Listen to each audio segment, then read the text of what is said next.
So hello everyone and good morning सभी को। उम्मीद करता हूँ मेरी वॉइस प्रॉपर आ रही हुई सभी तक। एक बार कंफर्म करेंगे।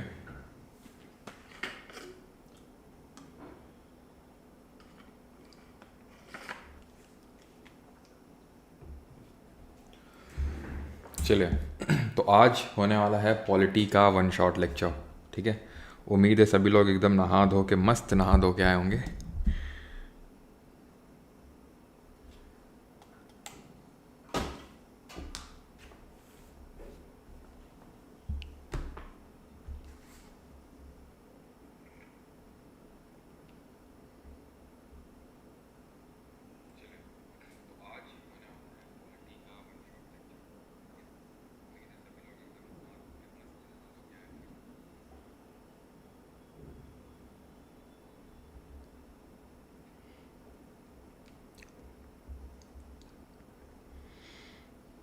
चलिए, अभी इतना लेट कैसे हो गया? लेट यार, वही पिछले वाली क्लास में थोड़ा इको का प्रॉब्लम था ना, वॉइस इको का, वही सॉर्ट आउट कर रहे थे। आई थिंक इस लेक्चर इस क्लास में अभी आपको बिल्कुल फील नहीं हो रहा होगा इको का प्रॉब्लम, और ना ही होगा। ठीक है, तो चलिए स्टार्ट करते हैं आज का लेक्चर।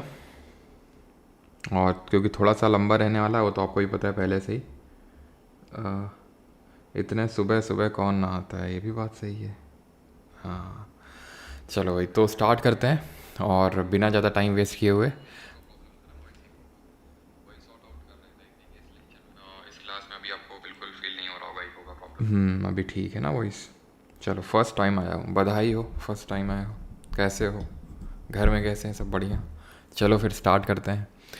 पॉलिटी का वन शॉट रहने वाला है, और यहाँ पे हम मेकिंग ऑफ कॉन्स्टिट्यूशन से स्टार्ट नहीं करने वाले हैं। हम स्टार्ट करने वाले हैं पार्ट 5 ऑफ कॉन्स्टिट्यूशन से। पार्ट 5 में क्या आता है ज़रा बताएंगे कमेंट में लिख के।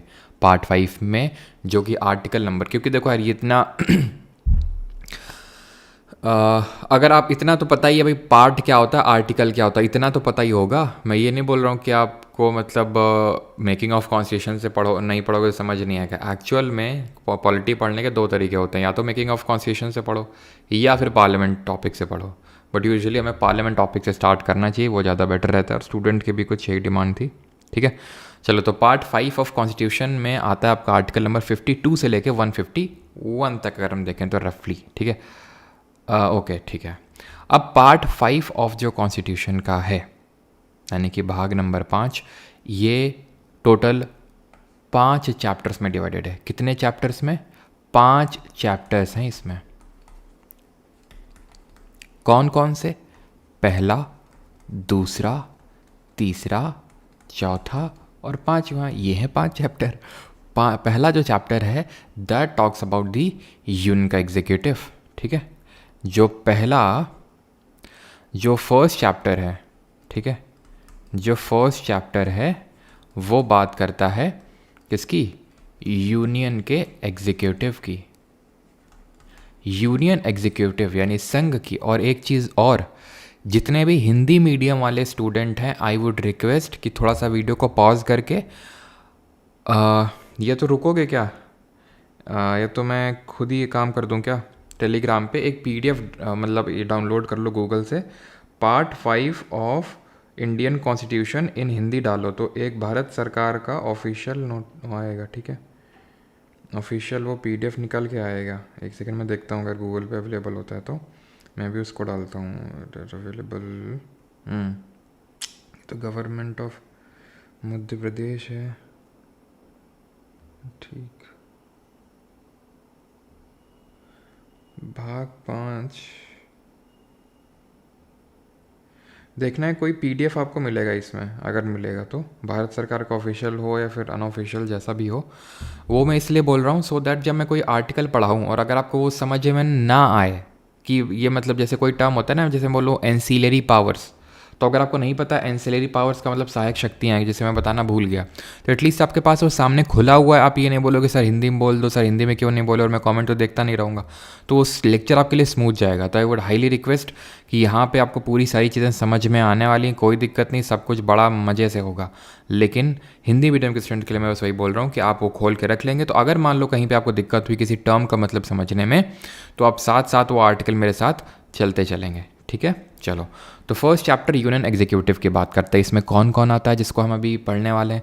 सेकेंड चैप्टर ये, और ये किस आर्टिकल से किस आर्टिकल तक है, चैप्टर 1, ये आपका आर्टिकल नंबर 52 से लेकर 52 से लेकर कहाँ तक है, ये जाएगा आपका 78 तक, 52 से लेकर 78 आर्टिकल तक।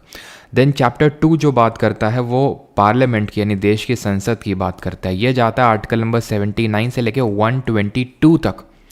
चैप्टर 3 जो बात करता है वो ऑर्डिनेंस, सिर्फ एक आर्टिकल है इसमें, अध्यादेश की बात करता है, अनुच्छेद 123। चैप्टर 4 जो बात करता है वो देश के सुप्रीम कोर्ट की बात करता है, जो आर्टिकल 124 से 147 के बीच में जाता है। और जो chapter 5 of part 5 of constitution है वो controller and auditor general that is CAG की बात करता है, 148 से लेकर 151। आप देख सकते हैं 5वें भाग ऑफ संविधान में 5 पार्ट आपके समाये हुए हैं। क्लियर है? क्लियर? 25 भाग हैं भारत के संविधान में, 22 पार्ट्स हैं, उसमें से हम 5वें पार्ट से स्टार्ट कर रहे हैं जो सबसे इंपॉर्टेंट है। और इसीलिए भी मैं यहाँ से स्टार्ट कर रहा हूँ बिकॉज इससे क्वेश्चंस भर के आते हैं, और उससे भी ज़्यादा क्वेश्चंस अभी रिसेंट में आए हैं। जैसे HSL उठा लो, CPO, JEE, सिलेक्शन पोस्ट, कोई भी भर के, और खासकर पार्ट 5 और पार्ट 6, पार्ट 5 से ज़्यादा पार्ट 6 से क्वेश्चन बने हैं। लेकिन पता है पार्ट 5 में हम अगर लगाएंगे 80% ऑफ टाइम या फिर 90% ऑफ टाइम, तो पार्ट 6 में मात्र 10% ऑफ टाइम लगाएंगे, जबकि इससे बहुत क्वेश्चन आए, इससे भी आए हैं, उससे ज़्यादा इससे आए हैं। तो फिर ऐसा क्यों? क्योंकि अगर आप ये समझ गए ना तो इसमें कुछ करना ही नहीं है। 5 मिनट का है बस, ये मात्र 5 मिनट से ज़्यादा का नहीं होगा, ठीक है? इतना ही टाइम लगेगा, लेकिन उसके लिए आपको ये समझना होगा, और ये समझने वाला खेल है जो पार्ट 5 है। तो बढ़िया आराम से, ठीक है, कुर्सी की पेटी बांधनी हो, रिलैक्स करना, जो करना है, लेकिन इसको समझ लेना, ठीक है? तो यूनियन एग्जीक्यूटिव में कौन कौन आता है? तो इसमें सबसे पहले आते हैं हमारे प्रेसिडेंट यानी कि देश के राष्ट्रपति, उसके बाद उपराष्ट्रपति, उसके बाद प्रधानमंत्री प्लस काउंसिल ऑफ मिनिस्टर यानी PM plus council of minister यानी कि प्रधानमंत्री और उनका मंत्रिपरिषद। प्रधानमंत्री भी एक काउंसिल ऑफ मिनिस्टर का ही पार्ट होते हैं, कोई अलग नहीं होते हैं वो। देन इसके बाद आते हैं हमारे अटॉर्नी जनरल, महान्यायवादी। इतने लोग आते हैं यूनियन एग्जीक्यूटिव में। तो हम कहाँ से स्टार्ट करने वाले हैं? प्रेसिडेंट से स्टार्ट लेने वाले। ये हमारे प्रेसिडेंट, ठीक है, वाइस प्रेसिडेंट, ये सब पार्ट 5 में आते हैं। प्रेसिडेंट, वाइस प्रेसिडेंट, ठीक है, यानी कि ये आ जाएंगे आपके आ जाएंगे चैप्टर 1 में, ये भी चैप्टर 1 में आएंगे, ये भी चैप्टर 1 में आएंगे। ये कौन है? PM प्लस उनका काउंसिल ऑफ मिनिस्टर, ठीक है। ये हमारा चैप्टर नंबर 2 ऑफ पार्ट 5 जो पार्लियामेंट की बात करता है। ये चैप्टर 4 है, चैप्टर 3 में ऑर्डिनेंस और चैप्टर 5 में कैग है। सबसे पहले स्टार्ट लेंगे प्रेसिडेंट से, ठीक है। प्रेसिडेंट यूनियन एग्जीक्यूटिव का सबसे पहला पार्ट है प्रेसिडेंट। अब प्रेसिडेंट के बारे में आर्टिकल्स पढ़ने से पहले थोड़ा सा कभी कभी इससे भी क्वेश्चन आ जाता है कि सबसे लॉन्गेस्ट सर्विंग प्रेसिडेंट कौन थे, या फिर किस प्रेसिडेंट की डेथ हो गई थी उनके कार्यकाल में रहते हुए। तो पहली बात तो ये ऑर्डर थोड़ा सा ध्यान रख लेंगे कि सबसे लॉन्गेस्ट सर्विंग हमारे डॉक्टर राजेंद्र प्रसाद जी थे। लॉन्गेस्ट सर्विंग सबसे लंबे समय काल तक 26 जनवरी 1950 जिस दिन हमारा कॉन्स्टिट्यूशन एनफोर्स हुआ था, लागू हुआ था, उसी दिन हमारे राजेंद्र प्रसाद भी प्रेसिडेंट ऑफ इंडिया बने थे। और कब तक रहे थे ये? 13 मई ऑफ 1962। टोटल इन्होंने 2 टर्म सर्व किए थे। टोटल इन्होंने 2 टर्म्स अपने सर्व किए थे, आप जैसे यहाँ पे देख सकते हैं। उसके बाद सर्वपल्ली राधाकृष्णन और जाकिर हुसैन। एक बार आप नज़र मार लेंगे कौन किसके बाद आया, अगर किसी तरह का कोई क्वेश्चन बनेगा तो। बाकी जो क्वेश्चन बनेंगे, एक ज्ञानी जैल सिंह से बनता है, एक जाकिर हुसैन जी से बनता है, ठीक है, और एक आपके फ़खरुद्दीन अली अहमद से बनता है। वो क्वेश्चन क्या बनता है जो वहीं बताऊंगा मैं, जब उस चीज़ को लेके मैं आपको पढ़ाऊंगा वो चीज़ तब, ठीक है। अभी के लिए इतने हैं, ठीक है। हमारी जो प्रेजेंट टाइम में द्रौपदी मुर्मू जी हैं वो 15th प्रेसिडेंट हैं कंट्री की, ठीक है। आगे बढ़ते हैं। प्रेसिडेंट ऑफ इंडिया पता क्या होना चाहिए, कहाँ से क्वेश्चन बनेगा? आर्टिकल से। आर्टिकल 52 से लेकर 62 तक के बीच में इनके बारे में दिया हुआ है, ठीक है। वो आप यहाँ पे अपनी स्क्रीन पे देख सकते हैं। ये आर्टिकल 2 बार रिपीट हो गया है, तो इसको हम यहाँ से हटा देते हैं। अभी ये आर्टिकल्स हैं, आर्टिकल्स को समझने में पूरा ध्यान लगाइएगा। टिरिक अभी मैं आपको बता दूंगा, उससे आपको सब कुछ याद हो जाएगा। 52 बोलता है there shall be a president of India, यानी भारत का एक राष्ट्रपति होना चाहिए। ये चीज़ हमेशा ध्यान रखनी है, आप में से काफ़ी लोगों को पता भी होगी, कि जब भी मैं बोलता हूँ कि यहाँ से लेकर यहाँ तक के बारे में, इस चीज़ के बारे में दिया हुआ है, तो पहला आर्टिकल उस ऑफिस के स्टैब्लिशमेंट की बात करता है। जब हम बोलते हैं 124 से लेकर 147 सुप्रीम कोर्ट दिया हुआ है, तो इसका मतलब 124 बोलेगा there shall be a supreme court of India. अनुच्छेद 214 से 231 हाई कोर्ट्स के बारे में दिया हुआ है, तो 214 पहला वाला क्या बोलेगा, there shall be high court in each state of India. मतलब पहला आर्टिकल उस ऑफिस के स्टैब्लिशमेंट की बात करता है। दूसरा यानी article 53 executive power of the union, यानी कि जो संघ की कार्यकारी शक्ति है वो राष्ट्रपति में निहित तो होगी, ये चीज़ लिखी हुई है इसमें। और ये ध्यान रखना कि जो प्रेसिडेंट होता है वो सुप्रीम कमांडर होता है, वो सुप्रीम कमांडर होता है सभी डिफेंस फोर्सेस का, ऑफ ऑल डिफेंस फोर्सेस, जिसमें हमारी आर्मी, नेवी और एयरफोर्स आती है। ठीक है, वो जो हमारी CISF, CRPF, ITBP, ये सब CAPFs आती है मिनिस्ट्री ऑफ होम अफेयर्स के अंडर। ठीक है, तो supreme commander of all defence forces. अब यहाँ से आएंगी चीज़ें थोड़ी समझने वाली। 54 बात करता है इलेक्शन। अभी उस पर मत जाओ कि हम याद कैसे रखेंगे, वो मेरा काम है याद करवाना। आप समझो, इलेक्शन ऑफ प्रेसिडेंट यानी राष्ट्रपति के निर्वाचन की बात करता है, और अगला वाला उसके निर्वाचन प्रक्रिया की बात करता है, किस तरह से चुनाव होगा। तो पहले हम ये मैं आपको बताता हूँ किस तरह से चुनाव होता है। तो इसका जो चुनाव होता है वो इनडायरेक्ट तरीके से होता है, इनडायरेक्ट इलेक्शन। जैसे अभी मैं बताऊंगा आपको, लोकसभा में अभी लोकसभा के चुनाव हुए थे, 18वीं लोकसभा के, तो हम लोगों ने वोट डाला था जाके। तो जहाँ पे लोग डायरेक्टली वोट डालते हैं जाके, उसको हम बोलते हैं डायरेक्ट इलेक्शन, प्रत्यक्ष चुनाव। जहाँ पे लोग वोट नहीं डालते हैं, उनके द्वारा चुने गए लोग वोट डालते हैं, तो उसको इनडायरेक्ट इलेक्शन बोलते हैं, अप्रत्यक्ष चुनाव बोलते हैं। कौन कौन हिस्सा लेता है वो देखते हैं, लेकिन उससे पहले कौन सी प्रणाली से होता है, यानी किस मेथड से होता है। तो ये प्रोपोर्शनल रिप्रेजेंटेशन, आनुपातिक प्रतिनिधित्व, प्लस एकल संक्रमणीय मत, सिंगल ट्रांसफरेबल वोट। ठीक, अब कैसे ये इनडायरेक्ट इलेक्शन होता है ये थोड़ा सा समझ लो। तो यहाँ पे आप देख पा रहे हैं पेटियाँ रखी हुई हैं। अब इसमें कौन वोट कर रहे हैं? क्या लोग वोट कर रहे हैं? नहीं, इसमें वोट कर रहे हैं जैसे Manmohan Singh member of Rajya Sabha, Modi ji vote कर रहे हैं मेंबर ऑफ लोकसभा, ऐसे हमारी सोनिया गांधी जी भी है, मेंबर ऑफ पार्लियामेंट है। तो क्या सिर्फ member of parliament he vote करते हैं? बिकॉज यहाँ पे तो तीनों जो पिक्स आप देख पा रहे हैं यहाँ पे तो सिर्फ मेंबर ऑफ पार्लियामेंट है, ऐसा नहीं है। जो इलेक्शन होता है इसमें कौन कौन हिस्सा लेता है? इलेक्टेड। पहली बात तो निर्वाचित लोग हिस्सा लेंगे, नामित यानी नॉमिनेटेड लोग हिस्सा नहीं लेंगे। सर ये नॉमिनेटेड कौन होता है? अभी बताएंगे आपको, जब राज्यसभा में आएंगे ना तो वहाँ पे आपको समझ में आएगा ये नॉमिनेटेड कौन होता है। तो इलेक्टेड MPs प्लस MLAs यानी कि चुने गए निर्वाचित सांसद होते हैं, और विधायक इनको बोलते हैं। तो निर्वाचित सांसद और विधायक, इन्हें विधायक लोग भी इनके चुनाव में हिस्सा लेते हैं। पूछा तो नहीं है कभी इस चीज़ को, लेकिन अगर पूछ ले, क्या जो भी बताने वाला हूँ, कि इसमें 50 इलेक्टर्स एज प्रपोजर्स रहेंगे, प्रपोजर्स, और 50 लोग रहेंगे सेकेंडरर। प्रपोजर्स और सेकेंडर 50-50 लोग रहते हैं। ज़्यादा डेप्थ में मत समझो इसको, अगर पूछ लेगा तो वो नंबर पूछेगा 50, वो तुम्हें याद हो गया अभी। ठीक है, आगे बढ़ते हैं। टर्म ऑफ ऑफिस, प्रपोजर का मतलब यार है कि 50 लोग बोले हैं कि हाँ जो चुनने वाले हैं तुमको, उनमें से 50 लोग बोले हैं कि हाँ हम चाहते हैं कि ये राष्ट्रपति पद के लिए दावेदार। ऐसा तो है नहीं कि जैसे मान लो तुम्हारा मन किया हम भी राष्ट्रपति के चुनाव लड़ जाएं। अरे कुछ तो होना चाहिए। तो तुम्हें 50 सांसद और 50 विधायक लोग जब बोलेंगे कि हाँ हम चाहते हैं कि ये भाई जो है प्रेसिडेंट के चुनाव लड़ें, तो आप लड़ सकते हैं। 56 में टर्म दिया हुआ है। टर्म कितना होता है? 5 साल का इनका टर्म होता है।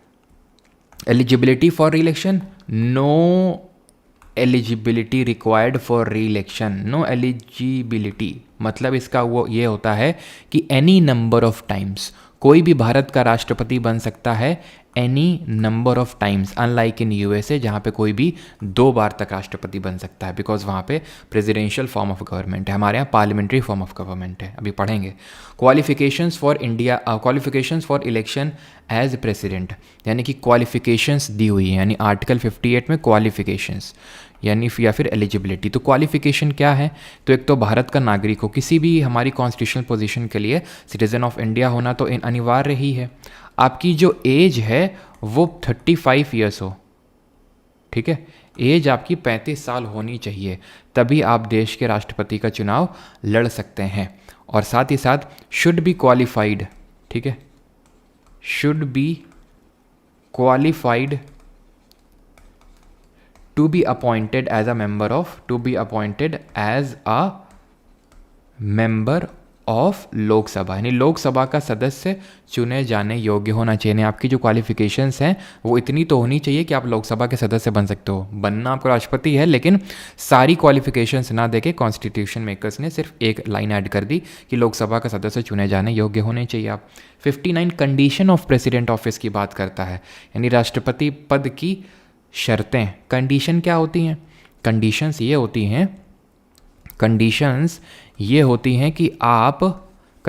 होती हैं कि आप मेंबर ऑफ पार्लियामेंट ना हो, आप मेंबर ऑफ लेजिस्लेटिव असेंबली या फिर लेजिस्लेटिव काउंसिल ना हो। अगर हो तो राष्ट्रपति के पोजीशन पे बैठने से पहले रिज़ाइन कर देना, बहुत मारे जाओगे। 60 में क्या है? ओथ और affirmation by the president. Oath कौन दिलाता है? शपथ कौन दिलाता है? तो सिर्फ ऐसा नहीं आई शपथ बोल के शपथ हो गया, नहीं। CJI, chief justice of India, Bharat का मुख्य न्यायाधीश, इनको शपथ दिलाता है, ठीक। और अब आते हैं आर्टिकल नंबर 61, जो कि हमारा आखिरी आर्टिकल है, that talks about impeachment. Impeachment यानी कि महाभियोग इसको हिंदी में बोलते हैं। ये राष्ट्रपति को हटाने की प्रक्रिया होती है, उसको रिमूवल प्रोसीजर को इम्पीचमेंट बोलते हैं। जो किस कंट्री के कॉन्स्टिट्यूशन से लिख लिया है आप कमेंट में बता सकते हैं, फिर अभी मैं बताता हूँ मैं आपको। तो आर्टिकल 61 इम्पीचमेंट की बात करता है।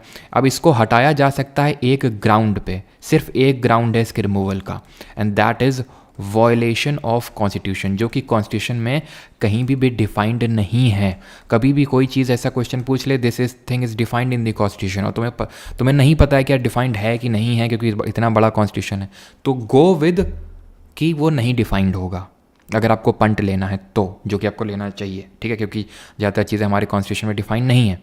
जैसे कि ऑफिस, इसके लिए ये है प्रेसिडेंट के लिए कि ये कोई लाभ का पद भी ना धारण करता हो, ऑफिस ऑफ प्रॉफिट ना हो इसके पास, तो वो भी कहीं पे भी डिफाइन नहीं है। तो वॉयलेशन ऑफ कॉन्स्टिट्यूशन है इसका ग्राउंड, ठीक है। इम्पीचमेंट हमने USA से लिया है, और यहाँ तक कि जो राष्ट्रपति का पद है, ऑफिस ऑफ प्रेसिडेंट है, ये भी हमने USA के कॉन्स्टिट्यूशन से ही लिया है। इम्पीचमेंट का प्रोसीजर क्या होता है, किस तरह से इसका रिमूवल किया जाता है? तो प्रोसीजर ये होता है कि इसके रिमूवल का रेजोल्यूशन या तो लोकसभा या तो राज्यसभा कहीं पे भी आ सकता है, कहीं पे भी आ सकता है। और जहाँ पे आएगा वहाँ के 1/4 मेंबर्स को उसको साइन करना पड़ेगा, ड्यूली साइन करना पड़ेगा। और जब साइन कर देंगे तो साइन अगर ऐसा हो गया तो 14 दिन के अंदर, ठीक है, आपको नोटिस देना होगा, किसको? प्रेसिडेंट को एक नोटिस भिजवाना होगा कि ऐसा ऐसा आपके खिलाफ जो है अब यहाँ पे रिमूवल का प्रोसीजर स्टार्ट हो गया है, तो अपनी कमर कस लो आराम से, बढ़िया, ठीक है। अब अगर ये 1/4 से यहाँ पे पास हो गया तो राज्यसभा में अभी नहीं जाएगा। अब ये तो 1/4 लोगों से इसलिए साइन करवाया गया था कि उसकी ग्रेविटी को समझा जा सके। किसकी ग्रेविटी को? कि भाई लोग सीरियस हैं हटाने के लिए। ऐसा नहीं कि मान लो राहुल गांधी का मन है कि द्रौपदी मुर्मू को हटाना है, तो लो भैया ये रेजोल्यूशन और चलो हटाने की प्रक्रिया शुरू करते हैं। तो हाउस का टाइम खराब ना हो सीरियसनेस चेक करने के लिए अगर 1/4 से पहले साइन करवाए जाते हैं। अगर 1/4 ने साइन कर दिए तब इसको आपको स्पेशल मेजॉरिटी, स्पेशल मेजॉरिटी का मतलब है 2/3। पहली बात तो इसका स्पेशल मेजॉरिटी कई तरह की होती है। यहाँ पे जो स्पेशल मेजॉरिटी काम करती है वो है majority of the house plus 2/3 present and voting. Majority का मतलब है बाई 2+1, जैसे कि लोकसभा में 543 मेंबर्स हैं, बाई 2+1, ठीक है। तो इतने लोग हों या फिर 2/3 मेंबर्स प्रेजेंट एंड वोटिंग, दोनों में से जो भी बड़ा नंबर निकल के आएगा उतने लोगों से उसको पास करवाना है, या इसको हम सिंपल टर्म्स में स्पेशल मेजॉरिटी, विशेष बहुमत बोलते हैं। अगर यहाँ से पास हो जाएगा तो राज्यसभा में जाएगा। अब क्या राज्यसभा में एक 1/4 मेंबर साइन करेंगे? नहीं, वहाँ पे सिर्फ आपको स्पेशल मेजॉरिटी से पास करवा लेना है। सीरियसनेस चेक हो चुकी है, और अगर पास हो गया तो अब कुछ बचा नहीं है, प्रेसिडेंट को हटना पड़ेगा। आज तक किसी प्रेसिडेंट के खिलाफ इम्पीचमेंट हमारा नहीं लगा है, कोई इम्पीच नहीं हुआ है, कोई हटाया नहीं गया है आज तक हमारा प्रेसिडेंट। इज़ दैट क्लियर यहाँ तक सभी को? अब इसकी हम ट्रिक देख लेते हैं कैसे याद करना और प्रेसिडेंट हमारा ख़त्म, ठीक है। तो इसकी ट्रिक ये है, प्रेम। क्या है? प्रेम। आगे लिख देते हैं बिकॉज यहाँ पे फिर वो थोड़ा सा गड़बड़ाएगा ना, यहाँ पे क्योंकि लिखी हुई चीज़ें। तो प्रेम, ठीक है, प्रेम ट्रैकिंग पे चलना है, TR से टर्म, ट्रैकिंग पे चलना है, ट्रैकिंग पे चलना है, ट्रैकिंग पे चलना है। सो कम ऑन टाइम, कम ठीक है, CO कम इन से इम्पीचमेंट, कम इन टाइम। और आर्टिकल 62 क्या बात करता है? टाइम का मतलब है time of holding election to fill the vacancy. यानी कि अगर मान लो कि प्रेसिडेंट की वैकेंसी हो गई, मान लीजिए प्रेसिडेंट को इम्पीचमेंट करवा दिया गया, इन्होंने अपना रिज़ाइन दे दिया। रेजिग्नेशन ये किसको देते हैं ज़रा बताएंगे आप? ठीक है, तो प्रेसिडेंट ऑफ इंडिया का पद भी हमने USA से ही लिया, ध्यान रखना। ठीक है, तो ये अपना रेजिग्नेशन वाइस प्रेसिडेंट को देते हैं, जो अगेन हमने USA से ही उस ऑफिस को भी लिया। तो ये अपना ये सब अगर मान लो कि इम्पीच हो गई, रेजिग्नेशन दे दिया, डेथ वगैरह हो गई, ऐसा कुछ, तो वो वैकेंसी क्रिएट हो जाएगी। तो कितने टाइम में इलेक्शन होने चाहिए उस वैकेंसी को फिल करने के लिए? तो जल्द से जल्द। और अगर मान लो नेचुरल इनका टर्म पूरा हो रहा है, जैसे हमारी द्रौपदी मुर्मू जी का 5 साल जैसे पूरा होने को आएगा, तो उससे पहले ही वो क्या है, पोजीशन को फिल कर दिया जाएगा, सो दैट वो पोजीशन खाली ना रहे, क्योंकि भारत की सबसे सर्वोच्च पोजीशन होती है वो, इसलिए। ठीक, क्लियर यहाँ तक सभी को? कोई डाउट हो तो बात करिए, नहीं तो फिर हम आगे बढ़ते हैं। अब अगला हम टॉपिक देखेंगे, and that is vice president of India, है ना? हाँ, तो यहाँ पे मैं लिख देता हूँ कि नहीं तो चलो भी मैं यहाँ यहीं पे आगे लिख दूंगा कि प्रेसिडेंट वाइस प्रेसिडेंट को देगा और वाइस प्रेसिडेंट अपना प्रेसिडेंट को देगा। ठीक है, और अगर हाँ नेचुरल अगर पूरा हो रहा है तो विद इन 6 मंथ्स आपको पूरा कर लेना है, बिल्कुल। ठीक है, चलो आगे बढ़ते हैं। अभी तो हम यहाँ पे देखने वाले हैं वाइस प्रेसिडेंट ऑफ इंडिया के बारे में। सर कोटा क्या होता है? कोटा आपके से नहीं पूछता है। कोटा ये होता है जितने टोटल वो आपके वोट पड़े हैं डिवाइड बाई 2 +1 और फिर से +1, लेकिन वो कोटा आपसे पूछता नहीं है, इसलिए यहाँ पे नहीं बताया। ठीक है, यहाँ पे फिर मतलब क्या हुआ अगर मैं सारी चीज़ें यहाँ पे उलट दूँ? ठीक है, जैसे 6 एग्जाम पर्सपेक्टिव से इंपॉर्टेंट है वो होनी चाहिए। ठीक, PDF मिलेगा परमार SSC का जो टेलीग्राम चैनल है।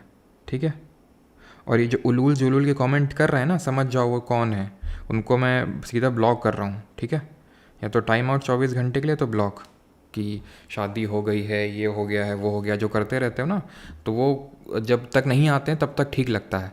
कमेंट के बीच मत करना, ध्यान रखना, नहीं तो ब्लॉक हो जाओगे सीधे। अगर हो ना हो तो वो कर सकते हो फिर। तो वाइस प्रेसिडेंट ऑफ इंडिया के बारे में भी बात करते हैं। देश के उपराष्ट्रपति जो कौन है? भी जगदीप धनखड़ जी हैं।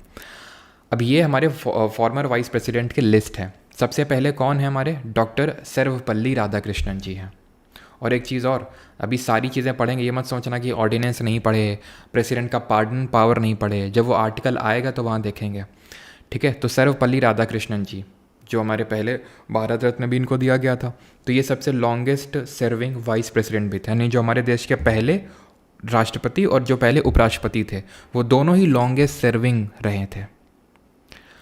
जाकिर हुसैन, अब एक चीज़ नोटिस करो, ये दूसरे राष्ट्रपति थे देश के, ये तीसरे राष्ट्रपति थे देश के, ये चौथे राष्ट्रपति थे देश के, है कि नहीं? तो ये बड़े आसानी से याद किया जा सकता है ऐसे।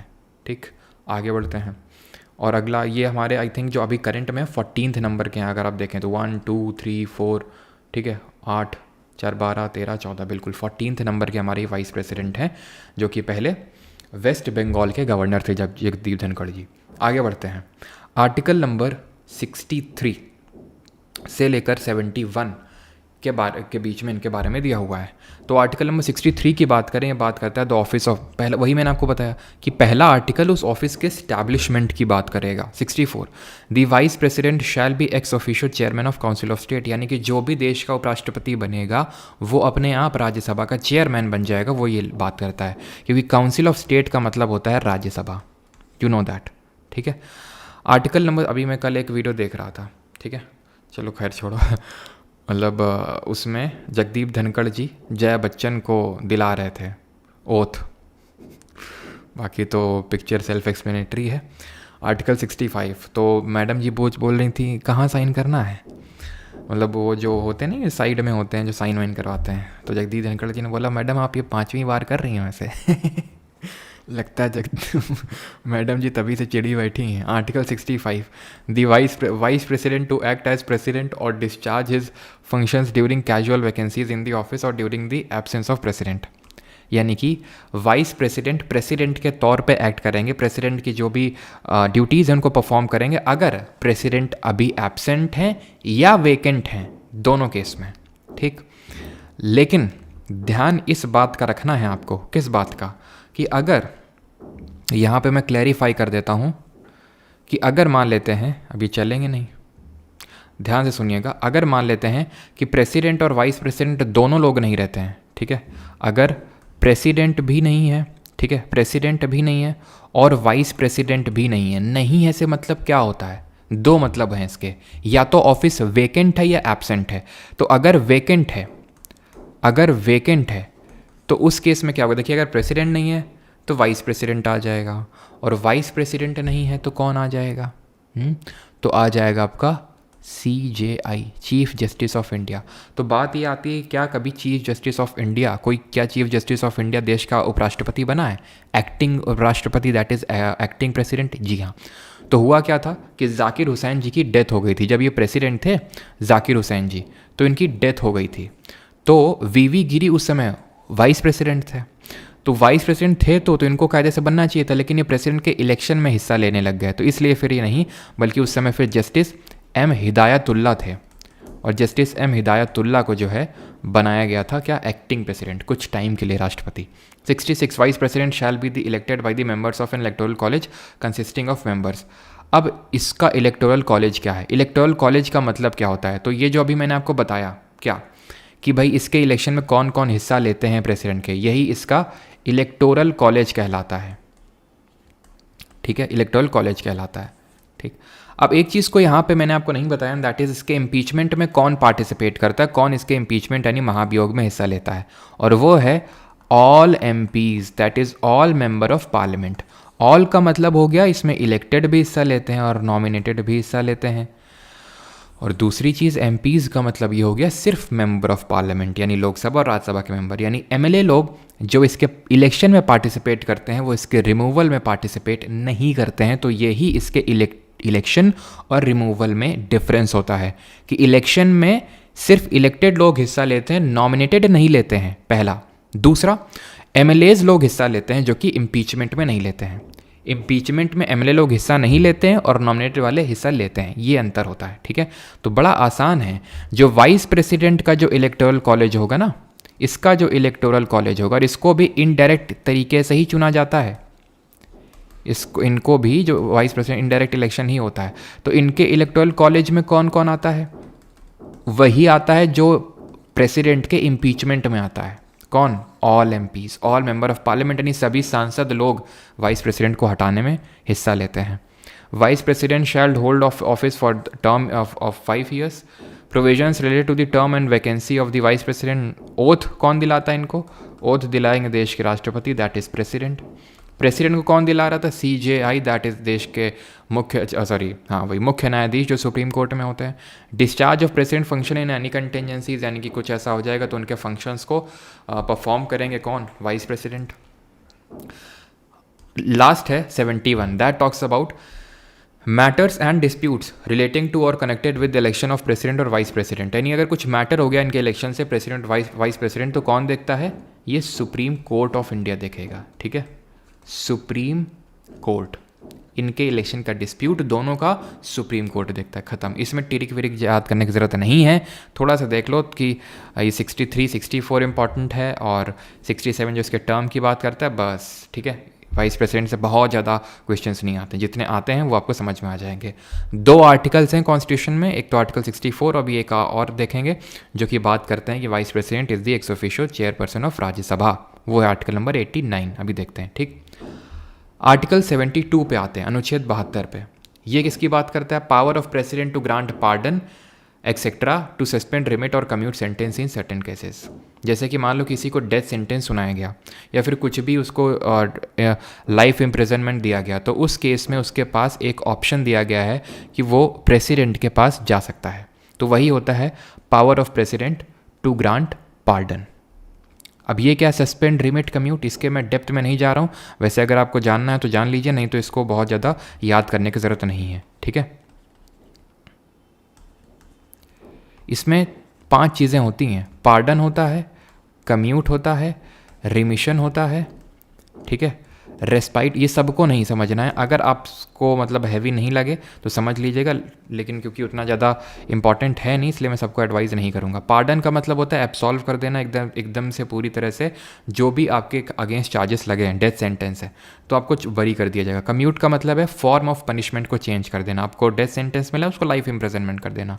इसमें भी वही सेम चीज़ होती है कम्यूट, सॉरी इसमें क्या होता है, इसमें आपका कम्यूट नहीं किया जाता, नहीं आपका जो फॉर्म ऑफ पनिशमेंट है उसको ना चेंज करके उसके एक्सटेंट को कम कर दिया जाएगा। जैसे मान लो आपको लाइफ इम्प्रिजन मिला है तो आपको हो सकता है उसको 5 साल की जेल कर दी जाए।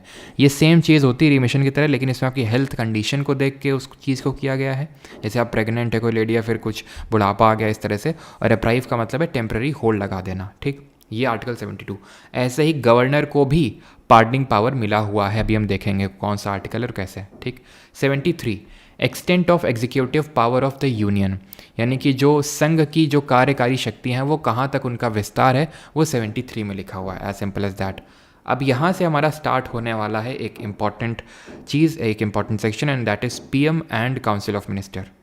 मैं फिर से रिपीट करता हूँ, मैंने क्या बताया था, पार्ट 5 में पहला चैप्टर यूनियन एग्जीक्यूटिव की बात करता है, जिसमें कौन आता है, यूनियन एग्जीक्यूटिव में प्रेसिडेंट, वाइस प्रेसिडेंट आता है, जो दोनों देख चुके हैं। और कौन आता है, पीएम, काउंसिल ऑफ मिनिस्टर और अटॉर्नी जनरल, वो अभी देखेंगे आर्टिकल 74 से 78 के बीच में।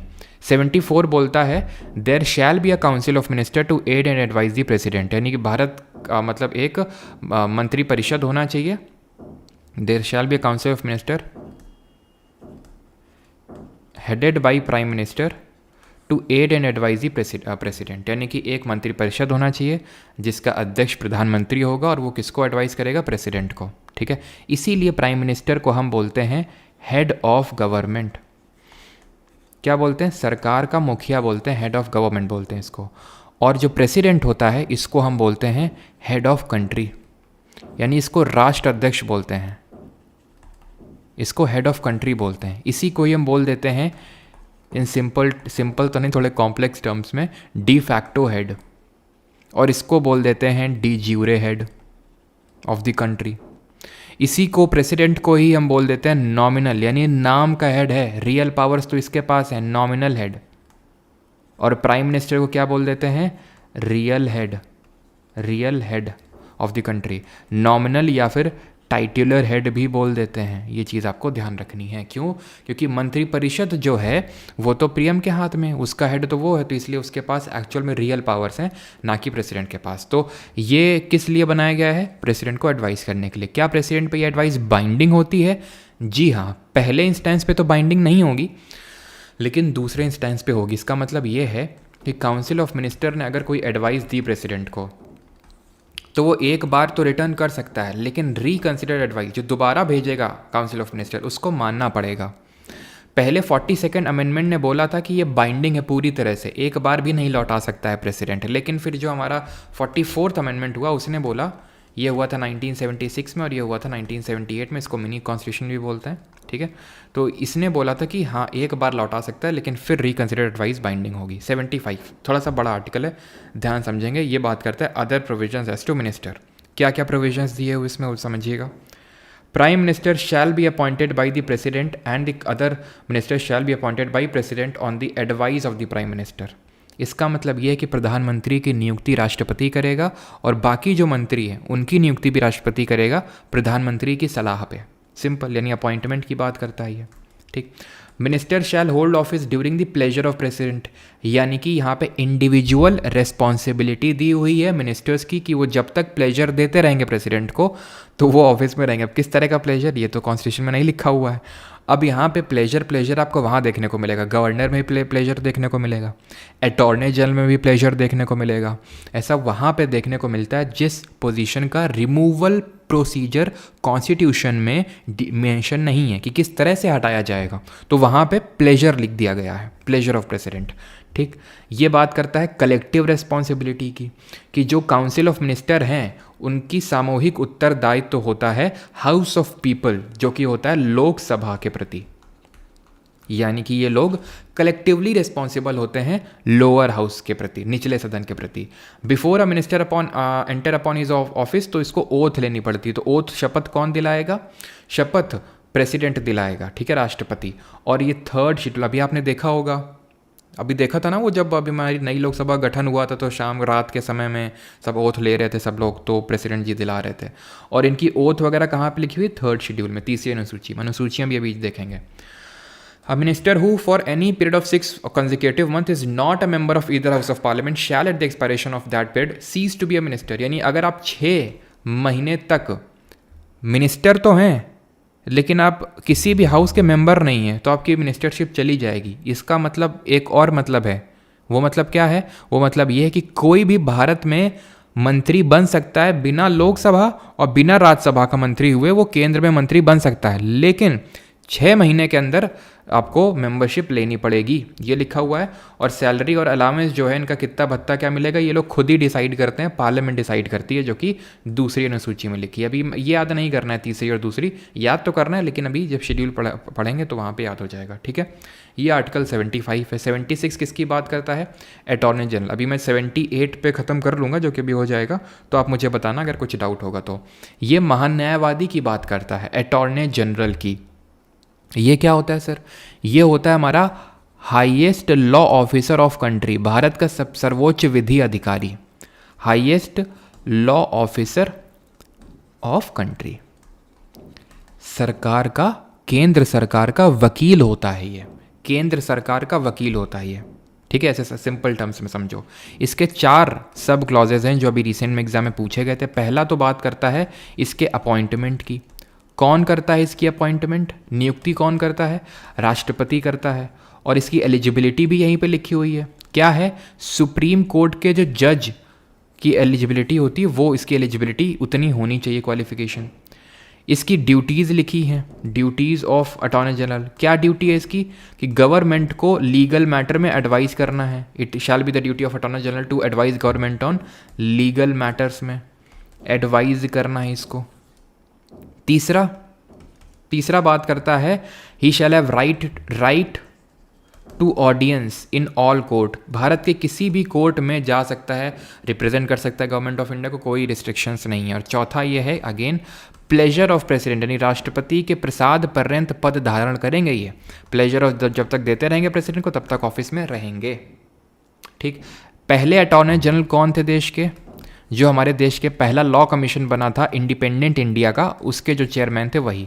वैसे तो मैकॉले था पहला लॉ कमीशन का चेयरमैन। और हम लोग एक क्वेश्चन पढ़ते हैं, ठीक है, कल स्टूडेंट भेज रहे थे सर ये 50 लाख में क्वेश्चन पूछा गया कल KBC में। वो ये था कि पहला जो सेंसस हुआ था किसी सिटी का, जो हेनरी वॉल्टर ने करवाया था, वो किस सिटी का था? हम लोग इसको काफ़ी बार पढ़ चुके हैं, कल 50 लाख में क्वेश्चन पूछा गया, ठीक है। खैर, तो यहाँ पे पहला है MC सेतलवाद थे। और अभी करंट में कौन है? मौजूदा समय में है R वेंकट रमणी, R वेंकट रमणी, ये ध्यान रखना है। और कुछ अटॉर्नी जनरल, अब ऐसे ही ध्यान रखना, ऐसे ही स्टेट्स में होता है एडवोकेट जनरल।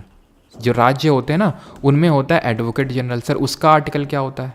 अभी सब आपको याद हो जाएगा, वैसे चलो अभी बता देता हूँ क्या होता है। 165 होता है। और वो हम कैसे निकालते हैं? 89 ऐड करके निकालते हैं। 89 वाली ट्रिक अभी मैं आपको बताऊंगा। मैंने अभी बताया पार्ट 5 समझते जाओ अपनी पूरी एनर्जी लगा के, पार्ट 6 फूंक मार के याद होगा 5 मिनट के अंदर मात्र। 165 आर्टिकल में है ये। वो स्टेट की बात हो रही है। जैसे ये highest law officer of country attorney general, तो advocate general highest law officer of state हो जाएगा ये, highest law officer of state. Clear इतनी बात? ठीक। और अटॉर्नी जनरल को असिस्ट करते हैं, इसको इसके काम में असिस्ट करते हैं सॉलिसिटर जनरल। लेकिन ये कॉन्स्टिट्यूशनल पोजीशन नहीं होता है। इसका मतलब ये है कि संविधान में इनके बारे में कहीं पे भी लिखा नहीं हुआ है। ठीक, खत्म। 77 वाज बिजनेस, याद रखना, it is the key word. Conduct of business of government of India, यानी कि भारत सरकार का जो भी धंधा होगा, बिजनेस होगा, वो राष्ट्रपति के नाम पे होगा। आर्टिकल नंबर 53 और 77 थोड़े सिमिलर लगते हैं और हैं भी। वहाँ पे भी था कि एग्जीक्यूटिव पावर ऑफ यूनियन जो है, यूनियन का जो एग्जीक्यूटिव पावर है वो राष्ट्रपति के हाथ में, और यहाँ पे ये है कि जो भी वो राष्ट्रपति के नाम पे, और यहाँ पे कि जो भी बिजनेस होगा उस वो किसके नाम पे कैरी किया जाएगा, किसके साइन होंगे, प्रेसिडेंट ऑफ इंडिया, क्योंकि हेड ऑफ स्टेट है इसलिए। हेड ऑफ स्टेट बोल लो, हेड ऑफ कंट्री। अब स्टेट का मतलब वो मत समझना यूपी एमपी, अभी मैं बताऊंगा स्टेट का मतलब क्या होता है, ठीक है। तो अभी के लिए हेड ऑफ नेशन या फिर हेड ऑफ कंट्री याद रखिए आप। 78 जहाँ पे हमारा ख़त्म होता है chapter 1 of part 5, and that is duties of PM with respect to furnishing information to president. कुछ नहीं, इस फिगर को याद कर लो, पूरा आपको आर्टिकल याद हो जाएगा। पीएम ये उसका काउंसिल ऑफ मिनिस्टर जिसका वो हेड है, और ये रहा प्रेसिडेंट, यानी कि प्राइम मिनिस्टर लिंकेज के तौर पे ऐड कर रहा है इन दोनों के बीच में। और इसीलिए नेहरू ने बोला था, नेहरू जी ने क्या बोला था कि जो प्राइम मिनिस्टर होता है, PM is a linchpin of government. Linchpin मतलब दोनों को कनेक्ट करने का काम करता है, ठीक है, एक लिंकेज के तौर पर ऐड करता है। यानी कि कोई भी चीज़ पे जिस पे डिसीजन ले लिया किसी काउंसिल ऑफ मिनिस्टर ने और उसके बारे में बाकी काउंसिल ऑफ मिनिस्टर को नहीं पता, बाकी मंत्री परिषदों को नहीं पता है, तो वो आपको बताना पड़ेगा प्रेसिडेंट को। किसका ड्यूटी है ये? प्राइम मिनिस्टर का। एक चीज़ और, ये जो ये देख रहे हैं आप आर्टिकल यहाँ पे 75 का क्लॉज 1, इसमें 2 सब क्लॉजेज हैं, 1A और 1B। 1A बोलता है कि मैक्सिमम काउंसिल ऑफ मिनिस्टर कितने हो सकते हैं। तो मैक्सिमम काउंसिल ऑफ मिनिस्टर पे क्या कोई लिमिट है? जी, लिमिट है, और वो है 15% ऑफ लोअर हाउस, जो पार्लियामेंट में लोकसभा होता है। ऐसे ही स्टेट के केस में 15% ऑफ लेजिस्लेटिव असेंबली हो जाता है। तो 15%, जितना लोकसभा में लोग हैं 543 हैं भी, उसका 15% निकाल लो, उससे ज़्यादा मंत्री नहीं बनाए जा सकते। और 1B में क्या लिखा हुआ है? 1B में ये लिखा हुआ है कि किसी को अगर डिफेक्शन के ग्राउंड में डिस्क्वालीफाई कर दिया गया तो वो मिनिस्टर भी नहीं बन सकता है, वो मिनिस्टरशिप उसकी भी वो भी चली जाएगी। डिफेक्शन अगर पता है तो ठीक, नहीं तो आगे भी पढ़ेंगे। भैया इसको डेफिकेशन मत समझ लेना, डेफिकेशन कुछ और होता है, ठीक है। ये डिफेक्शन लिखा हुआ है यहाँ पे, डेफिकेशन मत बोला करिए। मैंने काफ़ी लोगों को देखा है कि डेफिकेशन बोलते हैं इसको डेफिकेशन अलग होता है भाई, ठीक है। तो 77 ये कंडक्ट ऑफ बिजनेस है, 78 हो गया। अब आते हैं पार्लियामेंट ऑफ इंडिया पे, दैट इज़ चैप्टर 2, ठीक है। ये क्या है? ये चैप्टर 2 ऑफ पार्ट 5 है, ठीक। कहाँ से कहाँ तक है? आर्टिकल नंबर, अनुच्छेद नंबर 79 से लेकर 122। अब यहाँ तक किसी कोई डाउट हो तो प्लीज़ एक बार पूछ लीजिए। किसी का कुछ डाउट हो तो हम आगे बढ़ें अभी, और जल्दी से हमको फिर बताऊँ पार्लियामेंट के बारे में। कोरम भी बता दीजिए। अच्छा रुक जाओ, सब्र करो, अनुच्छेद नंबर 100 आने दो, आर्टिकल 100 कोरम भी बता दीजिए। जब ये लेक्चर ख़त्म हो जाए और तुम्हें लगे कि ये चीज़ छूट गई है तो ज़रूर बताइएगा, ठीक है। पूरा स्वागत है। अब इतने में कुछ आपको डाउट हो, कुछ क्वेरी, तो वो बता दीजिए। वीटो पावर बता दीजिए शर्मा जी। अरे भैया आने दो, आर्टिकल नंबर 10111 आने दो, 111 बताएंगे, वीटो बता दीजिए। ऐसे ही कर लें क्लास, तुम लोग एक एक कोई जो भी टॉपिक पूछो वही पढ़ा पढ़ा के बस निकल लिया जाए, क्यों। सर मेरी फ्रेंड विशाखा को बोल दीजिए कि मुझे अनब्लॉक कर दे। ये क्या कोई घरेलू कार्यक्रम यहाँ पे चल रहा है? तो ये अभी आते हैं, ये क्या है? ये पिरामिड है, इजिप्ट का पिरामिड, ठीक है। तो इस पिरामिड ये क्यों मैंने बनाया है आपको क्या बताने के लिए? यहाँ पे आता है लोकसभा एकदम बॉटम पे, यहाँ पे आता है राज्यसभा, ठीक है, और यहाँ पे आता है प्रेसिडेंट। ये है पार्लियामेंट का कॉम्पोजिशन, देश के संसद का कॉम्पोजिशन है ये। लोकसभा, राज्यसभा और president. President is an integral part of parliament, reason because कोई भी बिल प्रेसिडेंट के ठप्पे के बिना एक्ट नहीं बन सकता है, कोई भी विधेयक पारित नहीं हो सकता है राष्ट्रपति की सहमति के बिना, इसीलिए उसको भी संसद का अभिन्न हिस्सा माना जाता है। इंडिया में पार्लियामेंट्री फॉर्म ऑफ गवर्नमेंट चलती है, संसदीय प्रणाली चलती है। पार्लियामेंट्री फॉर्म ऑफ गवर्नमेंट का मतलब होता है जहाँ पे 2 हाउसेज होते हैं और एक हेड होता है। ये प्रणाली जो है हमने ब्रिटेन के कॉन्स्टिट्यूशन से अडॉप्ट करी है या फिर ब्रिटेन से अडॉप्ट करी है। ब्रिटेन में भी पार्लियामेंट्री फॉर्म ऑफ गवर्नमेंट है और एक्चुअल में उन्होंने हमारे यहाँ ऐसा ही कुछ सिस्टम धीरे धीरे डेवलप करते गए थे, तो हम इसके बारे में हमें नॉलेज भी मिल गई थी, इसलिए हमारे लिए आसान था। तो ब्रिटेन से हमने अडॉप्ट किया पार्लियामेंट्री फॉर्म ऑफ गवर्नमेंट, जिसको कि हम वेस्टमिंस्टर मॉडल भी बोलते हैं, वेस्टमिंस्टर मॉडल ऑफ गवर्नमेंट, क्योंकि इनकी जो पार्लियामेंट है ब्रिटेन वालों की वो वेस्टमिंस्टर नाम की जगह पर लोकेटेड है। क्लियर। अब आते हैं राज्यसभा के बारे में। तो ये जो है पहला वाला, ये मैंने ड्रॉ किया, ये आर्टिकल नंबर 79 अनुच्छेद 79 जो इसके पार्लियामेंट के कॉम्पोजिशन की बात करता है। 80 आर्टिकल 80 जो है वो बात करता है राज्यसभा की। और ज़रा बताइए जो हमारी नई राज्यसभा की बिल्डिंग है किस थीम पे बनी हुई है? राज्यसभा की बात करते हैं। अब राज्यसभा जो है इसको हम काउंसिल ऑफ स्टेट्स के नाम से जानते हैं। क्यों काउंसिल ऑफ स्टेट्स क्यों बोलते हैं इसको? क्योंकि यहाँ पे लोगों का इनडायरेक्ट इलेक्शन होता है। जो भी यहाँ पे बैठता है राज्यसभा में वो इनडायरेक्टली इलेक्टेड होता है। कैसे? जो भी हमने एमएलए लोग भेजे हैं, विधायक लोग, जैसे कि हमारे मान लेते हैं योगी जी हैं विधायक, अब अखिलेश यादव को तो नहीं बोल सकते हैं, सांसद बन गए हैं वो, ठीक है। तो जो भी विधायक हैं, हाँ, किसी भी स्टेट में, वो सारे लोग वो क्या करते हैं, वहीं से भेजे जाते हैं। कुछ कुछ मेंबर्स राज्यसभा में भेजे जाते हैं। जहाँ पे ज़्यादा एमएलए हैं वहाँ से ज़्यादा निकल के आते हैं राज्यसभा के लोग। जैसे कि यूपी में अगर बात करें तो 31 लोग राज्यसभा में बैठे हुए हैं यूपी से।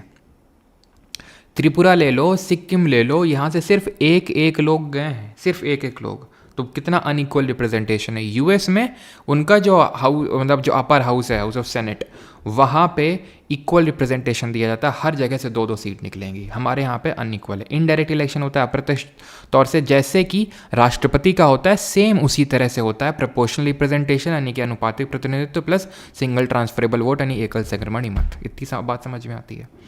इसको हम परमानेंट हाउस के नाम से जानते हैं। परमानेंट हाउस क्यों जानते हैं इसको? परमानेंट हाउस इसलिए क्योंकि ये कभी डिसॉल्व नहीं होता है। जैसे इसमें आप पानी वानी डालेंगे तो घुलेगा नहीं, लोकसभा घुल जाता है पानी में, पानी डालने से। मतलब ये है कि कभी डिसॉल्व नहीं होता है, ठीक है, नेवर डिसॉल्व्स। तो फिर क्या होता है? होता ये है कि इसमें जो होता है 1/3 मेंबर्स, 1/3 जो मेंबर होते हैं रिटायर आफ्टर एवरी 2 ईयर्स, हर 2 साल में रिटायर होते रहते हैं। तो इसलिए उनके मेंबर्स का जो टर्म होता है, वो 6 साल का निकल के आता है। लेकिन राज्यसभा का खुद में आपस में ऐसा कोई टर्म नहीं होता है, वो एक परमानेंट हाउस है। कभी कभी इसको प्यार से एल्डर्स हाउस भी बोल देते हैं, क्योंकि इसमें अभी हम देखेंगे मिनिमम क्वालिफिकेशन वगैरह थोड़ी ज़्यादा होती है एज की, वो भी बताऊँगा मैं आपको, ठीक है। इतनी चीज़। इसकी पहली मीटिंग कब हुई थी? तो पहली इसकी मीटिंग या फिर सिटिंग हुई थी 13 मई 1952 को, 13 मई 1952, और ये हमारा लोटस थीम पे बना हुआ है under central vista project. Clear. अब आते हैं लोकसभा में ये किस थीम पे बना हुआ, जरा बताइए। हरा हरा है लोकसभा, ये है आर्टिकल नंबर 81 अनुच्छेद 81, ठीक। लोकसभा को हम हाउस ऑफ पीपल बोलते हैं। क्यों? क्योंकि लोग डायरेक्टली यहाँ पे चुन के भेजते हैं, यानी कि यहाँ पे डायरेक्ट इलेक्शन होता है। डायरेक्ट इलेक्शन किस मेथड से होता है ये समझ लो। इस मेथड को हम बोलते हैं फर्स्ट पास्ट द पोस्ट, दिख रहा होगा यहाँ पे आई थिंक, ठीक है। First past the post system. ये जो प्रणाली है first past the post system, ये हमने कहाँ से ली है? ये हमने ली है ब्रिटेन से। ये भी नहीं दिख रहा, वाइट ही दिखेगा इसमें, ठीक है। ये भी हमने कहाँ से ली है? ब्रिटेन के कॉन्स्टिट्यूशन से ली है। First past the post system कि अगर आप एक वोट से भी जीत गए, लाखों वोट पड़े हैं, अगर आप अपने प्रतिद्वंदी से एक वोट से भी जीत गए तो आपकी जीत होगी और सामने वाले की हार होगी। ऐसा नहीं कि भाई इसको भी बिठा लो, इससे भी थोड़ा सा पूछ लिया करो, क्योंकि यार इतने 10 लाख वोट पड़े हैं और बस तुमको जो है उससे एक वोट मात्र ज़्यादा पड़ा है, जबकि 10 लाख वोट पड़े थे। बस जो दूसरे नंबर पे है उसको सिर्फ, तो उससे भी पूछ लिया करो, उसको भी थोड़ी ना। Winner takes all, first past the post, जो भी पोस्ट को पहले पार कर लेगा वो जीत जाएगा। ये प्रणाली ब्रिटेन से ली है, ठीक। लोकसभा डायरेक्ट इलेक्शन होते हैं, हाउस ऑफ पीपल बोलते हैं। इसकी भी 23 मई 1952 को पहली सिटिंग हुई थी। लेकिन अगर पूछ ले कि कॉन्स्टिट्यूट कब हुआ था ये सबसे पहले, तो 17 अप्रैल 1952 लगाना। अब तुमसे पूछ लेगा कि पहले कब कॉन्स्टिट्यूट हुआ था, और ये ऑप्शन में भी ना दे हो सकता है, तो ये ऑप्शन में ज़रूर होगा, तो ये मारोगे। और कुछ यहाँ पे नहीं है, ठीक है। और मेंबर बता दिया। लोकसभा की अगर बात करें तो लोकसभा का जो टर्म होता है वो 5 साल का होता है, 5 ईयर्स का मैक्सिमम, अनलेस अर्लियर डिसॉल्व्ड। मतलब आर्टिकल 75 का याद करो, clause number 3, council of ministers are collectively responsible to the Lok Sabha. तो अगर इनको हटा दिया गया, इनको नो कॉन्फिडेंस मोशन पारित कर दिया गया, अभी देखें क्या होता है, तो सरकार गिर जाएगी। तो 5 साल से कम के अंदर भी सरकार गिर सकती है, जो गिरी भी है। 13 दिन में भी गिरी है सरकारें, 13 महीने में भी गिरी हैं सरकारें। तो 5 साल मैक्सिमम है। क्या इसको बढ़ाया भी जा सकता है? बढ़ाया जा सकता है, ये बताएं कब बढ़ाया जा सकता है। तो टर्म 5 ईयर का, चाहे मेंबर का टर्म हो चाहे लोकसभा का टर्म हो।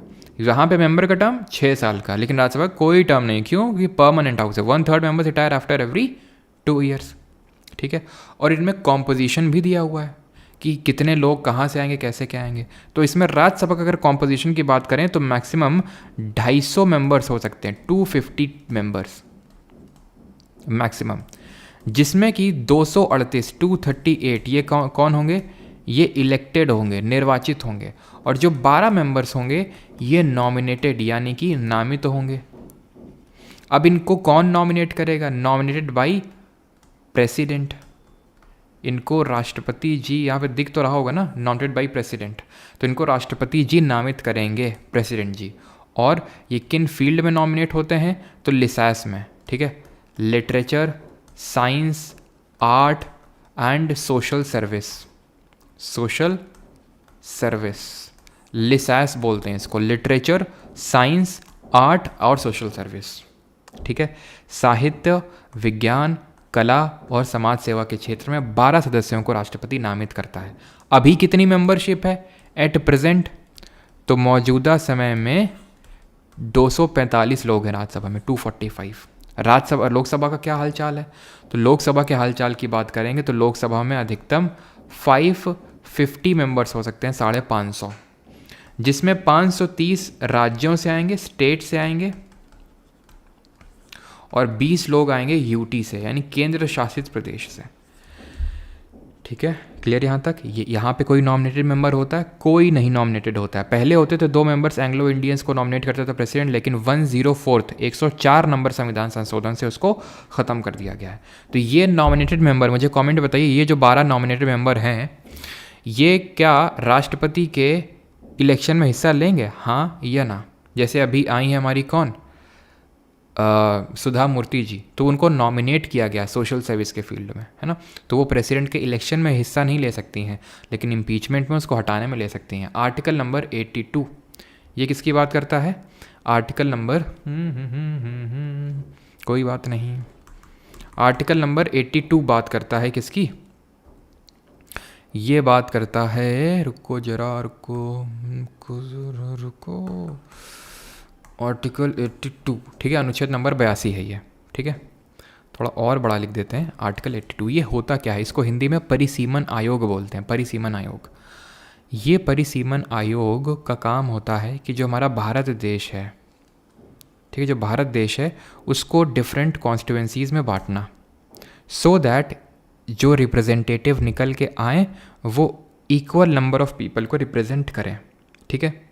तो उस पैरिटी को मेंटेन करने के लिए डीलिमिटेशन कमीशन का गठन किया जाता है, जो आज तक 4 बार किया गया है परिसीमन आयोग, जो भारत को बाउंड्री में बांटता है। किस हिसाब से? सो दैट जो हम बोलते हैं नहीं कॉन्स्टिट्यूएंसी, कि भाई इस कॉन्स्टिट्यूएंसी से, कि भाई नॉर्थ ईस्ट दिल्ली से मनोज तिवारी चुने गए हैं, ठीक है, और द्वारका से ये चुने गए हैं, तो वो क्या है? कॉन्स्टिट्यूएंसी हैं। वो कौन डिसाइड करता है कि कितनी जगह कितनी ये डिलिमिटेशन कमीशन का काम होता है। 1952 में बना है ये, 1962 में बना है, 1972 में बना है और सन 2002 में बना है।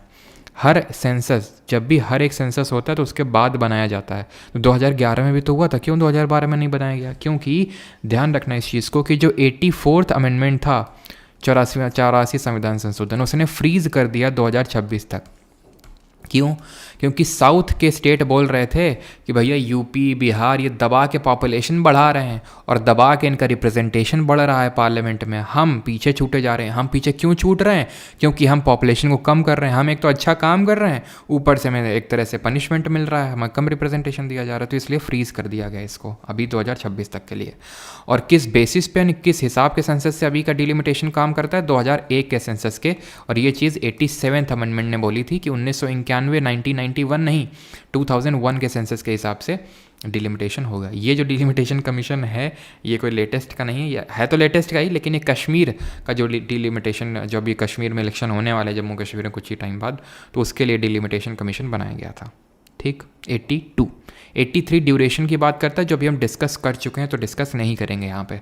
5 साल और 6 साल जो भी डिस्कस किए हैं। क्वालिफिकेशन फॉर मेंबरशिप लोकसभा के लिए और राज्यसभा के लिए, तो भारत का नागरिक होना चाहिए, वो मैं रिपीट नहीं करूँगा, वो आपको पता है। एज वाला देख लो, एज 25 साल होनी चाहिए यहाँ पे। और राज्यसभा में वही भारत का नागरिक और सब, एज यहाँ पे 30 साल। तो इसीलिए इनको थोड़ा सा हाउस ऑफ एल्डर्स बोल देते हैं, बड़े लोगों का हाउस है। Sessions of parliament, prorogation and dissolution, 84 के बाद 85 sessions, prorogation and dissolution. Sessions कितने होते हैं? तो हमारे पार्लियामेंट के सत्र होते हैं 3। कौन कौन से? शुरू से शुरू करते हैं, ठीक है। सबसे पहले होता है बजट सत्र। कब शुरू होता है? ये शुरू होता है आपका वही फरवरी के टाइम पे और अप्रैल लास्ट तक चलता है, या फिर मई के पहले हफ्ते तक चलेगा। दूसरा है मॉनसून सत्र, जो कि जुलाई में शुरू हो जाता है, सितंबर में ख़त्म होता है। और होता है आपका विंटर सेशन, यानी कि शीतकालीन सत्र, ठीक है, जो सबसे शॉर्टेस्ट होता है। सबसे लंबा ये होता है, सबसे शॉर्ट ये होता है विंटर। नवंबर दिसंबर में चलता है विंटर। अब ये मैक्सिमम हो सकते हैं, मैक्सिमम यानी कि इससे ज़्यादा नहीं हो सकते, इससे कम हो सकते हैं। जी हाँ, मिनिमम 2 सेशंस तो बुलाने ही पड़ते हैं। मिनिमम 2 सेशंस तो बुलाने ही पड़ते हैं, यानी कि 2 सेशन के बीच का गैप 6 महीने से ज़्यादा का नहीं हो सकता है। 6 मंथ से ज़्यादा का गैप नहीं हो सकता है, इससे ज़्यादा गैप नहीं हो सकता है। बुलाता कौन है? बुलाता है मगर जाने का नहीं, लेकिन जाना तो पड़ेगा यहाँ पे। बुलाता है यानी समन कौन करता है? समन करता है प्रेसिडेंट, राष्ट्रपति। प्रोरोग कौन करता है? प्रोरोग का मतलब होता है सत्रावसान करना, सत्र को खत्म कर देना, ये करता है प्रेसिडेंट। इसका मतलब क्या होता है? तो होता ये है, अब एक चीज़ और होती है जो यहाँ पे लगे हाथ में आपको बता ही देता हूँ, और वो होता है एडजॉर्नमेंट। एडजॉर्नमेंट ये है सत्रावसान करना, और ये है सदन को स्थगित करना, एडजॉर्नमेंट। एडजॉर्नमेंट का मतलब ये होता है कि आज की सिटिंग को ख़त्म कर दिया गया है। आज लोग आए हैं और सिटिंग को क्यों ख़त्म क्यों किया गया, अभी वो भी देखें क्यों ख़त्म किया जाता है, डिफरेंट रीजंस होते हैं। तो ख़त्म कर दिया, बोला प्रिसाइडिंग ऑफिसर ने, पीठासीन अधिकारी, जैसे कि हमारे मान लो जगदीप धनखड़ जी ने या फिर ओम बिरला जी ने, कि अभी तुम लोग जाओ, कल मिलते हैं, क्योंकि आज ज़्यादा लोग आए नहीं हैं, ठीक है। तो इस तरह से, या फिर तुम लोग हल्ला गुल्ला बहुत करो, तो आज जाओ यहाँ से, कल मिलते हैं, फिर परसों मिलते हैं, 3 दिन बाद मिलते हैं, जब भी। तो एडजर्नमेंट होता है, ठीक। अब अगर हमारे प्रिसाइडिंग ऑफिसर, पीठासीन अधिकारी को ये लगता है कि यार काम तो ख़त्म हो गया, इस सत्र का पूरा काम ख़त्म हो गया, अब छुट्टी करने का वक्त आ गया है, इनको भी भगाते हैं, अब अगले सत्र में मिलते हैं, तो प्रिसाइडिंग ऑफिसर पता है क्या करेगा? वो एडजर्न सीने डाई कर देगा, वो बताएगा नहीं कब मिलना है। तो इसका मतलब प्रेसिडेंट समझ जाता है कि अब सत्र को ख़त्म करने का समय लगता है, सिग्नल दे दिया है प्रिसाइडिंग ऑफिसर ने, तो वो क्या कर देता है? प्रेसिडेंट प्रोरोग कर देता है। डिज़ोल्व क्या होता है? डिज़ोल्व जो है ये भी प्रेसिडेंट ही करता है। इसका मतलब ये होता है कि सिटिंग नहीं, सेशन नहीं, हाउस को ही उड़ा देना। यहाँ पे सिटिंग जा रही है, यहाँ पे प्रोरोगेशन पे सेशन जा रहा है। एक सेशन मान लो बजट को उड़ गया, मानसून उड़ गया, फिर विंटर उड़ गया, कोई एक। डिज़ोल्व में हाउस ही उड़ गया। कौन सा हाउस डिज़ोल्व हो सकता है? अभी पढ़े थे, ओनली लोकसभा। राज्यसभा तो परमानेंट हाउस है, तो ये भी प्रेसिडेंट करता है। ये एडजर्नमेंट सीनेडाई ये पीठासीन अधिकारी करते हैं हाउस के। कौन होते हैं पीठासीन अधिकारी? नहीं पता है तो अभी पता चल जाएगा, उनके भी आर्टिकल बस आने ही वाले हैं, ठीक है। तो ये प्रिसाइडिंग ऑफिसर करते हैं, बस समझते रहना। पार्ट 5 समझिए ना, सबसे बड़ा बोझा यही होता है लोगों का। आराम से एकदम बोझा को एकदम थोड़ा ही बस और बचा है, ठीक है। Right of president to address and send message to house. राष्ट्रपति कुछ मैसेज भेज सकता है जो आज तक प्रेसिडेंट नहीं भेजा है, आज़ादी से लेकर आज तक इस आर्टिकल का यूज़ नहीं हुआ है प्रेसिडेंट के द्वारा, ठीक है, ध्यान रखना। तो एड्रेस कर सकता है प्रेसिडेंट, संबोधित कर सकता है। 87 स्पेशल एड्रेस है ये, कुछ विशेष संबोधन, ये कब किया जाता है? 2 अवसरों पे किया जाता है। एक तो जनरल इलेक्शन के बाद जो अभी हुए थे, आपको पता है लोकसभा के बाद अभी जनरल इलेक्शन हुए, उसके बाद जो पहला सेशन होगा उसमें, और हर फाइनेंशियल ईयर, हर ईयर, हर साल का जो पहला सेशन होगा, first session of each year, first session of each year. जैसे मान लो इस साल का पहला सेशन है बजट सेशन, तो उसमें, या फिर अगर 5 साल बाद जो हमारे आम चुनाव होते हैं उसके बाद जो पहली हमारी जो नई लोकसभा बनेगी उसका जो पहला सेशन होगा उसमें स्पेशल एड्रेस करेगा। इसी को बोलते हैं मोशन ऑफ थैंक्स। आपने देखा होगा अभी पार्लियामेंट में किस तरह से जब स्पीच चली थी, है ना, जब ये लोग मिले थे इलेक्शन के बाद, तो बीजेपी वाले बोल रहे थे लास्ट में सब कुछ बोलने के बाद कि I support the special address of president, या फिर आई अपोज जो विपक्ष वाले थे। तो मोशन ऑफ थैंक्स को पास करवाना पड़ता है सरकार को, नहीं तो फिर सरकार गिरने के चांस हो जाते हैं। मतलब ये है कि सरकार के पास बहुमत है, समझते हो ना बहुमत। जैसे कि अभी मोदी जी ने क्यों नीतीश और नायडू जी का साथ लिया, क्योंकि बहुमत चाहिए था। अगर वो पीछे अगर हट जाएं या फिर मान लो कुछ वोटिंग हो जाए ऐसे और वो लोग वोट ना करें फेवर में, तो इसका मतलब है विपक्ष समझ जाएगा भैया गड़बड़ चल रही है, चलो पास करो तो जरा नो कॉन्फिडेंस मोशन, कैंची बनाओ तो जरा इनकी तो वो हो जाएगा, सरकार गिर जाएगी उनकी। ठीक है, तो ये होता है 88 rights of ministers and attorney general. क्या अधिकार हैं होते हैं मंत्रियों के पास और महान न्यायवादी, जिसके बारे में पढ़े थे, highest law officer of country. अधिकार ये होता है, पहले मिनिस्टर का पढ़ते हैं, ये लोकसभा है, या तो तुम लोकसभा के मेंबर हो गए तो राज्यसभा के मेंबर हो गए, तो तुम जिस भी हाउस के मेंबर हो खूब बोलो, खूब बगैती काटो, वहाँ वोटिंग में भी हिस्सा लो, कोई दिक्कत नहीं है। लेकिन जब तुम दूसरे हाउस में जाना ना, बगैती वहाँ भी कर सकते हो, वहाँ भी बोल सकते हो, लेकिन ध्यान इस बात का रहे कि वोटिंग मत कर देना वहाँ पे। यानी कि राइट ये होता है अधिकार मिनिस्टर का कि वो जिस हाउस का मेंबर नहीं है उसमें भी जाके बोल सकता है, लेकिन वोटिंग नहीं कर सकता है। अटॉर्नी जनरल वो दोनों हाउसेस में जाके बोल सकता है, वो भी दोनों हाउसेस में बोल सकता है, लेकिन वो दोनों हाउसेस में से किसी भी हाउस में वोट नहीं कर सकता है। क्यों? क्योंकि वो किसी भी हाउस का मेंबर नहीं है ना, इसलिए। ठीक, 89। अब यहाँ से आते हैं पीठासीन अधिकारी, दैट इज प्रिसाइडिंग ऑफिसर जिनको बोलते हैं। तो पहले हैं हमारे राज्यसभा के पीठासीन अधिकारी, वो क्या है? 2 हैं, चेयरमैन और डिप्टी चेयरमैन। समझ में आती है बात? VP vice president shell be the ex officio chairperson of the Rajya Sabha या फिर काउंसिल ऑफ स्टेट, वही सेम बात है। तो 2 आर्टिकल हैं जो ये चीज़ बोलते हैं, 64 और 89। और डिप्टी चेयरमैन, तो जैसे ही नई राज्यसभा बनेगी तो आपको डिप्टी चेयरमैन भी हाउस अपना चुन लेगा, खत्म।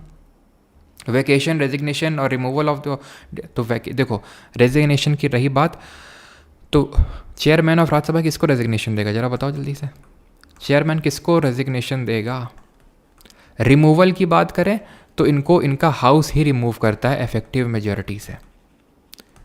प्रभावी बहुमत बोलते हैं इसको हिंदी में, इसके डेप्थ में नहीं जाएंगे, कभी पूछा नहीं है, लेकिन अगर पूछ लेगा तो हमें पता होना चाहिए प्रभावी बहुमत। इसका मतलब होता है of all the then member of the house, then member, यानी वैकेंसी को इंक्लूड नहीं करते हैं इसमें, all the then members of the house. Chairman of Rajya Sabha है कौन? वाइस प्रेसिडेंट है। किसको देते हैं? प्रेसिडेंट को। प्रेसिडेंट किसको इस्तीफा देते हैं? वाइस प्रेसिडेंट को, बस खत्म। और डिप्टी चेयरमैन किसको देगा? वो चेयरमैन ऑफ राज्यसभा को दे देगा। ठीक, क्लियर। और इफेक्टिव मेजोरिटी से इनको हटाता है कौन? राज्यसभा ही हटाएगा। उपराष्ट्रपति को इलेक्ट कौन करता है? जो राष्ट्रपति को हटाता है, ऑल मेंबर ऑफ पार्लियामेंट। और इसको कौन हटाता है? वाइस प्रेसिडेंट को। तो ये राज्यसभा के मेंबर्स ही हटाते हैं, यही लोग इफेक्टिव मेजॉरिटी से पास करेंगे। सर लोकसभा का कोई रोल नहीं होता है क्या? होता है, बहुत ही मिनिमल रोल होता है कि लोकसभा को बस सिंपल मेजॉरिटी से, सिंपल मेजॉरिटी का मतलब होता है साधारण बहुमत से बस एग्री कर लेना, सहमति कर देना, जो कि वो तो हो ही जाता है। तो मेन होता है राज्यसभा से पास करवाना। 91 मेन राज्यसभा का रोल होता है वाइस प्रेसिडेंट को रिमूव करने में। Power of the deputy chairman or other person to perform the duties of office of chairman. Chairman मान लो नहीं है तो डिप्टी चेयरमैन उनकी पोजीशन में बैठ जाएंगे। भाई कौन है डिप्टी चेयरमैन, जरा बताना तो कमेंट में। डिप्टी चेयरमैन कौन है अभी करंट में राज्यसभा के? हैं कौन है? हरिवंश, नारायण, जल्दी से बताओ। चेयरमैन कौन, मतलब डिप्टी चेयरमैन पूछ रहा हूँ। तो चेयरमैन अगर नहीं होगा, यानी वाइस प्रेसिडेंट जी नहीं है, तो कौन आ जाएगा? डिप्टी चेयरमैन आ जाएगा। लेकिन नहीं है कि 2 मतलब होते हैं, नहीं है कि 2 मतलब होते हैं। या तो वो एब्सेंट हो सकते हैं या उनका सीट वैकेंट हो सकता है। एब्सेंट का मतलब ये है कि तबीयत खराब हो गई इसलिए नहीं आए, या फिर बेटे या बेटी की उनकी शादी है, या फिर कुछ काम पड़ गया तो एब्सेंट है, विदेश गए कहीं पे तो एब्सेंट है। आएंगे अभी कुछ टाइम में। वैकेंट है मतलब वो अब वो कभी नहीं आएंगे उस सीट पे, वो गए पूरी तरह से, उसको वैकेंट बोलते हैं। तो अगर एब्सेंट है तो उस केस में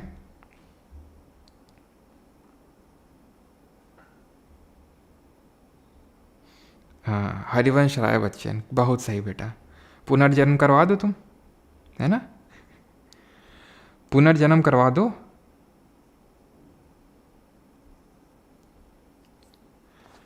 हरिवंश नारायण सिंह है, मतलब हरिवंश बता दिया, उससे भी उसके आगे भी तुम ना जोड़ पाए हैं। सब हरिवंश राय बच्चन, मधुशाला पी के बैठे हो सब के सब। चलो ठीक है, तो अगर वेकेंट है तो मान लो, या एबसेंट मतलब चेयरमैन भी नहीं है। देखो सिंपल समझो, चेयरमैन अगर एबसेंट हो, वेकेंट हो, चाहे कुछ भी हो, डिप्टी चेयरमैन ही उनकी सीट पे आके बैठ जाएंगे। लेकिन अगर चेयरमैन एबसेंट है, डिप्टी चेयरमैन भी एबसेंट है, तो एक पैनल ऑफ वाइस चेयरपर्सन होता है, उससे कोई आता है। ठीक है, पैनल ऑफ वाइस चेयरपर्सन। अभी मैंने करंट अफेयर्स करवाए थे तो वहाँ बताया था, नागालैंड से जो पहली हमारी विमेन मेंबर ऑफ पार्लियामेंट आई हैं, उनको अभी वहाँ पे पैनल ऑफ वाइस चेयरपर्सन का हिस्सा हैं, जिसकी वजह से वो अभी बैठी थी वहाँ पे राज्यसभा में। ठीक है, चेयरमैन भी ये एब्सेंट थे, डिप्टी चेयरमैन भी। लेकिन अगर उनकी सीट वैकेंट हो जाएगी, उन्होंने रेजिग्नेशन दे दिया, डेथ हो गई, रिमूवल हो गया, तो पैनल ऑफ वाइस चेयरपर्सन से कोई नहीं आएगा। प्रेसिडेंट किसी सीनियर मोस्ट मेंबर को बिठा देगा चेयरमैन की पोजीशन पर। 92 चेयरमैन ये लिखा हुआ है कि इसमें चेयरमैन और डिप्टी चेयरमैन उस सीट में नहीं बैठेंगे, वो जो ऊपर वाली सीट होती है, अगर उनको रिमूवल का रेजोल्यूशन चल रहा हो, उनको हटाने की अगर प्रक्रिया चल रही हो, तो वो वहाँ पे नहीं बैठेंगे, नीचे जो बाकी लोग हैं उनके बीच में आके बैठेंगे। क्लियर। 93rd आर्टिकल, स्पीकर और डिप्टी स्पीकर। अब यहाँ से कौन स्टार्ट हो रहे हैं, प्रिसाइडिंग ऑफिसर ऑफ लोकसभा। अभी किन के बारे में देख रहे थे, प्रिसाइडिंग ऑफिसर ऑफ राज्यसभा, अभी प्रिसाइडिंग ऑफिसर ऑफ लोकसभा आ गए। तो लोकसभा में कौन कौन प्रिसाइड करता है उसको, लोकसभा के अध्यक्ष और लोकसभा के उपाध्यक्ष। स्पीकर कौन है अभी जरा बताइए कमेंट में, पहले कौन थे, और अभी डेप्यूटी स्पीकर कौन है। तो स्पीकर इनकी बात करता है बस ये, ठीक है। और ये हाउस ही इनको इलेक्शन करता है। कौन इलेक्ट करता है इनको, इलेक्टेड बाय हाउस, यानी जैसे ही नई लोकसभा का गठन होगा तो हाउस जो है इनको इलेक्ट कर देगा, इलेक्टेड बाय हाउस, यानी हाउस के मेंबर होते हैं। लेकिन वहाँ राज्यसभा में बात करें तो जो राज्यसभा के चेयरमैन होते हैं वो राज्यसभा के मेंबर नहीं होते हैं, वो वाइस प्रेसिडेंट होते हैं, वो राज्यसभा के मेंबर नहीं होते हैं। डिप्टी चेयरमैन में होते हैं राज्यसभा के मेंबर, यहाँ पे दोनों लोग ही मेंबर होते हैं। फर्स्ट स्पीकर कौन थे, गणेश वासुदेव मावलंकर जी, जीवी मावलंकर। अभी कौन है करंट में, करंट में है ओम बिरला जी। पहली विमेन कौन थी, मीरा कुमारी, लिख नहीं रहा हूं, ठीक है, पता होना चाहिए। पहले डिप्टी स्पीकर कौन थे, डिप्टी स्पीकर कौन थे जरा बताएंगे। और अभी करंट में, तो करंट में ध्यान रखना, करंट में कोई नहीं है। जी हाँ, करंट में डिप्टी स्पीकर का पोजीशन खाली पड़ा हुआ है। और ये कब से खाली पड़ा हुआ है, ये 2019 से खाली पड़ा हुआ है। 2019 से कोई है ही नहीं डिप्टी स्पीकर, समझ रहे हैं आप, कोई है ही नहीं। और पहले डिप्टी स्पीकर M.A. अयंगर थे, ठीक है, M.A. अयंगर। और एक चीज़ ध्यान रखिएगा अभी, अच्छा चलो इसको लेके तो आर्टिकल आएगा, किसको रेजिग्नेशन वगैरह देते हैं, ठीक है। अगला हमारा, और ठीक, अगला हमारा vacation, resignation of and removal. तो रेजिग्नेशन किसको देते हैं, ध्यान रखिएगा, स्पीकर जो है अपना रेजिग्नेशन डेप्यूटी स्पीकर को देता है, और डेप्यूटी स्पीकर अपना रेजिग्नेशन स्पीकर को देता है, अध्यक्ष उपाध्यक्ष को, और उपाध्यक्ष अध्यक्ष को दे देगा वो, ठीक है, सिंपल। और इनके भी सेम वही काम करेगी, सेम क्या चीज़ काम करेगी, अगर मान लेते हैं वही जो यहाँ पे लिखा हुआ है, पावर ऑफ डेप्यूटी स्पीकर और other person to perform the duties of, और इनका रिमूवल भी यार क्या कौन करेगा, हाउस ही करेगा, ठीक है। इलेक्शन कौन कर रहा था, हाउस। और इलेक्शन पता है, इलेक्शन भी अभी स्पीकर का रिसेंटली हुआ था ओम बिरला जी का, जो कि आप ये मान लीजिए थिंक हाँ, आज़ादी के बाद पहली बार ही हुआ था स्पीकर का जो चुनाव हुआ था। नहीं तो सीधे जो रूलिंग पार्टी होती थी मेजोरिटी में, वही जिसको बना देती थी वही बन जाता था, ठीक है, वो एक प्रथा चली आ रही थी। लेकिन इस बार इलेक्शन करवाए गए थे और इलेक्शन में ओम बिरला जी की जीत हुई थी, तो इसलिए थोड़ा और इंपॉर्टेंट हो जाता है। कौन इलेक्शन करवाता है, लोकसभा। उनका रिमूवल भी कौन करेगा, लोकसभा ही करेगा, सिर्फ लोकसभा कर सकता है इनका रिमूवल भी, ठीक है। और वो भी इफेक्टिव मेजोरिटी नहीं, प्रभावी बहुमत से होगा। 95 power of the deputy speaker और other person to perform the duties of the office तो वही है कि अगर स्पीकर नहीं होंगे तो डिप्टी स्पीकर उनकी ड्यूटीज़ को परफॉर्म करेंगे, और डिप्टी स्पीकर नहीं होंगे तो नहीं होंगे। दो मतलब है, या तो एब्सेंट है तो पैनल ऑफ चेयरपर्सन, जैसे राज्यसभा में पैनल ऑफ वाइस चेयरपर्सन होता है, वैसे यहाँ पैनल ऑफ चेयरपर्सन होता है, जिसमें कि 10 लोग बिठा के रखे जाते हैं। अगर मान लो कि कोई ना हो तो उनमें से कोई एक वहाँ पे गद्दी पे बैठ जाएगा वो, ठीक है। और जब अगर मान लेते हैं कि वेकेंट है, तो वेकेंट हो गई तो प्रेसिडेंट क्या करेगा, किसी सीनियर मोस्ट मेंबर को बना देगा और हाउस से बोलेगा कि जल्द से जल्द एक परमानेंट स्पीकर चुन लो। स्पीकर की जो इलेक्शन की डेट है, ध्यान रखना, इलेक्शन की डेट ये कौन डिसाइड करता है? इलेक्शन की जो डेट होती है स्पीकर के, वो प्रेसिडेंट डिसाइड करता है, देश का जो राष्ट्रपति होता है। और डेप्यूटी स्पीकर की इलेक्शन की डेट स्पीकर डिसाइड करता है। और जब स्पीकर प्रिसाइड कर रहा है हाउस को, यानी सदन की अध्यक्षता कर रहा है, तो deputy speaker is like any other member of the house, यानी वो एक नॉर्मल मेंबर की तरह सबके साथ ही बैठेगा डेप्यूटी स्पीकर। ऐसा नहीं कि स्पीकर के बगल में डेप्यूटी स्पीकर की कुर्सी डली रहती है छोटी सी, ना, वो किसी अदर मेंबर की तरह है जब तक स्पीकर प्रिसाइड कर रहा है। 96 speaker deputy speaker not to preside, वही है सेम चीज़ कि ये प्रिसाइड नहीं करेंगे, सदन की अध्यक्षता नहीं करेंगे अगर इनके रिमूवल का रेजोल्यूशन चल रहा है। अगर इनके रिमूवल का रेजोल्यूशन चल रहा है तो ये बड़ी वाली सीट में नहीं बैठेंगे, ये बाकी लोगों के साथ आके नीचे ही बैठेंगे, simple. Salary and allowances of chairman deputy chairman, तो सैलरी अलाउंस कौन डिसाइड करता है? पार्लियामेंट डिसाइड करता है, ठीक है। सैलरी अलाउंस किस शेड्यूल में दिया हुआ है अभी हम देखेंगे, शेड्यूल नंबर 2 में, ठीक है। 99 ओथ और अफर्मेशन कौन दिलाएगा? शपथ जो है इन लोगों को प्रेसिडेंट दिलाता है, या फिर इसके द्वारा कोई चुना गया, जो इसका आदमी होगा, कोई इसके द्वारा जो चुना गया होगा वो दिलाएगा, जो कि यूजुअली प्रोटेम स्पीकर होता है। प्रोटेम स्पीकर कौन होता है और ये स्पीकर से अलग कैसे होता है? तो जब हमारी नई लोकसभा का गठन होता है, जब हमारी न्यूली अपॉइंटेड लोकसभा होती है, तो उसके जो नवनिर्वाचित हमारे सांसद लोग होते हैं, तो उनको ओथ दिलाने का काम प्रोटेम स्पीकर करता ही है। और जैसे ही ओथ दिला देता है तो प्रेसिडेंट उसको हटा देता है, यानी कि एक टेम्पररी स्पीकर होता है जिसका काम सिर्फ ओथ दिलाना होता है, जो नए नवेले हमारे सांसद लोग आए हैं, खासकर लोकसभा में, ठीक है। राज्यसभा वालों को तो उपराष्ट्रपति खुद ही दिला देता है, ठीक है। तो प्रोटेम स्पीकर यहाँ पे मतलब हो, प्रोटेम स्पीकर यूजुअली अगर आपसे पूछ ले कौन होता है, तो जो ओथ दिलाता है तो वो टेम्पररी तौर से अपॉइंट किया जाता है प्रेसिडेंट के द्वारा, जो कि यूजुअली सीनियर मोस्ट मेंबर होता है, जो नई लोकसभा बनी है वो ओथ दिलाता है, बस काम खत्म उसका। अब आते हैं आर्टिकल नंबर 100 पे। अब यहाँ तक किसी कोई डाउट हो तो ज़रा पूछ ले, कुछ भी डाउट हो तो पूछ सकते हैं यहाँ पे।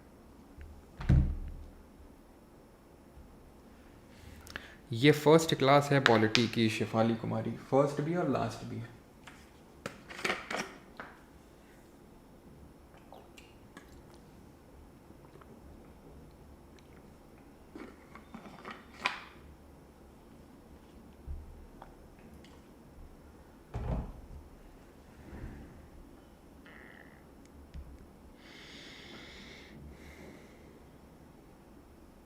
भारतू हरी महता, अच्छा ठीक है, अभी के वहाँ प्रोटेम स्पीकर, हाँ, नो ठीक। चलो अभी आते हैं आर्टिकल 100। तो ये 2-3 चीज़ों की बात करता है। एक तो वोटिंग की बात करता है, हाउस में वोटिंग की। तो वोटिंग सिंपल होती है, जैसे कि येस नो। और अगर मान लेते हैं कि इक्वालिटी जब अब वोट हो जाती है, इन case of equality of votes,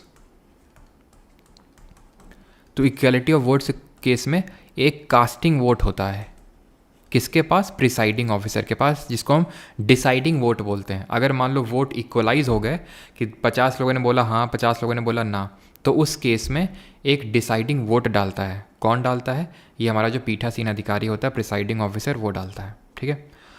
vacancy and quorum, quorum क्या होता है? इसको हिंदी में गण पूर्ति बोलते हैं। ये होता है minimum number of members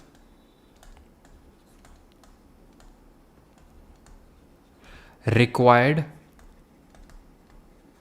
to carry on the proceedings, to carry on the proceedings of the house। यानी कि सदन का काम नहीं हो सकता है, आगे नहीं बढ़ाया जा सकता है अगर इतने लोग नहीं होंगे। तो कितने? 10%, यानी 1/10। वही सेम बात ही होगी आपकी, ठीक है।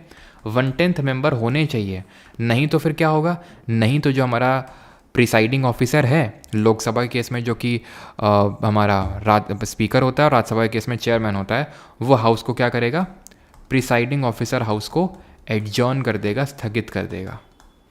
तो आपने समझा कि एडजर्न कब होता है, एडजर्न जब कोरम नहीं होगी, गणपूर्ति नहीं होगी तो, ठीक है। इक्वालिटी ऑफ वोट्स के केस में कास्टिंग वोट होता है, जो किसके पास होता है, प्रिसाइडिंग ऑफिसर।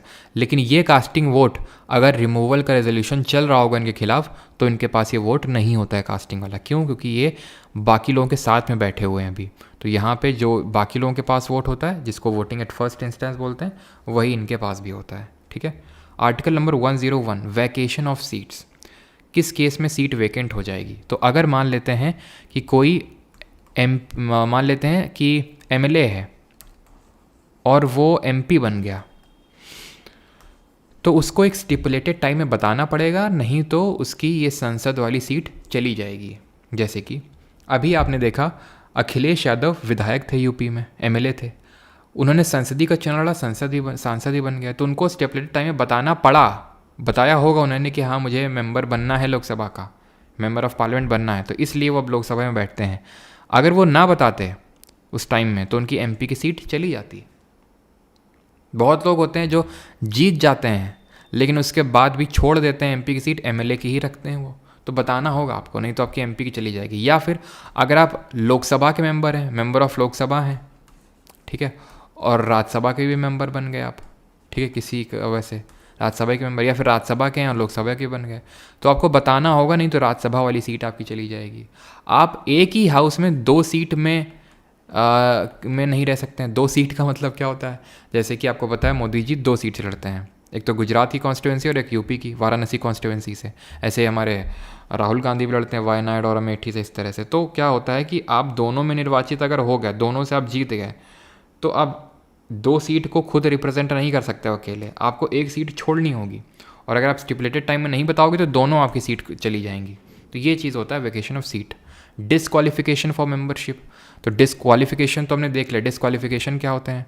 डिसक्वालिफिकेशन ये होते हैं not a citizen of India, अगर आप भारत के नागरिक नहीं हैं तो, या अगर आपने कोई लाभ का पद धारण कर रखा है, कोई office of profit. Office of profit क्या होता है? लाभ का पद, जहाँ से भी आपको सरकार की तरफ से कोई सैलरी आप ड्रॉ कर रहे हो, उसको ऑफिस ऑफ प्रॉफिट बोलते हैं, ठीक है।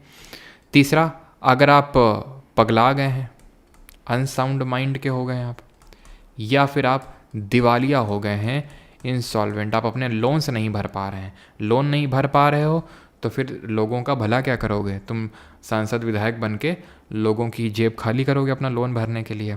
तो इसलिए ये डिस्क्वालिफिकेशंस होती हैं।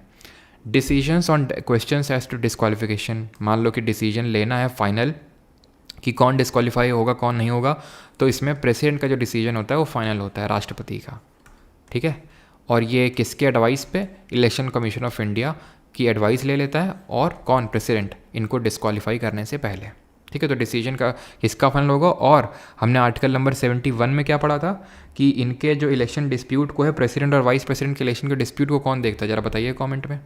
104 ये बात करता है पेनल्टी फॉर सिटिंग, जो कि हमें नहीं पढ़ना है। पेनल्टी ये होती है कि अगर मान लो कि आप क्वालिफाइड नहीं है हाउस में बैठने के लिए, या फिर आप हाउस के मेंबर नहीं और आप यहाँ पे वोटिंग कर रहे हैं, ठीक है, तो आपको बैठने और वोटिंग करने का एक चार्ज पे करना होता है, ठीक है। आप पे फाइन लगता है, वो लिखा हुआ है, जो कि आपसे नहीं पूछेगा, उतना इंपॉर्टेंट नहीं है। 105 power, privilege etcetera of the house of parliament end of the members. तो प्रिविलेज होते हैं इनके पास, विशेष अधिकार होते हैं इन्हीं कमिटीज़ के पास, कि इनके पास फ्रीडम ऑफ स्पीच होती है। फ्रीडम ऑफ स्पीच तो हम लोग के पास भी होती है, लेकिन यहाँ पे दूसरा फ्रीडम ऑफ स्पीच की बात हो रही है जो हमारे सांसद लोगों के पास होती है, कि हाउस में कुछ भी बोल सकते हैं, कुछ भी वोट कर सकते हैं, and they are not answerable to any court for that.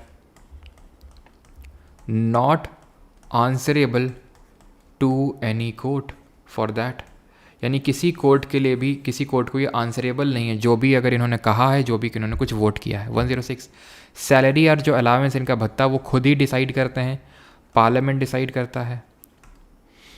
107 provisions as to introduction and passing of bills. अब यहाँ से हमारा बिल स्टार्ट होगा, ऑर्डनरी बिल, मनी बिल।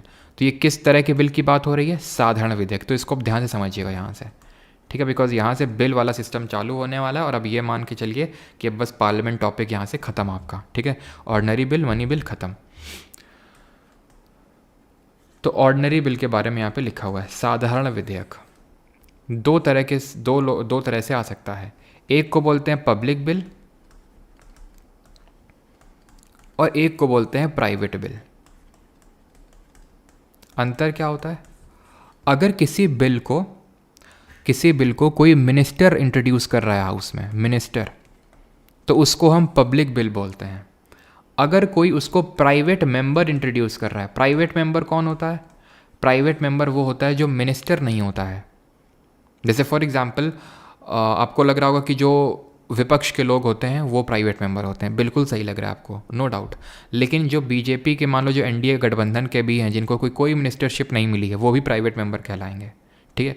अब क्या सर इसमें भी अंतर होता है? ज़्यादा अंतर नहीं होता है, बस थोड़ा अंतर ये होता है कि अगर कोई मिनिस्टर बिल को ला रहा है तो उसको सिर्फ 7 दिन का नोटिस देना होता है, और अगर कोई प्राइवेट मेंबर ला रहा है तो उसको 1 महीने का नोटिस देना होता है, 30 दिन पहले नोटिस देना होता है। ठीक है। तो ये थोड़े से अंतर होते हैं, बाकी तो सेम तरह से ही पैसेज होता है। पैसेज कैसे होता है? अगर लोकसभा में आया है तो राज्यसभा के पास जाएगा और देन राष्ट्रपति के पास जाएगा और उसको अपना ठप्पा देना होगा, तभी वो एक्ट बन पाएगा। या फिर अगर राज्यसभा में इंट्रोड्यूस हुआ है तो लोकसभा में जाएगा और देन प्रेसिडेंट के पास जाएगा और वो ठप्पा दे देगा, तो वो बिल एक्ट बन जाएगा। ठीक। 108 किसकी बात करता है? Joint sitting of both the houses in certain cases. अब होता क्या है कि मान लेते हैं अगर यहाँ पे कहीं बीच में डेडलॉक क्रिएट हो जाए। डेडलॉक क्या होता है? मान लेते हैं लोकसभा ने बिल पास किया राज्यसभा को, और राज्यसभा ने इसको क्या बोला कि लोकसभा को बोला कि ये अमेंडमेंट कर लो, तो लोकसभा ने मना कर दिया, यानी इन दोनों में सहमति नहीं बनी उस बिल को लेके। या फिर एक हाउस ने दूसरे हाउस को बिल भेजा और उसने उसको 6 महीने तक अटकाए रखा, 6 महीने तक उसमें कोई रिस्पॉन्स नहीं दिया, तो इस केस में डेडलॉक सिचुएशन क्रिएट हो जाती है। और इस डेडलॉक को रिजॉल्व करने के लिए प्रेसिडेंट, जो राष्ट्रपति हैं, वो ज्वाइंट सिटिंग बुलाते हैं, संयुक्त बैठक बुलाते हैं राष्ट्रपति। ज्वाइंट सिटिंग ये हमने किस कंट्री कॉन्स्टिट्यूशन से ली है? ये हमने ऑस्ट्रेलिया के कॉन्स्टिट्यूशन से इसको लिया है, बोरो किया है इसको। बुलाता कौन है? प्रेसिडेंट। और इसको प्रिसाइड कौन करता है? अध्यक्षता कौन करता है? लोकसभा का जो स्पीकर होता है। काम क्या होता है इस ज्वाइंट सिटिंग को बुलाने का? पर्पस क्या होता है? सो दैट उस बिल को पास करवाया जा सके, उस डेडलॉक को ख़त्म करवा के। और ये जो जॉइंट सिटिंग चलती है ये लोकसभा के रूल्स के हिसाब से चलती है, और लोकसभा का जो अध्यक्ष होता है वो प्रिसाइड करता है। वो नहीं होगा तो डेप्यूटी स्पीकर ऑफ लोकसभा, और वो नहीं होगा तो deputy chairman of Rajya Sabha. Rajya Sabha का चेयरमैन कभी भी जॉइंट सिटिंग को प्रिसाइड नहीं कर सकता, क्योंकि वो किसी भी हाउस का मेंबर नहीं होता है। ठीक है। तो article 108 talks about the joint sitting. ठीक है।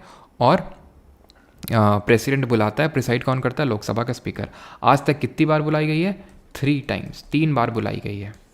एक बार तो प्रिवेंशन ऑफ टेररिज्म बिल को पास करने के लिए, एक बार बैंकिंग सर्विसेज कमीशन बिल को पास करने के लिए। आज तक कभी एसएससी ने ये सवाल पूछा नहीं है, तो इसलिए रट्टा मत मारने, इसका थोड़ा देख लो।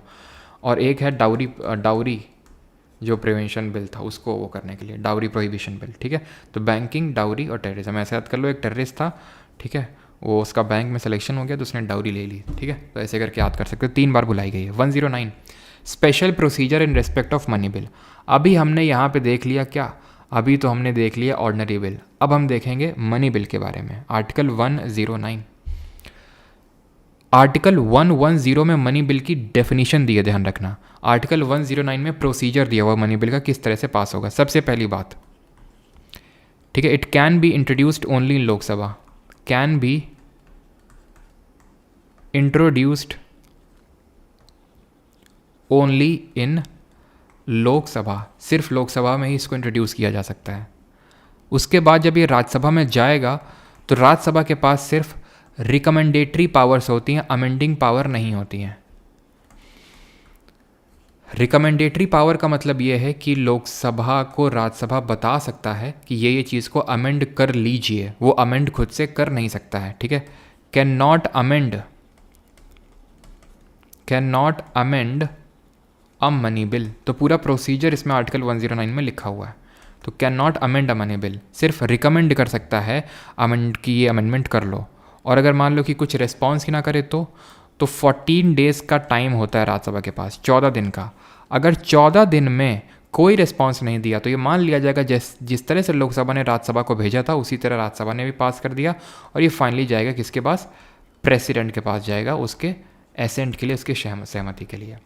ऑर्डिनरी बिल के केस में हमने देखा कि दोनों के पास सेम पावर होती है, लोकसभा और राज्यसभा के दोनों के पास सेम पावर होती है with respect to ordinary bill. लेकिन मनी बिल के केस में, धन विधेयक के केस में, लोकसभा के पास ज़्यादा पावर होती है as compared to Rajya Sabha. Money bill को इंट्रोड्यूस करने से पहले हाउस में प्रेसिडेंट की प्रायर रिकमेंडेशन लेनी पड़ती है, प्रेसिडेंट की रिकमेंडेशन लेनी पड़ती है, उसकी रिकमेंडेशन के बिना मनी बिल को इंट्रोड्यूस नहीं किया जा सकता। और दूसरा, अगर ये बात उठती कि कोई बिल मनी बिल होगा कि नहीं होगा, तो लोकसभा का जो स्पीकर होगा वो डिसाइड करता है कि कोई बिल मनी बिल होगा या नहीं होगा।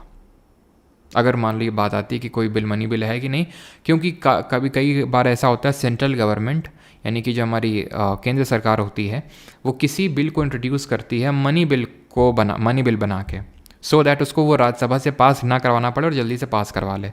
कई बार ऐसे जो कि जिनका मनी से कोई लेना देना है ही नहीं, फिर भी उसको मनी बिल बना देते हैं। और ये डिफ़ाइन कहाँ पे है कि कोई बिल मनी बिल है कि नहीं, तो ये आर्टिकल नंबर 110 अनुच्छेद नंबर 110 में डिफाइंड है ये, ठीक है, आर्टिकल नंबर 110 में इसकी डेफिनेशन लिखी हुई है। और हमें डेफिनेशन पे ज़्यादा जाना नहीं है, वैसे तो यहाँ पे आप देख सकते हैं कि article 110 of the constitution, a bill is deemed to money bill if it deals only with matters specified in article 110, taxation से लेके बोरोइंग को लेके, अगर इस तरह के कुछ मैटर्स से लेके एसोसिएटेड कोई बिल है तो उसी को ही मनी बिल बोलते हैं। 2018-19 के टाइम पे क्या हुआ था, पार्लियामेंट ने एक आधार बिल उसको मनी बिल बोल दिया, money bill, so that Rajya Sabha से पास ना करवाना पड़े। और वहीं पे 2018 में सुप्रीम कोर्ट ने फिर बोला कि स्पीकर का जो डिसीजन होता है फाइनल तो होता है, लेकिन it is not beyond judicial review, या फिर it is subject to judicial review, यानी कि जो जुडिशरी है, जो हमारी न्यायपालिका है, वो इस पर रिव्यू यानी इस पर समीक्षा, न्यायिक समीक्षा कर सकती है, यानी जुडिशरी के पास भी मैटर जा सकता है। तो 110 में मनी बिल डिफाइंड है। अब आता है आर्टिकल 111 एसेंट टू बिल। कौन देता है बिल पे सहमति जब उसके बाद वो एक्ट बनता है, तो वो प्रेसिडेंट जी देते हैं। लेकिन अगर उन्होंने सहमति दे दी तो उसको पॉजिटिव पावर बोलते हैं प्रेसिडेंट का। पॉजिटिव पावर क्या होता है कि वो एसेंट उन्होंने दे दी बिल को। उनका नेगेटिव पावर क्या है, नेगेटिव पावर ये है कि उन्होंने वीटो का यूज़ कर लिया। Veto is a kind of negative power. अब वीटो 3 तरह के होते हैं जो इंडियन प्रेसिडेंट यूज़ कर सकता है। एब्सोल्यूट वीटो यानी जिसको पूर्ण वीटो या फिर अत्यंतिक वीटो बोलते हैं, सस्पेंसिव वीटो जिसको कि हम निलंबन वीटो बोलते हैं, सस्पेंसिव वीटो, और तीसरा होता है पॉकेट वीटो जिसको कि हम पॉकेट वीटो ही बोलते हैं। अब इसमें क्या होता है कि प्रेसिडेंट अपनी एसेंट देने से मना कर देता है कि सहमति में नहीं दूंगा। इसमें क्या है, प्रेसिडेंट बिल को रिटर्न कर देता है कि फिर से ज़रा इस बिल को देखिए आप, और जब फिर से बिल को रिटर्न किया जाएगा हाउस के द्वारा प्रेसिडेंट को, तो इस बार उसको एसेंट देना ही पड़ेगा, सहमति देनी ही पड़ेगी। और पॉकेट वीटो में क्या है, वो कोई रिस्पॉन्स नहीं करता है, नो रिस्पॉन्स, कोई रिस्पॉन्ड नहीं करता है, और इस तरह वो बिल ख़त्म हो जाता है। और प्रेसिडेंट, हमारे इंडियन प्रेसिडेंट के ऊपर कोई लिमिटेशन नहीं होती है कि आपको इतने टाइम के अंदर, इतने स्टिपुलेटेड टाइम के अंदर आपको रिस्पॉन्स देना ही पड़ेगा। जैसे कि यूएस के प्रेसिडेंट के पास 10 डेज़ का टाइम होता है कि आपको बताना पड़ेगा। यहाँ पे क्या होता है, आपके पास कोई ऐसा टाइम नहीं है कि आपको इतने टाइम के अंदर बताना है। इसी वजह से एक बिल था हमारा जिसको हम बोलते हैं इंडियन पोस्टल अमेंडमेंट बिल, जो इसको हिंदी में भारतीय डाकघर संशोधन बिल बोलते हैं। लिख देता हूँ यहाँ पे मैं, इंडियन पोस्टल अमेंडमेंट बिल। ये बिल को ज्ञानी जैल सिंह जी ने वीटो कर लिया, पॉकेट वीटो कर लिया, ठीक है, और उसको पास नहीं किया, और वो आज तक पास नहीं हुआ वो, ठीक है, उसको बोलते हैं पॉकेट वीटो। क्लियर। अब एक चीज़ ध्यान रखनी है कि ये जो सस्पेंसिव वीटो है, ये प्रेसिडेंट के पास not available in case of money bill, not available in case of money bill. धन विधेयक के केस में राष्ट्रपति के पास ये वीटो नहीं होता है। बाकी तीनों वीटो वो यूज़ कर सकता है ऑर्डिनरी बिल के केस में, एब्सोल्यूट और पॉकेट को यूज़ कर सकता है मनी बिल के केस में, सस्पेंसी को यूज़ नहीं कर सकता है। और अभी हम एक तरह का और बिल देखेंगे, कॉन्स्टिट्यूशनल अमेंडमेंट बिल, उसमें वो किसी भी वीटो को यूज़ नहीं कर सकता है, उसको एसेंट देनी ही पड़ती है, सहमति देनी ही पड़ती है। यहाँ तक किसी का कोई डाउट? 24th अभी देखेंगे, 24th अमेंडमेंट।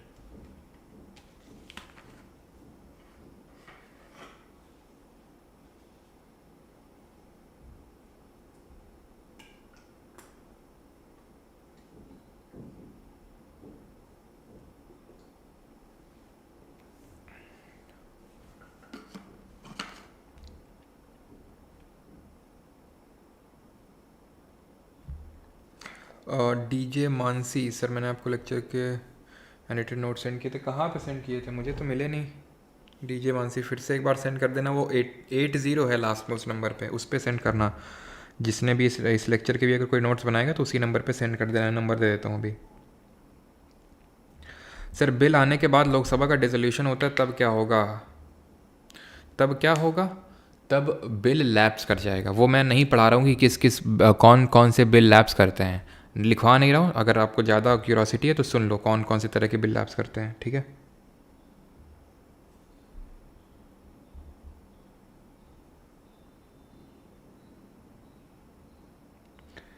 क्योंकि उसको ऑफिस ऑफ प्रॉफिट डील नहीं किया था रोनी कोलमैन, इसलिए।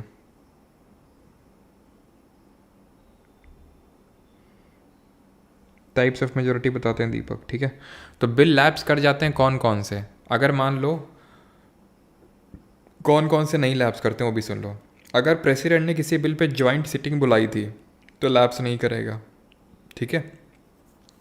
अगर प्रेसिडेंट के पास गया था, प्रेसिडेंट ने उस पर सस्पेंसिव वीटो यूज़ कर लिया था, उसको बिल वापस भेज दिया था हाउस के पास, तो वो लैप्स नहीं करेगा। बाकी कौन से लैप्स कर जाएंगे, मान लो कि, और कौन सा लैप्स नहीं करेगा, एक और सुन लो। अगर राज्यसभा में इंट्रोड्यूस हुआ था और राज्यसभा में ही पड़ा हुआ है वो, अभी लोकसभा के पास पहुंचा ही नहीं है, तो वो लैप्स नहीं करेगा। इसको अलावा जितने भी बिल्स हैं सब लैप्स हो जाएंगे, सब खत्म हो जाएंगे। मेजॉरिटी एक तो होती है सिंपल, एक होती है स्पेशल और एक होती है इफेक्टिव।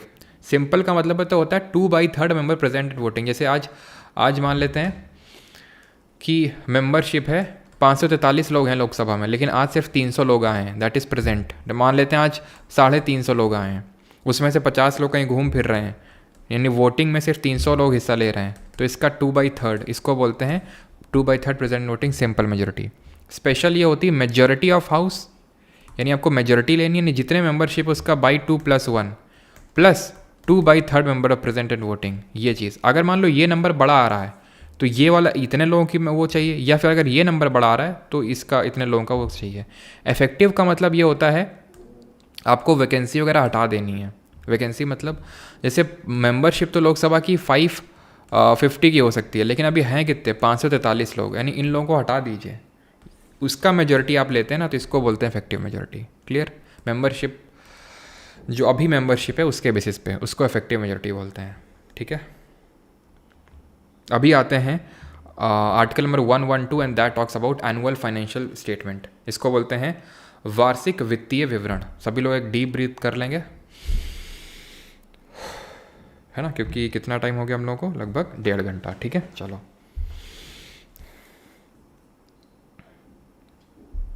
धीरे धीरे सब पे आ रहे हैं, बस ख़त्म है ये आपका, ऑलमोस्ट ख़त्म है, बस ये लास्ट आर्टिकल है एनुअल फाइनेंशियल स्टेटमेंट, जिसी को ही हम बजट के नाम से जानते हैं। लेकिन बजट वर्ड कॉन्स्टिट्यूशन में कहीं पे भी नहीं लिखा हुआ है। कॉन्स्टिट्यूशन में क्या लिखा हुआ है? एनुअल फाइनेंशियल स्टेटमेंट, यानी वार्षिक वित्तीय विवरण, ठीक। वार्षिक वित्तीय विवरण हिंदी बोलते हैं। ये होता क्या है? आर्टिकल 112 ये बोलता है प्रेसिडेंट, ध्यान से सुनना, president shall cause to be laid before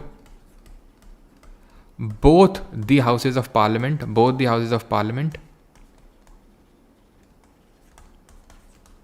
an annual statement of estimated receipts and expenditure, कि भारत सरकार ने कितना कमाया, कितना खर्चा हुआ, इसका पूरा ब्यौरा राष्ट्रपति के नाम पे रखा जाएगा। रखता कौन है? फाइनेंस मिनिस्टर, देश के उपराष्ट्रपति बजट हमारे प्रेजेंट करते हैं, आपने अभी देखा निर्मला सीतारमन जी ने। लेकिन किसके नाम पे रखा जाता है?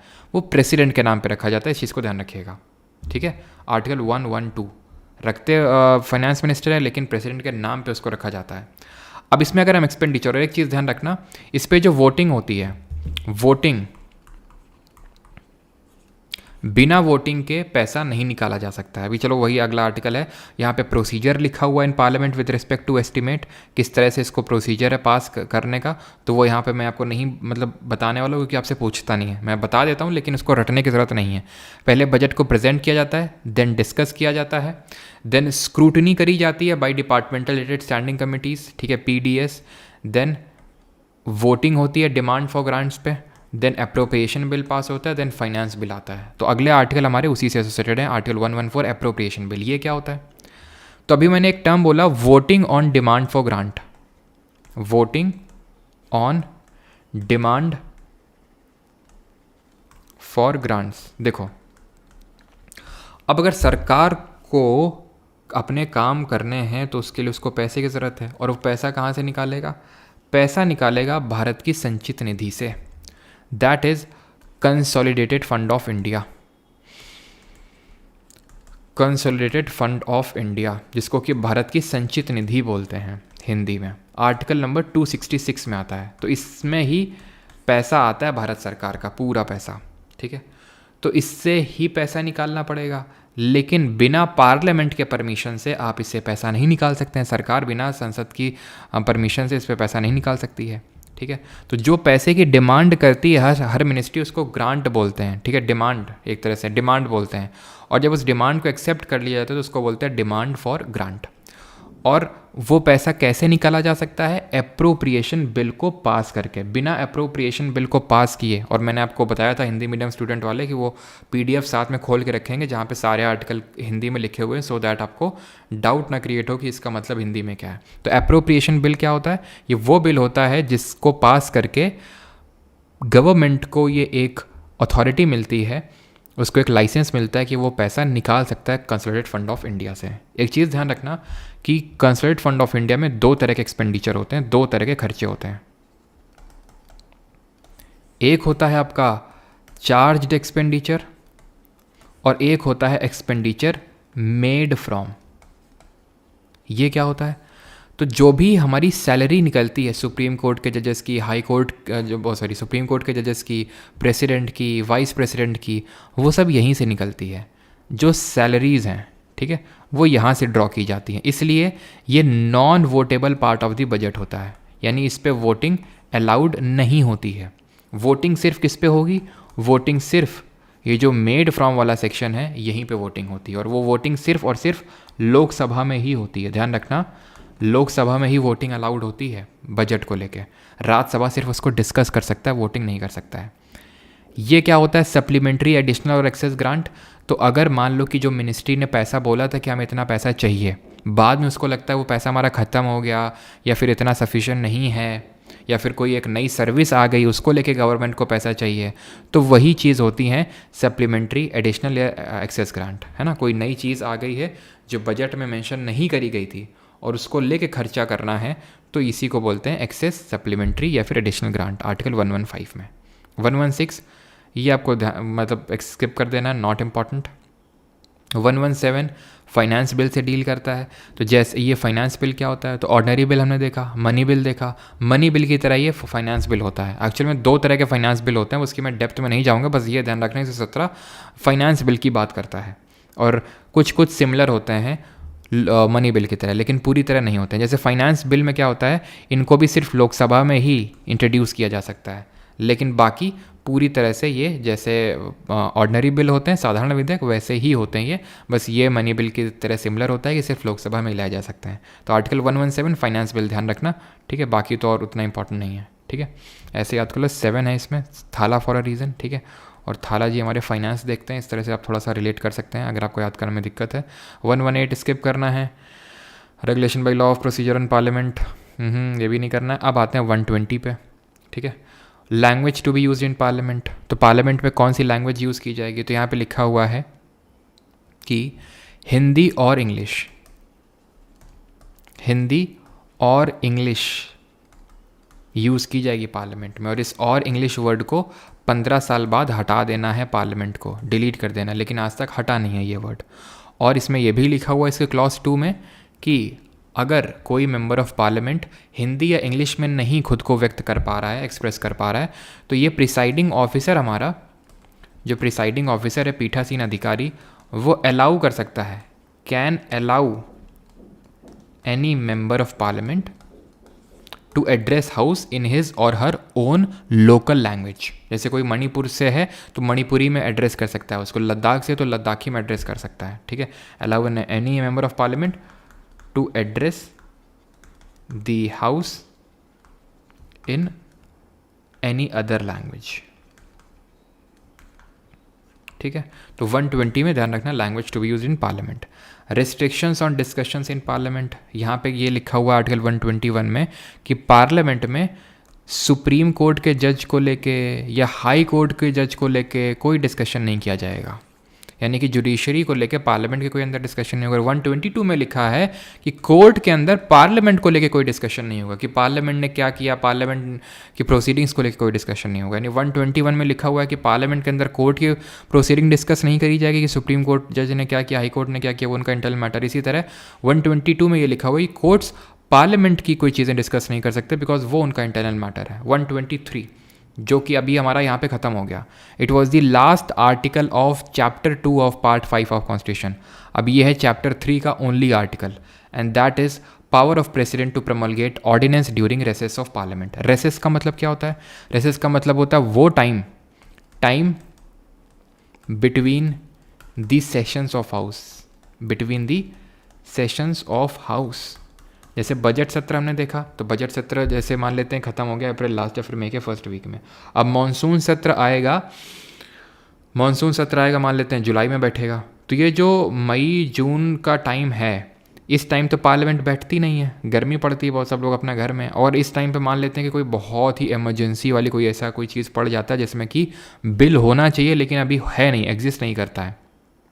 ठीक है, कि मतलब मान लेते हैं कि बहुत सारे एसी सबके फट रहे हैं, ठीक है, गर्म होने की वजह से, तो उसको लेके कोई बिल नहीं है कि भाई जो एसी वाली कंपनी है वो इस चीज़ को लिखें कि कितना डिग्री टेम्परेचर उनका एसी सस्टेन कर सकता है।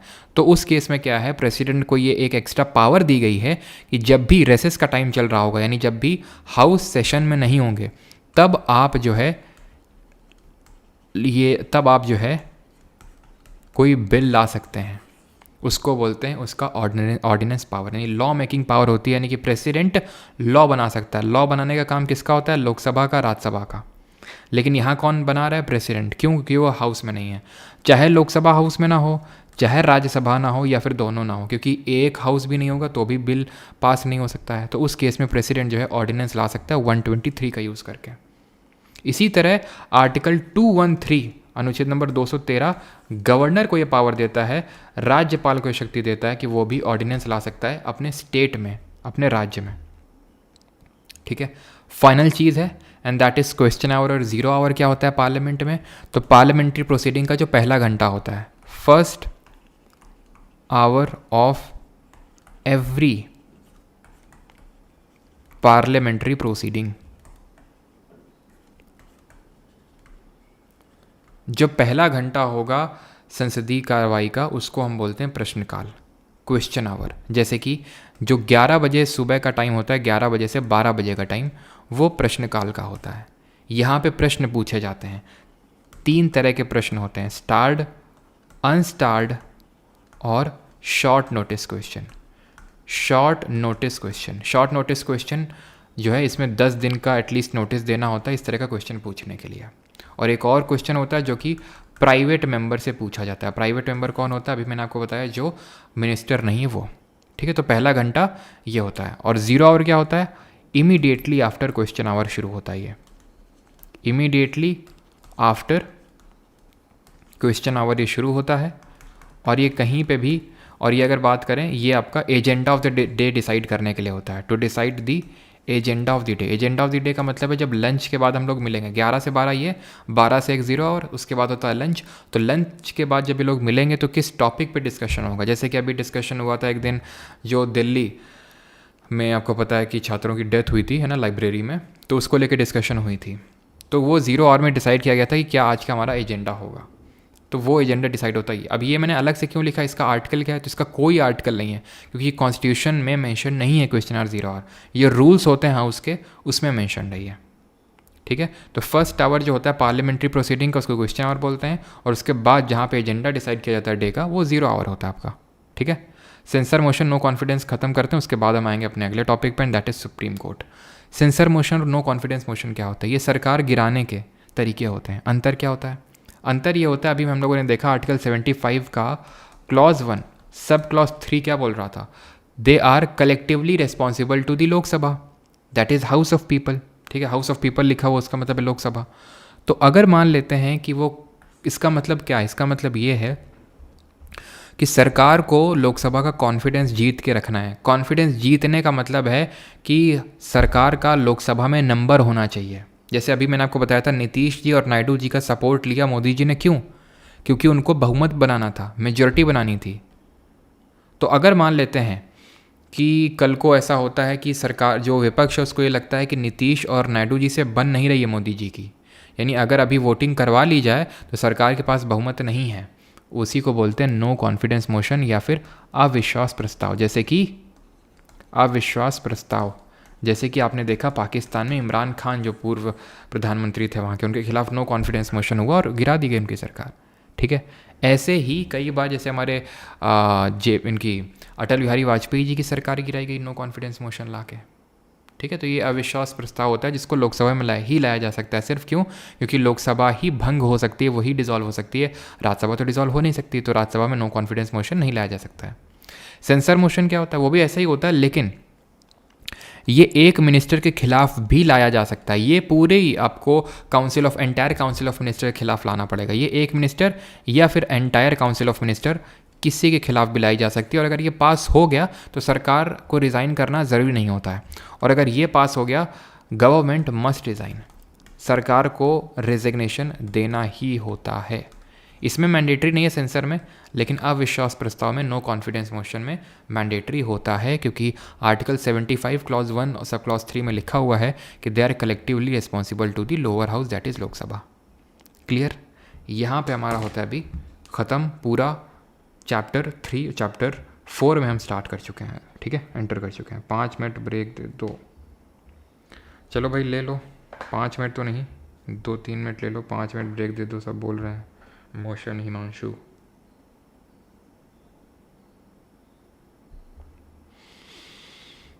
आज अटल जी की 5th डेथ एनिवर्सरी भी है, बिल्कुल। चलो अभी ले लो।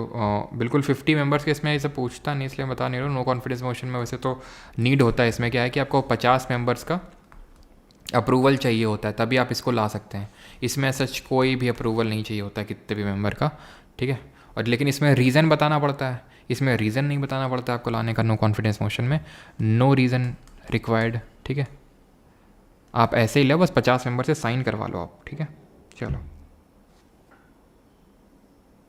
हाँ ले लो भाई, 2 मिनट का ब्रेक ले लो, 5 मिनट का तो नहीं, 2 मिनट का ले लो, फिर स्टार्ट करते हैं सुप्रीम कोर्ट। ठीक है, पार्ट 5 ही है मोस्टली, बस पार्ट 5 ख़त्म इसके बाद तो।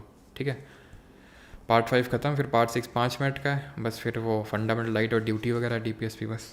ठीक है।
चलिए भाई, तो स्टार्ट करते हैं अभी।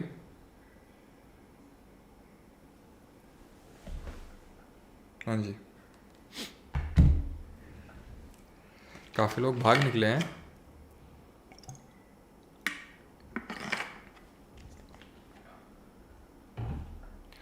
चलिए अभी आते हैं सुप्रीम कोर्ट पे। And supreme court is the chapter 4 of the part 5 of the constitution. ठीक है, चैप्टर 4 है। आर्टिकल 124 से लेके 147 के बीच में इसमें इसके बारे में दिया हुआ है। अभी आ जाओ, ठीक है। हाँ, 5 मिनट हो गए। ठीक है, सुप्रीम कोर्ट यानी कि हम जुडिशरी के बारे में पढ़ रहे हैं। ठीक है, जुडिशरी यानी कि न्यायपालिका। और हमारे देश की जो न्यायपालिका है वो इंडिपेंडेंट भी है, यानी स्वतंत्र भी है। और जुडिशरी, चलो अभी वो तो पढ़ेंगे, एक आर्टिकल आएगा 137। तो ये जो इंडिपेंडेंट जुडिशरी का कॉन्सेप्ट है, ये हमने किस कंट्री के कॉन्स्टिट्यूशन से लिया है, ज़रा कमेंट में बताएंगे। तो ये हमने लिया है यूएस के कॉन्स्टिट्यूशन से। लेकिन ध्यान रखना, हमारे यहाँ पे इंटीग्रेटेड जुडिशरी काम करती है। जुडिशरी हमारे यहाँ पे इंटीग्रेटेड है, यानी कि अगर आपका डिस्ट्रिक्ट कोर्ट में गए, ठीक है, वहाँ पे सुनवाई नहीं हुई तो आप हाई कोर्ट में अपील कर सकते हो, वहाँ पे नहीं हुआ तो सुप्रीम कोर्ट में अपील कर सकते हो। तो इंटीग्रेटेड जुडिशरी ये हमने यूएसए से नहीं लिया, ये हमने गवर्नमेंट ऑफ इंडिया एक्ट जो है हमारा 1935 का, 1935 का जो भारत सरकार अधिनियम है, उससे हमने इस चीज़ को बोरो किया है। ठीक है, सबसे पहले आते हैं article number 124, establishment of supreme court. मैंने आपको पहले ही बोला था, पहला आर्टिकल उसके इस्टेब्लिशमेंट की बात करता है।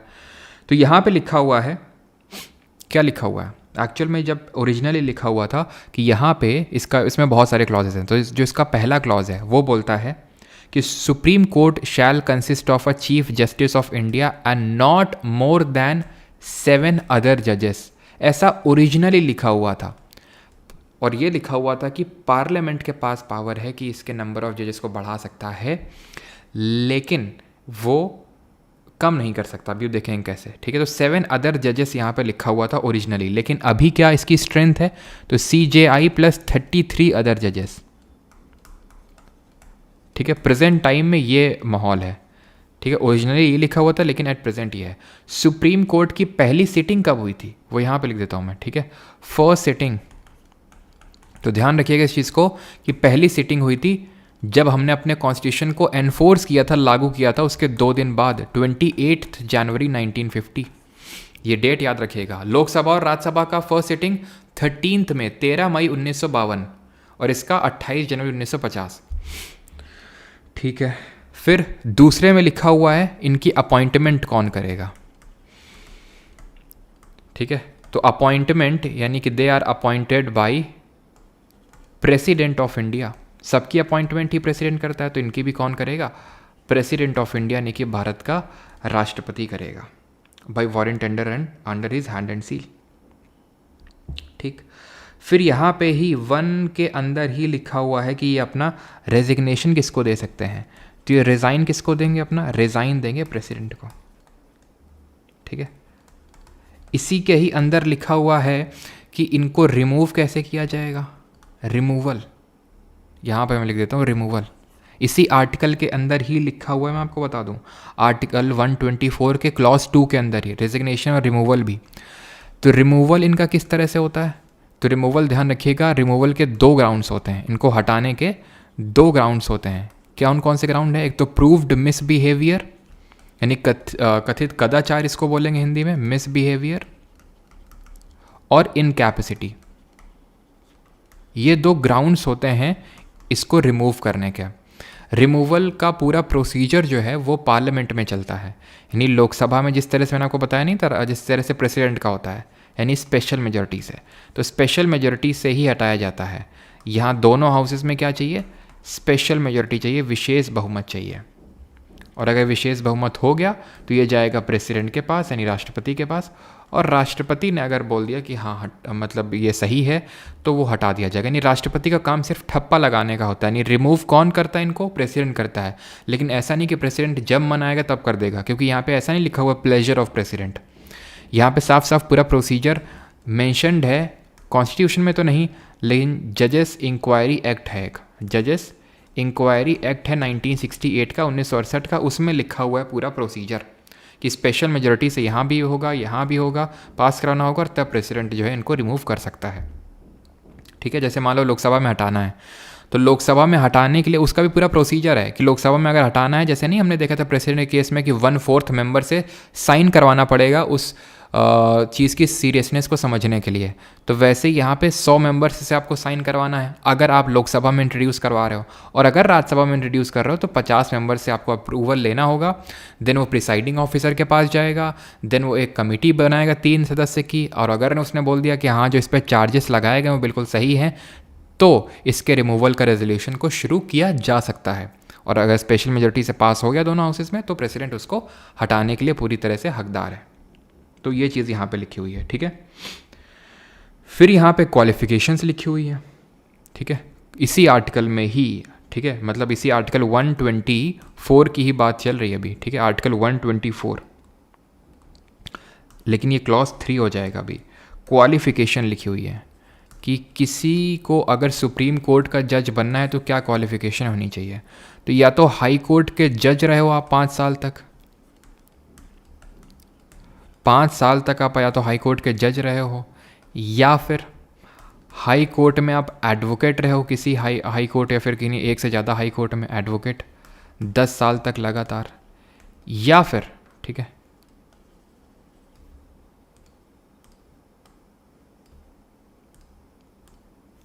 दस साल तक एडवोकेट रहे हो, या फिर यहाँ पे और है, और, ठीक है, और, या फिर राष्ट्रपति की नज़रों में आप डिस्टिंग्विश्ड ज्यूरिस्ट, यानी distinguished jurist in the eyes of president, distinguished jurist in the eyes of president, यानी राष्ट्रपति की नज़रों में आप जो है जुडिशरी की नॉलेज रखने वाले अच्छे खासे आदमी हैं आप। ठीक है, तो इनमें से कोई भी आपके पास क्वालिफिकेशन है, you are qualified to be appointed as a जज ऑफ सुप्रीम कोर्ट। ठीक, क्लियर। और ये जो आर्टिकल 124 का क्लॉज 4 है, इसमें भी इसके रिमूवल का प्रोसीजर लिखा हुआ है कि कैसे स्पेशल मेजोरिटी चाहिए होती है, ये भी लिखा हुआ है यहाँ पे। ठीक है, 124 क्लॉज 4 में। और 124 क्लॉज 5 में लिखा हुआ है कि ये किसके सामने अपनी ओथ लेता है, ओथ, शपथ। तो शपथ ध्यान रखना है, शपथ कौन दिलाता है, राष्ट्रपति दिलाता है। ठीक है, जो कि 3rd शेड्यूल में मेंशन्ड है। अपॉइंट कौन करता है, प्रेसिडेंट। रिमूव कौन करता है, प्रेसिडेंट। रेजिग्नेशन किसको देते हैं ये लोग, प्रेसिडेंट को। शपथ कौन दिलाता है, इनको राष्ट्रपति कर देता है। ठीक है, ये क्लॉज नंबर 4 में तो आपका रिमूवल था। ठीक है, 5th में आपका, सॉरी, ये आपका ओथ वाला तो 6th में आएगा। ठीक है, ओथ वाला तो 6th में आएगा, 5th वाला उतना इंपॉर्टेंट नहीं है, उसमें आई थिंक पूरा लिखा हुआ है, ग्राउंड फॉर रिमूवल लिखा हुआ है इसमें। ठीक है, इसमें रिमूवल का प्रोसीजर में लिखा हुआ है। ठीक है, और इसमें ग्राउंड लिखे हुए रिमूवल के, जो मैंने आपको बताया था, प्रूव्ड मिसबिहेवियर या फिर इनकैपेसिटी। ये प्रोसीजर यहाँ पे भी लिखा हुआ है, और जजेस इंक्वायरी एक्ट जो है 1968 का, वहाँ पे भी पूरा वो मेंशन है प्रोसीजर। ठीक है, 124 क्लॉज 7 में क्या लिखा हुआ है, इसमें लिखा हुआ है कि अगर कोई जज रहा है, ठीक है, अगर मान लेते हैं कोई जज रहा है सुप्रीम कोर्ट में, तो ही शैल, मतलब वो ही shall plead only in the courts within the territory of India, within the territory of India. ये लिखा हुआ उतना इंपॉर्टेंट नहीं है। ठीक है, और ये जो आर्टिकल 124 है, इसमें जो बाकी की चीज़ें हैं वो ज़्यादा इंपॉर्टेंट है रादर दैन कि इसमें जो क्लॉजेज हैं कि किस क्लॉज में अपॉइंटमेंट दिया हुआ है, किस क्लॉज में रिमूवल दिया हुआ है। इससे बेटर है कि इसमें जो चीज़ें मैंने आपको बताई है, CJI + 30 अदर जजेस वाली ये चीज़, ठीक है, और अपॉइंटमेंट कौन करता है, रेजिग्नेशन किसको देते हैं, रिमूव कैसे किया जाता है, ग्राउंड्स क्या होते हैं रिमूवल के, क्वालिफिकेशन क्या होते हैं, इस पर थोड़ा सा ज़्यादा फोकस रखिएगा रादर दैन कि आप क्लॉज याद करें। क्लॉज उतना इंपॉर्टेंट नहीं है, लेकिन इसमें इंपॉर्टेंट, मतलब इंपॉर्टेंट इन द सेंस कि आप 1-2 भी याद कर लीजिए जो भी आपको याद हो। जैसे कि टोटल 7 क्लॉज यहाँ पे हम लोगों ने देखे, तो इनमें से 3 याद कर सकते हो। जैसे कि आप एक तो याद कर लो, अपॉइंटमेंट क्लॉज 2 है, ठीक है, और तीसरे में क्वालिफिकेशन है, और ओथ जो है वो 6th में है। तो अगर आप ये 3 भी याद कर लोगे तो ऑप्शन एलिमिनेशन से भी वो क्वेश्चन हो जाएगा आपका, अगर क्लॉज पूछता है तो। आर्टिकल 1, और इसके भी मैं आपको अभी ट्रिक बता दूंगा किस तरह से सारे आपको आर्टिकल्स याद करने हैं सुप्रीम कोर्ट के, वो सारे याद हो जाएंगे आपको, ठीक है। इसमें सैलरी लिखा हुआ है, सैलरी कहाँ से निकलेगी? चार्ज्ड एक्सपेंडिचर, ठीक है। चार्ज्ड जो एक्सपेंडिचर होता है, जिसको भरित व्यय बोलते हैं आई थिंक हिंदी में, of consolidated fund of India, Bharat के संचित निधि के 2 पार्ट मैंने आपको बताया थे, चार्ज्ड और मेड फ्रॉम। तो चार्ज एक्सपेंडिचर से सैलरी अर्न की ड्रॉ होती है, ठीक है। 126 appointment of acting CJI, chief justice of India. मतलब ये है कि जैसे अभी चीफ जस्टिस ऑफ इंडिया कौन है अभी, तो अगर मान लेते हैं चंद्रचूड़ जी नहीं रहते हैं, मतलब वो एब्सेंट होते हैं, वेकेंट होते हैं, तो उस केस में किसी को टेम्प्रेरी तौर से उनकी ड्यूटीज़ को परफॉर्म करने के लिए चीफ जस्टिस ऑफ इंडिया बनाया जा सकता है। इसी को ही हम बोलते हैं एक्टिंग चीफ जस्टिस का अपॉइंटमेंट, जो कौन करता है? प्रेसिडेंट करता है, ठीक है। तो DY चंद्रचूड़ जी हमारे अभी करंट में प्रेसिडेंट है, और पहले चीफ जस्टिस ऑफ इंडिया है, और पहले CJI कौन थे? पहले भारत के मुख्य न्यायाधीश कौन थे? ये थे हीरालाल जय किशन दास कन्या, इन शॉर्ट HJ कन्या। एट प्रेजेंट कौन है? मौजूदा समय में DY चंद्रचूड़ जी हैं, ठीक है। अगला है 127 अपॉइंटमेंट ऑफ एडहॉक जजेस। एडहॉक का मतलब होता है टेम्परेरी। और एक चीज़ मुझे अभी याद दिलाएंगे सभी लोग कि मुझे आपको पार्लियामेंट की कमिटीज़ भी बतानी है, जो public account committee, estimate committee और कमेटी ऑन पब्लिक अंडरटेकिंग होती है। बिकॉज शायद मैंने उसकी स्लाइड नहीं बनाई है, तो याद दिला देना, उसको भी मुझे बता देना। बस 5 मिनट का वो टॉपिक है, ठीक है। तो कौन करता है अपॉइंटमेंट एडहॉक जजेस की? एडहॉक जजेस क्या है? टेम्परेरी जजेस। तो मान लेते हैं कि सुप्रीम कोर्ट का कोरम मीट नहीं हो रहा है, जैसे कि हमने पार्लियामेंट का कोरम देखा था कि इतने मेंबर्स तो होने चाहिए सो दैट सदन की कार्रवाई को आगे बढ़ाया जा सके, तो वैसे ही सुप्रीम कोर्ट में भी मिनिमम नंबर ऑफ जजेस की एक रिक्वायरमेंट होती है। अगर वो नहीं होंगे तो सदन की कार्रवाई को नहीं बढ़ाया जा सकता है आगे।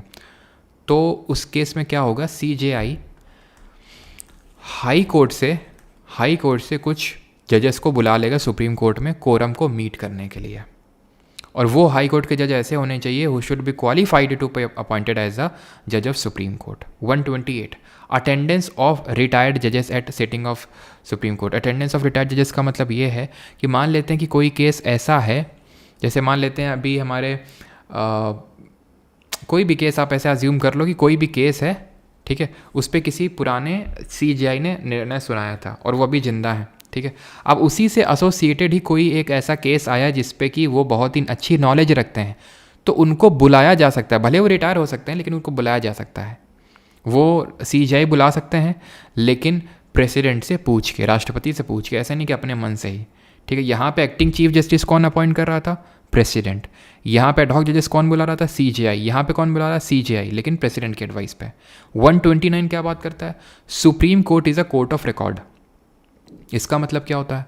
इसका मतलब ये होता है कि सुप्रीम कोर्ट ने कोई भी रूलिंग दी है, कुछ भी सुप्रीम कोर्ट ने रूलिंग दी है, कोई भी ऑर्डर पास किया है, कोई भी डिक्री अनाउंस किया है, कुछ भी रूलिंग दी है, तो उसको एज ए रिकॉर्ड रखा जाएगा, जिसको कि सुप्रीम कोर्ट खुद या फिर बाकी कोर्ट आगे के केसेस में उसको यूज़ करेंगे। प्लस इसी में ही हिडन है contempt of court. Contempt of court का मतलब ये होता है कि कोर्ट जो है, दैट इज सुप्रीम कोर्ट, वो अपने कंटेम्प्ट के लिए किसी को पनिश कर सकती है। कंटेम्प्ट ऑफ कोर्ट का मतलब ये होता है कि कोर्ट ने कोई ऑर्डर सुनाया था और उस ऑर्डर को कोई अगर मान नहीं रहा है या फिर उसकी मौज ले रहा है एक तरह से उस ऑर्डर की, तो सुप्रीम कोर्ट उसको पनिश कर सकता है under the contempt of court. ये चीज़ ध्यान रखिएगा, ठीक है। इसको बोलते हैं कंटेम्प्ट ऑफ कोर्ट, ठीक, क्लियर। 130 ये बात करता है सीट ऑफ सुप्रीम कोर्ट की। ये डिक्लेयर करता है Delhi as the seat of supreme court, यानी दिल्ली में सीट ऑफ सुप्रीम कोर्ट होगी। और अगर किसी और जगह में सीट डिक्लेयर करनी है तो वो काम CJI कर सकता है। CJI can declare any other place as seat of supreme court. जैसे मान लेते हैं कि लगता है कि भाई सारे लोगों को यहीं पे आना पड़ता है दिल्ली में। सुप्रीम कोर्ट का कोई भी केस होता है साउथ इंडिया वालों को, नॉर्थ ईस्ट इंडिया वालों को, तो साउथ इंडिया में एक मद्रास में खोल देते हैं और यहाँ पे एक गुवाहाटी में खोल देते हैं सुप्रीम कोर्ट की सीट, या फिर एक बेंच तरह से समझ लो, जिसको हम बेंच बोलते हैं। तो वो यहाँ पे क्या है, इसकी सीट अगर खोलनी है दिल्ली के अलावा तो वो CJI कर सकता है, लेकिन अगेन प्रेसिडेंट की एडवाइस पे, अपने आप से नहीं। 131 में ओरिजिनल जुरिस्डिक्शन दिया हुआ है, मूल क्षेत्र अधिकार, जिसको मूल न्यायाधिकार भी हम बोलते हैं। ये क्या होता है ओरिजिनल जुरिस्डिक्शन? लड़ाई, डिस्प्यूट, किसके बीच का dispute? Dispute between centre and states, केंद्र सरकार और राज्य सरकारों के बीच की लड़ाई, या फिर राज्य सरकारों के जो बीच की लड़ाई होती हैं उसको हम वो कवर होते हैं ओरिजिनल जुरिस्डिक्शन के तहत। यानी कि वो लड़ाई जो है सिर्फ और सिर्फ सुप्रीम कोर्ट ही डील कर सकता है। अगर कोई भी स्टेट्स के बीच में जैसे नहीं कुछ वाटर डिस्प्यूट हो जाता है, दो स्टेट लड़ जाते हैं, तो सुप्रीम कोर्ट में मैटर जाता है वो। क्यों? क्योंकि ये जो है ओरिजिनल जुरिस्डिक्शन सुप्रीम कोर्ट का, ये एक्सक्लूसिव नेचर का है। एक्सक्लूसिव का मतलब ये होता है कि सिर्फ सुप्रीम कोर्ट ही इस मैटर से डील कर सकता है। 132 एपिलेट जुरिस्डिक्शन, अपीलीय क्षेत्र अधिकार इसको बोलते हैं। यानी बाई वे ऑफ अपील जा सकते हैं, डायरेक्टली यहाँ पे अपील नहीं कर सकते हैं। वो केसेस कुछ यहाँ पे लिखे वो सर्टेन केसेस में, सिविल मैटर्स पे और क्रिमिनल मैटर्स। मैंने 132, 33 और 134 तीनों ही एपिलेट जुरिस्डिक्शन की बात करते हैं। अभी आर्टिकल्स आपको मैं याद करवा दूंगा, ठीक है। आगे बढ़ते हैं 135, ठीक है। 135 jurisdiction and powers of the federal court under existing law to be exercisable by the supreme court. तो एक्चुअल था क्या कि सुप्रीम कोर्ट की जगह पहले एक फेडरल कोर्ट हुआ करता था सुप्रीम कोर्ट से पहले, जिसको कि गवर्नमेंट ऑफ इंडिया एक्ट 1935 1935 के अधिनियम से बनाया गया था साल 1937 में, 1937 में। तो उसकी जितनी भी पावर्स थी वो सुप्रीम कोर्ट के पास आ गई थी इस आर्टिकल के तहत, ठीक है। यानी वो जितनी भी पावर फेडरल कोर्ट के पास थी वो सुप्रीम कोर्ट एक्सरसाइज करेगा भी, ऐसा 135 आर्टिकल बोलता है। 136 special leave to appeal by the supreme court, मतलब है कि अगर जैसे कि सुप्रीम कोर्ट आपको स्पेशल लीव दे दे, जैसे कि आपका कोई मैटर चल रहा है, कोई मसला चल रहा है और वो मसला काफ़ी मतलब कुछ ऐसा है जिस पे कि सुप्रीम कोर्ट को तुरंत संज्ञान लेने की आवश्यकता है, तो आपने सुप्रीम कोर्ट में अपील करी तो सुप्रीम कोर्ट उसमें स्पेशल लीव दे सकता है आपको। आपका ये हक नहीं है, आपका राइट नहीं है कि आप सुप्रीम कोर्ट जा सकते हैं, ठीक है। क्योंकि काफ़ी चीज़ों को लेके आपको पहले हाई कोर्ट जाना होता है तब सुप्रीम कोर्ट जाना होता है, ठीक है। आप डायरेक्ट नहीं जा सकते हैं, तो वो आपका अधिकार नहीं है। लेकिन सुप्रीम कोर्ट जो है कुछ मैटर्स अगर आपने रिक्वेस्ट डाली और सुप्रीम कोर्ट ने मान लिया, मतलब उसने आपको स्पेशल लीव दे दी, अगर उसको लगा कि ये बहुत इंपॉर्टेंट मैटर है और जहाँ पे अभी आपका केस चल रहा है वहाँ पे आपको अभी ढंग से न्याय नहीं दिया जा रहा है, तो उसको बोलते हैं स्पेशल लीव, ठीक है। 136 137 रिव्यू ऑफ जजमेंट और orders bye the supreme court, यानी सुप्रीम कोर्ट अपने ही जजमेंट को रिव्यू कर सकती है उस पर, इसी को बोलते हैं जुडिशियल रिव्यू, न्यायिक समीक्षा। वो अपने ही पुराने ऑर्डर को रिव्यू कर सकती है, उसको पलट भी सकती है। ऐसा हुआ भी है। पहले गोलकनाथ एक केस हुआ था, उसमें पार्लियामेंट ने बोला, सुप्रीम कोर्ट ने उसमें बोला कि फंडामेंटल राइट्स यानी मौलिक अधिकारों को संशोधन नहीं किया जा सकता, उनको अमेंड नहीं किया जा सकता। लेकिन final KBC Kesavananda Bharati case में सुप्रीम कोर्ट ने बोला कि उस पर अमेंडमेंट किया जा सकता है, पार्लियामेंट को अमेंड किया जा फंडामेंटल राइट्स को अमेंड किया जा सकता है, ऐसा उसने चेंज कर दिया। तो इसी को बोलते हैं जुडिशियल रिव्यू। और ये जो चीज़ है हमने USA के कॉन्स्टिट्यूशन से ली है। इंडिपेंडेंस ऑफ जुडिशरी यानी न्यायपालिका की स्वतंत्रता। स्वतंत्रता का मतलब है कि वो डिसीजंस को लेके वो कि कोई इसके ऊपर नहीं है, गवर्नमेंट से उसको ऐसा कुछ नहीं है, गवर्नमेंट से वो बाइंडेड है, वो पूरी तरह से अपने डिसीजन सुनाने के लिए इंडिपेंडेंट है, उसको बोलते हैं जुडिशियल इंडिपेंडेंस। वो भी US से लिए हैं और जुडिशियल रिव्यू भी हम लोगों ने USA के कॉन्स्टिट्यूशन से ही लिया है। 138 enlargement of the jurisdiction of supreme court, यानी अगर सुप्रीम कोर्ट का क्षेत्राधिकार बढ़ाना है तो वो कौन कर सकता है? पार्लियामेंट, आर्टिकल 138 का यूज़ करके। 139 conferment on the supreme court of powers to issue certain writs, ये छोड़ दो आप, ठीक है, देखना हो देख लो सर्टेन रेट्स, वैसे इतना इंपॉर्टेंट नहीं है। 140 एंसिलरी पावर्स, एंसिलरी पावर्स को बोलते हैं सहायक शक्तियाँ।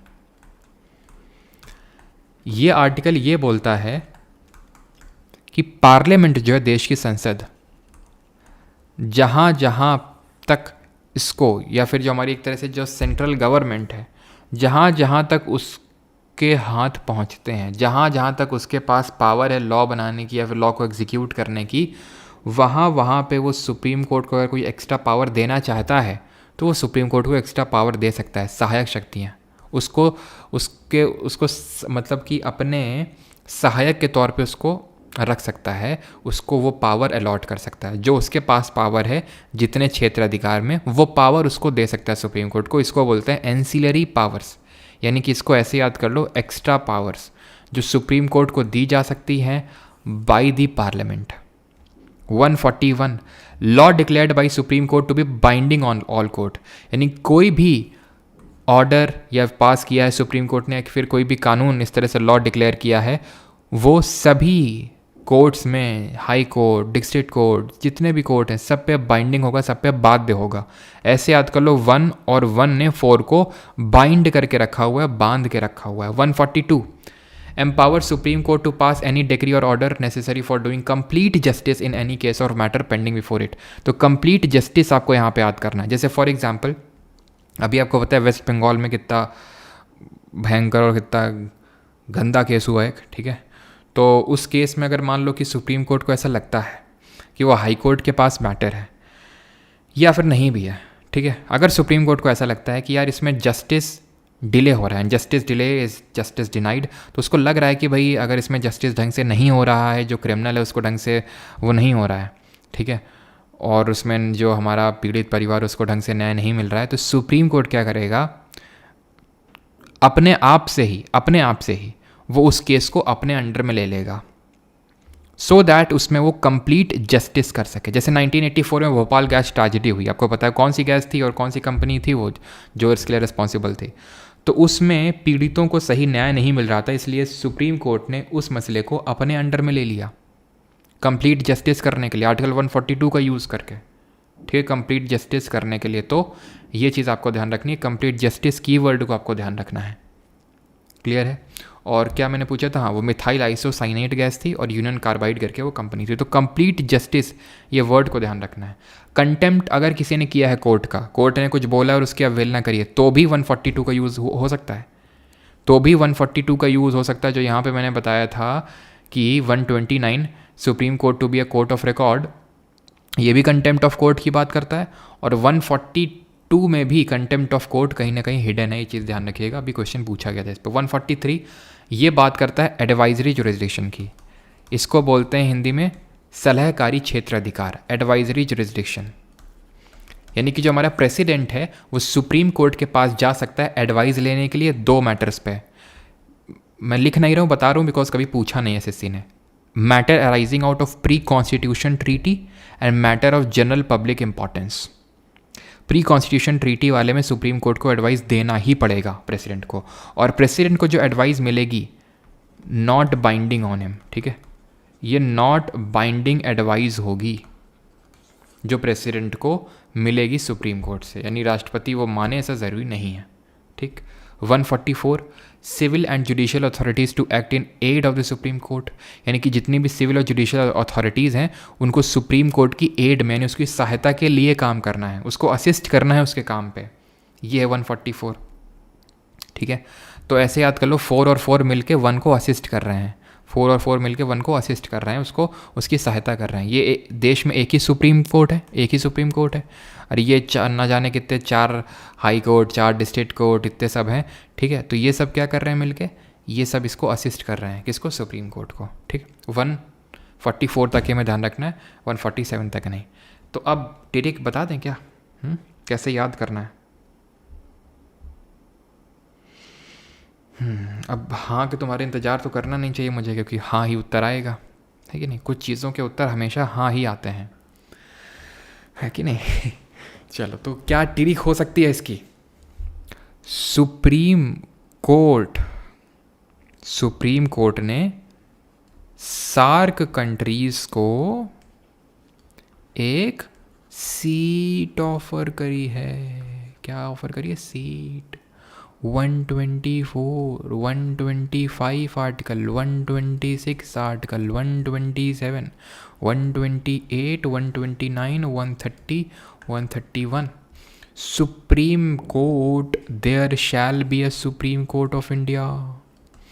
है कि नहीं? अब लिखना ही रहा हूँ बिकॉज ऑफ देख चुके हैं, there shall be a supreme court of India. एस से क्या ये सैलरी ऑफ जजेस, ए से क्या है, ए से क्या है, ए से एक्टिंग CJI है, acting chief justice of India. A से क्या है अपॉइंटमेंट ऑफ एडहॉक जजेस, ठीक है। आर से क्या है अपॉइंटमेंट ऑफ रिटायर्ड जजेस।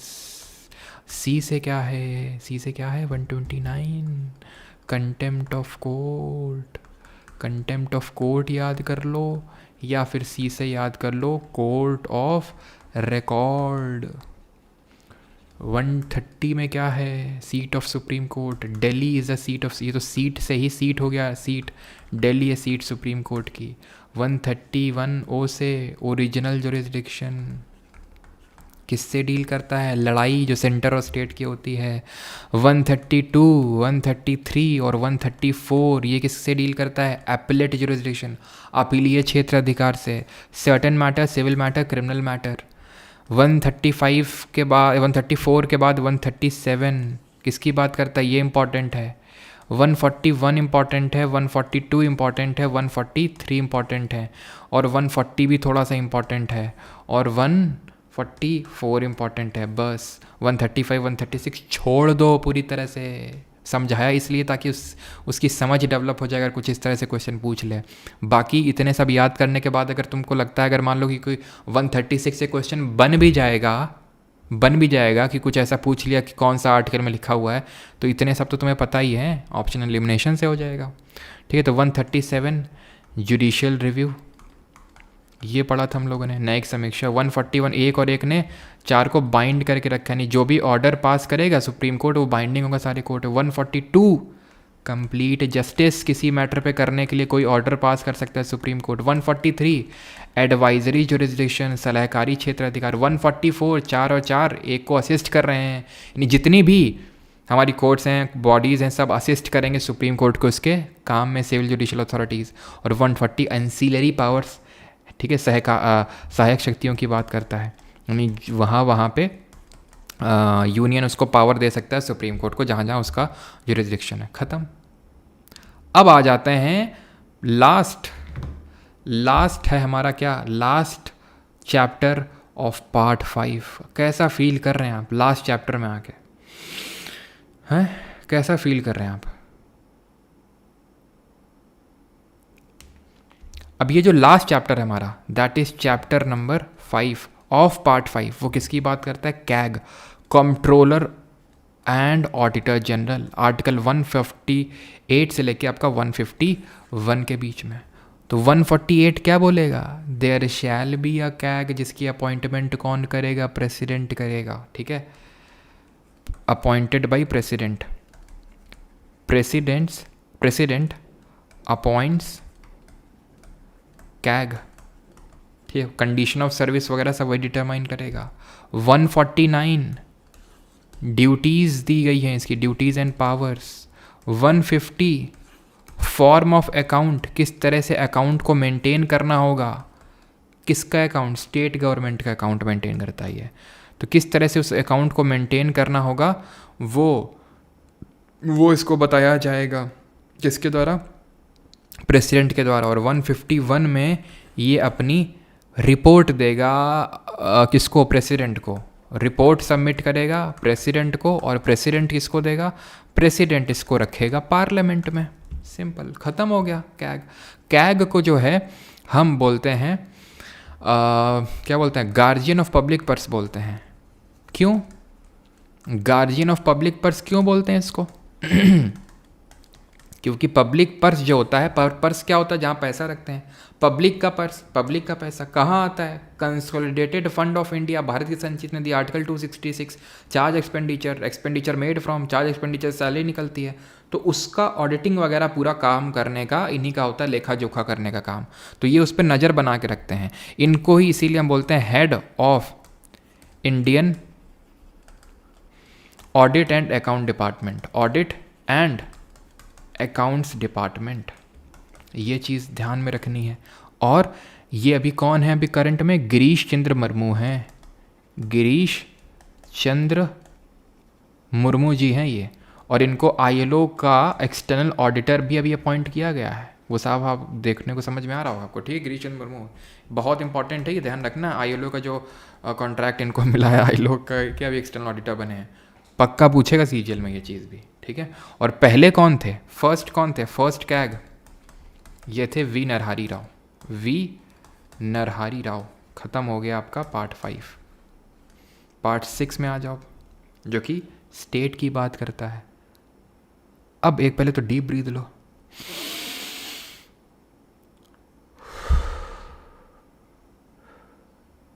डीप एक्सेल, ठीक है। एक और ले सकते हो,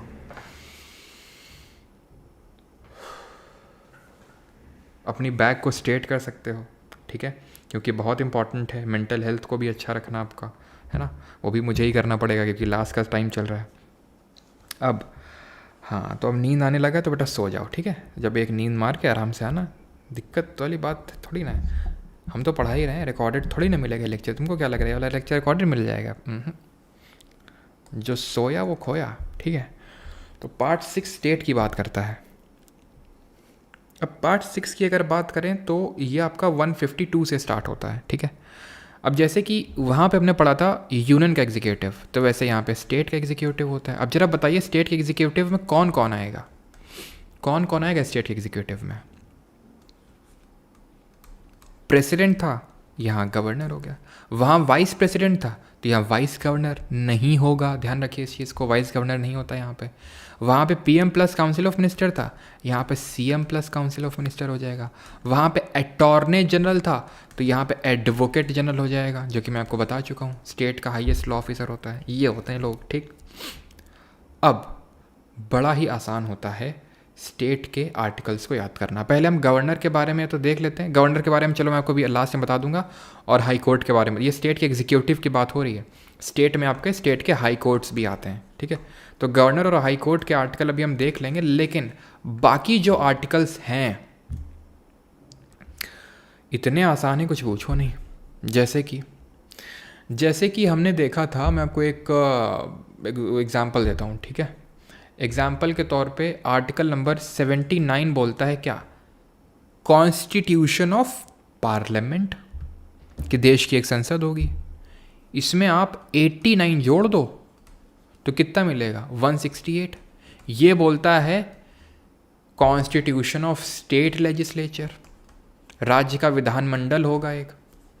यानी आपको कुछ नहीं करना है, आपको सिर्फ 89 को ऐड कर देना है। आप कुछ भी मेरे से पूछ लो, जैसे कि 107 किसकी बात करता है, passage of ordinary bill in the parliament. अब मैं पूछ लूँ passage of ordinary bill in state legislature, कुछ नहीं करना है, 89 ऐड कर देना है। 9 7 16 8 1 9, बस जोड़ना आना चाहिए 197।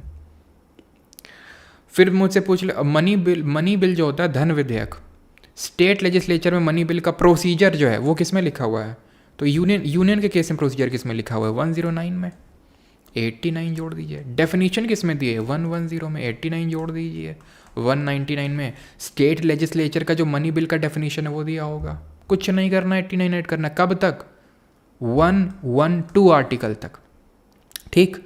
और इसके बाद 90 ऐड करते चले जाना। जैसे कि ये ले लो, 120 किसकी बात करता है जरा बताना, अभी रिवीजन भी करवाते हैं तुम्हारा साथ। तो 120 किसकी बात करता है, 120 बात करता है लैंग्वेज क्या यूज होगी पार्लियामेंट में, बात करता है। 90 जोड़ दो, कितना आएगा, 210। ये बात बोलता है लैंग्वेज कौन सी यूज होगी स्टेट के लेजिस्लेचर में। सिंपल। एक्सेप्शंस भी होते हैं कुछ, बता देते हैं अभी एक्सेप्शंस क्या होते हैं। पहला एक्सेप्शन, आर्टिकल नंबर 80 क्या बोलता है, आर्टिकल नंबर 80 क्या बोलता है, राज्यसभा। 89 जोड़ो, 169। ये किसकी बात करता है, लेजिस्लेटिव काउंसिल की।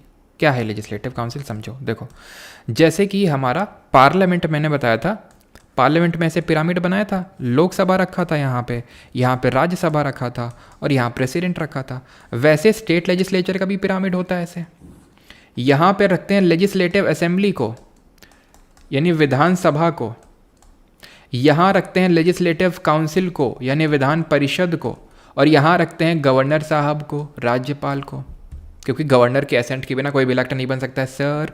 ये चीज़ ध्यान रखना, जैसे ये बाई कैमरल लेजिस्लेचर है, बाई कैमरल, बाई दो कैमरल मतलब हाउस, दो हाउस हैं, लोकसभा राज्यसभा, वैसे यहाँ पे भी है एक लेजिस्लेटिव असेंबली और एक लेजिस्लेटिव काउंसिल, विधानसभा विधान परिषद। लेकिन सारे स्टेट को ये मतलब सारे स्टेट को ये लड्डू नहीं मिला हुआ लेजिस्लेटिव काउंसिल का लड्डू, मतलब सारे स्टेट बाई कैमरल नहीं है हमारे कंट्री में।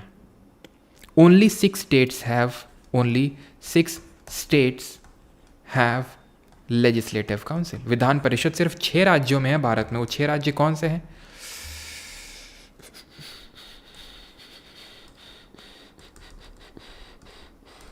ठीक है, 6 राज्य कौन से हैं? वो 6 राज्य हैं हमारे कबूतम, KABUTM, कबूतम। ये 6 राज्य हैं।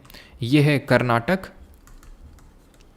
ये है आंध्रा, ये है बिहार, ये है उत्तर प्रदेश, ये है तमिलनाडु नहीं तेलंगाना, ये है MP नहीं महाराष्ट्र। तो ये हैं 6 राज्य जो लेजिस्लेटिव काउंसिल होल्ड करते हैं। That mean only 6 state are bicameral, क्योंकि लेजिस्लेटिव असेंबली तो हर राज्य में है, लेजिस्लेटिव काउंसिल सिर्फ 6 में, तो वही बाई कैमरल होंगे, यानी कि द्विसदनीय विधानमंडल होगा। ठीक, क्लियर। अब लोकसभा किस आर्टिकल में था सर? राज्यसभा पहले पढ़ा था 80 में था, 89 जोड़ दीजिए सर, 169 में लेजिस्लेटिव काउंसिल है। ये किस में था? 81 में था, इसमें 89 जोड़ दीजिए सर, 170 ये लेजिस्लेटिव असेंबली की बात करें। कितना आसान है। अब 82 में क्या था सर? 82 में डिलिमिटेशन कमीशन था। समझ लेना ध्यान से, बकवास मत समझना इसको। कैसे मतलब PYQ सीरीज़ जिन्होंने करी वो तो बिल्कुल नहीं समझेंगे, मुझे पता है, क्योंकि हम लोग हर लेक्चर में देखे हैं इस पे एसोसिएटेड आर्टिकल्स। ठीक है, क्योंकि भर भरे क्वेश्चन है। फिर जिसने अभी लेटेस्ट में एग्जाम दिया है, जो नए नवेले हैं अभी, जिन्होंने कोई एग्जाम भी अभी नहीं दिया है, उनके लिए बता रहा हूँ, कायदे से देख लेना, पार्ट 6 से भर भर के आर्टिकल पूछेगा। ठीक है, डिलिमिटेशन कमीशन दिया हुआ है, परिसीमन आयोग। लेकिन ये डिलिमिटेशन कमीशन अलग अलग नहीं बैठता है कि भाई लोकसभा के इलेक्शन के लिए अलग कोई बाउंड्री बनाई जाएगी और लेजिस्लेटिव असेंबली के लिए अलग से, वही एक डिलिमिटेशन कमीशन ही बनाता है। तो इसमें 89 जोड़ के तो कुछ मिलेगा ही नहीं। क्या है? स्टेट के में तो कोई डिलिमिटेशन कमीशन अलग से बैठता ही नहीं है, तो क्या मिलेगा इसको जोड़ के? 9 2 11 8 8 8 16 17 171। तो कुछ तो होगा 171 में कि ऐसे खाली ब्लैंक पड़ा हुआ है, कुछ है। वो क्या है? वो है लेजिस्लेटिव काउंसिल के बारे में। सर अभी तो बता रहे थे 169 में लेजिस्लेटिव काउंसिल के बारे में। 169 में लिखा हुआ है कि लेजिस्लेटिव काउंसिल को क्रिएट और एबॉलिश करने का पावर देश की संसद के पास है। पार्लियामेंट इसको क्रिएट और एबॉलिश कर सकती है, and that too with a very simple majority, साधारण बहुमत चाहिए होता है। लेकिन अगर किसी स्टेट को लेजिस्लेटिव काउंसिल चाहिए तो उसको पहले अपने स्टेट में उस बिल को स्पेशल मेजॉरिटी से पास करवाना होगा। रीसेंट सबसे स्टेट है वेस्ट बंगाल, बोल रहा है हमको भी एक लेजिस्लेटिव काउंसिल दे दो, तो उसने स्पेशल मेजॉरिटी से अपने लेजिस्लेटिव असेंबली में उस बिल को पास करवाया है। अब पार्लियामेंट के ऊपर ये डिपेंड करता है कि वो क्रिएट करे ना करे, वो पूरा उसके हाथ में है। और वो भी वो करेगा तो सिर्फ सिंपल मेजॉरिटी की नीड है, साधारण बहुमत, मतलब 2/3 ऑफ प्रेजेंट एंड वोटिंग, जितने लोग हैं और जितने लोग वोट कर रहे हैं उसमें से, यानी आराम से क्रिएट की जा सकती है। और एबॉलिश भी क्रिएट आराम से की जा सकती है। अब क्या ये बताने की ज़रूरत है कि it is the lower house, it is the upper house, it is the permanent house, it is directly elected, it is indirectly elected? नहीं, जो लोकसभा में बताए थे सब वही काम यहाँ पे भी होगा, सब वही चीज़ यहाँ पे भी लागू है। यहाँ पे 25 साल था, यहाँ पे भी 25 साल है मिनिमम एज। यहाँ पे 30 साल मिनिमम एज था, यहाँ भी 30 साल मिनिमम एज है। कुछ ऐसा सच डिफरेंस नहीं है। जो डिफरेंस है वो मैं बता रहा हूँ आपको कि राज्यसभा को ऐसा सच क्रिएट या अबॉलिश नहीं किया जाता है, वो क्रिएट है और वो ऐसे चलती रहती है। तो मतलब सर ये परमानेंट हाउस नहीं है, मैंने ये कब कहा परमानेंट नहीं है? ये भी परमानेंट हाउस है। एबॉलिश करने का मतलब है लेजिस्लेटिव काउंसिल को आपने जड़ से उखाड़ दिया। अभी से स्टेट में लेजिस्लेटिव काउंसिल है ही नहीं। लेकिन अगर है तो यहाँ के 1/3 मेंबर हर 2 साल में रिटायर होते रहेंगे राज्यसभा की तरह, और इनके भी मेंबर का टर्म 6 साल का होगा, यानी ये भी परमानेंट हाउस है ये भी। ठीक है, जैसे वहाँ राज्यसभा था तो वैसे यहाँ पे भी वो परमानेंट हाउस है। ये चीज़ आपको ध्यान में रखनी है। ठीक, क्लियर। लेकिन 171 में क्या दिया हुआ है? 171 में दिया है लेजिस्लेटिव काउंसिल में कौन कौन लोग आएंगे, कहाँ कहाँ से आएंगे, ये चीज़ ध्यान रखनी है। ठीक है, तब जब तक मैं बता रहा हूँ तब तक तुम ये बताओ कि qualification for becoming a member of state legislature कौन से आर्टिकल में आएगा। देखते हैं कितने लोग ढंग से क्लास देख रहे हैं। 171 में क्या लिखा हुआ है कि लेजिस्लेटिव काउंसिल में किस तरह से आएंगे। राज्यसभा में कैसे आ रहे थे, इनडायरेक्ट इलेक्ट होके आ रहे थे, तो वैसे यहाँ पे भी इनडायरेक्ट इलेक्ट होके ही आएंगे, इनडायरेक्टली इलेक्टेड होंगे अप्रत्यक्ष तौर से। कैसे? 1/3 1/3 1/12 1/12 1/3 कहाँ से आएंगे? 1/3 आएंगे लेजिस्लेटिव असेंबली, विधानसभा वहाँ की भेजेगी। 1/3 कहाँ से आएंगे? जो लोकल बॉडीज़ हैं जैसे कि म्यूनिसिपैलिटी यानी नगर पालिकाएँ वगैरह, ठीक है। अगर नगर पालिका से बुला के गड्ढा भरवाओ यार, ऐसा क्यों, पता नहीं मेरा दिमाग बोल रहा है। नगर पालिका जब मैं बोलता हूँ तो गड्ढे की याद आने लगती, पता नहीं क्यों। लेजिस्लेटिव असेंबली और लोकल बॉडीज़ यानी कि हमारा जैसे फॉर एग्जांपल म्यूनिसिपैलिटीज़ है, ठीक है, लोकल बॉडीज़ यानी कि म्यूनिसिपैलिटीज़। 1/12 लोग जो ग्रेजुएट्स हैं एटलीस्ट 3 साल के, वो भेजेंगे चुन के, इलेक्ट करके। 1/12 भेजेंगे जो टीचर्स हैं एटलीस्ट प्राइमरी लेवल से ऊपर के, वो लोग चुन के भेजेंगे, नहीं इलेक्ट करके भेजेंगे। बच कितने गए? कोई भी चीज़ 100% होती है, मतलब 1, इनको जोड़ोगे तो 5/6 आएगा, remaining 1/6 they are nominated by the governor, ठीक है, नॉमिनेटेड बाय गवर्नर, यानी राज्यपाल इनको नामित करता है। ये 5/6 are elected and 1/6 is nominated by governor in the field of लिसास, literature, science, art, social service plus cooperative society. President nominate कर रहा था राज्यसभा में 12 मेंबर्स को लिसास में, यहाँ पे एक और एक्स्ट्रा जुड़ गया कोऑपरेटिव सोसाइटी। लेजिस्लेटिव असेंबली के बारे में ध्यान रखना। लेजिस्लेटिव काउंसिल पहले बता देता हूँ। लेजिस्लेटिव काउंसिल की जो मैक्सिमम स्ट्रेंथ है वो लेजिस्लेटिव असेंबली पे डिपेंड करती है and that is 1/3 of LA, यानी लेजिस्लेटिव असेंबली उस स्टेट की असेंबली में जितने लोग हैं उसका 1/3 से ज़्यादा काउंसिल में नहीं हो सकते, मिनिमम 40। लेजिस्लेटिव असेंबली में भी कुछ होता है क्या? हाँ, मैक्सिमम 500, मिनिमम 60। कुछ स्टेट होते हैं जहाँ पे कम भी मिनिमम चलेगा, लेकिन इन जनरल हमें याद करके रखना है, ठीक है। अगर पूछ ले तो। पूछा था तुमसे कुछ हमने, याद आ रहा है तुमको कि भूल गए? 84 में सॉरी मैंने पूछा था कि qualification for becoming a member of state legislature किस आर्टिकल में लिखा हुआ है।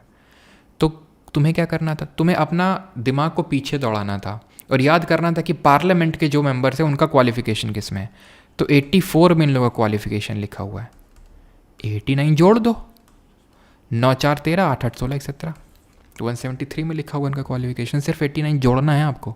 अच्छा, तो मैं क्या बता रहा था, मैं थोड़ा सा और तुम्हें रिकैप करवाता हूँ कि मैंने बोला कि 82 में डिलिमिटेशन कमीशन है, वो स्टेट यूनियन और स्टेट के लिए अलग अलग तो बैठता नहीं है। तो 82 में 89 ऐड करेंगे तो क्या मिलेगा? 171। तो कुछ तो दिया हुआ है इसमें, तो लेजिस्लेटिव काउंसिल का इसमें वो दिया हुआ है। राज्यसभा में तो ऐसा कुछ होता नहीं है, तो ये जो हमारा एक खाली आर्टिकल छूट रहा था उसमें इस चीज़ को भर दिया गया। अब बाकी आप आगे जो भी आर्टिकल पढ़ोगे, जैसे फॉर एग्जांपल अब मान लो आर्टिकल जो 90 है हमारा कॉन्स्टिट्यूशन का, उसमें क्या दिया हुआ है? आर्टिकल 90 हम लोगों ने क्या पढ़ा हुआ था। अब यहाँ से थोड़ा सा एक्सेप्शन मैं आपको बता रहा हूँ, बाकी सब चीज़ सेम है। यहाँ से हमारे शुरू हुए थे officer in Rajya Sabha, officer of Rajya Sabha. कौन कौन ऑफिसर ऑफ राज्यसभा? चेयरमैन और डिप्टी चेयरमैन, यही थे ना। लेकिन एक्चुअल में जब इसमें 89 ऐड करेंगे ना, यहाँ पे ऑफिसर ऑफ लेजिस्लेटिव काउंसिल मत कर देना बस, क्योंकि यहाँ पे क्या है, पार्लियामेंट के केस में राज्यसभा के पहले दिए हुए हैं ऑफिसर, उसके बाद लोकसभा के ऑफिसर दिए हुए हैं। डिप्टी स्पीकर और डिप्टी स्पीकर के बारे में दिया हुआ है, पता है ना। आर्टिकल नंबर 94 में दिया हुआ है किसके बारे में, सॉरी 93 से स्टार्ट हुआ है आपका स्पीकर और डिप्टी स्पीकर जो लोकसभा के होते हैं। लेकिन यहाँ पे क्या है स्टेट के केस में, मैं फिर से रिपीट करता हूँ मैं क्या बोल रहा हूँ। आर्टिकल नंबर 90 से लेकर 93 ये दिए हुए हैं ऑफिसर इन राज्यसभा, ठीक। और 92 होगा यहाँ पे, मतलब 90, 91 और 92, और 93 से लेकर 93 से आगे आपका 95 तक दिए हुए हैं किसके बारे में, ऑफिसर इन लोकसभा। लेकिन स्टेट लेजिस्लेचर के केस में उल्टा है, पहले यहाँ पे लेजिस्लेटिव असेंबली के ऑफिसर्स दिए हुए हैं और देन लेजिस्लेटिव काउंसिल। तो मैं किस लिए बता रहा हूँ, ताकि आप 89 जब इसमें 90 में ऐड करेंगे तो आपको ऑफिसर ऑफ लेजिस्लेटिव असेंबली मिलेंगे, ना कि काउंसिल। क्यों? क्योंकि मैंने आपको बोला है कि आपको लोकसभा को लेजिस्लेटिव असेंबली से कंपेयर करना है और राज्यसभा को कंपेयर करना है लेजिस्लेटिव काउंसिल से। बस इस चीज़ का थोड़ा सा ध्यान रखना है, ठीक है। बाकी आपकी सारी चीज़ें सेम है। कोई भी आप आर्टिकल उठाओगे 110 तक, 111 तक, यहाँ तक की 111 आर्टिकल तक, तो वहाँ तक आपको मिलेगा। जैसे अनुच्छेद नंबर 111 में क्या लिखा हुआ है, वीटो पावर है प्रेसिडेंट की, ठीक है, वीटो पावर्स हैं प्रेसिडेंट की। अब इसी में 89 आप ऐड कर दो, 9 1 10 8 1 9 और 1 10 2, 200 में आ जाएगा veto power of governor. Governor भी इसी तरह बिल को लौटा सकता है, सस्पेंसिव वीटो जिसको हम बोलते हैं निलंबन वीटो, या फिर उसको वो मना कर सकता है एसेंट देने से, पूर्ण वीटो, एब्सोल्यूट वीटो, या फिर पॉकेट वीटो। इसके पास एक और वीटो यूज़ होता है, एक और वीटो होता है, एक और पावर होता है। वो पावर ये होता है कि ये रिजर्व कर सकता है बिल को, he can reserve the bill, he can reserve the bill for president. ये राष्ट्रपति के लिए किसी भी बिल को रिजर्व कर सकता है। रिजर्व का मतलब ये है कि वो बोलेगा कि हमें इसके बारे में ज़्यादा कुछ पता नहीं है, हम भेजेंगे राष्ट्रपति के पास इस बिल को। अगर राष्ट्रपति के पास वो बिल चला गया तो उसके बाद गवर्नर का उसमें कोई रोल नहीं होता है, सारा रोल ख़त्म हो जाता है उसमें, ठीक है। क्लियर क्लियर इतनी चीज़। तो आर्टिकल नंबर जो 200 है, इसमें आपको ये पता होना चाहिए क्या होता है, ठीक है। किस तरह से गवर्नर जो है सहमति दे सकता है या फिर वो सहमति देने से मना कर सकता है। इसके बाद 112 से आगे के आर्टिकल में आपको 90 ऐड कर देना है। जैसे कि आर्टिकल 123 किसकी बात करता है, अनुच्छेद 123, ये ऑर्डिनेंस की बात करता है प्रेसिडेंट के लिए, ये बात करता है ऑर्डिनेंस ऑफ गवर्नर। कुछ भी ले लो आप यार। पार्डनिंग पावर है 72, ठीक है, पार्डनिंग पावर है ना 72, ये 110 से पहले आता है ना, 89 जोड़ दो, 9 2 11 8 7 15 1 16, ठीक है, 9 2 11 8 7 1 15 16, 161 किसकी बात करेगा, पार्डनिंग पावर ऑफ गवर्नर। तो चलिए गवर्नर के बारे में समझ लेते हैं, गवर्नर के आर्टिकल्स। तो गवर्नर के आर्टिकल से 153 से स्टार्ट होते हैं, ठीक है। ये क्या बोलता है, there shall be a governor in each state, Bharat के हर राज्य में एक राज्यपाल होना चाहिए। 154 में लिखा हुआ एग्जीक्यूटिव पावर, जैसे वहाँ पे लिखा हुआ था, अब इसको कैसे याद करेंगे, 52 से लेकर 62 के बीच में था प्रेसिडेंट। यहाँ 152 नहीं 3 से लेकर 163 ऐसे याद कर लो किसके बीच में है, गवर्नर के बारे में। There shall be a president, there shall be a governor. 53 में क्या था, एग्जीक्यूटिव पावर ऑफ प्रेसिडेंट। 154 में क्या, एग्जीक्यूटिव पावर ऑफ स्टेट जो है वो गवर्नर के हाथ में होगा। प्रेसिडेंट की इलेक्शन हो रही थी, यहाँ इसकी अपॉइंटमेंट होती, कोई इलेक्शन नहीं होता, गवर्नर का अपॉइंटमेंट होता है। कौन करता है, प्रेसिडेंट करता है। देन अगला वाला उसका क्या था, मैनर ऑफ इलेक्शन था, जो हमने देखा था proportional representation plus single transferable vote. यहाँ तो कुछ इलेक्शन ही नहीं होता ना, तो मैनर की कोई बात ही नहीं है। देन टर्म आता है, टर्म कितने साल का होता है, 5 साल का। और प्रेसिडेंट के प्लेजर तक ये भी सर्व करते हैं, ठीक है, जब तक प्रेसिडेंट को प्लेजर देते रहेंगे। क्वालिफिकेशंस लिखा हुआ है, क्या क्वालिफिकेशन है, वही एक तो सिटीजन ऑफ इंडिया होने चाहिए, एज पूछता है तो एज 35। और एक चीज़ और यहाँ पे मैं ऐड करना चाहूँगा, जो कि आपको ऐड करना है। जब मैंने क्वालिफिकेशन बताई थी प्रेसिडेंट की, तो उसमें एक चीज़ बताई थी कि 35 साल होनी चाहिए, सिटीजन ऑफ इंडिया, और एक चीज़ बताई थी कि he should be qualified to be appointed as a member of Lok Sabha, बताया था। इसी तरह वाइस प्रेसिडेंट की जब हम बात करते हैं उपराष्ट्रपति की, तो उसको भी भारत का नागरिक होना चाहिए और उसकी भी एज जो है 35 ईयर्स होनी चाहिए।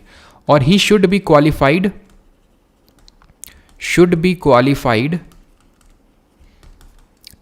To be a member of Rajya Sabha. वहाँ पे था मेंबर ऑफ राज्यसभा, वहाँ पे था प्रेसिडेंट के केस में should be qualified to be appointed as a member of Lok Sabha, यहाँ पे should be qualified to be appointed as a member of Rajya Sabha. ये अंतर होता है उसमें, ठीक है। गवर्नर के लिए भी 35, यानी राष्ट्रपति बनना है तो 35 साल, उपराष्ट्रपति बनना है 35 साल, राज्यपाल बनना है 35 साल, लोकसभा का सदस्य बनना है 25 साल। अभी सबसे यंग बनी है वो राजस्थान की कोई एक है ना, लेडीज़ हैं, उनके हस्बैंड को अभी उन्हीं का पीए भी बनाया गया है, तो 25 साल चाहिए होती है उसमें, और राज्यसभा में 30 साल चाहिए होती है। कंडीशन क्या होती है, कंडीशन वही जो प्रेसिडेंट के लिए होती है, क्या यही होती है कि आप मेंबर ऑफ पार्लियामेंट ना होने चाहिए, आप मेंबर ऑफ लेजिस्लेटिव असेंबली ना होने चाहिए। अगर ऐसा है तो आप रिज़ाइन दे दो।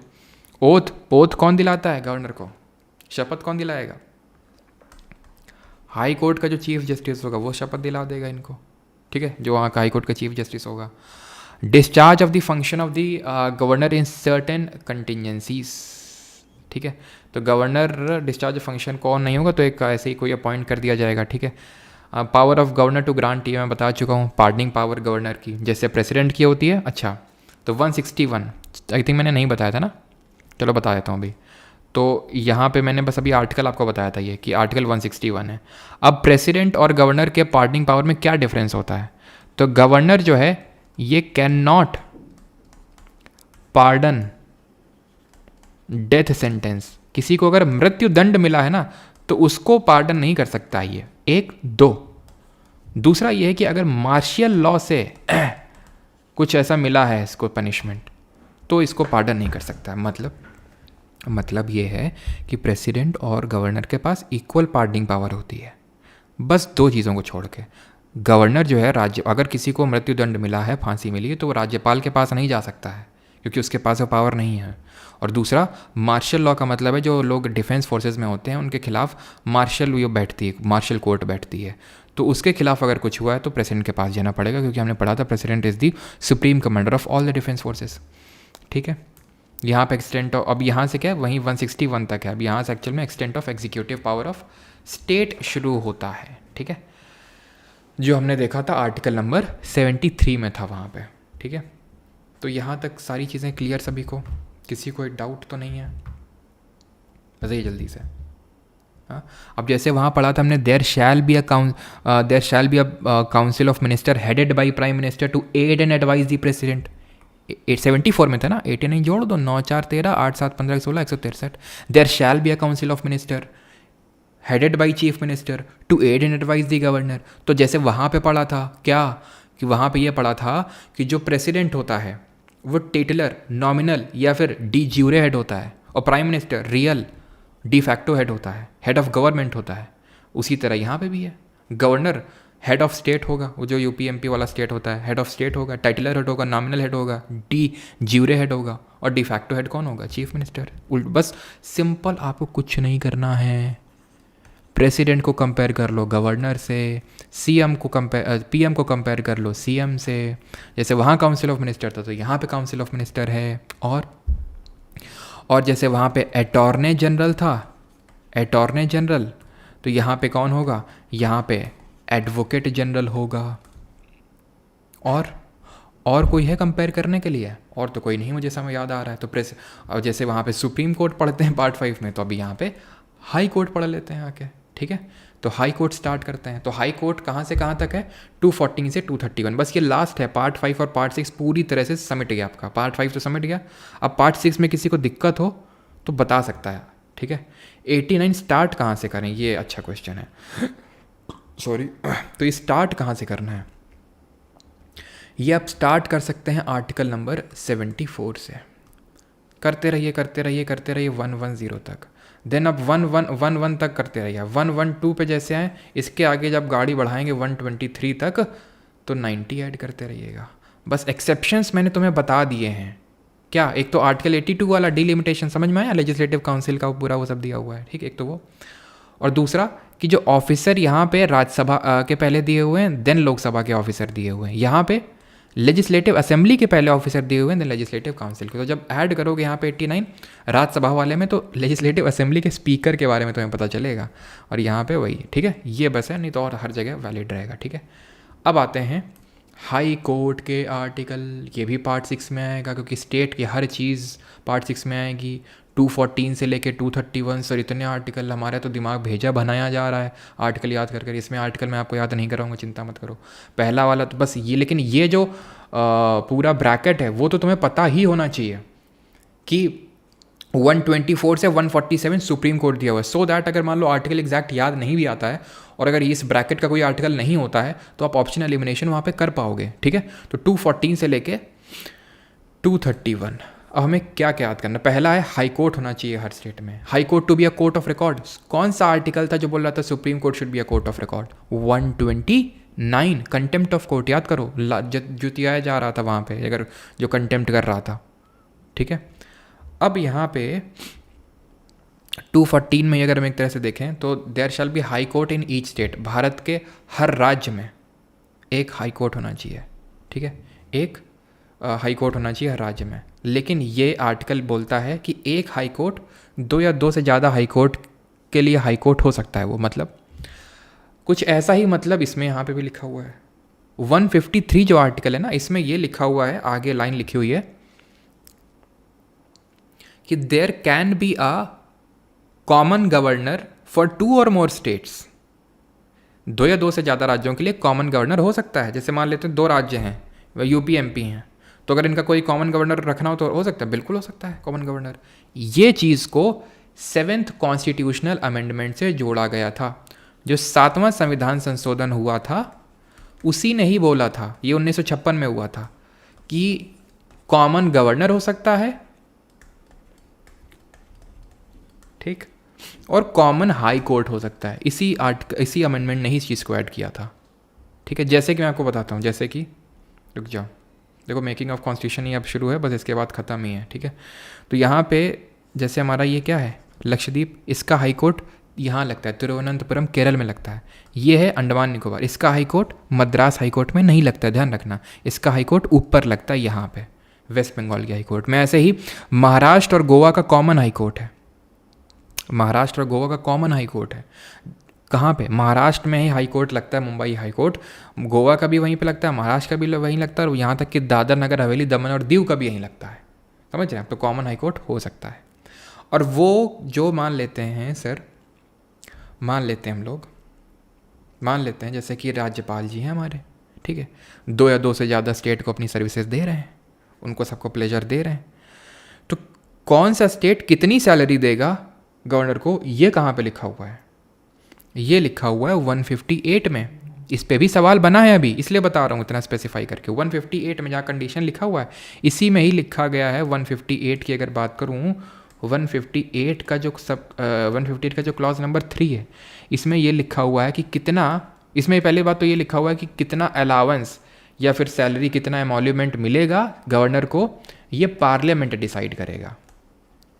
लेकिन अगर वो कॉमन गवर्नर है 2 या 2 से ज़्यादा स्टेट का, तो कौन सा राज्य कितना सैलरी देगा उसको, ठीक है, कितना सैलरी डिवाइड होगा। 1 लाख सैलरी है तो मान लेते हैं यूपी और बिहार का गवर्नर है कॉमन, तो 60,000 यूपी देगा, 40,000 वो देगा, या फिर 70,000 यूपी देगा, 30। ये कौन डिसाइड करेगा? ये प्रेसिडेंट डिसाइड करेगा। ध्यान रखना, उसकी सैलरी कितनी होगी, 1 लाख, 1.5 लाख, 2 लाख, वो पार्लियामेंट डिसाइड करेगा। लेकिन कौन सा स्टेट कितना देगा, अगर वो कॉमन है तो वो प्रेसिडेंट डिसाइड करेगा, ठीक है। ये 3A मतलब 158 क्लॉज 3 और सब क्लॉज A में लिखा हुआ है, ठीक है। ये कौन डिवाइड करता है? प्रेसिडेंट। ध्यान रखना इसको, क्लियर है इतनी चीज़। बाकी तो यहाँ पे है high court to be a court of record, ये याद कर लो, ठीक है। और ओथ कौन दिलाता है इनको? ओथ कौन दिलाएगा? अपॉइंटमेंट हाई कोर्ट जजेस की, ध्यान रखना। यहाँ पे एक सेकंड रुको, कुछ चीज़ें तो ऐड करनी पड़ेंगी।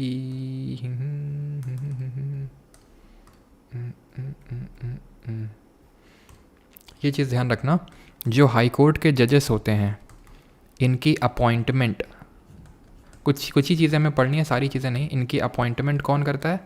प्रेसिडेंट ही करेगा, राष्ट्रपति। लेकिन इनको ओथ कौन दिलाएगा? शपथ, ये शपथ दिलाएगा राज्यपाल। इनको अपॉइंट करेगा प्रेसिडेंट, इनको रिमूव करेगा प्रेसिडेंट। अगर इनको रेजिग्नेशन देना होगा अपना, यानी इनको अगर इस्तीफ़ा देना है तो देंगे प्रेसिडेंट को। प्रेसिडेंट अपॉइंट कर रहा है, वही रिमूव कर रहा है, उसी को रेजिग्नेशन दे रहे हैं। लेकिन जो फर्जी का काम है ओथ दिलाना, ये सब प्रेसिडेंट बोलता है तुम करो, किस दिन के लिए तुमको अपॉइंट कर। अब शपथ भी दिलाने हमको आना पड़ेगा क्या हर स्टेट में? तुम दिला देना इनको, तुमको वो दिला देंगे चीफ जस्टिस हाई कोर्ट के। तो ऐसा आपस में जो है कर लेना, ठीक। अब जब इनकी अपॉइंटमेंट होती है ना, चाहे हाई कोर्ट के जजेस हों चाहे सुप्रीम कोर्ट के, प्रेसिडेंट ऐसा नहीं कि जो मनाया अपने हिसाब से कर दिया उसने ना, यहाँ काम करता है कोलेजियम ऑफ जजेस। अगर पूछ ले कोलेजियम क्या होता है, कोलेजियम होता है एक जजेस का समूह, ग्रुप ऑफ जजेस। तो जब प्रेसिडेंट सुप्रीम कोर्ट में या हाई कोर्ट में जजेस की अपॉइंटमेंट करता है, एक हाई कोर्ट से दूसरे हाई कोर्ट में ट्रांसफ़र करता है जजेस की, तो ऐसा नहीं अपने मन से नहीं करता, वो कुछ जजेस की एडवाइस लेके करता है, और उन जजेस को बोलते हैं कॉलेजियम, ठीक है। एक हाई कोर्ट से दूसरे हाई कोर्ट में जब ट्रांसफ़र करना है तो वहाँ पे वो गवर्नर की भी एडवाइस ले लेता है प्रेसिडेंट की। अब हुआ क्या था, कई सारे केसेस हुए थे। फर्स्ट जजेस केस, सेकंड जजेस केस, ऐसे जजेस केस हुए थे जिनको एसपी गुप्ता केस बोलते हैं। एसपी गुप्ता केस भी फर्स्ट जजेस केस को बोला जाता है। थर्ड जजेस केस, फोर्थ जजेस केस, ऐसे जजेस केस हुए थे। पहले जजेस केस में सुप्रीम कोर्ट ने बोला था कि प्रेसिडेंट को सीजेआई से एडवाइस लेनी पड़ेगी, अपने हिसाब से मत अपॉइंट करते हैं, लेकिन वो एडवाइस बाइंडिंग नहीं है प्रेसिडेंट पे। सेकंड जजेस केस में सुप्रीम कोर्ट ने बोला सुनो ये प्रेसिडेंट, जब तुम सीजीआई से एडवाइस लोगे ना तो सीजीआई से बोल देना वो दो और से एडवाइस ले कोई जजेस से, अपने आप से ना दे दे, और वो जो एडवाइस देगा तुमको बाइंडिंग ऐप से तुमसे ध्यान से सुन लो उसको।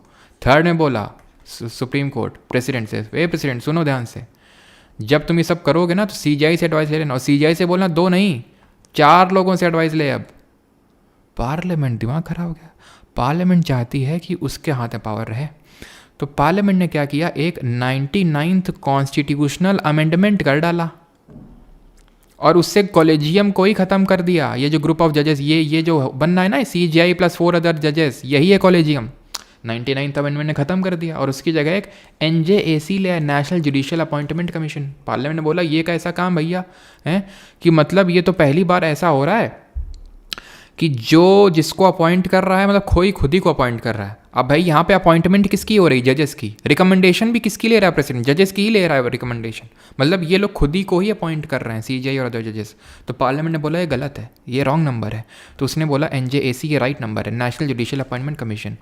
फिर पार्लियामेंट बोलता, सुप्रीम कोर्ट बोलता है एक और जजेस केस ले लो, फोर्थ जजेस केस ले लो, और इस फोर्थ जजेस केस में ये 99th कॉन्स्टिट्यूशनल अमेंडमेंट को हम अनकॉन्स्टिट्यूशनल यानी असंवैधानिक घोषित करते हैं और तुम्हें एनजेसी को लात मारते हैं और कॉलेजियम को फिर से रिस्टोर करते हैं। तो आज तक कॉलेजियम चले आ रहा है और आज भी टसल चलता रहता है इस चीज़ को लेकर कि अपॉइंटमेंट में सरकार का होना चाहिए। और सरकार क्यों चाहती है, क्योंकि सरकार चाहती है हमारे मन मुताबिक जज बैठे हैं वहाँ पर। तो फिर जुडिशरी बोलती है फिर हमारी इंडिपेंडेंस ख़त्म हो जाएगी। बात भी सही है। खैर ये चीज़ आपको पता होनी चाहिए, ठीक है। हाई कोर्ट जजेस के लिए क्या क्वालिफिकेशन होता है, हाई कोर्ट का जज के लिए क्या क्वालिफिकेशन होता है। क्वालिफिकेशन ये होता है कि जैसे सुप्रीम कोर्ट जज के लिए क्या होता है, 5-10 साल या तो तुम हाई कोर्ट में एडवोकेट रहे हो, 10 ईयर्स अगर हाई कोर्ट में एडवोकेट रहे हो या फिर कि कोई भी तुमने ठीक है जुडिशियल ऑफिस इस तरह से हेल्ड किया हो, तो 10 साल तक अगर आप हाई कोर्ट रहे हो तो जज बन सकते हो। या फिर अब तुम इसमें ये मत लिख देना 5 साल तक हाई कोर्ट में जज रहे हो। भैया हाई कोर्ट जज के क्वालिफिकेशन बात हो रही है, ठीक है, थोड़ा सा लॉजिक लगाना, ठीक है। तो ये वाला, या फिर 10 साल तक कोई भी जुडिशियल ऑफिस होल्ड किया है तो आप एलिजिबल हैं। राष्ट्रपति की नज़रों में आप डिस्टिंग्विश्ड जुरिस्ट हैं तो यहाँ पे कोई कुछ नहीं चलेगा ना। राष्ट्रपति की नज़रों में डिस्टिंग्विश्ड जुरिस्ट हैं तो सुप्रीम कोर्ट के लिए एलिजिबल हैं आप, हाई कोर्ट के लिए नहीं। हाई कोर्ट के लिए तो सिर्फ 10 साल का एडवोकेट या फिर कोई भी जुडिशियल ऑफिस आपने होल्ड किया हो। एज, मिनिमम एज कुछ नहीं होती है, ना तो सुप्रीम कोर्ट के ना तो हाई कोर्ट में। यहाँ पे मैक्सिमम एज का कॉन्सेप्ट चलता है। सुप्रीम कोर्ट में है 65 साल और हाई कोर्ट में है 62 साल। मिनिमम नहीं मैक्सिमम चलता है यहाँ पे, ठीक।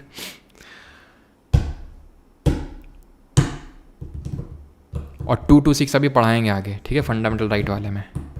बस अब आ जाते हैं मेकिंग ऑफ कॉन्स्टिट्यूशन। पूरा संविधान पढ़ने के बाद संविधान को बना लेते हैं हम लोग, ठीक है।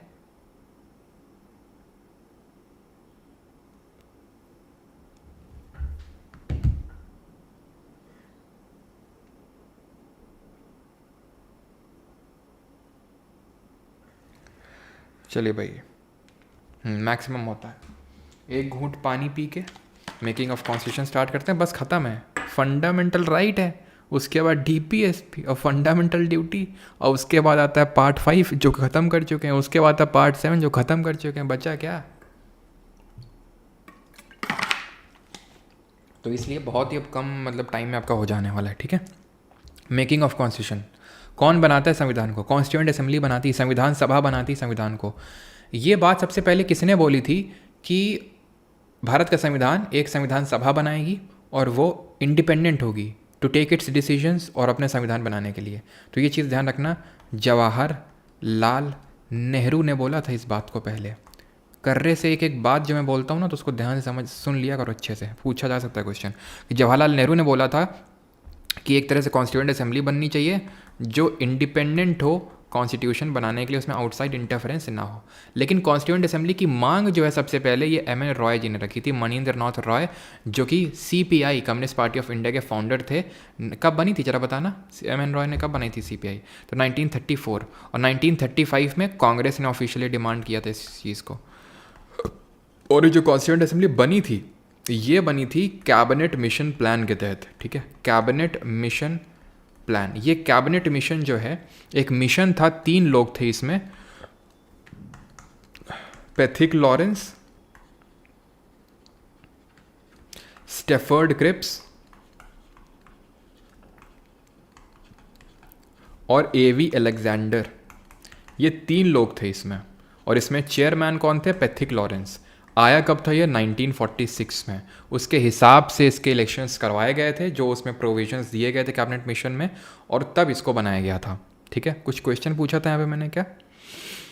हाँ, एम एन रॉय ने कब बनाया था? 1920 में बनाया था ताशकंद उज़्बेकिस्तान में, और फॉर्मलाइज 1924 में किया था कानपुर में, ठीक है। अब ये जो कॉन्स्टिट्यूएंट असेंबली बनती है, इसमें टोटल कितने मेंबर होने थे? ज़्यादा डेप्थ में नहीं जाना है। 389 होने थे, 296 आने थे ब्रिटिश इंडिया से, और 93 आने थे प्रिंसली स्टेट से, ठीक है।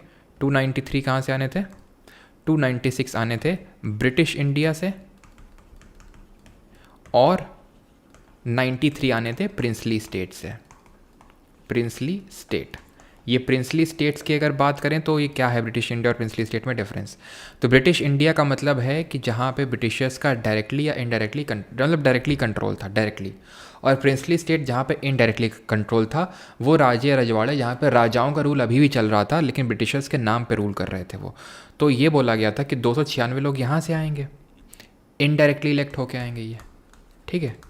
मतलब कि लोग डायरेक्टली वोट नहीं करेंगे, जो इनके द्वारा चुने गए हैं असेंबलीज़ में वो लोग चुनेंगे, ठीक है, डायरेक्टली इलेक्टेड। और प्रिंसली स्टेट के जो राजा लोग हैं वो नॉमिनेट कर देंगे, नॉमिनेट होके आएंगे, ठीक। इलेक्शंस हुए, ठीक है, इलेक्शंस हुए, देन इलेक्शन के बाद अब यहाँ पे हमारी कॉन्स्टिट्यूएंट असेंबली बनी।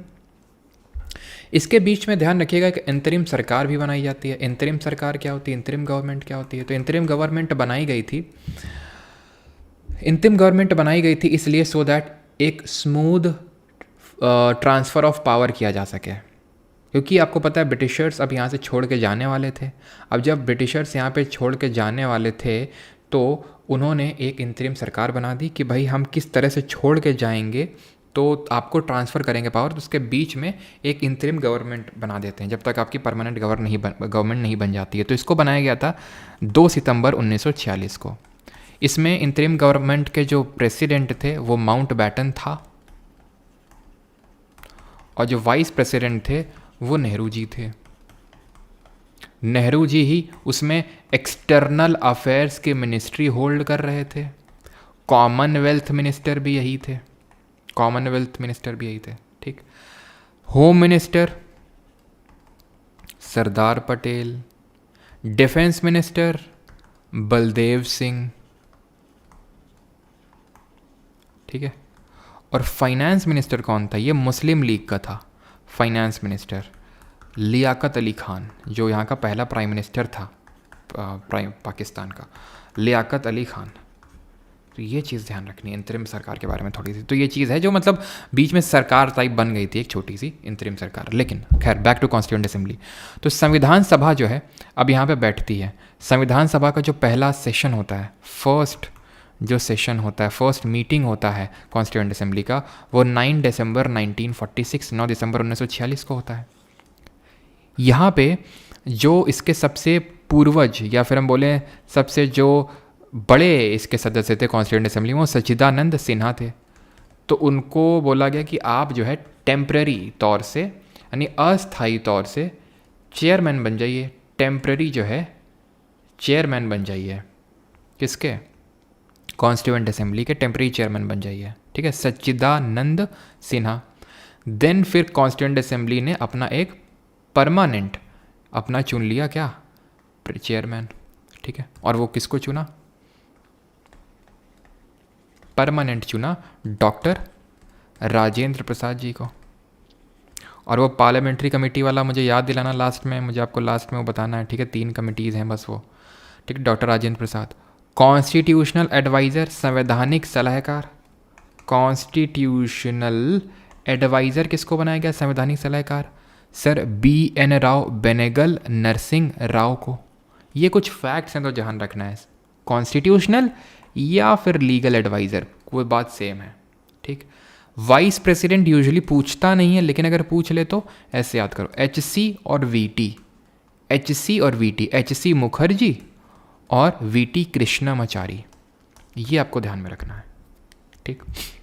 अब फीचर्स बड़ी जल्दी जल्दी आ रहा है ये सब, यही तो दिक्कत है, सब काम बड़े धीरे धीरे हो रहा है, ठीक है। तो यहाँ पे अभी आते हैं इस पे, तो ये हो गया हमारा, ठीक है। अब होता क्या है कि 4 दिन बाद ही 13 दिसंबर 1946, 13 दिसंबर 1946 को नेहरू जी क्या करते हैं, नेहरू जी एक ऑब्जेक्टिव रेजोल्यूशन को पास करवा लेते हैं। उद्देश्य प्रस्ताव को पास नहीं करवा लेते हैं, प्रेजेंट करते हैं। ये बोलते हैं कि देखो, ये हम जब अपना कॉन्स्टिट्यूशन बनाने जा रहे हैं तो हम लोगों को ये चीज़ें ध्यान में रखनी चाहिए। जब हम अपना कॉन्स्टिट्यूशन बनाएं तो ये चीज़ें हमारे कॉन्स्टिट्यूशन में होनी चाहिए, हमारे संविधान में होनी चाहिए। तो एक लेखा जोखा तो नहीं बोलेंगे, लेकिन एक ग्लिम्स, एक तरह से, मतलब हमने अपने कॉन्स्टिट्यूशन में बनाते किन 3 चीज़ों का ध्यान रखना है। प्रीएम्बल तो सुने ही होगे, जिसको समरी ऑफ कॉन्स्टिट्यूशन बोलते हैं, बस वही था ये, ठीक है। तो वही है ये।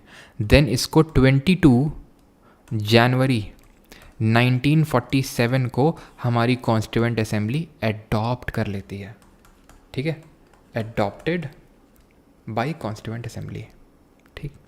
अब संविधान बनना चालू होता है, काम को कमिटीज़ में, समितियों में विभाजित कर दिया जाता है। तो टोटल हमारी 8 मेजर कमिटीज़ और कुछ 13 से 14 माइनर कमिटीज़ बनती हैं।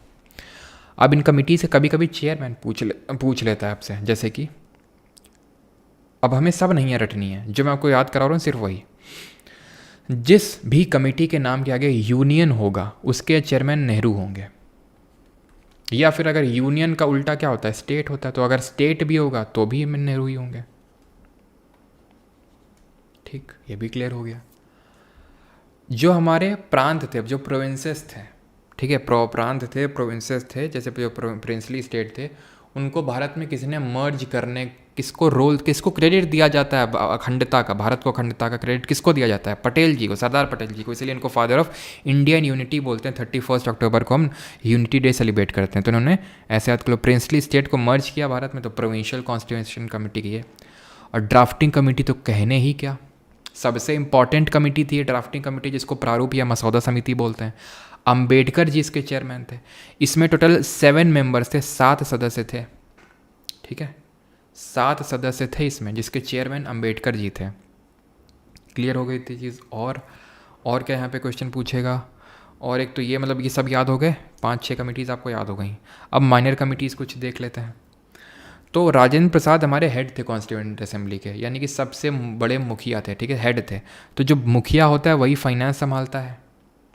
मुंशी जी का काम क्या होता है? मुंशी जी का लेखा जोखा का काम होता है, यानी बिजनेस संभालते हैं मुंशी जी, ठीक है। मुंशी जी इस जो ड्राफ्टिंग कमेटी उसके भी एक मेंबर थे हमारे, ठीक है। तो ये चीज़ ध्यान रखना। और तो बाकी आप SK धार लिंग्विस्टिक प्रोविंसेस कमीशन, ये अपने आप याद हो जाएगा। अभी मैं आपको पढ़ाऊँगा एक लिंग्विस्टिक, जो हम लोग कमीशन देखेंगे लिंग्विस्टिक कमीशन, तो वहाँ पे आपको SK धार भी याद हो जाने वाला है, ठीक है। मेरे हिसाब से इतना याद कर लीजिए, और तो इसमें कोई नहीं है, इतना याद कर लीजिए, इतना काफ़ी है, ठीक है, इतना काफ़ी है मेरे हिसाब से, ठीक है। याद करने के तो और बहुत सारे हैं, अगर आपको याद करना हो तो ये फंडामेंटल राइट्स सब कमेटी, और एक और, हाँ कहाँ गया वो पट्टा भी सीतारमैया वाला, ये देखो हाउस कमेटी, ठीक है। एक मूवी आई थी ना, रमैया अवस्थावैया, उसमें सब घर बार ही दिखाया गया था कि है ना, वो लड़की थी, लड़का था, वो हमारा छेदी सिंह था उसमें, तो इस तरह से घर का ही पूरा दिखाया गया था उसमें। तो हाउस कमेटी, पट्टा भी सीतारमैया अवस्थावैया, ऐसे करके याद कर सकते हैं बस, ठीक है। और ये एक और याद कर लो, रूल्स ऑफ प्रोसीजर। तो भाई जो घर का सबसे बड़ा होगा वही फाइनेंस देखेगा और वही पूरे घर के प्रोसीजर वगैरह भी बनाता है, तो राजेंद्र प्रसाद जी। और माइनर कमेटी भी एक ये लीड कर रहे थे, फ्लैग एडहॉक फ्लैग कमेटी होगी, यहाँ पे कहीं लिखी होगी, नहीं लिखी है क्या? चलो नहीं लिखी है, ये लिखी है एडहॉक कमेटी और नेशनल फ्लैग, ये है राजेंद्र प्रसाद जी, ठीक है। बाकी ड्राफ्टिंग कमेटी के बारे में कभी पूछ लेता, जैसे मसौदा समिति हमारी ड्राफ्टिंग कमेटी, कि ड्राफ्टिंग कमेटी की पहला सेशन कब हुआ था, तो ये ध्यान रखना 9 दिसंबर, ठीक है, 1946 को ही हुआ था ये, ठीक है, पहला वो ध्यान रखना। और बस और तो कुछ नहीं है, ठीक है। और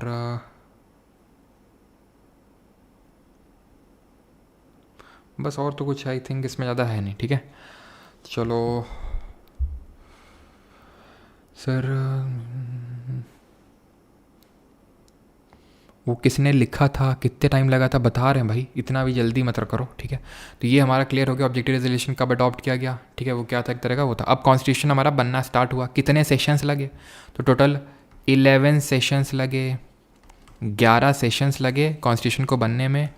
तो टोटल 2 साल 11 महीने और 18 दिन का टाइम लगा, ठीक है, 2 साल 11 महीने 18 दिन का टाइम 18 दिन का टाइम लगा इसको बनने का। मैं 160 कुछ लिख रहा था ना, एक्चुअली में जो 11 सेशंस हुए थे ना, ये टोटल 165 दिन चले थे। ये जो 11 सेशंस हुए थे टोटल 165 दिन चले थे, ठीक है।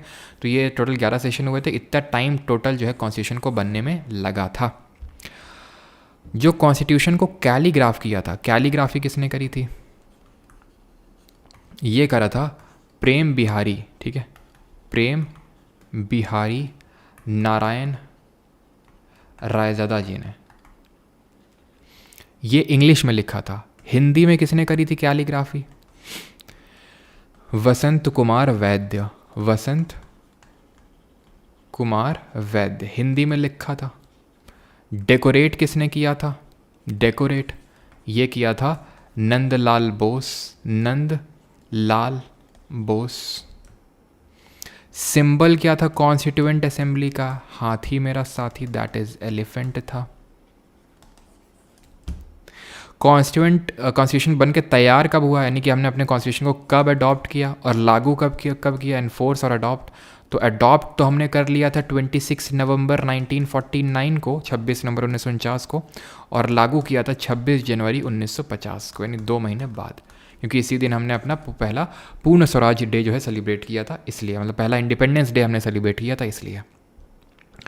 हमारी जो हमारी कॉन्स्टिट्यूएंट असेंबली बनी थी उसने सिर्फ संविधान बनाने का ही काम नहीं किया, तो फिर और क्या काम किया हमारी संविधान की सभा ने, उसने नेशनल फ्लैग को अडॉप्ट किया,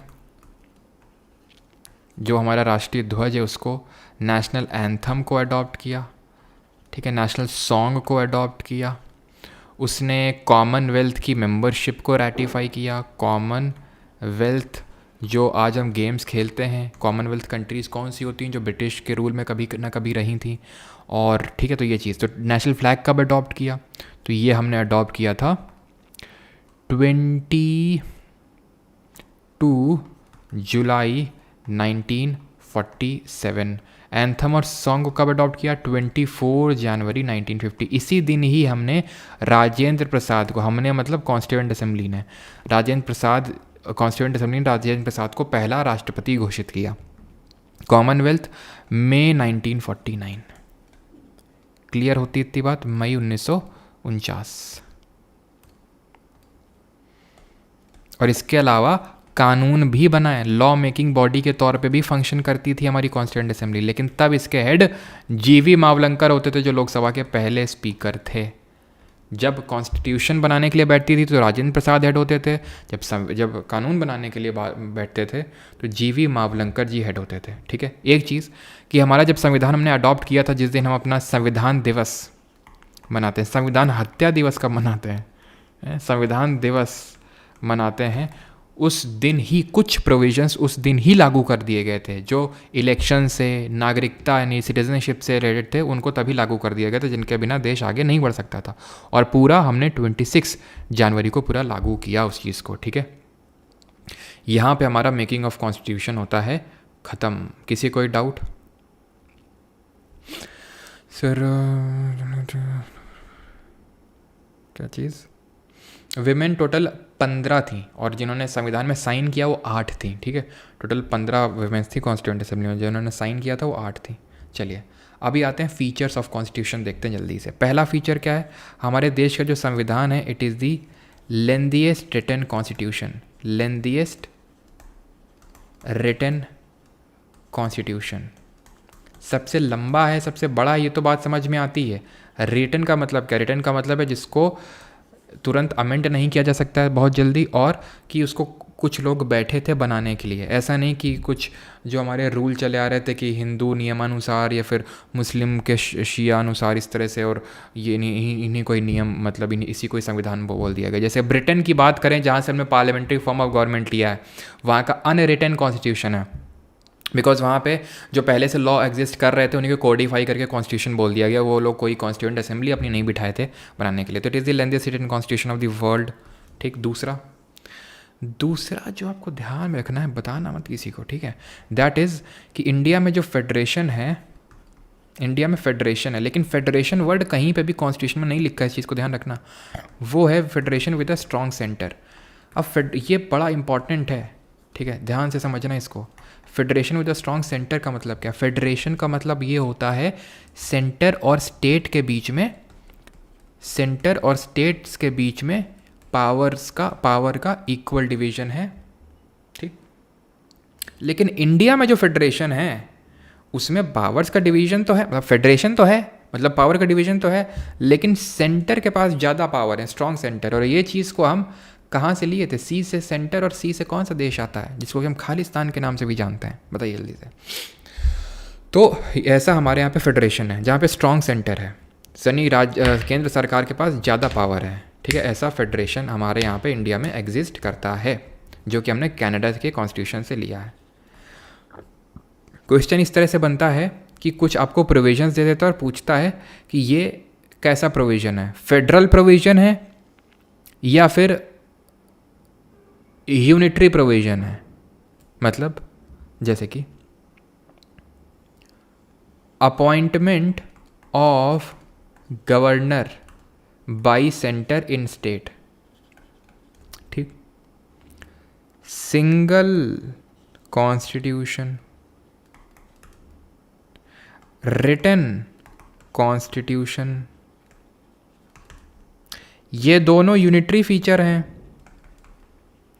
और ये फेडरल फीचर है। मतलब मतलब इसका मतलब ये है कि वो फीचर जो सेंटर को ज़्यादा पावर देता हो, स्टेट से पावर छीनता हो, वो फीचर यूनिटरी फीचर कहलाता है। और जो फीचर स्टेट्स को पावर देता है, उनके पावर को रिस्टोर करता है, that is called as a federal feature.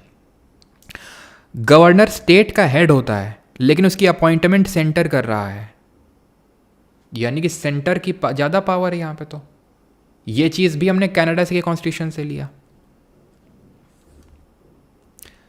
ठीक है। सिंगल कॉन्स्टिट्यूशन, भारत का एक ही संविधान है। इसका उल्टा ये है कि दो संविधान होते हैं, एक तो केंद्र का और एक हर राज्य का अपना अपना। तो वो फेडरल फीचर होता है क्योंकि हर राज्य के पास भी अपना कॉन्स्टिट्यूशन होता है, लेकिन यहाँ पे तो सिंगल ही है, तो यूनिटरी हो गया। रिटन है, रिटन का मतलब ये कि जल्दी से उसको अमेंड नहीं किया जा सकता है। यानी स्टेट के लिए जो हमारे कॉन्स्टिट्यूशन मेकर लिख के गए थे कि राज्य को ये करना है, राज्य को वो करना है, राज्यों के साथ टैक्स का डिस्ट्रीब्यूशन करना, वो सारी चीज़ ऐसे जल्दी से अमेंड नहीं हो सकती, यानी फेडरल फीचर होगा। तो आप समझ पाए होंगे कि क्या डिफरेंस होता है। फेडरेशन, जो इंडिया का फेडरेशन है, इस पर कुछ लोगों ने कमेंट्री करी थी। जो इंडिया का फेडरेशन है, इस पर कुछ लोगों की कमेंट्री करी थी, वो कमेंट्री भी हमें पता होनी चाहिए। किसने इंडिया के फेडरेशन को कोऑपरेटिव फेडरलिज्म बोला था? किसने इंडिया के फेडरेशन को क्वाज़ाई फेडरल बोला था? किसने इंडिया के फेडरेशन को बार्गेनिंग फेडरलिज्म बोला था? बार्गेनिंग फेडरलिज्म बोला था किसने? तो कोऑपरेटिव फेडरलिज्म की जब हम बात करते हैं तो ये किसने बोला था?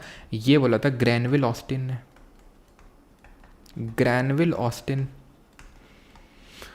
क्वाज़ाई फेडरल केसी वियरे। और बार्गेनिंग फेडरलिज्म, आई थिंक आज के नाश्ता पीडीएफ में भी शायद था क्या? ये आज नहीं था तो आज होगा, नहीं तो फिर कल वाले में देखने को मिलेगा ये आपको, ठीक है। मॉरिस जोन्स, ठीक है, ये ध्यान रखना है आपको। अब बढ़ते हैं, ये एक और फीचर है कि बोरोड कॉन्स्टिट्यूशन है हमारा जो देश का संविधान है वो बोरोड है, हमने बोरो किया इन चीज़ें। क्या क्या बोरो किया? तो गवर्नमेंट ऑफ इंडिया एक्ट 1935 से सबसे ज़्यादा चीज़ें बोरो करी हैं, यानी कि जो हमने अपने कॉन्स्टिट्यूशन का स्ट्रक्चरल पार्ट है, संरचनात्मक ढांचा है, वो यहीं से बोरो किया। सबसे ज़्यादा चीज़ें 40% ऑफ द कॉन्स्टिट्यूशन यहीं से है। क्या क्या आता है? फेडरल स्कीम हो गई, ऑफिस ऑफ गवर्नर। सर तुम अब तो बोल रहे थे कनाडा से लिया है appointment of governor by centre, बिल्कुल लिया है। Appointment of governor by centre in state, ये कनाडा से लिया है, लेकिन एक राज्यपाल का पद होगा, ये 1935 के एक्ट से लिया है। Judiciary, public service commission, emergency provision, administrative details, ये सब कहाँ से लिया? 1935 के एक्ट से। ब्रिटेन से हमने क्या लिया है? ब्रिटेन से हमने कॉन्स्टिट्यूशन का पॉलिटिकल पार्ट लिया है, पॉलिटिकल पार्ट। यूएस से फिलोसफिकल पार्ट लिया है। क्या क्या ब्रिटेन से बोरो किया है? पार्लियामेंट्री फॉर्म ऑफ गवर्नमेंट, जिसको कि हम वेस्टमिंस्टर मॉडल ऑफ गवर्नमेंट बोलते हैं। क्यों? मैंने आपको बताया तभी। Rule of law, legislative procedure, single citizenship, एकल नागरिकता, कैबिनेट सिस्टम, प्रोरोगेटिव रेट, अभी पढ़ोगे, single citizenship, prerogative rate, parliamentary privileges और बाइकैमरलिज्म। पार्लियामेंट्री प्रिविलेजेस का मतलब क्या होता है? जो हमारे सांसद लोगों को कुछ विशेष अधिकार मिले हुए हैं, क्योंकि उन लोगों को जब सत्र चल रहा होगा तो अरेस्ट नहीं किया जा सकता है, ना तो जब चल रहा होगा तब, ना तो उसके 40 दिन पहले, ना तो 40 दिन बाद तक। ये उनको वो मिले हुए हैं कुछ विशेष अधिकार। ऐसे राष्ट्रपति को भी विशेष अधिकार मिले हुए हैं कि उसके खिलाफ कोई क्रिमिनल केस नहीं चलाया जा सकता है उसके ऑफिस के दौरान। सिविल चलाया जा सकता है लेकिन क्रिमिनल नहीं, ठीक है। और यहाँ से एक और नोट करना, और वो है मार्शियल लॉ, ठीक है, मार्शियल लॉ। और एक और नोट करना जो मैंने बताया था, क्या? लोकसभा का जो इलेक्शन प्रणाली होता है, इलेक्शन प्रोसीजर होता है, first past the post system, वो भी यहीं से लिया है। यूएस की जब हम बात करते हैं तो यहाँ से फंडामेंटल राइट, मौलिक अधिकार जो पढ़ेंगे, ये पढ़ चुके हैं, ये पढ़ चुके हैं, पढ़ चुके हैं, पढ़ चुके हैं, सब कुछ। यानी यूएस से ऑफिस ऑफ प्रेसिडेंट और वाइस प्रेसिडेंट लिए हैं, उनका रिमूवल लिए हैं। और जिस तरह, और इसी तरह सुप्रीम कोर्ट और हाई कोर्ट जजेस का भी रिमूवल लिए। हाई कोर्ट के जजेस का सर रिमूवल तो आपने बताया ही नहीं है, बिल्कुल सेम, नो डिफरेंस, जैसे कि सुप्रीम कोर्ट ने बताया था वैसा ही होता है। आयरलैंड के कॉन्स्टिट्यूशन से डीपीएसपी लिया है, nomination of member to Rajya Sabha लिया है, और मेथड ऑफ इलेक्शन, रेड याद कर लो, रेड, RED। आर से हो जाएगा तुम्हारा Rajya Sabha, election of nomination of member to Rajya Sabha, जो 12 मेंबर्स को प्रेसिडेंट नॉमिनेट करता है। ई से हो जाएगा method of election of president, भैया प्रेसिडेंट का ऑफिस और उसका रिमूवल यूएस से लिया है, लेकिन उसके मेथड इलेक्शन का वो आयरलैंड से। और डी से डीपीएसपी पढ़ेंगे अभी। कनाडा से federation with a strong centre, अभी बताया, ठीक है। Appointment of state governor by centre, C से सेंटर, सी से कनाडा, ठीक है। और vesting of residuary power in centre, C से सेंटर, सी से कनाडा। रेजिडुअरी पावर क्या होते हैं अभी बताएंगे आपको आगे। एडवाइजरी जुरिस्डिक्शन, कौन सा आर्टिकल था सुप्रीम कोर्ट का? एडवाइजरी जुरिस्डिक्शन, जहाँ पे प्रेसिडेंट दौड़ते हुए जा रहा था, सुप्रीम कोर्ट एडवाइस दे दो हमको, और एडवाइस बाइंडिंग थी कि नहीं थी बताओ? तो ये एडवाइजरी जुरिस्डिक्शन आर्टिकल 140 में थी, और एडवाइस बाइंडिंग नहीं थी। ऑस्ट्रेलिया के कॉन्स्टिट्यूशन से क्या लिया है? इसको भी बड़े आसानी से याद किया जा सकता है। ऑस्ट्रेलिया से क्या लिया? एस से सिटिंग, यानी जॉइंट सिटिंग, ट्र से ट्रेड एंड कॉमर्स, और एल से लिस्ट, कॉन्करेंट लिस्ट, समवर्ती सूची। ये क्या होती है समवर्ती सूची? नहीं बताएंगे अभी, जब शेड्यूल पढ़ेंगे तब पढ़ेंगे, ठीक है। Weimar constitution of Germany, Germany के संविधान से जो मौलिक अधिकारों को सस्पेंड कर दिया जाता है इमरजेंसी के टाइम पे, वो लिया है। रशिया या फिर सोवियत यूनियन से मौलिक कर्तव्य और आइडियल्स ऑफ जस्टिस लिए हैं, ठीक है। और इसमें एक और नोट करो, फ्रांस वाला भी मैं ही नोट कराऊंगा, अभी पढ़ाऊंगा प्रियम्बल में फ्रांस वाला। और जापान से नोट करो, विधि के द्वारा स्थापित प्रक्रिया, प्रोसीजर इस्टेब्लिश्ड बाय लॉ। बस, और कुछ याद नहीं करना है। फ्रांस वाला अभी याद नहीं करना है, अभी बताएंगे, ठीक है। और ना ही साउथ अफ्रीका वाला, साउथ अफ्रीका से अमेंडमेंट लिए हैं, लेकिन अभी देखेंगे आगे, ठीक। आ जाते हैं शेड्यूल्स, अनुसूचियों पे। अनुसूचियाँ क्या होती हैं? तो जो चीज़ हमारे आर्टिकल में लिखी हुई है, ठीक है, जो चीज़ हमारे पार्ट्स में लिखी हुई है, उसके अलावा जो चीज़, ठीक है। अब जब यहाँ पे हमने अपने कॉन्स्टिट्यूशन को अडॉप्ट किया था ना, तो उस दिन हमारे कॉन्स्टिट्यूशन में 395 आर्टिकल, 395 अनुच्छेद थे, ध्यान रखना। ये हमारा पूरा कॉन्स्टिट्यूशन 22 पार्ट्स में डिवाइडेड था, 22 भाग में, और इसमें 8 शेड्यूल्स थे, 8 अनुसूचियाँ थीं इसमें। 395 अनुच्छेद, 22 भाग और 8 अनुसूचियाँ। और आज अगर हम बात करेंगे तो ये 22 भाग 25 भाग बन चुके हैं, 25 पार्ट्स। ये 8 शेड्यूल 12 शेड्यूल बन चुके हैं। आर्टिकल वो चेंज होते रहते हैं तो आपसे नहीं पूछेगा वो, ठीक है। तो यहाँ पे शेड्यूल्स ओरिजिनली तो हमारे कॉन्स्टिट्यूशन में 8 थे, लेकिन एट प्रेजेंट कितने हैं, 12 हैं। यानी कि 9, 10, 11, 12 उनको जोड़ा गया है बाद में। याद कैसे रखते हैं इनको? याद हम रखते हैं अपने प्रधानमंत्री के आंसुओं से, टीयर्स ऑफ ओल्ड पीएम, प्रधानमंत्री जो बूढ़ा हो गया उसके आंसुओं से। टी से क्या है यहाँ पे? टी से ये है, टी से ये है territories, state and union territories के नेम और उनका बाउंड्री वो लिखा हुआ है इसमें, उनका टेरिटोरियल जुरिस्डिक्शन लिखा हुआ है यहाँ पे। दूसरा ई से क्या है? ई से है एमोल्यूमेंट, यानी कि उनका भत्ता, ठीक है। Special power and salary, salary का भी भत्ता होता है, एमोल्यूमेंट होता है उसका मतलब, ठीक है। तो सैलरी हम देख रहे थे हर जगह जहाँ सैलरी आ रहा था वहाँ तो शेड्यूल 2 लिखा हुआ था। ए से क्या है? एफर्मेशन और ओथ, एफर्मेशन या फिर ओथ, ओथ और एफर्मेशन। तो ए से एफर्मेशन हो गया, तो ओथ लिखी हुई जहाँ पे हम देख रहे थे, जहाँ जहाँ ओथ लिखा हुआ था तो वहाँ पे ओथ रिवाइज करते हैं। प्रेसिडेंट को कौन दिलाता है? CJI, जजेस को, सुप्रीम कोर्ट को प्रेसिडेंट, हाई कोर्ट के जजेस को गवर्नर, वाइस प्रेसिडेंट को प्रेसिडेंट, ठीक है। तो ये सब दिलाते हैं। और प्रेसिडेंट अपना इस्तीफा वाइस प्रेसिडेंट को देता है, वाइस प्रेसिडेंट प्रेसिडेंट को देता है, speaker of Lok Sabha deputy speaker को, डिप्टी स्पीकर स्पीकर को। आर से क्या है? आर से राज्यसभा, सिंपल।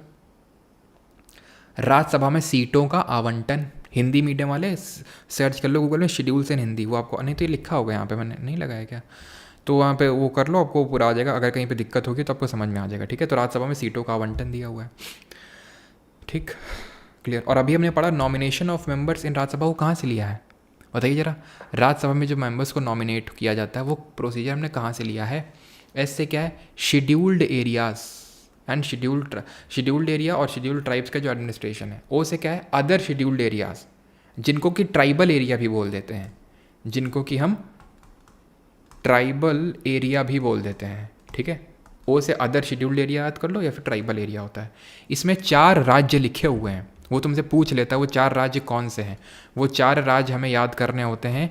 ATM में मनी, असम लिखा हुआ है वहाँ पे, असम, त्रिपुरा, M से मेघालय और M से मिज़ोरम। इस ATM में मनी नहीं है, बस ये ध्यान रखना, यानी मणिपुर नहीं है, वो पक्का मणिपुर देगा ही देगा अगर पूछेगा स्टेट तो।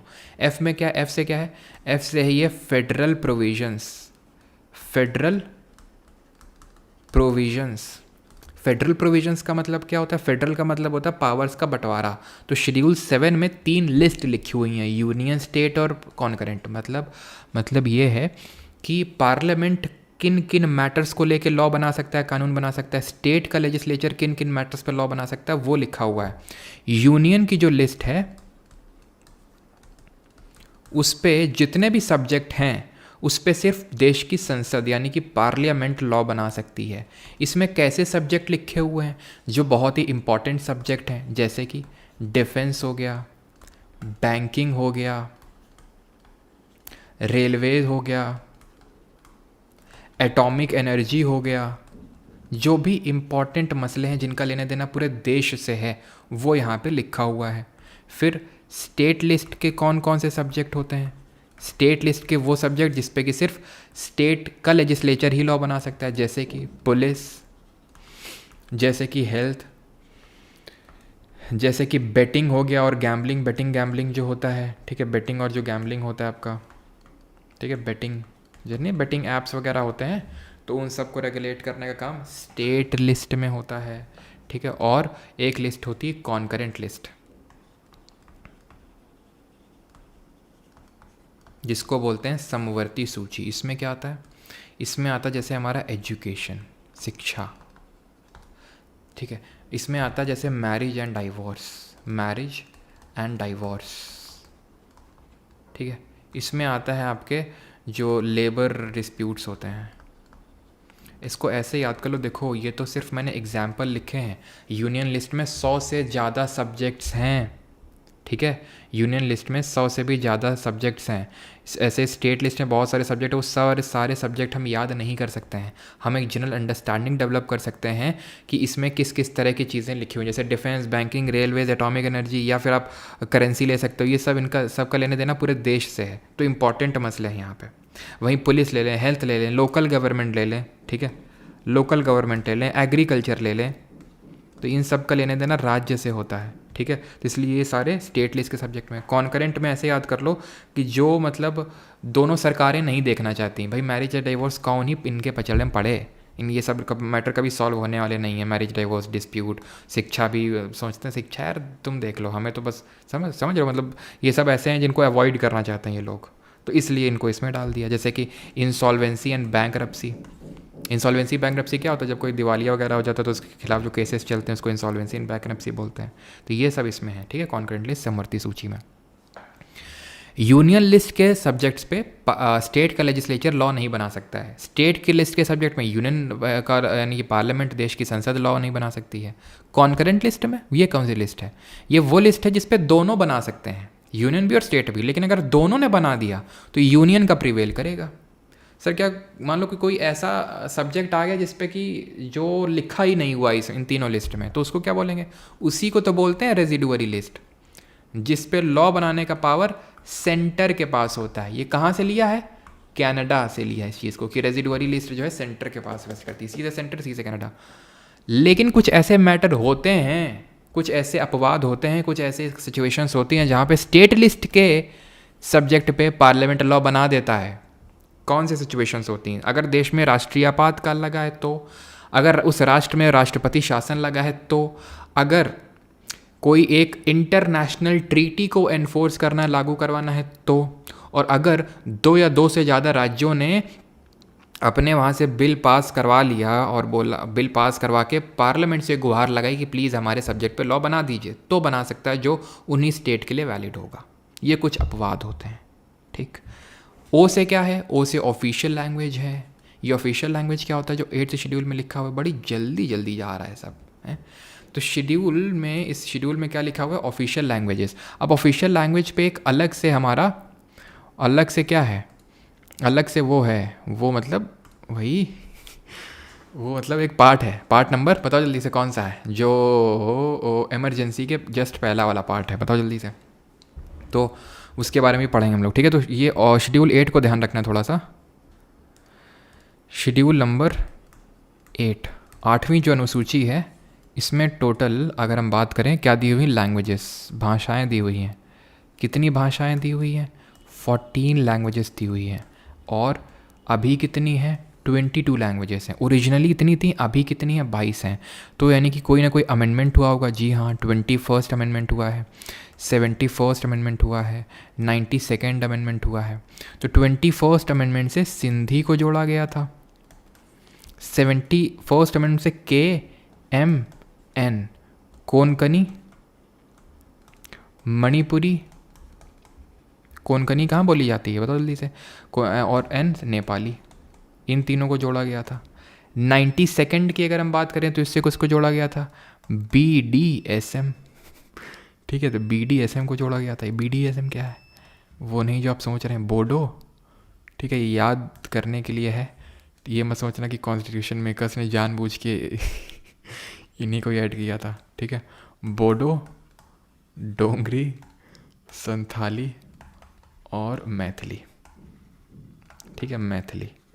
और कोंकणी हमारी महाराष्ट्र और गोवा में बोली जाती है, सदर्न महाराष्ट्र और गोवा। और अभी रिसेंट में एक लैंग्वेज और को ऐड करने का मांग उठा है, जो कि है कुई लैंग्वेज। ऐड नहीं हुई है लेकिन मांग उठा है। ये कहाँ बोली जाती है बताओ जल्दी से। शेड्यूल 8 हो गया। अब यहाँ पे जो 9, 10, 11 और 12 हैं, इनको अमेंडमेंट से ऐड किया गया, वो देख लेते हैं। तो कुई लैंग्वेज उड़ीसा में बोली जाती है, उड़ीसा में, ठीक है। और ओडिसी भी 8th शेड्यूल में घुसी हुई है, ध्यान रखना, ओडिसी भी है यहाँ पे। जो पहले ओडिया के नाम से जानी जाती थी, उसका नाम चेंज किया गया था 96th अमेंडमेंट से, ओडिया को ओडिया किया गया था, ठीक है। हाँ, ये बताइए भारत में सबसे कम कौन सी शेड्यूल लैंग्वेज बोली जाती है। सबसे ज़्यादा तो हिंदी बोली जाती है, सबसे कम कौन सी बोली जाती है, और तीसरी सबसे ज़्यादा बोली जाने वाली भाषा कौन सी है, जो शेड्यूल लैंग्वेज पूछता है इससे भी क्वेश्चन। अब आ जाते हैं 9th शेड्यूल। ठीक है, 10th 11th एंड 12th, ठीक है। टीयर्स ऑफ ओल्ड पीएम में ये डी है, ठीक है। टीयर्स ऑफ ओल्ड पीएम में एल है, ये डी है, ये पी है, ये एम है। एल से है लैंड प्रोविजंस, यानी इसमें ज़मींदारी वगैरह को एबॉलिश किया गया था। इसको हमने फर्स्ट कॉन्स्टिट्यूशनल अमेंडमेंट से जोड़ा था जो 1951 में हुआ था, 1951 में। 10th डी से है डिफेक्शन की बात करता है ये। डिफेक्शन मतलब जो दल बदल मैं बता रहा था, दल बदल ये क्या होता है, अगर कोई अपनी पार्टी छोड़ के दूसरी पार्टी में उछल के चला जाए, ठीक है, क्योंकि वहाँ दूसरी पार्टी से कुछ पैसा वैसा मिल गया, तो डिफेक्शन के प्रोविजंस काम करते हैं। 10th शेड्यूल में एडेड है, इसको हमने 52nd अमेंडमेंट से जोड़ा था।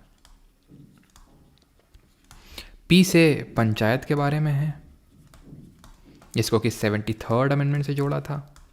और एम से है म्यूनिसिपैलिटी यानी नगर पालिका। अब इसमें ज़्यादा डेप्थ में नहीं जा रहा हूँ मैं, जैसे कि जानबूझ के कहीं कहीं मैंने अवॉइड किया। जैसे यहाँ पे क्या है, यहाँ पे ये है कि अभी चलो बताता हूँ, ठीक है। म्यूनिसिपैलिटी यानी नगर पालिका, म्यूनिसिपैलिटीज़, ये आपका है 74th अमेंडमेंट से, ठीक है। इसमें टोटल 29 फंक्शनल आइटम्स हैं, फंक्शनल आइटम्स, और इसमें टोटल 18 फंक्शनल आइटम्स हैं। अब यहाँ पे मैंने क्या चीज़, मतलब जैसे यहाँ पे ये चीज़ से भी क्वेश्चन बना नहीं, इसलिए मैंने बताया नहीं है। मेंस में बन सकता है तो उस टाइम पे देखेंगे। एंड दैट इज़ कि अगर कोई जैसे मान लो सुधा मूर्ति है, इंडिपेंडेंट में, मतलब ये इंडिपेंडेंट किसी पार्टी से तो है नहीं, तो कोई इंडिपेंडेंट मेंबर अगर कोई पार्टी ज्वाइन करता है तो वो कर सकता है, लेकिन उसके पास 6 महीने का टाइम होता है। 6 महीने के बाद कोई पार्टी ज्वाइन करेगा, सॉरी इंडिपेंडेंट बोल रहा हूँ, ये नॉमिनेटेड होंगी, ठीक है। 6 महीने के बाद पार्टी, मतलब ये नॉमिनेटेड होंगी, ठीक है। तो नॉमिनेटेड मेंबर 6 महीने के अंदर पार्टी ज्वाइन कर सकता है, 6 महीने के बाद करेगा डिफेक्शन लग जाएगा। कोई इंडिपेंडेंट, जैसे अभी चुनाव हुए थे तो काफ़ी लोग इंडिपेंडेंट यानी किसी भी पार्टी से नहीं लड़ते हैं, अकेले लड़ते हैं, ठीक है। अकेले मतलब बिना किसी पार्टी से एसोसिएट करके, वो अगर किसी भी पॉलिटिकल पार्टी को ज्वाइन कर लें कभी भी डिफेक्शन लग जाएगा तुरंत। क्यों? क्योंकि आपको लोगों ने इसीलिए वोट दिया था क्योंकि आप किसी पार्टी से नहीं थे, और आप उस पार्टी में जुड़ रहे हैं जाके। लोगों का मतलब लोगों का ट्रस्ट यहाँ पे नहीं ख़राब होता है। लोगों ने तो आपको इसलिए चुन के भेजा था वहाँ पे कि आप किसी पार्टी में नहीं, वहाँ पे पार्टी में जुड़ गए तो डिफेक्शन लग जाएगा। कोई एक पार्टी छोड़ के दूसरी में चला जाए, यहाँ पे एक्सेप्शन होता है, अपवाद होता है। कुछ लोगों के मन में दिमाग में क्वेश्चन आता है कि सर छोड़ के जाते तो रहते हैं काफ़ी लोग, जैसे वो शिवसेना छोड़ के गए, एकनाथ शिंदे का जो गुट था, कुछ नहीं लगा उनके खिलाफ तो, क्योंकि वो मर्जर वाला केस था। अगर 2/3 से ज़्यादा लोग पार्टी छोड़ के जाते हैं तो मर्जर ट्रीट किया जाता है और उसमें डिफेक्शन नहीं लगता। इस चीज़ को 91st अमेंडमेंट से, 91 जो संविधान संशोधन हुआ था उससे जोड़ा गया था, ठीक है। ख़त्म होता है शेड्यूल भी यहाँ पे। अब आते हैं प्रियम्बल पे, ठीक है, जिसको कि हम बोलते हैं प्रस्तावना हिंदी में।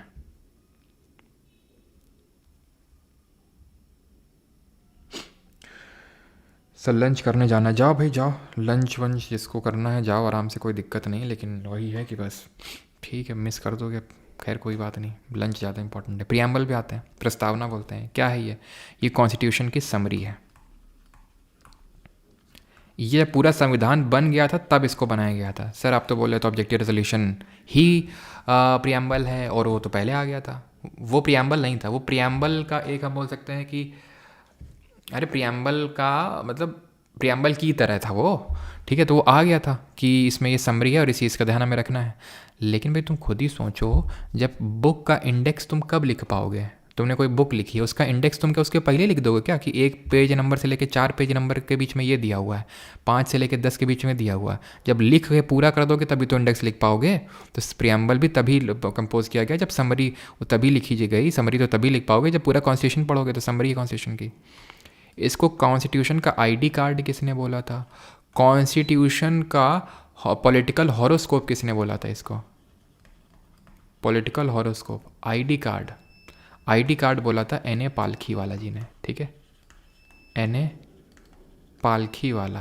पॉलिटिकल हॉरोस्कोप के एम मुंशी जी ने बोला था। वही मुंशी जी जो ड्राफ्टिंग कमेटी के मेंबर थे, और वही मुंशी जी जो एक हमारी बिजनेस और एडवाइजरी कमेटी के चेयरमैन थे, ठीक है। तो ये प्रियम्बल के बारे में हो गया।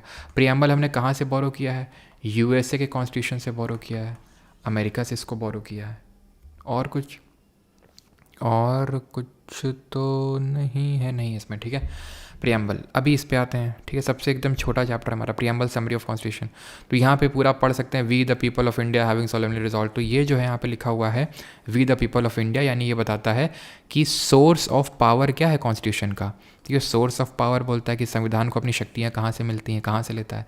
ये हमारे नेचर को बताता है, संविधान के नेचर को, क्या, sovereign, socialist, secular, democratic, Republic. ये क्या है, कॉन्स्टिट्यूशन का नेचर है। सॉवरेन का मतलब क्या होता है, संप्रभुत्व का मतलब क्या होता है, इसका मतलब ये होता है हम अपने डिसीजंस लेने के लिए इंडिपेंडेंट है, कोई हम पे बाध्य नहीं है, ठीक है। सोशलिस्ट, समाजवाद का मतलब क्या होता है, सोशलिस्ट का मतलब ये होता है कि देखो, सोशलिस्ट का मतलब ये होता है कि जो सरकार होती है वो इकोनॉमी को रन कर रही है, वो ही देश की अर्थव्यवस्था को चलाती है, ऐसी सरकार को हम सोशलिस्ट गवर्नमेंट बोलते हैं।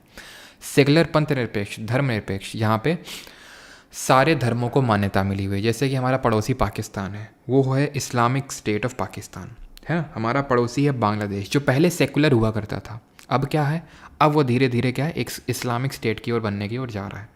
तो ये क्या हम बोल सकते हैं कि सेकुलर वो जहाँ पे हर धर्म को मान्यता हो, ठीक है। और कोई जैसे हिंदू धर्म को सिर्फ मान्यता है, इस्लाम धर्म को मान्यता है, तो सेकुलर नहीं कहलाते हैं, ठीक है। डेमोक्रेटिक की अगर बात करें, डेमोक्रेटिक का मतलब होता है लोकतंत्र। इसको डिफाइन किया था लिंकन जी ने, government of the people, by the people and for the people. उसको लोगों के लिए, लोगों की, लोगों के द्वारा सरकार, उसको डेमोक्रेटिक गवर्नमेंट बोलते हैं। रिपब्लिक का मतलब इंपॉर्टेंट है, ध्यान रखिएगा। रिपब्लिक का मतलब होता है, रिपब्लिक का मतलब होता है जहाँ पे इलेक्टेड हेड होता है। हमारे यहाँ पे हेड कौन है भारत का, मुखिया, राष्ट्रपति। क्या वो इलेक्टेड है? जी हाँ, इनडायरेक्टली इलेक्टेड है। यूएसए, क्या वो रिपब्लिक है? बिल्कुल। हेड कौन होता है? प्रेसिडेंट। वहाँ प्रेसिडेंशियल फॉर्म ऑफ गवर्नमेंट चलती है, इलेक्टेड होता है, बिल्कुल इलेक्शन होते हैं। ब्रिटेन, ब्रिटेन रिपब्लिक नहीं है, Britain is not a republic. Britain not a republic, क्यों? क्योंकि उनका वहाँ पे कौन है वहाँ का हेड? अभी किंग चार्ल्स दी थर्ड है, क्वीन एलिजाबेथ के बाद, ठीक है। रिपब्लिक नहीं है, क्योंकि वो हेड है और वो इलेक्टेड नहीं है, वो पूरी उनका हेरिडेटरी हेड है वो, ठीक है। ये क्या है? जस्टिस, लिबर्टी, इक्वलिटी, फ्रेटर्निटी हमारे ऑब्जेक्टिव्स हैं, ठीक है। ये चीज़ अब यहाँ पे एकदम कायदे से रट लेना इसको। 3 तरह की जस्टिस दी, इसको रट लेना, एकदम रट लेना, तो रट लेना, ठीक है। इसमें कोई ऑल्टरनेटिव नहीं है। जो टॉपिक्स आने वाले हैं इंक्लूडिंग प्रियम्बल, प्रियम्बल के बाद फंडामेंटल राइट, अभी तो खैर हम लोग पार्ट 1 पार्ट 2 करेंगे, लेकिन उसके बाद पार्ट 3 फंडामेंटल राइट और डीपीएसपी और फंडामेंटल ड्यूटी, जिसके बाद आपका ख़त्म है सब कुछ। तो ये जो है बहुत बहुत बहुत इंपॉर्टेंट है, मतलब बहुत ही ज़्यादा इंपॉर्टेंट है। जस्टिस 3 तरह के हैं, सोशल, इकोनॉमिक, पॉलिटिकल। लिबर्टी 5 तरह की है, thought, expression, belief, faith and worship. Equality 2 तरह की, स्टेटस और अपॉर्चुनिटी का। फ्रैटर्निटी है सिर्फ 1 तरह की, और फ्रैटर्निटी ही है, ठीक। Assuring the dignity and individual, ये मत सोचना फ्रैटर्निटी एश्योरिंग द डिग्निटी हो गया और यूनिटी, ऐसा कुछ नहीं। वो फ्रैटर्निटी सिर्फ एक ही तरह की है, assuring the dignity of the individual and the unity and integrity of the nation.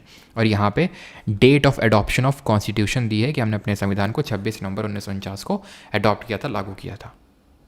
Clear? Clear है यहाँ तक? अब ये जो जस्टिस का प्रिंसिपल्स हैं, ये हमने रशिया के कॉन्स्टिट्यूशन से लिए, यूएसएसआर से।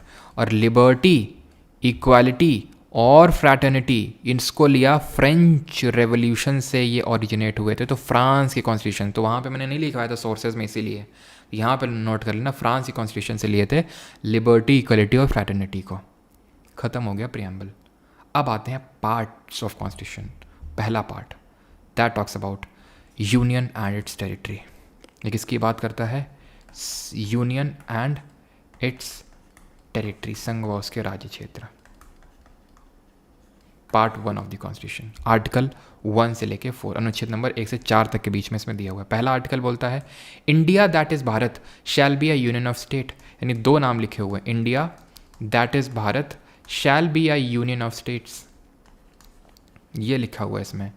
इसका मतलब क्या है? शैल be a union of states, इसका मतलब ये है कि इंडिया अर्थात भारत वो राज्यों का एक संघ होगा। अनुच्छेद 1 पढ़ के हमें type of polity in India का पता चलता है, भारत में किस तरह की पॉलिटी है।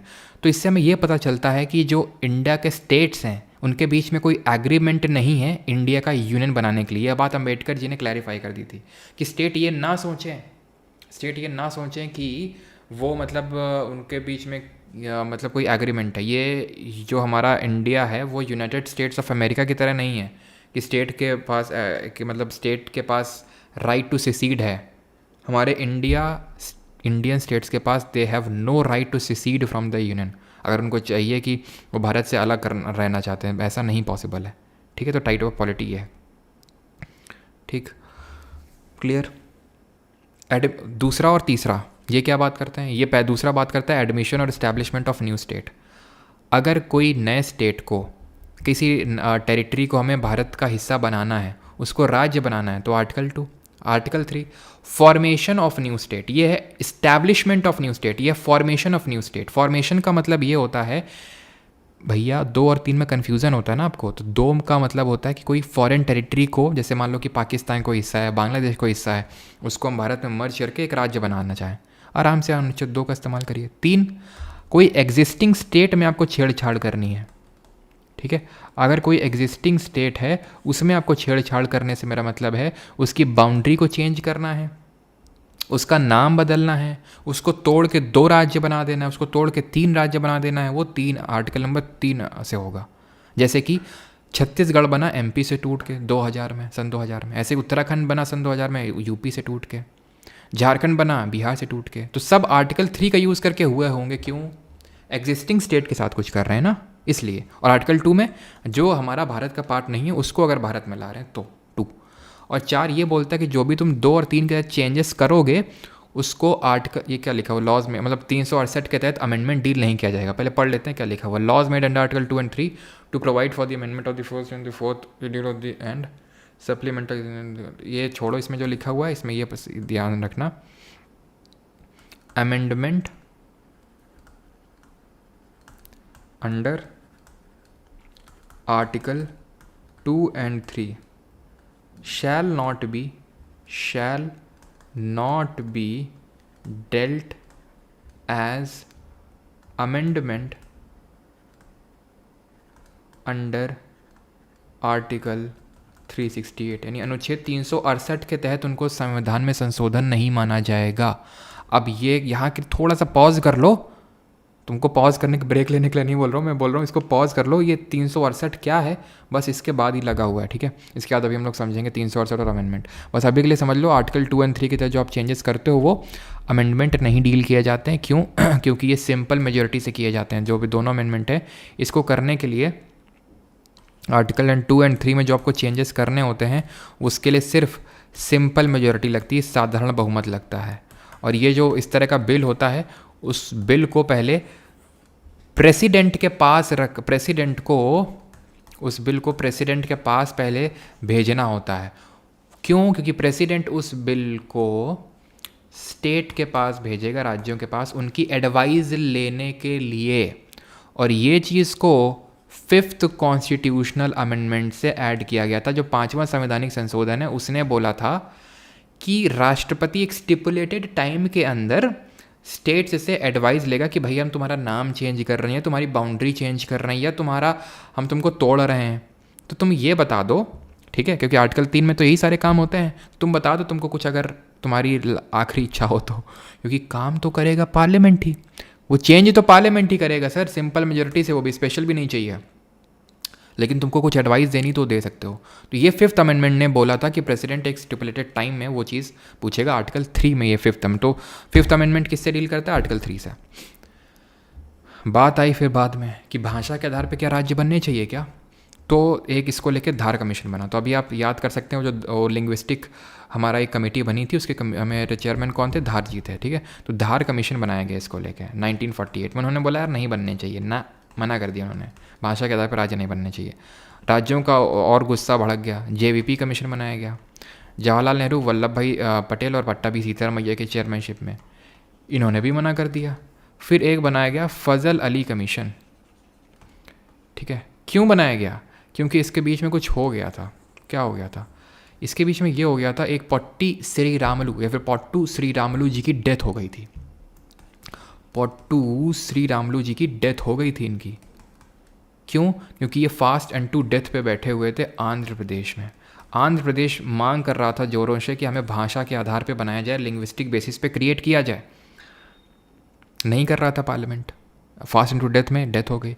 तो फिर जल्दी जल्दी में करना पड़ा आंध्र प्रदेश को क्रिएट। तो Andhra Pradesh was the first state to be created on the linguistic basis, first state created on linguistic basis, ये बनाया गया पहला राज्य।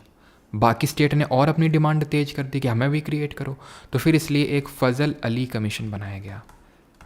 ये कब क्रिएट किया गया, ये कब हुई, 1953 में, 1953 में। तो इसके तुरंत बाद ही फ़ज़ल अली कमीशन बना 1953 में ही। 3 लोग थे इसमें, हृदयनाथ कुंजरू, KM पन्निकर, और मैंने तुमसे बोला था जब पन्निकर दिखे तो मैंने कुछ तुम्हें बताया था, कौन सा तो म्यूज़िकल इंस्ट्रूमेंट मारोगे, और पन्निकर जब दिखे तो कौन सा क्लासिकल डांस मैंने बताया था जिससे एसोसिएटेड होते हैं पन्निकर सरनेम वाले, ज़रा बताना। तो फ़ज़ल अली कमीशन जब ये बना, उसमें 3 लोग थे, फ़ज़ल अली, HN और KM कुंजरू। फ़ज़ल अली चेयरमैन थे। इन्होंने बोला ठीक है, हाँ क्रिएट कर लो, मतलब इन्होंने मंजूरी दे दी थी, लेकिन उन्होंने 1 स्टेट और 1 जो लैंग्वेज की थ्योरी है उसको रिजेक्ट कर दिया था। इस थ्योरी को रिजेक्ट कर दिया था, बोल दिया था भाषा के आधार पर बना लो, लेकिन हर एक लैंग्वेज के लिए हर एक राज्य होना चाहिए, ये गलत बात है। तो इनके रिकमेंडेशन पे एक पास किया गया act, states reorganisation act of 1956, जिसके तहत स्टेट्स को रीऑर्गेनाइज किया गया। ठीक है, एक स्टेट के बारे में ध्यान रखना, क्वेश्चन पूछता है, दैट इज़ गोवा। गोवा को यूटी का दर्जा किस अमेंडमेंट से मिला, केंद्र शासित प्रदेश का जो दर्जा है वो किस संशोधन से मिला, ये मिला 12th अमेंडमेंट, जो 12वां संशोधन हुआ था उससे। ठीक है, और गोवा को स्टेटहुड का दर्जा कब मिला था, स्टेटहुड का जो इसको स्टेटस मिला था वो 56th अमेंडमेंट से मिला था, सॉरी ठीक है, 56th अमेंडमेंट से मिला था। ठीक, सिक्किम का पूछता है कभी कभी, सिक्किम का ध्यान रखना, 35th अमेंडमेंट से इसको एसोसिएट स्टेटहुड का दर्जा मिला था। 35th अमेंडमेंट से एसोसिएट स्टेटहुड का दर्जा मिला था। एंड देन 36th अमेंडमेंट जो कि 1965 में हुआ, 1975 में हुआ था, ये हुआ था 1975, ये हुआ था 1974, 1975, इससे कंप्लीट स्टेटहुड मिला था। ठीक है, कंप्लीट स्टेटहुड मिला था इससे सिक्किम। ठीक है, तो ये 2 स्टेट के बारे में ध्यान रखना है। और फाइनली हम आर्टिकल 371 के बारे में भी यहीं पे ही पढ़ेंगे। धीरे धीरे लोगों का जोश कम होता होगा, बिल्कुल। दिव्यांश नए रात तक पढ़ाओगे क्या सर जी? बेटा नए हो तुम अभी इस फील्ड में, समझ में आता है तुम्हारे कमेंट से ही, है ना। बाकी लोग लगे रहेंगे। और लास्ट में प्रेडिक्शन भी कर देता हूँ, लास्ट में बचेंगे लगभग 2000 के लमसम बचेंगे, और वही हैं जो फाइनल सिलेक्शन लेके जो है जाने वाले हैं। बाकी कितनी देर का लेक्चर बाकी है, इसके बाद फंडामेंटल राइट है। ठीक है, सिटीजनशिप तो 5 मिनट का, फंडामेंटल राइट है, DPSP है और फंडामेंटल ड्यूटी, बस ये 3 टॉपिक बचे हैं। बाकी वो तुम्हारे ऊपर है। ठीक है, जाना चाहता जा सकते हो। आर्टिकल 371 ये इसको हमें पता होना चाहिए, इसको याद कैसे करते हैं, इसमें कौन, मतलब इसमें आर्टिकल 370 ने जैसे कि जम्मू कश्मीर को पहले स्पेशल प्रोविजंस दे रखे थे, वैसे आर्टिकल 371 और उसमें ABCD ने स्पेशल प्रोविजंस दे रखे हैं कुछ स्टेट्स को। ठीक है, उसको हम याद कैसे रखते हैं, पूछ लेता 371 D में क्या, E में क्या, इस तरह से, तो ऐसे याद करते हैं। माता जी से आशीर्वाद लेते हुए हम अपने आर्टिकल 371 के अल्फ़ाबेट्स को स्टार्ट करने जा रहे हैं। ठीक है, तो इसको हम ऐसे याद करते हैं। नाम, एक लड़की से तुमने पूछा नाम क्या है तुम्हारा, तो उसने बोला मेरा नाम है आसमा और मैं GK पढ़ती हूँ परमार सर से, ऐसे करके उसने बोला। ठीक है, N से है नागालैंड। तुम्हें पता है मेरे नाम से एक रोड भी बनवाई गई है अभी महाराष्ट्र में, यकीन नहीं होता होगा ना, अभी तो मैं शेयर करूँगा इस क्लास के बाद। ठीक है, एक नाम बनाई गई है मेरे रोड से, परमार गुरुजी रोड, अभी मैं को शेयर करूँगा अभी कम्युनिटी पोस्ट पे। A से असम, M से मणिपुर, A से आंध्रा और A से आंध्रा की यूनिवर्सिटी। अब याद भूलें कैसे नहीं, ये असम और ये आंध्रा है, क्योंकि जहाँ पे 2 बार A है मतलब वहाँ पे आंध्रा है, एक आंध्रा और एक आंध्रा की यूनिवर्सिटी। सिक्किम, अभी देखा था चौग्याल डायनेस्टी यहाँ पे रूल कर रही थी, एसोसिएट स्टेटहुड का दर्जा, then complete statehood. M Mizoram, A Arunachal, G Goa, K Karnataka. तो ये आर्टिकल 371, अब वहाँ पे मत देखो, ठीक है, तो देखना देख लो। ठीक है, ABCD, अब तुमसे कुछ भी पूछ ले G में क्या है, तो तुम नाम आसमा GK लिखो, नाम आसमा GK लिखो और उसमें देख लो G में कौन सा आएगा। ठीक है, बस खत्म। पार्ट 2 ऑफ कॉन्स्टिट्यूशन, सिटीजनशिप, नागरिकता, सबसे लीस्ट इंपॉर्टेंट है ये, सबसे कम इंपॉर्टेंट होता है। इसमें जो इंपॉर्टेंट चीज़ें सिर्फ वही मैं आपको पढ़ाऊंगा। भारत में एकल नागरिकता चलती है, यानी कि भारत में आपके पास एक ही नागरिकता हो सकती है भारत की, ठीक है। आपके पास किसी और देश की नागरिकता है, फिर आप मतलब यूपी के और एमपी के और बिहार के और राजस्थान के, हरियाणा के नागरिक नहीं हो सकते हैं आप, ठीक है। वहाँ के आप निवासी हो सकते हैं। तो ये हमने कहाँ से लिया, यूके से लिया, अभी हमने देखा था। और आर्टिकल्स आपको पता होने चाहिए कहाँ से कहाँ तक दिए हुए हैं, और आर्टिकल में सब आर्टिकल के बारे में हमें याद नहीं रखना है। आर्टिकल 10 जो कॉन्टिन्यूएंस ऑफ राइट, कॉन्टिन्यू ध्यान रख लो। आर्टिकल 10 कॉन्टिन्यू, बस खत्म। 11 पार्लियामेंट ही सिटीजनशिप को लेकर राइट बना सकता है, पार्लियामेंट ही नागरिकता को लेके लॉ बना सकता है, बस। और 9th में लिखा है persons voluntarily acquiring citizenship of a foreign state not to be citizen. अगर कोई भी पर्सन जो भारत का नागरिक है अपनी इच्छा से किसी और दूसरे देश की नागरिकता अपना लेता है तो उसके भारत की नागरिकता चली जाएगी। इन 3 आर्टिकल्स के अलावा आपको कुछ याद करने की ज़रूरत नहीं, कुछ भी। 5, 6, 7, 8 याद नहीं करना है आपको, 9, 10, 11 बस, ठीक। क्लियर है यहाँ तक? अब यहाँ पे हम स्टार्ट करने जा रहे हैं सबसे important topic, and that is क्या, फंडामेंटल राइट्स, ठीक है। ओह, फंडामेंटल राइट नहीं है अभी, सिटीजनशिप एक्ट है, ठीक है। इसको ये पढ़ लेते हैं। सिटीजनशिप एक्ट पास हुआ था 1955 में।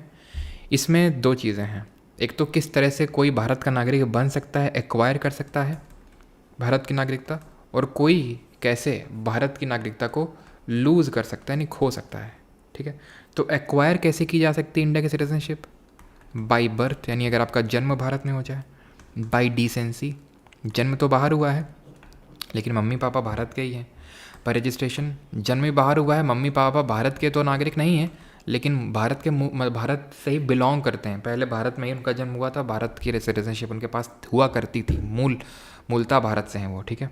और चौथा है बाई नेचुरलाइजेशन, ठीक है। तो रजिस्ट्रेशन से आपको लेना है तो 7 साल भारत में रहना होगा तो आप ले सकते हैं, और नेचुरलाइजेशन से लेना है तो 12 साल आपको भारत में रहना होगा, ठीक है। ये चलता है। अभी रिसेंट में अमेंडमेंट किया गया, आपको पता है, सिटीजनशिप अमेंडमेंट एक्ट CAA, जो काफ़ी न्यूज़ में रहता है, 2019 में अमेंडमेंट किया गया था कि 6 कम्युनिटीज़ से जो लोग आते हैं, जिसमें कौन कौन सी हैं, एक्सेप्ट मुस्लिम सारी हैं, हिंदू, सिख, पारसी, बुद्ध, जैन, ये सब आते हैं आपके इन 6 कम्युनिटीज़ में, ठीक है। तो ये 6 कम्युनिटीज़ के जो 3 देशों से लोग आएंगे, 3 कौन से, एक तो बांग्लादेश, हमारा प्यारा बांग्लादेश, पीसफुल बांग्लादेश, अफ़गानिस्तान और पाकिस्तान, ठीक है। तो यहाँ से जो 3 लोग आते हैं, ठीक है, और इन सब तीनों का बाप कौन है, इंडिया। तो यहाँ 3 इनके 3 दोनों को देश से, मतलब अफ़गानिस्तान का नहीं, इन दोनों का, बांग्लादेश और पाकिस्तान का।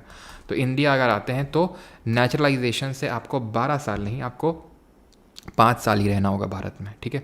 लूज़ कैसे कोई कर सकता है, लूज़ कैसे कर सकता है? तो लूज़ ऐसे हो सकता है कि आपकी सिटीजनशिप को टर्मिनेट किया जा सकता है, डिप्राइव किया जा सकता है।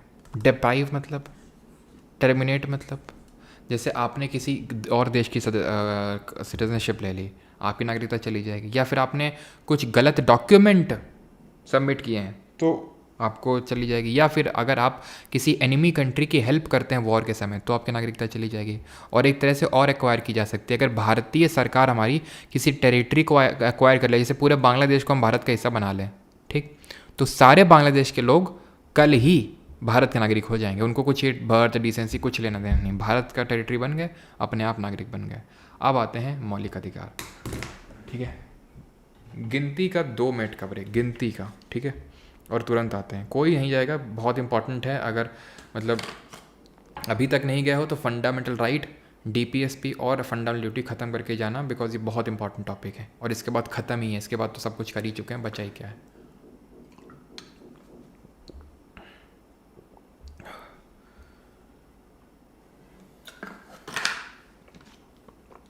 दो मिनट चल रहे हैं आपके, ठीक है, 2 मिनट से ज़्यादा का नहीं होगा।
चलिए भैया 2 मिनट आपके ख़त्म होते हैं, स्टार्ट करते हैं फिर। फंडामेंटल राइट्स, मौलिक अधिकार। ठीक है, मौलिक अधिकार सबसे पहले तो ये बताओ कहाँ से लिए हैं, किस कंट्री कॉन्स्टिट्यूशन से। और एक क्वेश्चन तो ये आंसर करो और एक ये आंसर करो कि किस कंट्री के मैग्ना कार्टा से इंस्पायर्ड है फंडामेंटल राइट्स।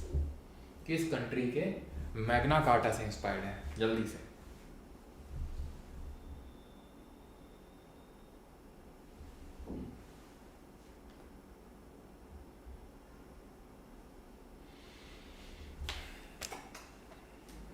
जल्दी से।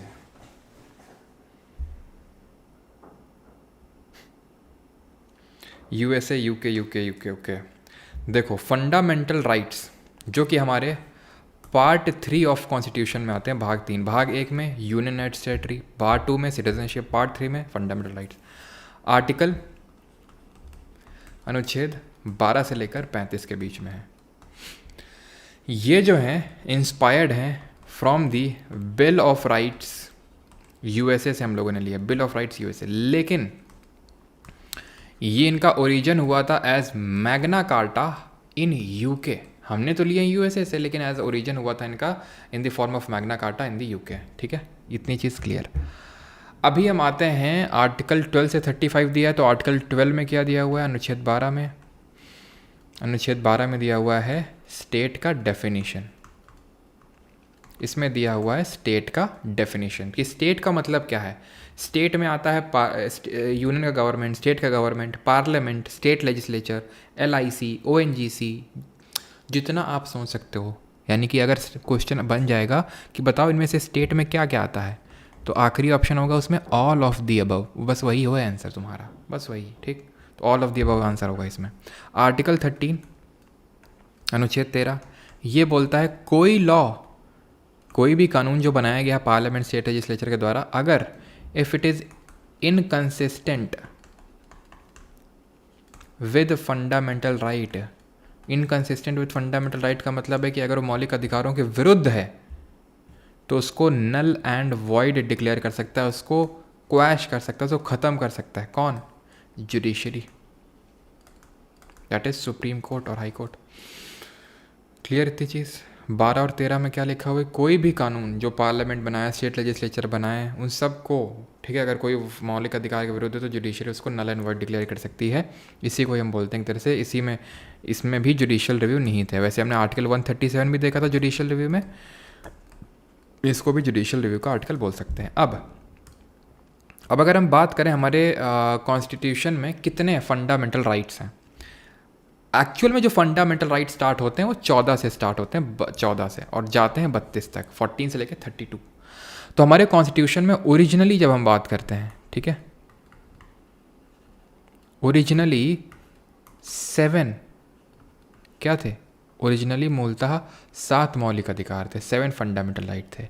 एट प्रेजेंट कितने हैं, 6 फंडामेंटल राइट्स हैं। वो 6 कौन कौन से हैं? राइट टू इक्वलिटी है, समानता का अधिकार, 14 से लेकर 18 के बीच में। राइट टू फ्रीडम है, यानी कि आज़ादी का अधिकार, 19 से लेकर 22 के बीच में। राइट अगेंस्ट एक्सप्लॉयटेशन है, 23 और 24 के बीच में। 25 से लेकर 28 के बीच है, 25 से लेकर 28 के बीच में right to freedom of religion यानी धार्मिक स्वतंत्रता है। कल्चरल एंड एजुकेशनल राइट्स यानी सांस्कृतिक एवं शिक्षा का अधिकार 29 और 30 में है। राइट टू कॉन्स्टिट्यूशनल रेमेडीज़ यानी कि संवैधानिक उपचारों के अधिकार आर्टिकल नंबर 32 में है। ठीक, ये 6 राइट्स हैं हमारे। अभी मैंने बोला 7 राइट थे, लेकिन अभी 6 हैं, तो कौन हटाया गया? ये राइट टू प्रॉपर्टी। ठीक है, राइट टू प्रॉपर्टी को हटाया गया। किस अमेंडमेंट से? 44th कॉन्स्टिट्यूशनल अमेंडमेंट जो 1978 से हुआ था, इसे हटाया गया। अभी कहाँ पाया जा रहा है? अभी पार्ट नंबर ऑफ 12 भाग नंबर 12 में आर्टिकल नंबर 300A अनुच्छेद नंबर 300 का में पाया जा रहा है। पहले लीगल राइट हुआ करता था, लेकिन अभी इसकी औकात सिर्फ एक लीगल राइट, पहले फंडामेंटल राइट होता था, लेकिन अभी सिर्फ एक लीगल राइट है। ठीक, पढ़ाई नहीं करता था ना ढंग से, पढ़ाई करता हो तो आज फंडामेंटल राइट होता, लेकिन अभी लीगल राइट है। तो पार्ट नंबर 12 आर्टिकल 300A में है। किस अमेंडमेंट से हटाया गया, कहाँ है, सब कुछ पता होना चाहिए आपको। ठीक है, तो अभी एक एक करके डिस्कस करना स्टार्ट करते हैं। राइट टू इक्वलिटी, समानता का अधिकार, आर्टिकल नंबर 14 से लेके अनुच्छेद 14 से लेके 18 के बीच में दिया हुआ है। स्टार्ट करते हैं 14 में। 14 में क्या दिया हुआ है? 14 में दो चीज़ें दी हुई हैं, इक्वालिटी बिफोर लॉ, यानी कि कानून के समक्ष समानता, और equal protection of laws, equal protection of laws, यानी कि कानूनों का समान संरक्षण। इसका मतलब क्या होता है? इक्वलिटी बिफोर लॉ, कानून के समक्ष समानता, यानी कि कानून के समक्ष सभी समान हैं, चाहे वो गरीब हो चाहे अमीर हो, हर कोई क्या है? बराबर है। आपने देखा होगा वो न्याय की मूर्ति हैं, वो न्याय की मूर्ति हैं, और न्याय की मूर्ति के में पट्टी बंधी हुई है। इसका मतलब है कि वो अंधी है? नहीं, उसका मतलब ये है कि उनके सामने हर कोई बराबर है। इक्वल प्रोटेक्शन ऑफ लॉज का मतलब होता है like to be treated alike. मतलब इसका ये होता है कि हम अडानी जी को और एक झुग्गी झोपड़ी में रहने वाले को सेम ट्रीट नहीं कर सकते हैं। दोनों पे हम ये नहीं कि अगर दोनों ने कुछ मान लेते हैं कि मोटर व्हीकल एक्ट के खिलाफ उन्होंने पालन नहीं किया, उसका हेलमेट नहीं लगाया, कुछ भी ऐसा मान लेते हैं, और उसमें ऐसा नहीं बोल सकते हैं कि दोनों लोगों पे 1000 रुपये का जुर्माना पड़ेगा। अडानी जी के लिए 1000 रुपये तो क्या है, हैं? और उस गरीब के लिए 1000 रुपये बहुत ज़्यादा है। तो यहाँ पे हम अगर गरीब पे लगाएंगे 500 तो अडानी जी पे लगाएंगे 50,000 का जुर्माना। ठीक है, तो ये होता है like should be treated alike. ठीक है, तो उसमें इक्वालिटी का वो हवाला नहीं दिया, मतलब ये भी एक तरह की इक्वालिटी ही है। तो इक्वालिटी बिफोर लॉ, ध्यान रखना, ये हमने कॉन्सेप्ट लिया है ब्रिटेन से, और ये जो हमने कॉन्सेप्ट लिया है वो यूएस से लिया है। इतनी बात आपको समझ में आती है। अब आर्टिकल 15 पे आते हैं, अनुच्छेद 15। ये किसकी बात करता है? अनुच्छेद 15 ये बात करता है कि डिस्क्रिमिनेशन, यानी prohibition of discrimination, prohibition of discrimination. Discrimination यानी भेदभाव नहीं किया जा सकता है लोगों के बीच में, only on the grounds of, only on ground of, only भी लिखा हुआ है यहाँ पे, only on ground of religion. इसको आहिस्ता से थोड़ा सा पढ़ेंगे क्योंकि इंपॉर्टेंट है, क्वेश्चन कहीं से भी बन सकता है। Religion, race, caste, sex and place of birth. ठीक है, बाकी किसी ग्राउंड पे हो सकता है डिस्क्रिमिनेशन आने की। ठीक है, पहली चीज़ तो ये। दूसरा इसी में लिखा हुआ है, ये इसका क्लॉज 1 मान लो, क्लॉजेस पे पूछता है सर क्वेश्चन। ठीक है, बहुत ज़रूरी है। तो ये हो गया। फिर इसी में ही लिखा हुआ है मतलब इसके जो सब क्लॉज हैं, मतलब इसी में फिर वही, मतलब सेम चीज़ें लिखी हुई है कि no citizen shall on the ground of religion, race, caste, sex subject to any disability. ठीक है, नो, तो वो नहीं होना चाहिए। इसी में ही 2 का सब क्लॉज ए लिखा हुआ है कि शॉप्स हो गई, हमारी दुकानें हो गई, रेस्टोरेंट हो गए, सिनेमा हॉल हो गए, उसमें भेदभाव नहीं हो सकता है। सीजीएल 2023 में क्वेश्चन पूछा था पिछले वाले में आपके कि आप सिनेमा हॉल में सिनेमा मूवी देखने गए, वहाँ पे आपने देखा आपके बगल में आपकी मेड बैठी हुई है, आपका ईगो हर्ट हो गया कि मेरे बगल में कैसे देख रही है, तो आपने बोला निकलो यहाँ से। तो उस मेड के पास कौन सा अधिकार है जिसके तहत आपको सुप्रीम कोर्ट में घसीट सकती है, हाई कोर्ट में? तो 15 क्लॉज 2 सब क्लॉज है। ठीक, तो ये चीज़ आपको पता होना चाहिए। इसी में शॉप वगैरह, वेल्स हो गए, बाथिंग घाट हो गया, रोड हो गया, पब्लिक प्लेसेस, जो भी पब्लिक प्लेसेस हैं सब। ठीक है, 3 में क्या लिखा हुआ है? 3 में लिखा हुआ है कि विमेन और चिल्ड्रन को लेके स्पेशल प्रोविजंस बनाए जा सकते हैं, और उसमें ये नहीं बोलेगा कोई कि यार ये क्यों किया जा रहा है, ये तो इनइक्वालिटी है, क्योंकि विमेन और चिल्ड्रन को डिप्राइव्ड माना जाता है कि पहले से ही डिप्राइव्ड है, इसलिए तो उनको हम जो है उनके अधिकारों के लिए उनको कुछ स्पेशल अधिकार दिए जा सकते हैं, स्पेशल राइट दिए जा सकते हैं। क्लियर है? ठीक है, 15 वाला समझ में आ गया। 15 वाला अगर समझ में आया हो तो आगे बढ़ें, अभी 16 में बढ़ें। 15 में इतना पढ़ लेंगे, वैसे तो और भी क्लॉजेज होते हैं लेकिन सारे पढ़ने की ज़रूरत नहीं है। 15 का क्लॉज 2 और क्लॉज 3 थोड़ा सा ध्यान में रखना, बाकी सारे हमें रटने की ज़रूरत नहीं है, आराम से क्वेश्चन बन जाएगा, ना बने तो फिर हमसे बताना। ठीक है, आर्टिकल नंबर 16 अनुच्छेद नंबर 16 यहाँ पे देखते हैं। आर्टिकल 16 किसकी बात करता है? Equality of opportunity in public employment.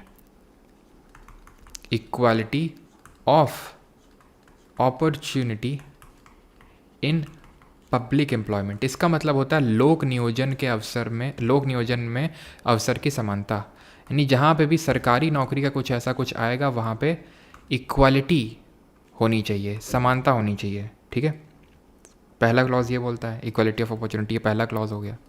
दूसरा क्लॉज क्या बोलता है इसका?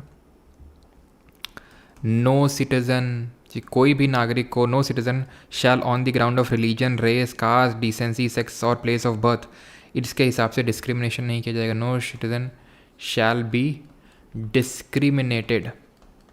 जो यहाँ पे मैंने ग्राउंड बताए हैं उन ग्राउंड में religion, race, caste, sex, place of birth और एक और है डिसेंसी। डिसेंसी मतलब कहाँ से आप मूल निवासी कहाँ के, उस बेसिस पे भी नहीं होना चाहिए। अब यहाँ से आते हैं मेन आपके, मतलब मेन तो वो भी यार डायरेक्टली पूछ लेगा, लेकिन अगर क्लॉजेज में जाएगा तो ठीक है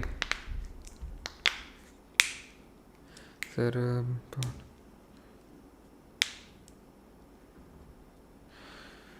वो चीज़ आपके में पूछी नहीं जाती है, ठीक है, तो इसलिए वो चीज़ मैंने बताया नहीं, क्योंकि वो आपके में नहीं, वो यूपीएससी वगैरह एग्ज़ाम में पूछा आता है, ठीक है।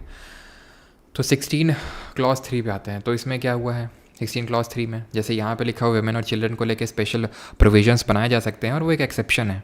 ऐसे 16 क्लॉज 3 में है कि किसी भी जगह को, मतलब रेजिडेंस जो है, पार्लियामेंट बोल सकती है कि यहाँ के लोग ही सिर्फ इस जॉब के लिए अप्लाई कर सकते हैं।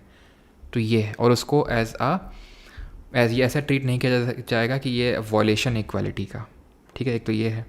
चौथा क्या है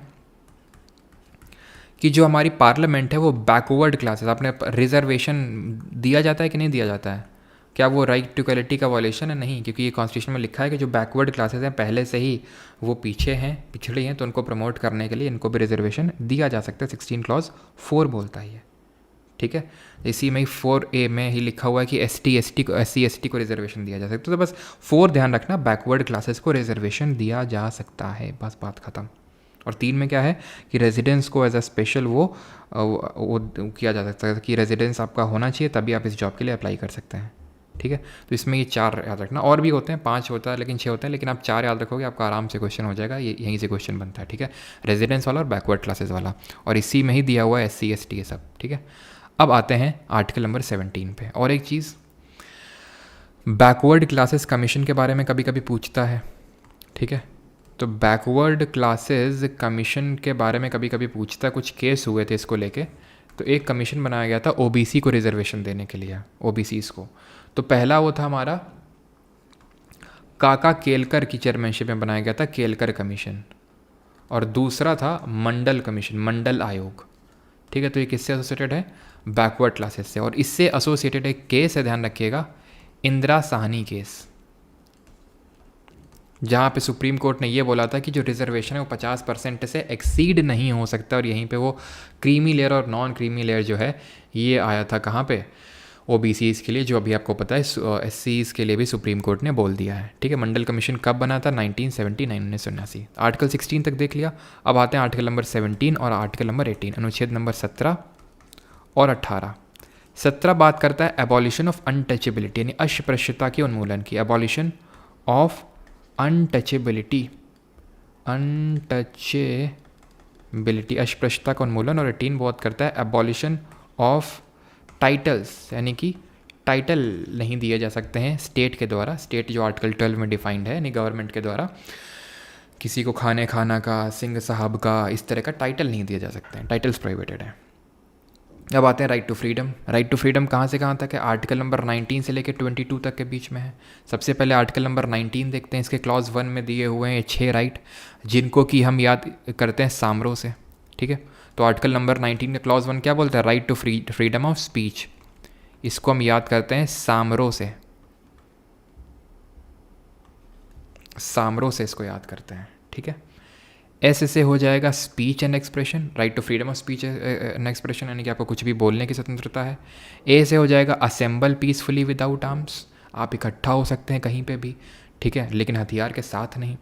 राइट टू फॉर्म एसोसिएशन, आप कोई संगठन बना सकते हैं, लेकिन वो संगठन गलत तरीके का नहीं होना चाहिए कि खालिस्तान, एक संगठन खालिस्तान को प्रमोट करने के लिए बना रहा है। M से हो जाएगा move freely through the territory of India. R से हो जाएगा reside and settle in any part of India. O से हो जाएगा right to carry an occupation और प्रोफेशन, कोई भी आप धंधा कर सकते हैं, ठीक। अब ये जो आर्टिकल है इसमें हमें प्रोवाइडेड है रीजनेबल रिस्ट्रिक्शंस, उचित प्रतिबंध। रीजनेबल रिस्ट्रिक्शन है, उचित प्रतिबंध का मतलब क्या होता है कि आपके जो मौलिक अधिकार हैं वो रिस्ट्रिक्टेड हैं। ऐसा मत समझिए कि आपके फंडामेंटल राइट एब्सोल्यूट हैं without any kind of restrictions. जैसे कि right to freedom of speech and expression है, तो आप कुछ भी किसी को गरिया नहीं सकते हैं ऐसे। असेंबल आप कहीं भी असेंबल हो सकते हैं, ऐसा नहीं कि हथियार लेके असेंबल हो रहे हैं, किसी की फील्डिंग सेट कर रहे हैं। राइट टू फॉर्म एसोसिएशन, संगठन बना सकते हैं लेकिन कोई भी नहीं। कोई भी धंधा कर सकते हैं, ऐसा नहीं कि लो हम तो ह्यूमन ट्रैफिकिंग कर रहे हैं, ये तो हमारा धंधा है, धंधा तो धंधा हुए, सरकार मारेगी कायदे से लपड़ आपको फिर, ठीक है। तो ये रीजनेबल रिस्ट्रिक्शंस हैं, यानी कि हमारे fundamental right, not only right to freedom, कोई भी फंडामेंटल राइट हो वो एब्सोल्यूट नहीं होते हैं, क्वालिफाइड होते हैं, और ना ही सैंक्रो सैंक्ट है, यानी कि परमानेंट नहीं है वो, ठीक है। उन पर लिमिट लगाया जा सकता है जब नेशनल इमरजेंसी लगी हुई तब, ठीक है। तो रीजनेबल रिस्ट्रिक्शंस लगे होते हैं इनमें। इसमें क्या था, एफ वाले में जिसको हटा दिया गया, इसमें प्रॉपर्टी वाला था, राइट टू प्रॉपर्टी वाला, तो इसलिए इसको हटा दिया गया 44th अमेंडमेंट से। राइट टू फॉर्म एसोसिएशन और यूनियन, और इसी में ही एक और चीज़ को ऐड किया गया है, कोऑपरेटिव सोसाइटी को, 97th अमेंडमेंट से, ठीक है। किस अमेंडमेंट से? 97th अमेंडमेंट से। आगे बढ़ते हैं। आर्टिकल 20, राइट टू फ्रीडम ही पढ़ रहे हैं, 19 से लेके 22 तक के बीच में दिया। आर्टिकल 20 क्या बोलता है? प्रोटेक्शन अगेंस्ट सर्टेन ऑफेंसेस, यानी कि अपराधों के लिए दोष सिद्धि के संबंध में संरक्षण, हिंदी में बोलते हैं इसको, protection against conviction of certain offences, against conviction of certain offences, ये दिया हुआ है इसमें। इसमें 3 चीज़ें दी हुई हैं। आर्टिकल 21 का क्लॉज 1, क्लॉज रटा हुआ होना चाहिए, ध्यान रखना, नहीं तो वहाँ पे एकदम दिक्कत हो जाएगी। क्लॉज 2 और ये clause 3। No ex post facto law का मतलब ये होता है कि जिस समय आपने क्राइम किया है उस समय उस क्राइम के लिए जो सज़ा थी उतना ही मिलेगी, ना कम ना ज़्यादा, ठीक। डबल जियोपार्डी का मतलब आपको एक क्राइम के लिए 2 बार नहीं, मतलब एक क्राइम के लिए एक ही बार सज़ा मिलेगी, उससे ज़्यादा नहीं। और 3 जो self incrimination, no self incrimination का मतलब है आपको आपके खिलाफ गवाह नहीं बनाया जा सकता, आपको विटनेस नहीं बनाया जा सकता है। आप अगर विटनेस बनेंगे भी, आप बोलेंगे कि मैंने ही क्राइम किया है, तो भी सुप्रीम कोर्ट या फिर हाई कोर्ट या फिर कोई भी कोर्ट हो नहीं मानेगा, और पुलिस से बोलेगा कि आप प्रूफ करिए कि ये गिल्टी कैसे हैं। हो सकता है आपने पिछली रात इनको तेल में डंडा डुबो के इनकी कायदे से सुताई करी हो, हैं, तो फिर तो मजबूरन में बोल रहा हूँ, मजबूरी में, तो ऐसा नहीं, ऐसे कई केसेस हुए हैं, ठीक है। मैं ज़्यादा डेप्थ में नहीं जाऊँगा। आर्टिकल 21 अनुच्छेद 21, right to life and personal liberty, यानी जीवन और व्यक्तिगत स्वतंत्रता का अधिकार, सबसे बड़ा आर्टिकल है। इसमें इतने आर्टिकल हैं कि मज़ा आ जाएगा सुन के तुमको। राइट टू हेल्थ है, राइट टू इलेक्ट्रिसिटी, और यही नहीं अभी और सुनो, राइट टू स्लीप, सही बता रहे हैं, लेकिन मम्मी से मत, मम्मी आपस से राइट मत मांगने लगना, राइट टू स्लीप है हमारा, सोएंगे बहुत मारे जाओगे। Health, electricity, sleep. Right against public hanging, कि अगर फांसी मिली तो कहीं पब्लिक हैंगिंग थोड़ी ना करोगे, नाना पाटेकर की तरह है, तो वो उसके अगेंस्ट राइट है। तो इसमें जितने आप राइट समझ सकते हो सारे पड़े हुए हैं। तो अगर आपको कोई भी इस तरह से राइट आ जाए, राइट टू प्राइवेसी, तो जितने भी आपके राइट आपके पास आ जाएं, मतलब जितना भी, अगर आपको राइट, फंडामेंटल राइट सारे पता हैं, उसके बावजूद भी कोई ऐसा फंडामेंटल राइट पूछ ले जो आपको ना पता हो, तो गो विद आर्टिकल 21।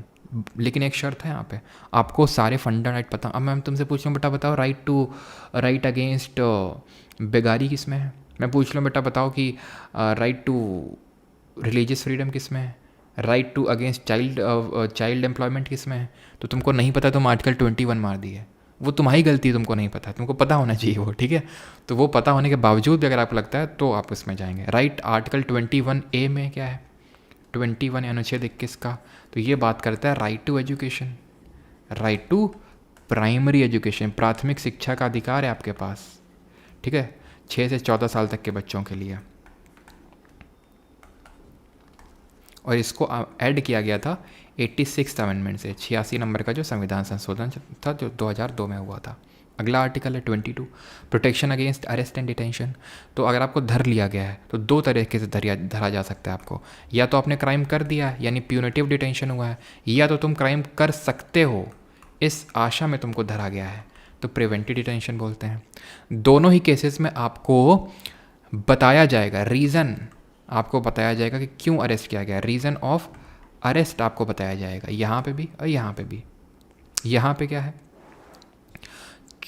आपको एक लीगल प्रैक्टिशनर दिया जाएगा जो आपको रिप्रेजेंट करेगा कोर्ट में, यहाँ पे भी, यहाँ पे भी। यहाँ पे 24 घंटे के अंदर आपको मजिस्ट्रेट के सामने प्रस्तुत करना होगा, और अगर उसने आपके अरेस्ट को फर्दर ऑथराइज नहीं किया तो आपको छोड़ा जाएगा फिर। अगर उसने मजिस्ट्रेट ने नहीं बोला आपको फर्दर अरेस्ट रखने के लिए तो छोड़ा जाएगा 24 घंटे इन द प्रेजेंट। यहाँ पे क्या है, यहाँ पे आपको जो संदेह में धरा गया है तो 3 महीने से ज़्यादा आपको नहीं धरा जा सकता है। और अगर धरना है तो हाई कोर्ट, क्वेश्चन पूछा ये वाला इसलिए बता रहा हूँ, हाई कोर्ट एक कमेटी बनाएगी, ठीक है, और वो कमेटी अगर एडवाइस कर देगी वो जजेस की कमेटी के नहीं 3 महीने से ज़्यादा इनको धरा जाए तो ही 3 महीने के बियॉन्ड जाएगा वो 20। अब यहाँ पे आते हैं राइट अगेंस्ट एक्सप्लॉइटेशन, शोषण के विरुद्ध अधिकार, आर्टिकल 23 अनुच्छेद 23 और 24। अनुच्छेद 23 में क्या है, इसमें है राइट अगेंस्ट एक्सप्लॉइटेशन मतलब शोषण के विरुद्ध अधिकार, इसमें है ह्यूमन ट्रैफिकिंग के विरुद्ध अधिकार, प्रोटेक्शन फ्रॉम ह्यूमन ट्रैफिकिंग, ठीक है। तो ह्यूमन ट्रैफिकिंग याद रखना, नहीं मानव तस्करी नहीं की जा सकती है, बेगारी नहीं करवाई जा सकती है। बेगारी क्या होती है, जबरन मजदूरी, जितना मजदूरी करवाया जा रहा है उतना पैसा नहीं दिया जा रहा। तो ह्यूमन ट्रैफिकिंग, बेगारी, फोर्स लेबर, ये सब प्रोहिबिटेड है इसमें, ठीक है, ये सब क्या है, प्रोहिबिटेड है ये। 24 में क्या है, चाइल्ड एम्प्लॉयमेंट नहीं करवाया जा सकता है, बच्चों से मजदूरी नहीं करवाई जा सकती। किन बच्चों से, जिनकी 6 से 14 साल की उम्र है। कौन से वर्क में, जो हजार्डस वर्क है वहाँ पे, लेकिन नॉन हजार्डस वर्क में करवाया जाता है। हजार्डस वर्क कौन से होते हैं, जिनमें खतरा होता है, यानी कि 6 से 14 साल तक के बच्चे नॉन हजार्डस वर्क में काम करवाए जा सकते हैं, जैसे परचून की दुकान हो गई, लेकिन नॉन स्कूल आवर्स में, स्कूल आवर्स में नहीं। और 14 साल के बच्चे कहीं पे भी करवाए जा सकते, तो हजार्डस वर्क, लेकिन रियलिटी कुछ और ही हमें पता है, ठीक। अब आते हैं किसमें, right to freedom of religion, किस आर्टिकल में है, आर्टिकल नंबर 25 से लेकर 28 के बीच में, अनुच्छेद 25 से लेकर 28। 25 में क्या दिया हुआ है, फ्रीडम ऑफ, इसके बाद अब किसी को डाउट तो नहीं है ना, यहाँ तक डाउट होगा तो नहीं मेरे हिसाब से, ऐसा कुछ मैंने ऐसी नई चीज़ नहीं बताई है। हाँ सर, गंगा जल में तो सुंदर यादव को रखा गया था, किस में, मतलब समझे नहीं। गंगा जल से कहाँ तुम रिलेट कर रहे हो यार, हैं आँख दिखा देंगे फिर अभी हम। आर्टिकल 21 अनुच्छेद 25, तो ये अब यहाँ से धार्मिक स्वतंत्रता के अधिकार चालू हो रहे हैं। Freedom of conscience, free practice, free profession, practice and propagation of religion दिया हुआ इसमें, यानी आप भगवान के साथ कोई भी अपनी आंतरिक रिलेशंस रख सकते हैं भगवान के बारे में, भगवान के जो है आप प्रैक्टिस कर सकते हैं, अगरबत्ती जलाइए, धूप बत्ती जलाइए, आप लोगों को बताइए कि देखो हम इस धर्म से हैं, हमने नया धर्म बनाया है, हमने। अच्छा बताओ किसने यहाँ पे पारसी जो फेस्टिवल है नवरोज़, उसको इंडिया में सेलिब्रेट करना स्टार्ट किया था, किसने, जल्दी से बताइए। कौन था रूलर मेडिवल इंडिया का जिसने स्टार्ट किया था, कौन सा, उसने स्टार्ट किया था दीवाने अर्ज, उसने सिजदा और पैबोस को स्टार्ट किया था, बलबन पारसी, उसी ने ही पारसी फेस्टिवल नौरोज़ की स्टार्टिंग करी थी इंडिया में। और पारसी हमारी एक क्लासिकल लैंग्वेज में, तुम्हें पता है कि नहीं पता है, हैं? तो वो जहाँ शेड्यूल 8 पढ़ाया तो वहाँ क्लासिकल लैंग्वेज नोट कर सकते हो। और अभी एक नंबर दूंगा तो उसमें नोट्स भेज देना जिसने भी बनाए हो तो, ठीक है, लास्ट में नंबर होगा, एकदम लास्ट में नंबर दूंगा, ठीक है। क्लासिकल लैंग्वेज हमारी 6 हैं टोटल। तू शुरू तो कर, मैं आर्या, तू से तमिल, एस से संस्कृत, टी से तेलुगु, के से कन्नड़, एम से मलयालम, ओ से ओडिया आर्या, और पी पर पौआ पर्सन ना पारसी, ठीक है। पारसी हो गई, या फिर भैया फारसी जिसको बोलते हैं, पर्शियन लैंग्वेज, पाली और प्राकृत, ये 9 लैंग्वेजेस हैं क्लासिकल लैंग्वेजेस, ठीक है। तो आर्टिकल 25 एक इंडिविजुअल को फ्रीडम देता है कि वो धर्म से संबंधित कुछ भी अपने अंदर रख सकता है। 26 एक रिलीजियस डिनोमिनेशन को ये राइट देता है। रिलीजियस डिनोमिनेशन का मतलब है ग्रुप, रिलीजियस ग्रुप को ये राइट देता है, रिलीजियस डिनोमिनेशन को, मतलब धार्मिक, हम बोल सकते हैं, क्या बोल सकते हैं इसको हिंदी में, क्या बोल सकते हैं, धार्मिक कार्यों के प्रबंधन की आज़ादी, यही तो बोलेंगे, धार्मिक कार्यों के प्रबंधन की आज़ादी। और धार्मिक कार्यों का प्रबंधन कौन करता है, ग्रुप करता है, एक डिनोमिनेशन करता है, religious denomination. Freedom of conscience and free profession, practice and propagation of religion, ठीक है। तो इसके सब क्लॉजेस ध्यान रखना आर्टिकल 26 के, clause A, clause B, clause C और क्लॉज डी इंपॉर्टेंट है। पूछा है question. To establish and maintain institutions of, यानी आप कोई भी इंस्टीट्यूशन मेंटेन कर सकते हैं स्टैब्लिश करने के बाद। आप अपने मैटर्स या फिर अफेयर्स को मैनेज कर सकते हैं। तीसरा, आप कोई भी प्रॉपर्टी बीट मूवेबल और इमूवेबल एक्वायर कर सकते हैं, ओन कर सकते हैं। जैसे आप वक्फ, आपने नाम सुना है, इस पर भी मैंने आपको एक शॉर्ट वीडियो भी बना के दिया था। वक्फ वो क्या है? वो वक्फ एक प्रॉपर्टी होती है, मूवेबल या फिर इमूवेबल, जिसको ओन एंड एक्वायर करता है वक्फ, जो कि एक रिलीजियस डिनोमिनेशन है। लेकिन इसमें ऐसा था कि वक्फ ने किसी प्रॉपर्टी को बोल दिया ये हमारी प्रॉपर्टी है, खाली करो इसको। खाली करना पड़ेगा सर आपको, वक्फ ने बोल दिया है। और आप ऐसा नहीं कोर्ट में जाएंगे, ना ना ना ना ना ना, कोर्ट में सुनवाई नहीं होगी आपकी। ये कोई मैं मजाक नहीं कर रहा हूँ, ये रियलिटी है। वक्फ आपकी सुनवाई नहीं करेगा, वक्फ बोर्ड आपकी सुनवाई करेगा। और वक्फ बोर्ड ही जिसने आपकी प्रॉपर्टी को बोला है, तो उसमें एक ट्रिब्यूनल बैठेगा, वही डिसाइड करेगा। तो आप समझ सकते हैं क्या ही डिसाइड करेगा वो, ठीक है। कि अगर मैंने ही बोला है कि प्रॉपर्टी मेरी है और फिर मैं ही डिसाइड कर रहा हूँ कि ये तुम्हारी प्रॉपर्टी है नहीं प्रॉपर्टी है, ठीक है। तो ये है, ठीक है। और मतलब इसमें क्या है कि लीगल एग्रीमेंट नहीं होता है। तो मैंने तुमसे बोल दिया कि तुम्हारी प्रॉपर्टी है, और मैं तुम कल को बोल दूंगा, अगर कोर्ट में गया भी मान लो, तो बोल दूंगा कि इसी ने बोला था हमसे कि हमारी प्रॉपर्टी ले लो, इसी ने बोला था हमसे, क्योंकि ओरली दी जा सकती है, इसमें रिटन एग्रीमेंट की ज़रूरत नहीं। लेकिन अभी जो इसमें 40 अमेंडमेंट प्रपोज किए गए उसमें ये भी है कि आपको रिटन एग्रीमेंट यानी वक्फनामा के थ्रू प्रॉपर्टी देनी होगी। To administer such property in accordance with law, आप कैसे भी इस प्रॉपर्टी को मैनेज कर सकते हैं। इसमें इस प्रॉपर्टी में मस्जिद बनाई है, इस प्रॉपर्टी में आप कुछ भी, आपको रेस्टोरेंट खुलवाना है, कुछ भी करिए, वो आपका काम है, ठीक है। लेकिन वक्फ में क्या होता है, उसको रिलीजियस पर्पज से यूज़ किया जा सकता है, ठीक है। तो आर्टिकल 26 है ये। 27 में क्या है? 27 नहीं लिखा है क्या? कोई नहीं, लिख देते हैं भाई, लिख देते हैं, क्या दिक्कत है। 27 में क्या है? धर्म के नाम पे टैक्स नहीं लगाया सकता। तो इसमें सिर्फ 3 अक्षर याद करने, टैक्स। धर्म के नाम पे टैक्स नहीं लगाया जा सकता है। फीस लगाई जा सकती है, फीस लेवी की जा सकती है, लेकिन टैक्स नहीं लगाया जा सकता है। 28, आपको रिलीजियस इंस्ट्रक्शंस नहीं दिए जा सकते हैं गवर्नमेंट एडेड स्कूल में, यानी कि धार्मिक आपको इंस्ट्रक्शंस, यानी कि धार्मिक शिक्षा आपको किस शैक्षणिक संस्थान में नहीं दी जा सकती है। रिलीजियस इंस्ट्रक्शंस किस इंस्टीट्यूट में? जो गवर्नमेंट एडेड स्कूल होते हैं वहाँ पे, जहाँ पे सरकार से फंडिंग आ रही है, गवर्नमेंट से पैसा आ रहा है, वहाँ पे आपको रिलीजियस इंस्ट्रक्शंस नहीं दिए जा सकते हैं, ठीक है। ये 28 में। तो 27 टैक्स और 28 रिलीजियस इंस्ट्रक्शंस हो गए। 26 में ये सब क्लॉजेज याद करके चलना, ठीक है, सब क्लॉजेज याद होने चाहिए आपको। आगे बढ़ते हैं। And the last second last है हमारा कल्चरल एंड एजुकेशनल राइट्स, यानी कि सांस्कृतिक एवं शिक्षा का अधिकार इसको बोलते हैं। ये कौन कौन से आर्टिकल में आता है? आर्टिकल नंबर 29 और 30, ठीक है। आर्टिकल 29 एंड 30, इनको हम माइनॉरिटी के राइट्स भी बोलते हैं, इनको हम माइनॉरिटी के राइट्स भी बोलते हैं।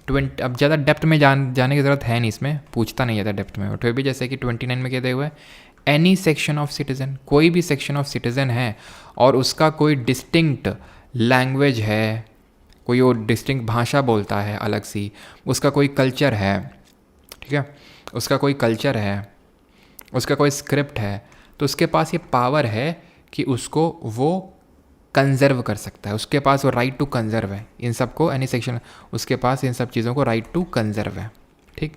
इसका क्लॉज 2 क्या बोलता है? इसका क्लॉज 2 बोलता है no citizen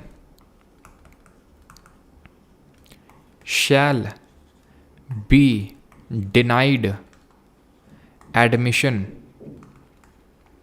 into any educational institution, तभी बोल रहे हैं इसको एजुकेशनल राइट। और कल्चरल राइट क्यों बोला आप समझिए, ठीक है। No citizen shall be denied admission into any educational institution maintained by state या फिर receiving fund from state, maintained by state या फिर रिसीविंग फंड फ्रॉम स्टेट, ठीक है। तो उसमें क्या है, किसी को मना नहीं किया जा सकता है एडमिशन को लेकर, ठीक है। ये है 29 और 30 क्या है, आगे जगह है कि नहीं है? आगे जगह है, ठीक है। तो आर्टिकल नंबर जो 30 है, अनुच्छेद 30, ये किसकी बात करता है? ये बात करता है कि जो माइनॉरिटीज़ हैं, ठीक है, दे कैन, इसका क्लॉज 1 बोलता है माइनॉरिटीज़ जो हैं, सिर्फ माइनॉरिटीज़, पहला वाला एनी सेक्शन ऑफ सिटीजन, सिर्फ माइनॉरिटीज़ को नहीं, एनी सेक्शन, ये वाला सिर्फ माइनॉरिटीज़ को, कि जो माइनॉरिटीज़ हैं वो क्या कर सकती हैं, जिनका वो कोई मतलब एक इस्टेब्लिश कर सकती हैं और उसको एडमिनिस्टर कर सकती हैं। Establish and administer any educational institution educational institution को वो एडमिनिस्टर और इस्टेब्लिश कर सकते हैं और उसको एडमिनिस्टर कर सकते हैं अपने हिसाब से। ठीक, क्लियर यहाँ तक? किसी कोई डाउट? यहाँ तक आपकी ख़त्म हो गए main articles, main fundamental right ख़त्म हो गए। ठीक है, 6 बताए थे, 5 ख़त्म हो गए, बस एक और बाकी है, वो मतलब अलग ही अपने आप में। यहाँ तक किसी कोई डाउट तो नहीं?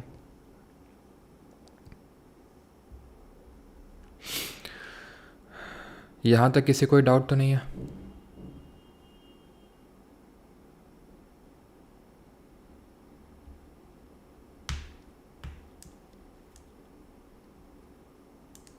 चलो अब बढ़ते हैं आखिरी आर्टिकल, आखिरी fundamental right, right to constitutional remedies. Article number 32, 31 को रिपील किया जा चुका है। ठीक है, राइट टू प्रॉपर्टी वगैरह उसमें था, तो उसको रिपील किया जा चुका है, हटाया जा चुका है। ठीक है, 32 ये क्या है? इसको बोलते हैं संवैधानिक उपचारों के अधिकार। तो अगर आपके फंडामेंटल राइट्स का वॉयलेशन हो जाता है तो क्या? तो फिर आपको पावर दी गई है, आपको एक और राइट दिया गया है, and that is right to constitutional remedies, जिसके तहत आप सुप्रीम कोर्ट या तो चले जाइए या हाई कोर्ट चले जाइए। सुप्रीम कोर्ट चले जाइए या हाई कोर्ट चले जाइए, किसी भी कोर्ट में, या तो सर्वोच्च न्यायालय या फिर उच्च न्यायालय। और फिर होगा क्या? फिर आपकी कायदे से सुताई करी जाएगी, हैं? फिर होगा क्या? फिर आपको फंडामेंटल राइट उसको जो सिक्योर किया जाएगा, लेकिन इतना भी आसान नहीं होता है क्या कि अच्छा फंडामेंटल राइट का वायलेशन हो गया, मैं सोना नहीं दिया गया, चलो अब सुप्रीम कोर्ट जा रहे हैं। वो भैया चक्कर कटते रहोगे, काटते रहोगे, और न जाने उसके बीच में तुम्हारे कितने फंडामेंटल राइट्स का वायलेशन हो जाएगा, तुम्हें खुद नहीं पता चलेगा। तुम डायरेक्टली अगर सुप्रीम कोर्ट गए, जो कि तुम जा सकते हो, तो पहला तो तुमसे ये पूछा जाएगा, ये बताओ तुम पहले हाई कोर्ट क्या नहीं गए जबकि जा सकते हो तुम यहाँ पे, लेकिन सुप्रीम कोर्ट सबसे पहले तुमसे यही क्वेश्चन करेगा। सुप्रीम कोर्ट में आप आर्टिकल नंबर 32 का यूज़ करके जा सकते हैं, अनुच्छेद 32, और हाई कोर्ट में अनुच्छेद नंबर 226। अब क्योंकि यहाँ पे हम 32 की बात कर रहे हैं, 32 एक फंडामेंटल राइट है, इसलिए सुप्रीम कोर्ट कभी मना नहीं कर सकता है रिट इशू करने से। हाई कोर्ट मना कर सकता है क्योंकि ये तुम्हारा फंडामेंटल राइट नहीं है। 226, 32 है राइट। रिट इशू दोनों कर सकते हैं, सुप्रीम कोर्ट, हाई कोर्ट, और सिर्फ अभी तक यही कर सकते हैं। किसी और को करना है रिट इशू तो पार्लियामेंट पावर देगा उस कोर्ट को, तभी वो इशू कर सकता है, और सेम तरह की रिट इशू करता है। और रिट हमने किस कंट्री कॉन्स्टिट्यूशन से बोरो की है बताइए, लेकिन इसमें मना नहीं कर सकता सुप्रीम कोर्ट, ये कर सकता है। हाई कोर्ट जो है लीगल राइट्स को, यानी कि जो राइट टू प्रॉपर्टी है जैसे, तो उसको एनफोर्स करने के लिए भी रेट इशू कर सकता है, लेकिन सुप्रीम कोर्ट नहीं कर सकता है। ठीक, तो यानी कि लीगल हाई कोर्ट का जो रेट जरिस्डिक्शन है इट इज़ वाइडर। ठीक है, अभी आते हैं रेट। अरे यार यहाँ पे रेट का वो लगाया तो था यार, कहाँ गया भाई?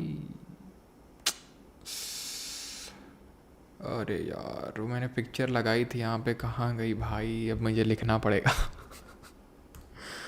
चलो भाई कोई नहीं, लिखते हैं। ठीक है, तो यहाँ पे 5 तरह की रेट्स होती हैं, types of rates. Types of rates 5 होती हैं। कहाँ से लिया है? ये हमने लिया है ब्रिटेन के कॉन्स्टिट्यूशन से। ठीक है, ब्रिटेन से लिया पर प्रोगेटिव रेट्स। पहला रेट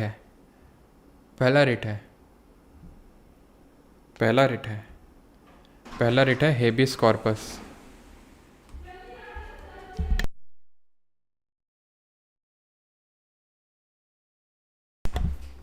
ठीक है, पहला रेट है हेबियस कॉर्पस। दूसरा है मैंडमस। तीसरा है प्रोहिबिशन। ठीक है, चौथा है क्यो वारंटो। क्या लिख दिया यार मैंने सर्श्योररी। ठीक है,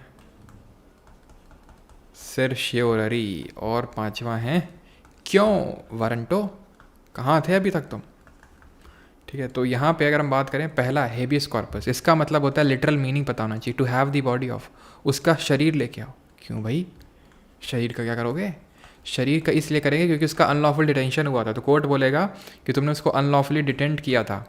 अनलॉफुल डिटेंशन अगर जब होता है, किसी को धर लिया जाता है बिना लॉ के विरुद्ध, तो habeas corpus. Mandamus, we command, हम तुम्हें दिशा निर्देश देते हैं, हम तुम्हें कमांड देते हैं कि ये तुम काम करो। तो जब कोई एक पब्लिक सर्वेंट गवर्नमेंट पोजीशन पे बैठा हुआ आदमी जिसको वो मैंडेटरी काम करना चाहिए, मैंडेटरी काम करना चाहिए, लेकिन वो कर नहीं रहा है, तो उसके खिलाफ इशू की जा सकती है। अगर वो काम मैंडेटरी नहीं है और कोई प्राइवेट, और या तो फिर अगर कोई प्राइवेट को लेके है, तो वो फिर ये रेट इशू नहीं की जा सकती। जैसे मैं हूँ, मैं क्लास ना लूँ तो ये नहीं बोला सकता है कि इनको तो क्लास लेना है, इनको तो सरकार से पैसा मिलता है, क्यों क्लास क्यों नहीं ले रहे हैं, तो रेट इशू नहीं हो सकती। प्रोहिबिशन, वी फॉरबिड या फिर टू फॉरबिड, मना करना, प्रोहिबिट करना, मना कर रहा है। कौन मना कर रहा है? हायर कोर्ट, हाई कोर्ट नहीं, हायर कोर्ट, जो बड़ा वाला कोर्ट है वो नीचे वाले कोर्ट को बोल रहा है क्यों, औकात में रहो जरा, हैं, उछलो नहीं जाता, ये बोलता है। सही बता रहे, यही बोलता है एकदम हायर कोर्ट। वो जब लोअर कोर्ट अपने जुरिस्डिक्शन के बियॉन्ड जाने की कोशिश करता है तो वो बोलता है रुक जाओ बेटा, खबरदार जो तुम आगे बढ़े आगे तो, ठीक है। सर्शियरी का मतलब होता है टू बी सर्टिफाइड ऑफ, ये टू फॉरबिड है, ये है टू बी सर्टिफाइड ऑफ। ये सेम चीज़ है जो प्रोहिबिशन है। हायर कोर्ट लोअर कोर्ट से बोलता है क्यों बे, तुमसे मना किए थे ना, अपने औकात में रहना, तुम बाहर कैसे निकले, इधर आओ तुम। ये होता है सर, सही बता रहे हैं, बिल्कुल ऐसे ही बोलता है हायर कोर्ट लोअर कोर्ट को। जैसे सुप्रीम कोर्ट हाई कोर्ट को बोल सकता है, हाई कोर्ट डिस्ट्रिक्ट कोर्ट को। मतलब जब लोअर कोर्ट अपने जुरिस्डिक्शन से, क्षेत्राधिकार से बाहर निकल चुका है, कोई डिसीजन दे दिया है, तब हायर कोर्ट उस डिसीजन को नलीफाई करेगा, क्वैश करेगा और उस पर्टिकुलर केस को अपने अंडर में लेगा। क्यों वरंटो, क्यों भाई, क्यों बैठो यहाँ पे, यानी बाई वॉट अथॉरिटी ऑफ। तो जब कोई एक पब्लिक ऑफिस को कोई एक ऐसे बंदा होल्ड कर रखा है जिसके लिए वो लाइबल एलिजिबल नहीं है, तो उस केस में इसको इशू क्या आता है, किसने तुमको अथॉरिटी दी यहाँ पे बैठने ने, किसने, क्यों बैठे हो तुम यहाँ पे, ठीक है। ये हेबियस कॉर्पस जो है, रिट वगैरह, प्रेसिडेंट और वाइस प्रेसिडेंट के खिलाफ इशू नहीं की जा सकती हैं। जल्दी जल्दी जरा देखना, हिंदी मीडियम के स्टूडेंट जरा थोड़ा देख लेना, इनको कुछ बोलते हैं, मतलब मैंने सोचा था यार लगा लेंगे लेकिन लगा नहीं।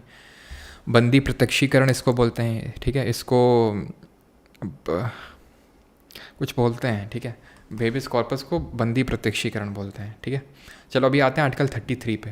अनुच्छेद 33 ये बोलता है कि जो आर्म फोर्सेस के पर्सनल्स हैं, ठीक है, जो आर्म्ड फोर्सेस में जो लोग हैं, उनके फंडामेंटल राइट्स रिस्ट्रिक्टेड रहेंगे, उनके मौलिक अधिकार रिस्ट्रिक्टेड रहेंगे। इससे एसोसिएटेड है 50th अमेंडमेंट, जिसने ये बोला था कि भाई जो इंटेलिजेंस में लोग काम कर रहे हैं इन आर्म फोर्सेस में, डिफेंस फोर्स हो या CAPF हो, उन लोगों के भी फंडामेंटल राइट्स, मौलिक अधिकार रिस्ट्रिक्टेड रहेंगे। ये 50th अमेंडमेंट ने बोला था, इसको अच्छे से याद करना। 5th amendment 3rd article, 50th amendment 33rd article, ठीक है। तो आर्म फोर्सेस के जो पर्सनल्स हैं, तो उनके मौलिक अधिकार ऐसा नहीं कि वो कहीं पर भी फेसबुक में अपना DP वगैरह वो कर सकते हैं, ठीक है सर, ऑफिसर कर सकते हैं, लेकिन जो कांस्टेबल और सब रैंक में तो वो बेचारे नहीं कर सकते हैं, ठीक है। यही तो फौज है हमारी, ठीक है, कि वो सारे खैर छोड़ो। तो ये होते हैं कि उसमें आप कुछ भी नहीं बोल सकते हैं कि मीडिया के सामने, वो तो हमारा बोलने का अधिकार है, हम तो खुद को ढंग से एक्सप्रेस कर सकते हैं। आर्टिकल 19 हमें ये राइट देता है, आर्टिकल 19 का क्लॉज 1 का सब क्लॉज है, right to freedom of speech and expression. Express कर सकते हैं, सोशल मीडिया में एक्सप्रेस कर सकते हैं। हमें खाना अच्छा नहीं मिलता है तो हम इसको लिख सकते हैं सोशल मीडिया में, यूट्यूब ना नहीं बना सकते हैं, डिसिप्लिनरी एक्शन हो जाएगा और आपकी ऐसी की तैसी कर दी जाएगी। जो लोग फोर्सेज में होंगे अगर किसी के यहाँ पे, तो ज़रा पूछेगा, हिम्मत नहीं होगी, आप बोलिएगा जरा कि ऐसा कर दो, जरा एक वीडियो बना दो, खाना अच्छा नहीं, भाई साहब ऐसी की तैसी कर दी जाएगी आपकी, ऐसी मतलब सर्विस से तो हटाया जाएगा बाद में, लेकिन उसके पहले ही आपको उतना, खैर छोड़ो, टॉर्चरस, ठीक है। 34 तभी 1-2 लोगों ने वीडियो बनाई थी, लेकिन वो सिर्फ 1-2 लोग ही, और उनका आज क्या हुआ किसी कुछ पता नहीं है, ठीक है। 34 तो ये आर्म फोर्सेज हैं। 34 क्या बोलता है? 34 बोलता है कि जब मार्शियल लॉ लगा होगा, जो कि कहाँ से हमने बोरो किया, जरा बताएंगे किस कंट्री से, तो आपके फंडामेंटल राइट्स को जो है रेस्ट्रिक्ट कर दिया जाएगा अगर मार्शियल लॉ लगा होगा। तो मार्शियल लॉ क्या होता है? मिलिट्री रूल, मिलिट्री का शासन। जैसे राष्ट्रपति राष्ट्रीय आपातकाल तो पूरे देश में लगता है। मिलिट्री रूल जैसे मान लेते हैं कि मणिपुर में मिलिट्री रूल लग गया, वेस्ट बंगाल में मिलिट्री रूल लग गया, तो यहाँ के लोगों के फंडामेंटल राइट रेस्ट्रिक्ट हो जाएंगे। And the last article is कि इसको लेके, ठीक है, फंडामेंटल राइट्स को लेके, मौलिक अधिकारों को लेके, फंडामेंटल राइट्स को लेके सिर्फ देश की पार्लियामेंट के पास, ये सिर्फ देश की जो संसद है उसी के पास ही ये अधिकार है कि मौलिक अधिकारों को लेके वो कानून बना सकता है, और स्टेट लेजिस्लेचर, यानी राज्य का विधानमंडल, कानून नहीं बना सकता है फंडामेंटल राइट्स को लेके। खत्म, ठीक, क्लियर। DPSP और फंडामेंटल ड्यूटी बस खत्म।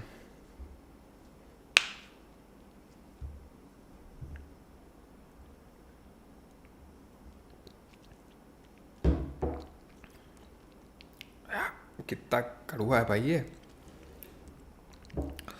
अभी मौसमी का जूस दिया गया मुझे, ठीक है, इतना कड़वा है यार, पानी पीना पड़ेगा इसको।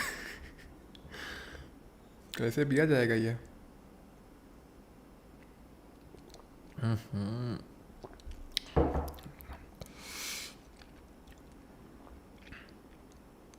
2 बज गए, अच्छा 2 बज गए, 2 नहीं बजे हैं अभी। फंडामेंटल ये डीपीएसपी को ख़त्म करवाते हैं और बस फंडामेंटल ड्यूटी ख़त्म। मुश्किल से 2:30 बजे तक क्लास जाएगी, बहुत अगर खींचेगी तो, बता रहा हूँ बहुत खींचेगी तो। और फिर तुम्हें इतना मज़ा आएगा ना 2:30 बजे, आए हाय सुबह से पढ़ा क्या मज़ा आया, है कि नहीं, आएगा कि नहीं।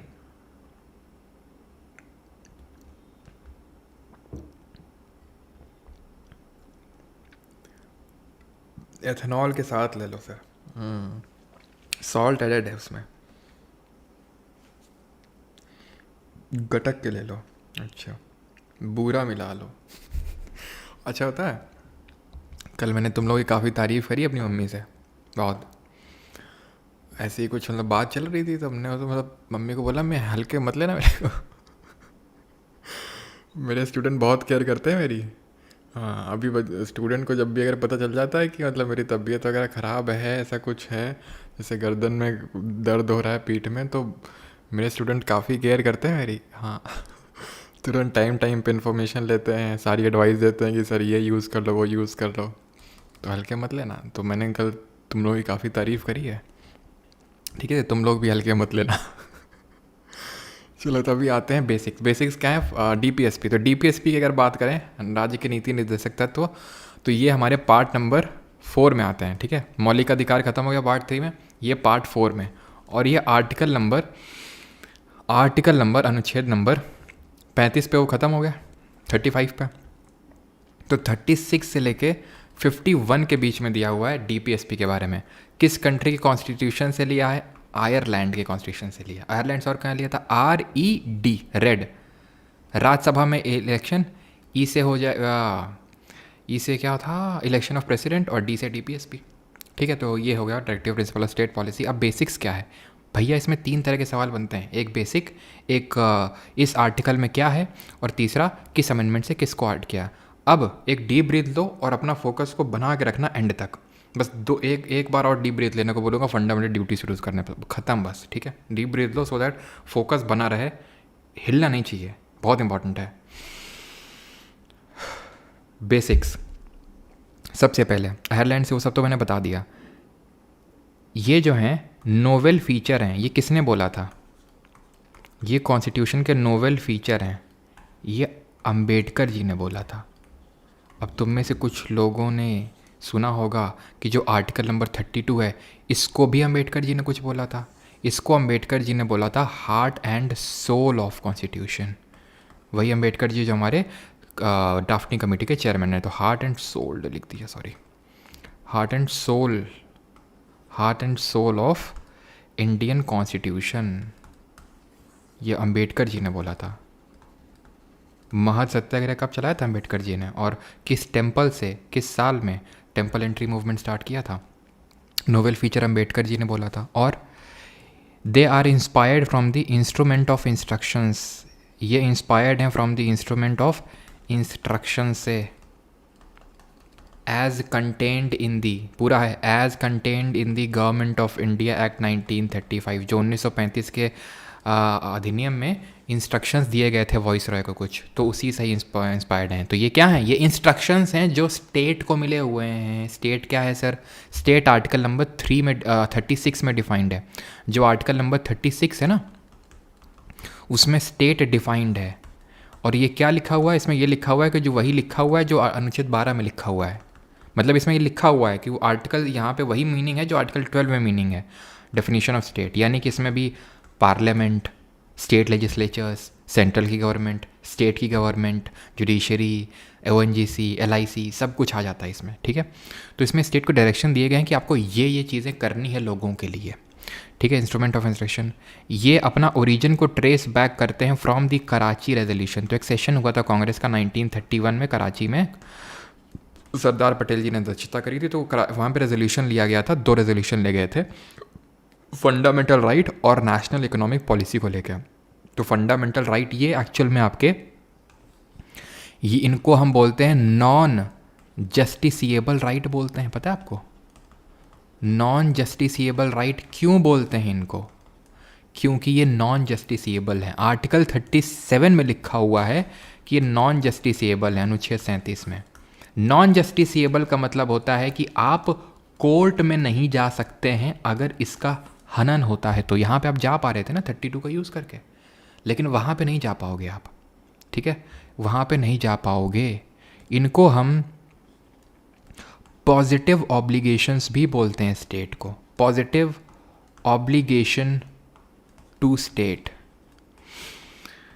सवाल कहीं से भी बन सकता है, अन्ना की तरह चौकन्ना रहो हमेशा, ठीक है? अब नहीं पता आपकी शिफ्ट में कौन सी चीज़ बन जाए, तो ध्यान से। पॉजिटिव ऑब्लिगेशन है स्टेट के लिए। फंडामेंटल राइट्स की बात करें, फंडामेंटल राइट्स पॉजिटिव भी हैं कुछ और कुछ नेगेटिव भी हैं।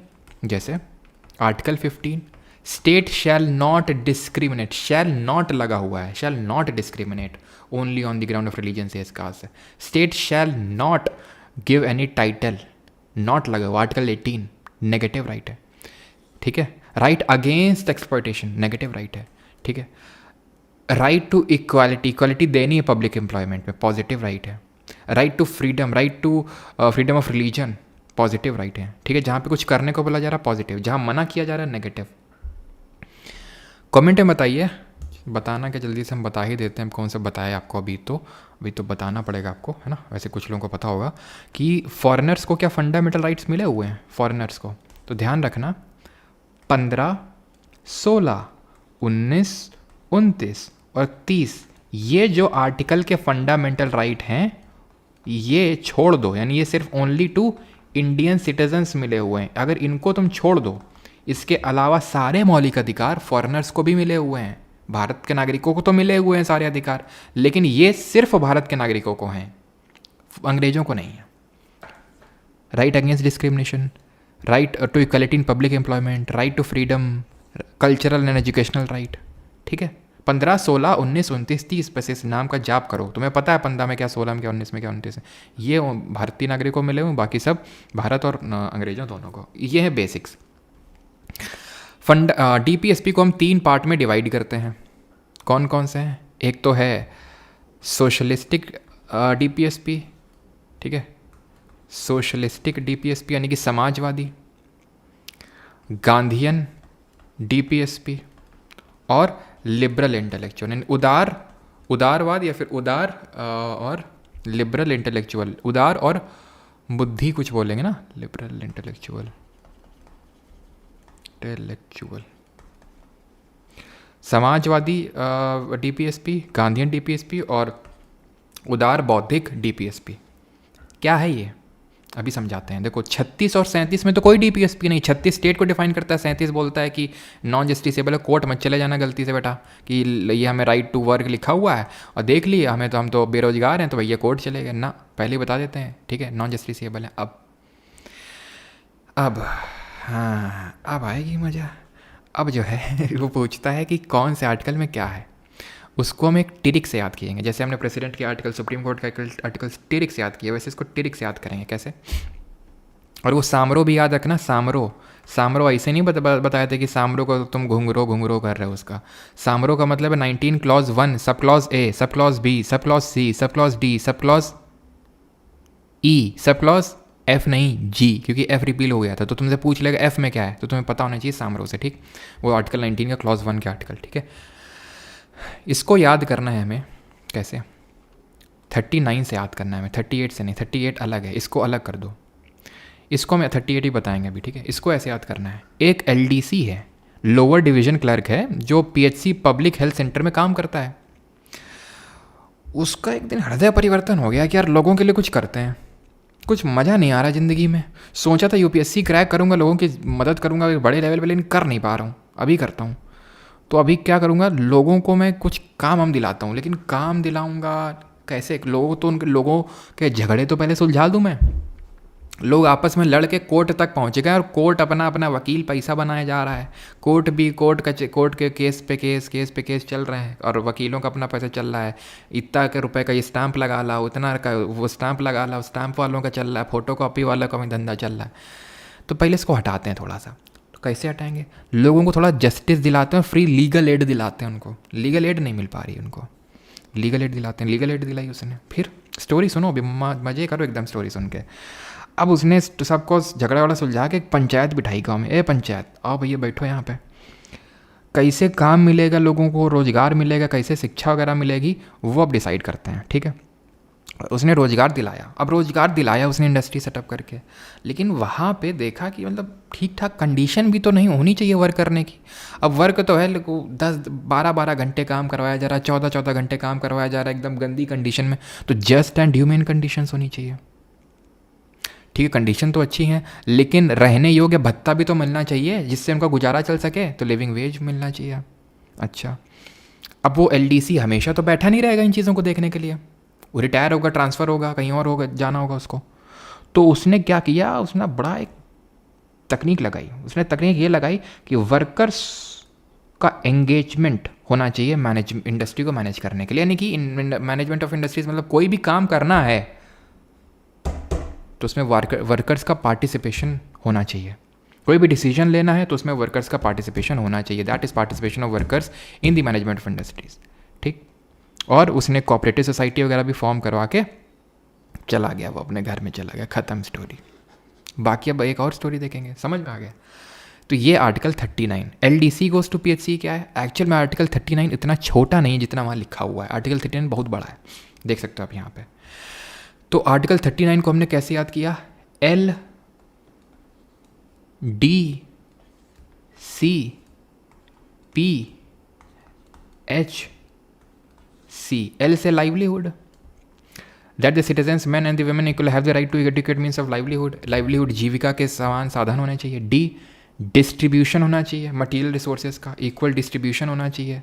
जो भी मटीरियल रिसोर्सेज हैं सबके बीच में समान तरह से। सी से कंसंट्रेशन ऑफ वेल्थ, कुछ ही हाथ में पूरी दौलत चली जाए वो प्रिवेंट करना है उस चीज़ को। ठीक है, that the operation of economic does not result in the concentration of wealth means of production.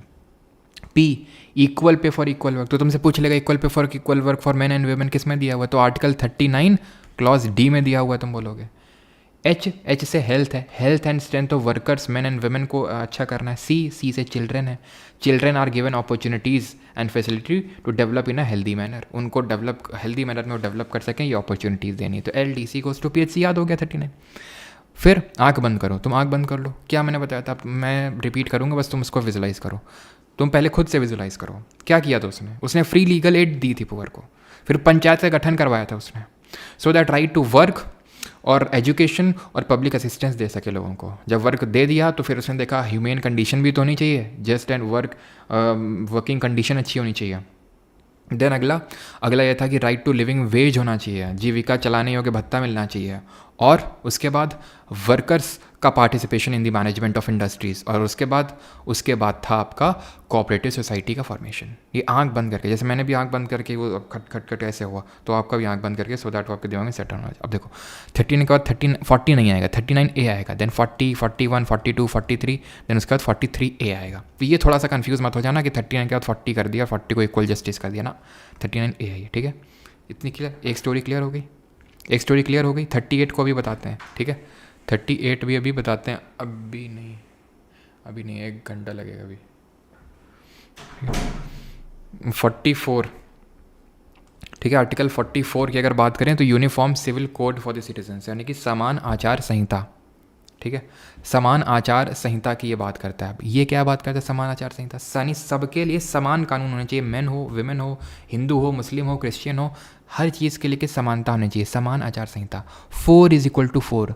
ठीक है, इक्वालिटी को प्रमोट किया जा रहा है। देख रहे हो, 4 = 4 यूनिफॉर्म सिविल कोड। ये तो बहुत ही इंपॉर्टेंट और बहुत ही आसान है, सबसे आसान तो यही है।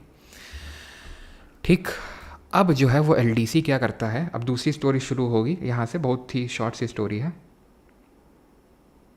और 1 घंटा नहीं लगेगा भाई, वो गलती से मैंने बोल दिया। अरे भाई आधा घंटा लगेगा। ठीक है, आधे घंटा मैक्सिमम लगेगा, आधे घंटे में आ रहा हूँ। ठीक है, चलो ठीक है भाई, आधा ना भाई 1 घंटा 1 घंटा नहीं लगेगा भाई, कैसी बात कर रहे हो? तुम लोगों ने सुन लिया क्या? वो मैंने ऐसे ही बोल रहा था भाई, आधा घंटा लगेगा, आधा घंटा लगेगा। झूठ मैंने बोला था, वो 1 घंटा ऐसे ही मैंने बोल दिया। अभी आधा घंटा ये सब करने के बाद आधा घंटा कुछ अन्य भी क्रियाकलाप तो करने होंगे, तो वो सब इसलिए मैंने 1 घंटा बोल दिया, ठीक है। जैसे जूस रखा है तो उसको पीना पड़ेगा। अब यहाँ से स्टोरी सुनो, तुम लोग को फोकस उसमें रहता है। 1 घंटा लगेगा, आधा घंटा ज़्यादा नहीं लगे, सही बता रहा हूँ मैं। 45, ठीक है। 45 में क्या है? Early childhood care, early childhood care है इसमें।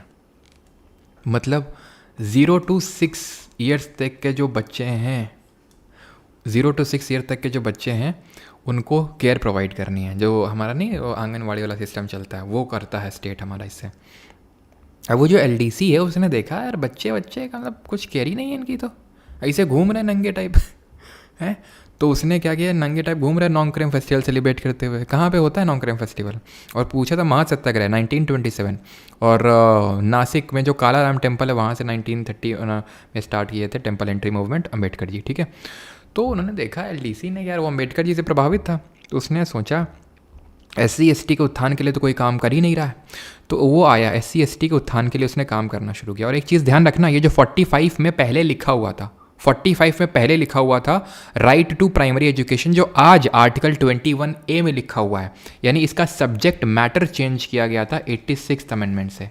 86th अमेंडमेंट से सब्जेक्ट मैटर चेंज किया गया था 86 अमेंडमेंट से। पहले 21A में जो लिखा है राइट टू प्राइमरी एजुकेशन वो लिखा हुआ था, उसको हटा के यहाँ से वहाँ किया गया और यहाँ पे डाला गया अर्ली चाइल्डहुड केयर। तो उसने SC ST का उत्थान करने का सोचा। कैसे? देखा कि यार इन लोग का न्यूट्रिशन अच्छा नहीं है, पहले तो न्यूट्रिशन का रेज़ करो, इनका raise the level of nutrition. अब कैसे रेज़ करेंगे? तो भाई दूध पिलाना पड़ेगा, पहली बात तो रेज़ करना पड़ेगा लेवल ऑफ न्यूट्रिशन। और इसी में लिखा हुआ है इंटॉक्सिकेंट प्रोहिबिट करना है। इंटॉक्सिकेंट मतलब जो दारू वगैरह होती है उसको प्रोहिबिट करना है। मतलब दारू वारू पी रहे हैं, न्यूट्रिशन कुछ है नहीं ठीक ठाक, तो क्या करेंगे? पहले हम एग्रीकल्चर को ज़रा प्रमोट करते हैं और एनिमल हस्बेंड्री को, तो गाय भैंस बंधेंगी और फिर उनका दूध पिलाएंगे इनको, ठीक है। तो ऐसे याद कर लो कि भाई SC ST के उत्थान के लिए हो गया, देखा न्यूट्रिशन तो उनका है ही नहीं, कुछ इंटॉक्सिकेंट वगैरह में इन्वॉल्व है, तो उसको प्रोहिबिट करके अब उसने एग्रीकल्चर और एनिमल हस्बेंड्री को प्रमोट करवाया, ठीक है।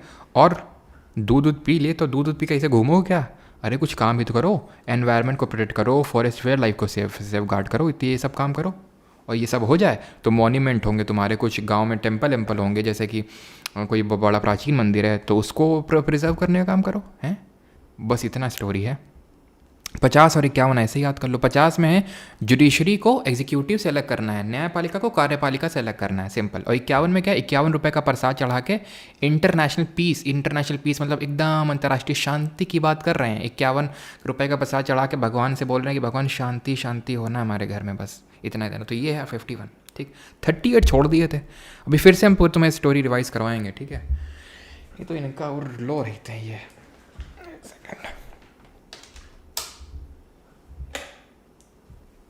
ठीक है, तो 38 अभी फिर से स्टोरी रिवाइज करेंगे। 38 में लिखा हुआ है बस वेलफेयर ऑफ पीपल याद करना। और यहाँ पे एक चीज़ और ऐड कर लेना बेसिक में कि they seek to establish a welfare state. DPSP seek to establish a welfare state. They seek to establish a welfare state, ठीक है। ये चीज़ आप ध्यान रखना, ये हिंदी में है, ठीक है। हिंदी में आप देख सकते हैं, यहाँ पे रिवाइज कर लें फिर से, हिंदी वाले देख सकते हैं एक बार फिर ढंग से, और फिर रिवाइज करते हैं, ख़त्म। फिर इसके बाद फंडामेंटल ड्यूटी, ठीक, और उसके बाद ख़त्म। यार कहाँ 1 घंटा तुम लोग मतलब बोले, मान भी लिए तुम्हें, हम तो झूठ बोल रहे हैं, ठीक है। तो चलो स्टार्ट करते हैं अभी, ठीक है। एक बार रिवाइज करते हैं, आंखें बंद कर लो सब लोग। बेसिक नहीं रिवाइज करेंगे, बस आर्टिकल ही रिवाइज करवाएंगे, नहीं तो करवा देंगे बेसिक भी। चलो जल्दी से। Novel feature Ambedkar ji, inspired from instrument of section as contain the government of India 1935, seek to establish a welfare state, यही आर्टिकल 38 में बोला गया है। देन कराची रेजोल्यूशन से इंस्पायर्ड है, आयरलैंड से हमने इसको लिया 36 से लेकर 51 के बीच में 3 भागों में विभाजित किया है। वो 3 भाग क्या है? सोशलिस्ट, गांधीयन और लिबरल इंटेलेक्चुअल। एक चीज़ रुकना भी, आंखें खोल सकते हो, वो ये है कि सोशलिस्ट, गांधीयन और लिबरल इंटेलेक्चुअल का मतलब क्या है। वो तुमको कोई DPSP दे देगा, पूछेगा ये कैसी DPSP है, पूछ लेगा कैसी DPSP है, फिर इनमें से सोशलिस्टिक पहचानो, गांधीयन पहचानो, लिबरल इंटेलेक्चुअल। तो गांधीयन कौन कौन सी होंगी, रुकना ज़रा। ठीक है, तो जैसे गांधीयन हम तुम्हें बताते हैं। पंचायत वाली कहाँ है, गांधी जी। चल क्या नहीं रहा है इसमें, ये हाइलाइटर काम नहीं करता है इसमें, कब कर रहा है। ठीक है, तो ये विलेज पंचायत, गांधी जी चाहते थे पंचायत स्टैब्लिश हो। ठीक है, गांधी जी चाहते थे SC ST का उत्थान हो, गांधी जी चाहते थे उनका लेवल रेज हो, गांधी जी चाहते थे कि एग्रीकल्चर लोकल लेवल पे, गांधी जी चाहते थे, गांधी जी चाहते थे हर चीज़ लोकल लेवल पे होनी चाहिए, लोगों का इन्वॉल्वमेंट होना चाहिए, तभी पंचायत का गठन किया गया था 2 अक्टूबर 1959 को। ठीक है, राजस्थान के नौगांव डिस्ट्रिक्ट में। तो विलेज पंचायत हो गया, लेवल SC ST हो गया, ये हो गया एग्रीकल्चर एनिमल हस्बेंड्री हो गया। ठीक है, तो ये सब जो है ना हमारे, ये गांधीयन DPSP पे बेस्ड है। ठीक, जो यहाँ पे आपने देखे ऊपर वाले ज़्यादातर हैं, ये विलेज पंचायत छोड़ के, ये हैं कैसे, ये हैं सोशलिस्ट, समाज का जो उत्थान करने के लिए सोशलिस्टिक। और ये जो हैं कुछ, ये लास्ट वाले judiciary, executive, international security, monument, ये हैं लिबरल इंटेलेक्चुअल, कुछ ही हैं लिबरल इंटेलेक्चुअल, कुछ ही हैं गांधीयन वाली समझ में आ जाएंगी। और बाकी की जो ऊपर वाली हैं वो सोशलिस्टिक हैं। ठीक है, ऊपर वाली। आंखें फिर बंद करो। तो हमने स्टोरी पढ़ी थी क्या, कि 36 में तो स्टेट की डेफिनेशन है, 37 में तो नॉन जस्टिसेबल राइट्स हैं, 38 से स्टोरी, 38 में स्टोरी शुरू नहीं होती, 38 वेलफेयर स्टेट बनाने की बात करता है। 39 से LDC goes to PHC, L livelihood, D distribution of wealth materials, C concentration of wealth को प्रिवेंट करना है, PHC P equal pay for equal work for man and women, H health, और C से चिल्ड्रेन। ये हम लोगों ने याद किया था, LDC गोज टू PHC। फिर उसने क्या किया था 39 के बाद 39A free legal aid service to the poor. किस अमेंडमेंट से ऐड किया था, अभी अगली स्लाइड वही है। ठीक है, legal service aid to the poor. उसके बाद आर्टिकल 40 पंचायत, पंचायत के बाद right to work 41, article 41 right to work, ये देखा था, right to work and education and public assistance. 42 just and humane conditions and maternity relief. Maternity relief क्या होता है, मैटरनिटी रिलीफ का मतलब होता है अगर मान लो कोई वुमेन प्रेग्नेंट है, ठीक है, तो वो काम पे नहीं आ रही तो उसको पैसा दोगे आप, ठीक है, उसको छुट्टी दोगे आप, ये होता है मैटरनिटी रिलीफ। 43 इसके बाद क्या हुआ था, 43 के बाद 43A आया था अगर आपको याद हो। ठीक है, उसमें था कि participation of workers in the management of industries. कोई देखेगा नहीं, मैं बता रहा हूँ, नहीं पाप लगेगा, आंखें बंद रखना। ठीक है, अभी तक पाप नहीं लगा, देखा होगा तो नहीं लगेगा, लेकिन अब लगेगा अगर देखा तो। ठीक है, तो 43A में, ठीक है, और मैंने अगर देखा तो मुझे भी लगेगा देख लेना दोनों लोगों को। ठीक है, 43A participation of workers in the management of industry. 44 यहाँ पे स्टोरी खत्म हो गई थी। 43B था जिसमें कि कोऑपरेटिव सोसाइटी का फॉर्मेशन था, सहकारी समिति। 44 uniform civil code UCC। 45 early childhood care, 0 से 6 साल बच्चों का। 46 SC ST intoxicant. 47 animal husbandry अगर आपको याद हो, ठीक है, एनिमल हस्बेंड्री। 48 में क्या पढ़ा था, 48A था। ठीक है, ये 48 आई थिंक एनिमल हस्बेंड्री पढ़ा था। 48 था A था हमारा एनवायरनमेंट का प्रोटेक्शन करना है। 49 था मॉन्यूमेंट प्रोटेक्ट करना है। 50 था जुडिशरी और एग्जीक्यूटिव का सेपरेशन करना है। 51 का प्रसाद चढ़ाया था और इंटरनेशनल पीस एंड सिक्योरिटी को प्रमोट किया था। ख़त्म, खोल सकते हो अब आप आँख, पाप नहीं लगेगा अब। ठीक है, चलो ठीक, क्लियर, आगे बढ़ें। ठीक, क्लियर हो गई स्टोरी। अब कौन से DPSP को किस अमेंडमेंट से जोड़ा गया था, तो आज तक 4 अमेंडमेंट हुए हैं जिनको जोड़ा गया है।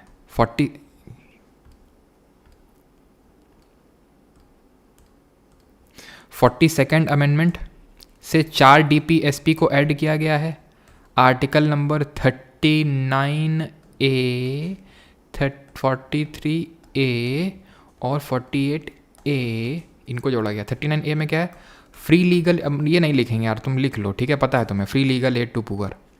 ठीक है, 43 में A में क्या है, participation of workers in the management of industries. 48 में क्या है, एनवायरनमेंट को लेके। 4 DPSP मैंने बोला, एक कौन सी है, एक कौन सी है, 39 के अंदर जो 6वीं वाली नहीं पड़ी है, क्या है वो, हेल्दी डेवलपमेंट ऑफ चिल्ड्रन वाली, वो हेल्दी डेवलपमेंट ऑफ चिल्ड्रन। 4 हो गई। 44th से हमने ऐड किया है आर्टिकल नंबर 38, पूरा नहीं, एक छोटा सा provision, that is to minimize inequality, to minimize inequality in income, status, facility and opportunity. ठीक है, ये सब किए हैं। और कौन सी 2 DPSP हैं, 86 अमेंडमेंट से तो तुमको बता ही दिए हैं, आर्टिकल 45 का सब्जेक्ट मैटर चेंज किए हैं। और 97th अमेंडमेंट, 97th जब भी दिख जाए ना, सीधे सहकारी समिति, कोऑपरेटिव सोसाइटी।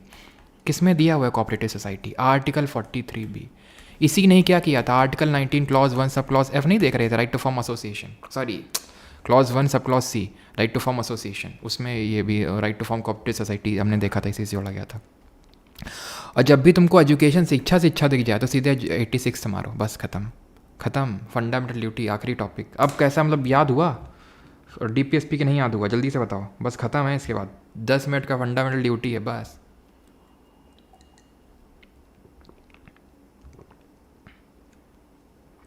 बफर किया था क्या?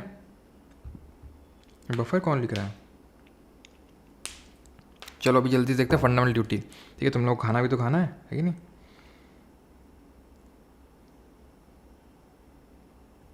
अभी कुछ लोग आ रहे हैं यहाँ पे बीच बीच में, ये देख रहे हैं कि क्लास क्या अभी भी चल रही है क्या? धन्यवाद तुम्हारे प्रोत्साहन के लिए। फंडामेंटल ड्यूटीज़ पे आते हैं। ये पार्ट नंबर 5 में नहीं है, 5 तो पढ़ चुके हैं। पार्ट 4A भाग 4 काम है, ठीक है, भाग 4। सोचो तुम्हें इसके बाद पार्ट 5 पढ़ना पड़ता, लेकिन तुमने पढ़ लिया है। सोचो कितनी अच्छी बात है कि नहीं? पार्ट 5 तुम्हें पढ़ना पड़ता, लेकिन नहीं पढ़ना पड़ेगा, कितनी अच्छी बात है। पार्ट 4 है फंडामेंटल ड्यूटीज़। अब ये ए लिखा हुआ है, जहाँ भी ए ऐसा कुछ होता है मतलब वो अमेंडमेंट से जोड़ा गया है। फंडामेंटल ड्यूटी की अगर हम बात करें बेसिक्स, इसमें क्या बेसिक्स हैं? इसको हमने जोड़ा था सरदार स्वर्ण सिंह कमेटी के रिकमेंडेशन पे। पार्ट 4A में है, ठीक है, और आर्टिकल नंबर 51A में है, अनुच्छेद नंबर 51 का में है। और ये रशिया के कॉन्स्टिट्यूशन से लिए हैं, या फिर रशिया नहीं दिखेगा तो सोवियत यूनियन यानी USSR। तो सरदार स्वर्ण सिंह समिति ने रिकमेंड किया था इनको ऐड करने के लिए। तो फिर 42nd अमेंडमेंट किया गया, जिसको मिनी कॉन्स्टिट्यूशन बोलते हैं। CA का मतलब है कॉन्स्टिट्यूशन अमेंडमेंट। ये अमेंडमेंट किया गया, संविधान संशोधन किया गया 1976 में, जिसको मिनी कॉन्स्टिट्यूशन बोलते हैं। और इससे फंडामेंटल ड्यूटीज़ को ऐड किया गया। इस समय इंदिरा गांधी प्राइम मिनिस्टर थी, और उन्होंने कितनी ड्यूटीज़ को ऐड किया? कितनी ड्यूटीज़ को ऐड किया? तो उन्होंने 42nd अमेंडमेंट से पार्ट 4A आर्टिकल 51A इसमें 10 ड्यूटी को ऐड किया। लेकिन स्वर्ण सिंह समिति की कितनी ड्यूटीज़ को ऐड किया गया? स्वर्ण सिंह कमेटी ने जो रिकमेंड करी थी 8। ध्यान रखना ये नंबर 8 जो सरदार स्वर्ण सिंह कमेटी ने रिकमेंड की थी, 2 फिर अपने आप से, ठीक है। एट प्रेजेंट कितनी है मौजूदा समय में? तो मौजूदा समय में 11 ड्यूटीज़ हैं, 11 फंडामेंटल ड्यूटीज़ हैं। ये जो एक्स्ट्रा ऐड की गई एक और, इसको 86th अमेंडमेंट से, नहीं जो 11th नंबर की ऐड करी गई, इसको 86th अमेंडमेंट ऑफ 2002 से ऐड करी गई। भी देखते हैं क्या है वो। तो सरदार सिंह स्वर्ण सिंह कमेटी रिकमेंड की 8 जोड़ी गई, टोटल 10 जोड़ी गई 42nd अमेंडमेंट से इंदिरा गांधी के टाइम पे। अभी कितनी है? 11 हैं। पार्ट 4A आर्टिकल 51A, सब की सब उसी में घुसी हुई हैं, एक ही आर्टिकल में, ठीक है। यानी बाद में, यानी ओरिजिनली ये कॉन्स्टिट्यूशन का पार्ट नहीं थी। मतलब इन्होंने ये भी रिकमेंड किया था टैक्स भरना ड्यूटी होनी चाहिए, और कोई अगर ना फंडामेंटल ड्यूटी को का पालन करे तो उसको वो मतलब सज़ा मिलनी चाहिए। तो ध्यान रखना, दे आर नॉन जस्टिसिएबल, ये भी नॉन जस्टिसिएबल होती हैं। प्रियम्बल जो हमारा देश का प्रस्तावना है, ओ हो प्रियम्बल में एक बहुत इंपॉर्टेंट चीज़ मिस कर दिया यार मैंने। देख रहे हो ख़त्म है बस, अब जाना मत भाग के, नहीं तो बता रहे घर से घसीटते हुए लेके आएंगे। यहाँ पे प्रियम्बल में एक इम्पॉर्टेंट चीज़ बताना भूलेगा भाई। हम सोचिए स्लाइड देख रहे हो, ये खाली गई है, ये समझ गए कुछ तो भाई गड़बड़ है दया। प्रियम्बल जो है इसमें अमेंडमेंट हुआ था। अब ये बात तब सामने आई कि मतलब preamble is part of the constitution or not the part of the constitution, can it be amended or it can not be amended. तो फिर ये एक केस हुआ था बेरूबारी यूनियन केस, उसमें सुप्रीम कोर्ट ने बोला नहीं, प्रियम्बल ना तो संविधान का हिस्सा है, ना तो इसमें संविधान संशोधन हो सकता है। देन फेमस हुआ हमारा केशव नंदा भारती केस। केशव नंदा भारती केस 1973 में हुआ। इसमें सुप्रीम कोर्ट ने बोला preamble is a part of constitution is a part of constitution and hence it can be amended. इसमें संशोधन हो सकता है और इसमें एक संवैधानिक संशोधन किया गया और वो था 42nd constitutional amendment. 42nd amendment किया गया इसमें, ठीक है। और 42nd अमेंडमेंट करके 3 शब्द जोड़ा गया, आई ना ना बेटा ना, एस एस। ये है इंटेग्रिटी, ये है सोशलिस्ट, ये है सेक्युलर। अब जब आपसे पूछेगा ना क्वेश्चन तो वो सोवरेन जोड़ देगा, क्योंकि आप उसको पता है कि तुम ISS या फिर सिस ऐसे करके याद करके आए होगे, और हम सोशलिस्ट डाल देंगे तुम कंफ्यूज हो जाओगे। सोशलिस्ट भी रख देंगे, सेकुलर भी रख देंगे और सॉवरेन भी रख देंगे, तो सॉवरेन नहीं जोड़ा गया था, ठीक है। तो ये चीज़ ध्यान रखना। और केशव नंदा भारती केस में ही एक चीज़ ध्यान रखना, यहीं पे जन्मा था basic structure of constitution. Basic structure अगर कभी क्वेश्चन पूछ ले कि क्या बेसिक स्ट्रक्चर संविधान का भाग है, बेसिक स्ट्रक्चर ना, बेसिक स्ट्रक्चर जो है कॉन्स्टिट्यूशन का बेसिक स्ट्रक्चर जो है वो संविधान का हिस्सा नहीं है, बेसिक फीचर ऑफ कॉन्स्टिट्यूशन।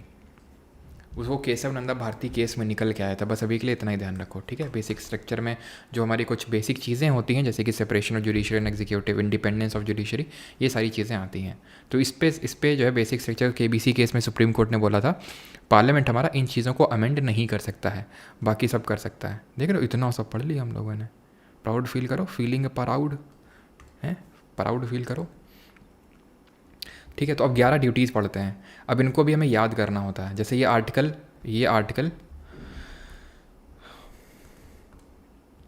चलो यार, article 51A clause A, sub clause A, 51 clause A, sub clause B, C, D ऐसे करके हैं, ठीक है।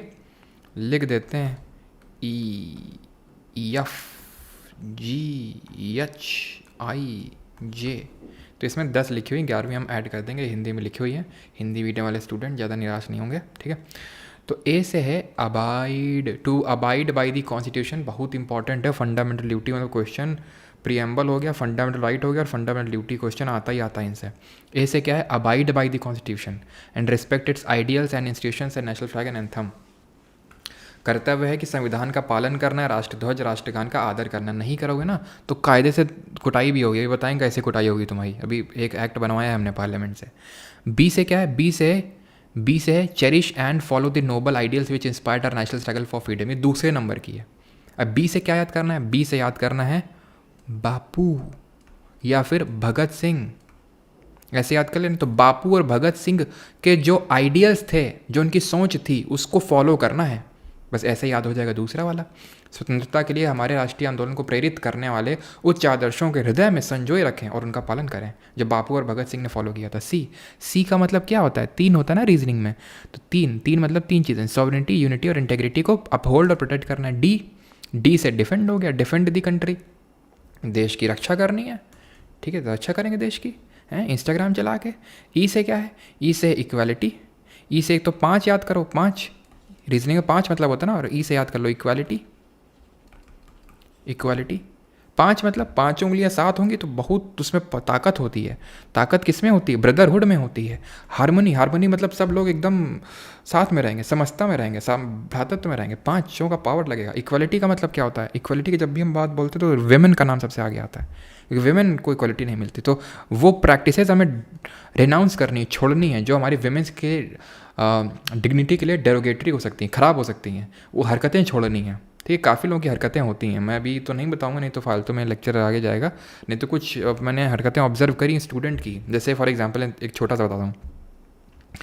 जैसे मान लो बहुत सारे, जैसे मैं कमेंट की जब रिप्लाई देता हूँ ना, या फिर इस तरह से, तो वो जो एक हार्ट का वो सिंबल होता है इस तरह से, तो मुझे थोड़ा सा कॉशियस रहना पड़ता है। मैं अवॉइड करता हूँ जानबूझ के जो लड़कियों के कमेंट्स होते हैं। क्यों? कि मुझे पता है तुरंत उसमें लड़के कमेंट करेंगे, अच्छा सर लड़की थी इसलिए कमेंट का रिप्लाई में दे दिया, और हमें नहीं देते हैं। इस तरह के नियाती ओछे कमेंट करते हैं। ऐसे ही मुझे याद है, जैसे इंस्टाग्राम पे मैंने कुछ स्क्रीनशॉट लगा दिए, अब वो मतलब गर्ल्स हो गई वो, ठीक है। अगर मान लो जैसे उसमें क्या है कि जैसे मैंने मतलब लगाना स्टार्ट ही किया है अभी, मुझे नहीं पता कैसे एक साथ लगाते हैं, लेकिन जैसे मैंने 2 लगाए और वो गलती से 2 गर्ल्स के निकला है, ठीक है।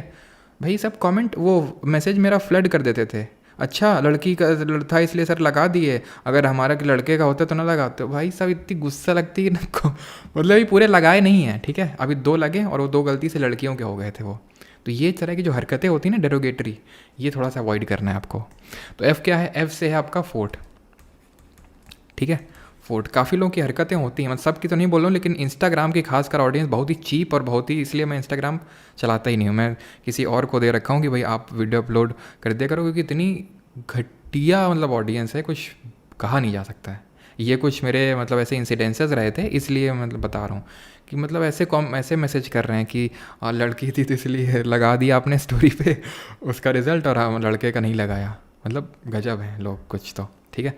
जी से ग्रीनरी, जी से ग्रीनरी आपको याद करना है। ग्रीनरी मतलब natural environment, forest, lakes, rivers, wild life and to have compassion for living creatures. तो ये जी से ग्रीन हो जाएगा। एच से ह्यूमनिज्म, एच से ह्यूमनिज्म याद कर सकते हैं। To develop the scientific temper, humanism and the spirit of inquiry and reform, मतलब कि आपको एक साइंटिफिक टेम्पर रखना है। ऐसा नहीं कि मतलब किसी ने कुछ भी बोला और आपने मान लिया, किसी ने बोला कि अपने दोस्त की जाके बलि दे दो, तुम्हारा सीजल में फर्स्ट रैंक आएगा, तुमने दे दिया, ठीक है। तो ये सब क्या है कि हमें साइंटिफिक टेम्पर रखना है, ह्यूमनिज्म रखना है, दया रखना है दूसरे के प्रति, ठीक है। तो एच और जी से हमने देख लिया ग्रीनर है, नेचुरल एनवायरनमेंट हमारा ग्रीन होता है। और एफ से फोर्ट, किला, किला हमारा रिच हेरिटेज और कंपोजिट कल्चर है। आई से है safe guard public property and absorb violence. इसका मतलब ये होता है व्यक्तिगत एवं सामूहिक गतिविधियों के सभी क्षेत्रों में उत्कर्ष की ओर बढ़ने का सतत प्रयास करना है हमें। ये है हमारा 10th नंबर का ड्यूटी। इसको याद कैसे रखना है, an eye for an eye will make the whole world blind, an eye for an eye will make the whole world blind. ये ऐसा गांधी जी ने बोला था कि अगर किसी ने तुम्हें आग दिखाई तुम भी दिखाओगे तो ऐसे तो पूरा जग अंधा हो जाएगा, यानी कि उन्होंने बोला था वॉयलेंस को त्यागना है हमें, है ना। तभी उनके बर्थ डेट पे 2 अक्टूबर को हम इंटरनेशनल वॉयलेंस डे सेलिब्रेट करते हैं, है कि नहीं।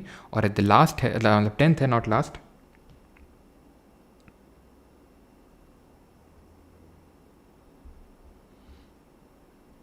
देखो लड़कियां ज़्यादा चलाती है इंस्टाग्राम, आने लगे ना वही कमेंट, मतलब ऐसी क्या दिक्कत है भाई लड़कों, कुछ लड़कों तुम्हारे साथ, कि अगर किसी लड़की की जैसे बड़ाई हो जाए या फिर कुछ हो जाए, जैसे मैं देखता हूँ ऐसे कोई एक लड़की कमेंट में, एक बार मैंने देखा था कुछ ऐसा आंसर कर दिया, तो उसने सारे क्वेश्चंस के आंसर कर दिए थे। तो मतलब कमेंट में रिप्लाई में क्या था, यहीं पे लिख पाना, वहाँ आंसर पेपर नहीं निकल पाएगा, ये वो मतलब क्या क्या उसको बोले जा रहे थे। यही फिर मैं देखता हूँ कि इसी ऐसे लड़कियाँ कमेंट नहीं करती हैं डर के मारे। कुछ लड़कियों ने मतलब बताया कि सर हम कमेंट नहीं करते थे आपके उसमें जब उनका सिलेक्शन हो जाता है, तो हमें पता चलता है क्यों नहीं करते थे वो कमेंट, क्योंकि वो फिर इसी तरह के वो रिप्लाई मिलते हैं, यहीं पे लिख पाना, वहाँ पे सिलेक्शन नहीं होगा, जैसे तुम्हारा इनका तो हो ही जाएगा, ठीक है। आई से तो ये आई हो गया, जे से तो ये सारी हरकतें छोड़नी है। फिर आप एक तरफ बोलते हो कि वेस्ट बंगाल में सर जो हुआ उसके आप अगेंस्ट क्यों नहीं बोलते हो, वो बहुत ख़राब हुआ ये वो। खुद से आप सोच देखो ना, खुद से वो जो छोटी छोटी चीज़ें जो आप करते हो उसी से आप खुद को ऑब्जर्व करो, रिस्पेक्ट करना ही पहले स्टार्ट करो। जे से क्या है, जे से आप याद करेंगे जडेजा को, जडेजा यानी जड्डू, यानी कि हमारे जो रवींद्र जडेजा हैं वो बॉलिंग में भी परफेक्ट हैं, बैटिंग में भी हैं, फील्डिंग में तो कहना ही क्या उनके, यानी कि वो एक्सीलेंट हैं सारे स्फीयर्स में, और कलेक्टिवली टीम के लिए भी खेलते हैं, इंडिविजुअली भी खेलते हैं। तो to strive toward excellence in all spheres of individual and collective activity so that the nation constantly rises to higher levels of endeavour and achievement. ये 10 हुई। 11वीं आपको पता है, 11वीं ये है कि गार्जियंस को ड्यूटी दी गई है कि अपने 6 से 14 साल तक के बच्चों को घर में खिलाते पिलाते मत रहो, स्कूल भेजो उनको, ठीक है। तो इसको 86th अमेंडमेंट ऐड किया था। तो 86th amendment article 21A fundamental right add किया, article 45 DPSP subject matter change किया, और आर्टिकल 51A सब क्लॉज के उसमें फंडामेंटल ड्यूटी दी गार्जियंस को, ठीक है। चलिए, कमिटी टू टीच स्टूडेंट, हाँ ये मतलब एक कमिटी बनी थी बाद में जिसको बोलते हैं जस्टिस। याद हो गई ना सारी, जल्दी से बताओ याद हो गई कि नहीं याद हो गई सबको, फंडामेंटल ड्यूटीज़। तो ये जस्टिस वर्मा कमेटी बनी थी जिसने कि क्या बोला था, हाँ ठीक है। तो जस्टिस वर्मा कमेटी बनी थी जिसने कि क्या बोला था, इसने बोला था कि बच्चों को पढ़ाया जाना चाहिए, प्लस इसने ये बोला था, प्लस इसने ये भी बोला था कि किस तरह से कौन कौन से लीगल प्रोविजंस, ठीक है, कौन कौन से एक्ट हैं जिनका यूज़ करके फंडामेंटल ड्यूटीज़ का प्रॉपर इम्प्लीमेंटेशन करवाया जा सकता है। जैसे कि उदाहरण के तौर पर अगर मैं बात करूं तो इम्प्लीमेंटेशन उदाहरण के तौर पे जैसे representation of people act RPA 1951, protection of civil rights, protection of civil rights act 1955, ठीक है। UAPA unlawful activities prevention act, जिसके तहत अभी अरुंधति रॉय को बुक किया गया है। जरा बताइए उनकी बुक जिसके लिए बुकर प्राइज़ मिला, तो ये है। अभी एक सवाल पूछा गया था रिसेंटली कि इनमें से कौन सा एक्ट है जो जस्टिस वर्मा कमेटी ने नहीं आइडेंटिफाई किया था एज अ प्रॉपर इम्प्लीमेंटेशन। तो ध्यान रखना, जो वाइल्ड लाइफ सेग्रीगेशन एक्ट है, वाइल्ड लाइफ सेग्रीगेशन, सेग्रीगेशन का मतलब होता है अलग, तो इसको अलग कर दो इन सब से, ये अलग है, ये जस्टिस वर्मा कमेटी ने इसको आइडेंटिफाई नहीं किया था, ठीक है। बच्चों को कैसे पढ़ाया जाना चाहिए स्कूल में सो दैट ड्यूटी फॉलो करें, और ये एक्ट जैसे कि एक और है नेशनल ऑनर्स एक्ट है 1971 का, इसको भी ऐड कर लेना इसी डब्बे में, ऑनर्स एक्ट। इसके तहत अगर कोई नेशनल फ्लैग की डिसरिस्पेक्ट करेगा तो उसको सज़ा मिलेगी, ठीक है, क्योंक68 एक एक्ट आ चुका है तो अब सज़ा मिलेगी, ठीक है। चलिए भाई, कॉन्स्टिट्यूशन अमेंडमेंट के बारे में थोड़ी सी बता देते हैं बातें आपको कि कॉन्स्टिट्यूशन अमेंडमेंट आर्टिकल नंबर अनुच्छेद नंबर 368 के तहत इसका पूरा प्रोसीजर लिखा हुआ है, ठीक है। इसमें सिर्फ 2 तरह के अमेंडमेंट आते हैं, ओनली 2 टाइप्स के अमेंडमेंट आते हैं। कौन से 2 तरह के आते हैं? एक तो स्पेशल, और किस कंट्री के कॉन्स्टिट्यूशन से लिए हैं ज़रा बता दीजिएगा। एक तो स्पेशल मेजोरिटी वाला, और दूसरा है special majority plus ratification from at least half of the state, ratification from half of the states, मतलब कि एटलीस्ट आधे राज्यों से आपको सहमति ले लेनी है, ठीक है। तो कुछ जैसे कि हमारे मौलिक अधिकार में संशोधन करना है, डीपीएसपी यानी कि राज्य के नीति निर्देशक हो गए, मौलिक कर्तव्य हो गए, तो आपको विशेष बहुमत से। और कुछ चीज़ें होती हैं जो फेडरल प्रोविज़न को कुछ अलग करती हैं, जैसे कि राष्ट्रपति का इलेक्शन हो गया, ठीक है, अनुच्छेद 368 खुद ये हो गया, ठीक है, जजेस को कम करना है। तो ये सब चीज़ें जिनका राज्य से कुछ ना कुछ लेना देना है, क्योंकि हमें पता है राष्ट्रपति के निर्वाचन में, इलेक्शन में एमएलए लोग भी हिस्सा लेते हैं, तो उस केस में आपको स्पेशल मेजोरिटी से तो पास करवाना ही है पार्लियामेंट में, प्लस राज्यों से सिंपल मेजोरिटी से सहमति ले लेनी है, सिंपल मेजोरिटी से रेटिफिकेशन ले लेना है, ठीक है। चलिए अब थोड़ा पार्ट 9 जल्दी से देख लेते हैं, पंचायत, फिर आगे बढ़ते हैं। ये मतलब कॉन्स्टिट्यूशनल अमेंडमेंट की अगर बात करें तो साउथ अफ्रीका से इसको लिए है, ठीक है, दक्षिण अफ्रीका के संविधान से इसको लिए हैं, ठीक है, कोई दिक्कत वाली बात नहीं है। पार्ट 9 करेंगे, रोएगा नहीं कोई, ठीक है। पार्ट 9 पंचायत के बारे में दिया हुआ है। तो पंचायत क्या है? लोकल गवर्नमेंट है, जो लोकल हमारे गाँवों में जो सरकार होती है उसको हम पंचायत बोलते हैं, ठीक है। ये सबसे पहले मैंडेटरी नहीं हुआ करती थी, सबसे पहले 2 अक्टूबर 1959 को दिन था वो, 2 अक्टूबर 1959 को, जब राजस्थान के नागौर डिस्ट्रिक्ट में इसको लागू किया गया था, ठीक है, राजस्थान के नागौर डिस्ट्रिक्ट में इसको लागू किया गया, और मैंडेटरी होता नहीं था। देन एक कमेटी बनाई, फिर एक दिन हमने बलवंत राय जी को बुलाया, बलवंत राय मेहता, ठीक है। तो बलवंत राय मेहता जी की कमेटी बनाई गई थी 1957 में। तो इन्होंने बोला कि भाई 3 स्तरीय एक पंचायत का गठन होना चाहिए, 3 टियर जो है पंचायती राज सिस्टम का गठन होना चाहिए, ठीक है। और एक अशोक मेहता कमेटी बनी, और भी कमेटी बनी थी लेकिन ये थोड़ी सी इंपॉर्टेंट है, बलवंत राय मेहता, ठीक है। एक अशोक मेहता बनी 1977 में, इसने बोला नहीं यार ये 2 टियर चलना दो, 2 टियर पंचायत सही है, ठीक है, 2 टियर पंचायत सही है। देन और भी कमेटी बनी, थुंगौन कमेटी बनी, ठीक है, गडगिल कमेटी बनी, ठीक है, LM सिंघवी कमेटी बनी, ये सब कमेटी बनी, बस इतना याद कर लो। और उसके बाद तो कहने ही क्या, फिर उसके बाद हुआ, उसके बाद हो गया वही जो नहीं होना चाहिए था, होना चाहिए था 73rd अमेंडमेंट, 73वां संविधान संशोधन हुआ, और ये हुआ था 1992 में। PV नरसिम्हा राव उस समय प्राइम मिनिस्टर थे, ठीक है, PV Narasimha Rao prime minister थे, और ये इसको मतलब 73rd अमेंडमेंट किया गया, जिसके तहत पार्ट 9 ऑफ कॉन्स्टिट्यूशन को ऐड किया गया, भाग 9। कौन से आर्टिकल से कौन से आर्टिकल तक? आर्टिकल नंबर 243 से लेके 243O तक, ठीक। और इसको लागू कब किया गया? 24 अप्रैल 1993 को।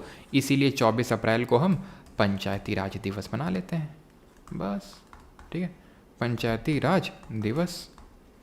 और अब हम ये सारे आर्टिकल्स पढ़ लेते हैं कि किस आर्टिकल में क्या लिखा हुआ है। 243 से 243O के बीच में है, तो 243 में डेफिनेशन लिखी हुई है। 243A में A से असेंबली, असेंबली मतलब सभा, ग्राम सभा। B से बनना, बनना मतलब कॉन्स्टिट्यूशन लिखा हुआ पंचायत का। सी से कंपोजिशन हो गया, ठीक है, सी से कंपोजिशन हो गया। अब ये ग्राम सभा क्या होती है? ग्राम सभा में कौन होता है? ऑल रजिस्टर्ड इलेक्टर्स, जैसे कि जो भी गांव के लोग हैं जिनका वोटर लिस्ट में नाम है वो सब ग्राम सभा का हिस्सा होंगे वो, ठीक है। जिनका भी वोटर लिस्ट में नाम है वो सारे जो है ग्राम सभा का हिस्सा होंगे। फिर इसमें किस तरह से पंचायत को कॉन्स्टिट्यूट किया जाएगा वो लिखा हुआ है। कॉम्पोजिशन इसमें कि गठन लिखा हुआ है पंचायत का, ठीक है। अभी देखते हैं वो 3 टियर पंचायती राज सिस्टम होता है। कॉम्पोजिशन इसी तरह होता है जो बलवंत राय मेहता कमेटी के रिकमेंडेशन पे हमने उठाया। अशोक मेहता ने तो 2 टियर बोला था लेकिन हमने 3 टियर रखा। ग्राम पंचायत, विलेज लेवल पे, ब्लॉक लेवल पे पंचायत समिति और डिस्ट्रिक्ट लेवल पे जिला परिषद। लेकिन जहाँ पे भी 2 मिलियन से पॉपुलेशन कम है, किसी भी स्टेट की पॉपुलेशन अगर 2 मिलियन से कम है तो वहाँ पे इंटरमीडिएट लेवल, जिसको ये ब्लॉक लेवल लिखा हुआ है इसी को ही हम इंटरमीडिएट लेवल बोलते हैं, ठीक है। इसी को ही इंटरमीडिएट लेवल बोलते हैं। इसको हटाया जा सकता है और 2 टियर से ही काम चलाया जा सकता है, जहाँ पे 2 मिलियन से पॉपुलेशन कम हो वहाँ पे। डी से रिजर्वेशन है, आर्टिकल 243 डी याद कैसे रखेंगे? डी से दलित और दलित को मिलेगा रिजर्वेशन। रिजर्वेशन किसको दिया गया है यहाँ पे? रिजर्वेशन SC ST को दिया गया है, रिजर्वेशन विमेन को दिया गया है। SC ST को उनके पॉपुलेशन के प्रपोर्शन में और विमेंस को 1/3। जैसे अभी 1/3 सीट्स रिजर्व होंगी लोकसभा और लेजिस्लेटिव असेंबली में, ऐसा किस अमेंडमेंट ने बोला है बताइए? किस अमेंडमेंट ने? ई का मतलब क्या होता है रीजनिंग? 5 साल का क्या होता है ड्यूरेशन पंचायत का। और क्वेश्चन पूछता है, मान लेते हैं अगर अर्ली डेजोल्यूशन हो जाए, मतलब कि 5 साल से पहले, तो ये देखा जाता है कि क्या अभी जो टेन्योर बाकी था वो 6 महीने था या उससे ज़्यादा। तो अगर 6 महीने से ज़्यादा था तो एक नई पंचायत का गठन कर दिया जाएगा और जो नई पंचायत बनेगी वो रिमाइंडर ऑफ टर्म के लिए सर्व करेगी। जैसे अभी लोकसभा है मोदी जी की, ठीक है, 18वीं लोकसभा, प्राइम मिनिस्टर है Modi ji, no confidence motion आ जाए, विश्वास प्रस्ताव, सरकार गिर जाए, क्या होगा? नए इलेक्शन होंगे फिर से, ठीक है, फिर से। और जो मतलब जो नई लोकसभा बनेगी, चाहे जो भी इलेक्शन हो चाहे ना हो, चाहे विपक्ष ही बन जाए, विपक्ष ने बहुमत अगर प्रूव कर दिया तो विपक्ष ही बन जाए, तो पूरे 5 साल के लिए सर्व करेगी। जब से बनेगी तब से 5 साल। मान लो कि 4 साल बाद, अभी से 4 साल बाद या फिर अभी से 2 साल बाद मोदी जी की सरकार नो कॉन्फिडेंस मोशन पास हुआ और गिर गई, तो जो भी नई सरकार बनेगी वो ऐसा नहीं कि 4 साल बाद सरकार गिरी तो 1 साल बचा तो 1 साल रहेगी ना, पूरे 5 साल। लेकिन यहाँ पे वो रिमाइंडर ऑफ टर्म के लिए सिर्फ रहती है वो, ठीक है। एफ का मतलब फेल हो गया, फेल मतलब डिसक्वालीफाई हो गया। तो डिसक्वालिफिकेशन यहाँ लिखा हुआ है कि किसी को इसलिए डिसक्वालीफाई नहीं किया जाएगा सिर्फ क्योंकि उसकी 21 साल की उम्र पूरी नहीं हुई, मतलब उसकी 25 साल की उम्र पूरी नहीं हुई थी। क्योंकि पंचायत का चुनाव लड़ने के लिए जो मिनिमम एज चाहिए, न्यूनतम आयु, वो सिर्फ 21 साल है। तो सिर्फ इसलिए डिसक्वालीफाई नहीं किया जाएगा किसी को क्योंकि 25 साल की उम्र पूरी नहीं हुई। जी से याद रखेंगे गोली खाते ही क्या आ जाती है? पावर, शक्ति आ जाती है। H हाउस टैक्स, बस कीवर्ड याद रखने। I इनकम कौन देखता है? इनकम फाइनेंस कमीशन देखता है इनकम। जे से जांच मतलब audit of account of panchayat. के बस इतना याद करो, क्या करना है अपने आप, वो सारे जो भी आएगा पहली बात तो यहीं तक पूछेगा, आगे जाएगा भी तो ऑप्शन एलिमिनेशन से कर लेंगे अपन लोग। के में इलेक्शन दिया हुआ है, बस इसको और याद कर लो बस, और बाकी याद करने की ज़रूरत नहीं है, ख़त्म। और बाहर to interference by court interfere नहीं कर सकते इस मसले में, ख़त्म, ठीक। पार्ट 9A में कुछ नहीं पढ़ना है, बस म्यूनिसिपैलिटी नगर पालिका, ठीक है। इसको जोड़ा गया था 74th अमेंडमेंट से। कौन से शेड्यूल में आता है जरा बताइए जल्दी से, हम लोगों ने देखा था 74वें संविधान संशोधन, म्यूनिसिपैलिटी नगर पालिका। फिर गड्ढे की याद आ रही मुझे म्यूनिसिपैलिटी की अगर बात करेंगे तो ये आर्टिकल नंबर 243O पे ख़त्म हुआ था पंचायत, 243P से 243ZG तक जाएगा ये। और ये अर्बन लोकल गवर्नमेंट होती है, शहरों में जो लोकल गवर्नमेंट होती है उसको ये बोलते हैं, गाँव में जो होती है वो पंचायत होती है। तो ये किस उसमें है? 74th अमेंडमेंट शेड्यूल नंबर 12 में। वो पंचायत किस में था? शेड्यूल नंबर 11 में। पार्ट नंबर 9 भी देख रहे हो कितने जल्दी कर रहे हैं, पार्ट 9 भी में आ गए तुरंत उछल के। ये कोऑपरेटिव सोसाइटी से डील करता है, और कोऑपरेटिव सोसाइटी देखते ही तुम्हें कौन सा अमेंडमेंट मारना है जल्दी से बताओ, कौन सा अमेंडमेंट मारना है जल्दी से बताओ। आर्टिकल कौन सा होगा? आर्टिकल ये कहाँ खत्म हुआ? 243ZG में खत्म हुआ ना, तो ZH से चालू कर दो। आर्टिकल 243 यहाँ नीचे लिखते हैं, आर्टिकल 243 ZH से लेके ZT तक के बीच में इसके बारे में दिया हुआ है, पूछता है। और 97th अमेंडमेंट है कोऑपरेटिव सोसाइटी। आर्टिकल 43 भी याद करो, article 19(1) clause 1 sub clause C याद करो। अब इमरजेंसी प्रोविजंस आपके पार्ट 18 में दिए हैं, बस कुछ नहीं, आर्टिकल 350 ख़त्म है, आर्टिकल 352 से 360 के बीच में दिया हुआ, अनुच्छेद 352 से 360 के बीच में। अब अगर तुम पूछोगे कि सर बता दो कि क्या दिया हुआ इमरजेंसी प्रोविजन में, तो हम बता देंगे, नहीं तो वैसे तो बताते हैं ना। लेकिन देखो कौन से 3 तरह की इमरजेंसी होती है हमारी, ठीक है। एक तो होती है सबसे पहले नेशनल इमरजेंसी, राष्ट्रीय आपातकाल, ठीक है, राष्ट्रीय आपातकाल। ये किस आर्टिकल में आता है? आर्टिकल नंबर, अनुच्छेद नंबर 352 में आता है, आर्टिकल नंबर 352 में। आज तक सिर्फ 3 बार लगी है। कब कब लगी है?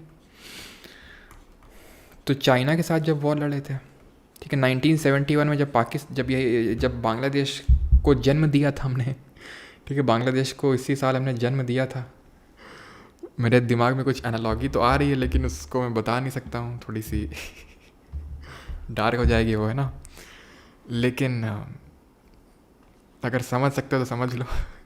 ये पाकिस्तान था, ठीक है, तो 1971 में तो फिर इसका जो है जन्म हुआ बांग्लादेश का, ठीक है, कोई बताएगा नहीं लेकिन समझ सकते हो, समझ लो 1971 में जो है इसका जन्म होता है। लेकिन आज जो है बांग्लादेश अपनी हिस्ट्री को फिर से पूरी तरह से स्क्रैप कर रहा है और फिर से वो नई हिस्ट्री लिख रहा है, ठीक है। थर्ड की अगर बात करें तो 1975 ये जो इमरजेंसी लगाई गई थी, ध्यान से समझना, 25 जून जिस दिन लगाई गई थी उसी दिन हमने संविधान हत्या दिवस अभी अनाउंस किया गया। अच्छा, अभी रिसेंट में एक और डे को अनाउंस किया गया था, ज़रा बताइए कमेंट में, और वो है Hyderabad liberation day. Hyderabad liberation day कब ऑब्जर्व करते हैं? हैदराबाद लिबरेशन डे 2:30 हो गए यार, पता है यार, थोड़ा सा रुक जाओ, ठीक है। बिल्कुल भूख नहीं लग रही है, बिल्कुल भूख नहीं लग रही, बहुत अच्छी है। खाली पेट नींद आने लगी है सबको।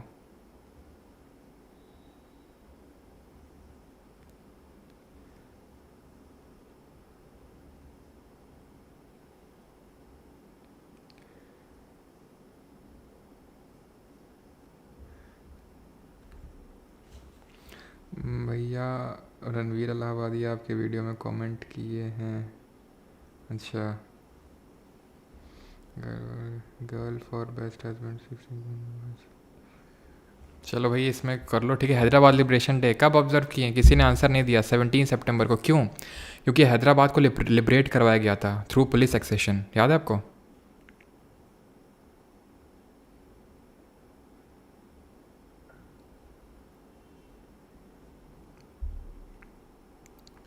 सिक्सटी फर्स्ट अमेंडमेंट राहुल 1988 होगा, लेकिन 1989 में वो इम्प्लीमेंट किया गया था। तो एक चीज़ ध्यान रखना, इंडिपेंडेंस के बाद 559 प्रिंसली स्टेट को भारत में जोड़ लिया था। 3 थे जो ज़्यादा उछल रहे थे, जूनागढ़ जो गुजरात के पास है, जम्मू और कश्मीर, और ये हैदराबाद। तो हैदराबाद को तो सरदार पटेल जी ने पुलिस एक्सेशन से, यानी कि पुलिस लेके गए थे और ऑपरेशन पोलो चलाया था और उससे मर्ज करवा लिया था। और ये जो 3 बच गए, मतलब 2 और बच गए, Jammu Kashmir instrument of instruction sign कर लिया था महाराजा हरि सिंह ने जब पाकिस्तान की आर्मी आ गई थी, और जूनागढ़ में प्लेबीसाइट हो गया था। प्लेबीसाइट मतलब लोगों वोटिंग करवाई गई थी और लोगों ने बोला था हमें भारत में रहना है, पाकिस्तान में कौन जाएगा। देखो पाकिस्तान में वो अरशद नदीम गोल्ड मेडल मिला है भाई साहब, उसको 2000 रुपये दे के जा रहा है कोई, बफेलो मतलब भैंस दे रहा है, अल्टो कार दे रहा है, क्या मतलब भाई 2000 क्या उसका सालगिरह चल रही है उसकी 2000 रुपये दे के जा रहा है कोई, है बफेलो गिफ्ट कर रहे हैं, अल्टो गाड़ी, मतलब अल्टो गिफ्ट कर रहे हैं गोल्ड मेडलिस्ट को इंडिया में, जानते हैं आप। खैर अब छोड़ो यार, ऑपरेशन पोलो, ठीक है, ऑपरेशन पोलो। ऐसे ऑपरेशन जो विजय है वो हमने कहाँ पे मतलब चलाया था, वो पोर्चुगीज़ को भगाने के लिए फ्रॉम दी गोवा और दमन और दीव और यहाँ से भगाने के लिए, ठीक है, ऑपरेशन वो चलाया था विजय। तो टोटल 562 इंटीग्रेट करी थी आफ्टर इंडिपेंडेंस। चाइना की तुम देखो, चाइना कितने रोज तो 3 गोल्ड मेडल जीता था। सिल्वर मेडल एक लड़की नहीं जीती, वो तुमने देखा होगा कि वो उसको पता नहीं था कि उसको बाइट करना होता है मेडल को, है ना, साइड में देखा उसने तो बाइट किया। वो रेस्टोरेंट में काम करती है, अभी भी करती है। खैर, तो हमारे यहाँ पे फोकस भी कम करते हैं और जब हो जाता है कोई तो ओवर फोकस भी बड़ी जल्दी करते हैं, ठीक है। तो ये 3 इमरजेंसी लगी थी। इमरजेंसी का लगाने के लिए लोकसभा और राज्यसभा दोनों से स्पेशल मेजॉरिटी से रेजोल्यूशन पास करवाना होता है और 1 महीने के अंदर पास करवाना होता है। राष्ट्रीय आपातकाल के समय लोकसभा का ड्यूरेशन किस आर्टिकल में दिया हुआ, जरा बताएंगे जल्दी से। लोकसभा का ड्यूरेशन 1 साल से एक्सटेंड किया जा सकता है, एक्सटेंडेड बाय 1 ईयर, 1 साल से एक्सटेंड किया जा सकता है एक टाइम में। जैसे कि एक रेजोल्यूशन पास करवाया जाएगा और जैसे मान लो 5 साल हो गए हैं अभी, ठीक है, अभी डिसॉल्व होना था, लेकिन अगर इमरजेंसी लगी हुई तो 1 साल एक्सटेंड हो सकता है। फिर से अगर 1 साल एक्सटेंड करना है तो फिर से लगाओ, लेकिन अगर emergency ceased to operate, emergency खत्म हो गई, तो उसके 6 महीने के बियॉन्ड आपकी इमरजेंसी, आपका नेशनल इमरजेंसी नहीं चल सकती है। सिंपल, ठीक है, क्लियर। चलो 83, हाँ चलो अभी मिडल ईस्ट टेररिस्ट, हाँ चलो भाई। तो यहाँ पे लोकसभा का ड्यूरेशन हो गया 1 ईयर। हाँ वो मिडल उसके टेररिस्ट के साथ उसकी फ़ोटो आई थी, अब वो तो गया नहीं होगा, वही टेररिस्ट ही आए होंगे उसके पास।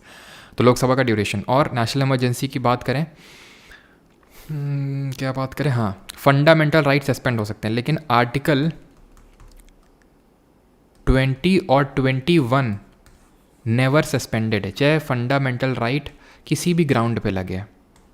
अभी कौन से ग्राउंड पे लगती है, तो 3 ग्राउंड हैं। क्या क्या है ग्राउंड्स, 3 ग्राउंड्स, जैसे नहीं proved miss behaviour in capacity, ground for removal of supreme court and high court जजेस, वॉलेशन ऑफ कॉन्स्टिट्यूशन किसका होता है, प्रेसिडेंट का। तो उसी तरह वॉर एंड एक्सटर्नल एग्रेशन अगर हो गया है, ठीक है, war and external aggression. Third क्या है, मतलब दूसरा क्या है, मतलब ये वॉर और एक्सटर्नल एग्रेशन इसी में लिख लो, या फिर 2 लिख लो, वॉर हो गया, एक्सटर्नल एग्रेशन हो गया, और इंटरनल डिस्टर्बेंस, इंटरनल डिस्टर्बेंस, ठीक। ये नहीं है, पहले होता था 42nd amendment, sorry 44th amendment of 1978, जिसने राइट टू प्रॉपर्टी को हटाया एज अ फंडामेंटल राइट, उसी ने इसको आर्म्ड रेबेलियन से रिप्लेस किया था, सशस्त्र विद्रोह से, ठीक है। तो अगर क्यों रिप्लेस किया था, क्योंकि 1975 की जो इमरजेंसी लगाई गई थी वो इसी ग्राउंड पे लगाई गई थी, बाकी 2 तो इस ग्राउंड पे लगाई गई थी, लेकिन 1975 इसका वाला देते हुए इसलिए इस वर्ड को ही हटा दिया गया 44th अमेंडमेंट से, जब जनता दल की गवर्नमेंट आई। और जब इस ग्राउंड पे इमरजेंसी लगी होती है आर्म्ड रेबेलियन केस में, तो आर्टिकल नंबर 19 को के अंदर जो 6 राइट मिले हुए हैं उनको भी कैन नॉट बी सस्पेंडेड, ये तो कभी नहीं सस्पेंड हो सकते हैं। और अगर इस ग्राउंड पे इमरजेंसी लगी तो आर्टिकल 19 के 6 फंडामेंटल राइट कैन, उनको भी सस्पेंड नहीं किया जा सकता है, can not be suspended. Should be clear. Official languages दी हुई यहाँ पार्ट नंबर 17 में। अच्छा यार बाकी की तो डिस्कस करी नहीं, आर्टिकल डिस्कस करने उसमें तो, ठीक है। आर्टिकल है, एक तो है हमारा प्रेसिडेंट रूल, प्रेसिडेंट रूल यानी कि राष्ट्रपति शासन, आर्टिकल 356 में, अनुच्छेद 356।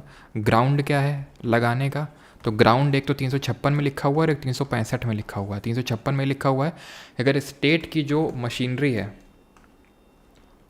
स्टेट की जो कॉन्स्टिट्यूशनल मशीनरी है वो उसका ब्रेकडाउन हो गया, उसका ब्रेकडाउन हो गया।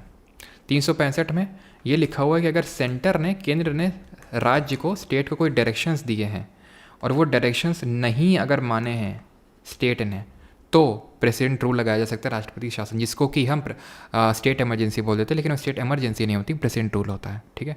और ये मैक्सिमम 3 साल के बियॉन्ड नहीं जा सकती है प्रेसिडेंट रूल, ठीक है। और वित्तीय आपातकाल की बात करें, और कि सबसे ज़्यादा बार कहाँ पे लगाया गया, most number of times, most number of times कहाँ पे लगाया गया है।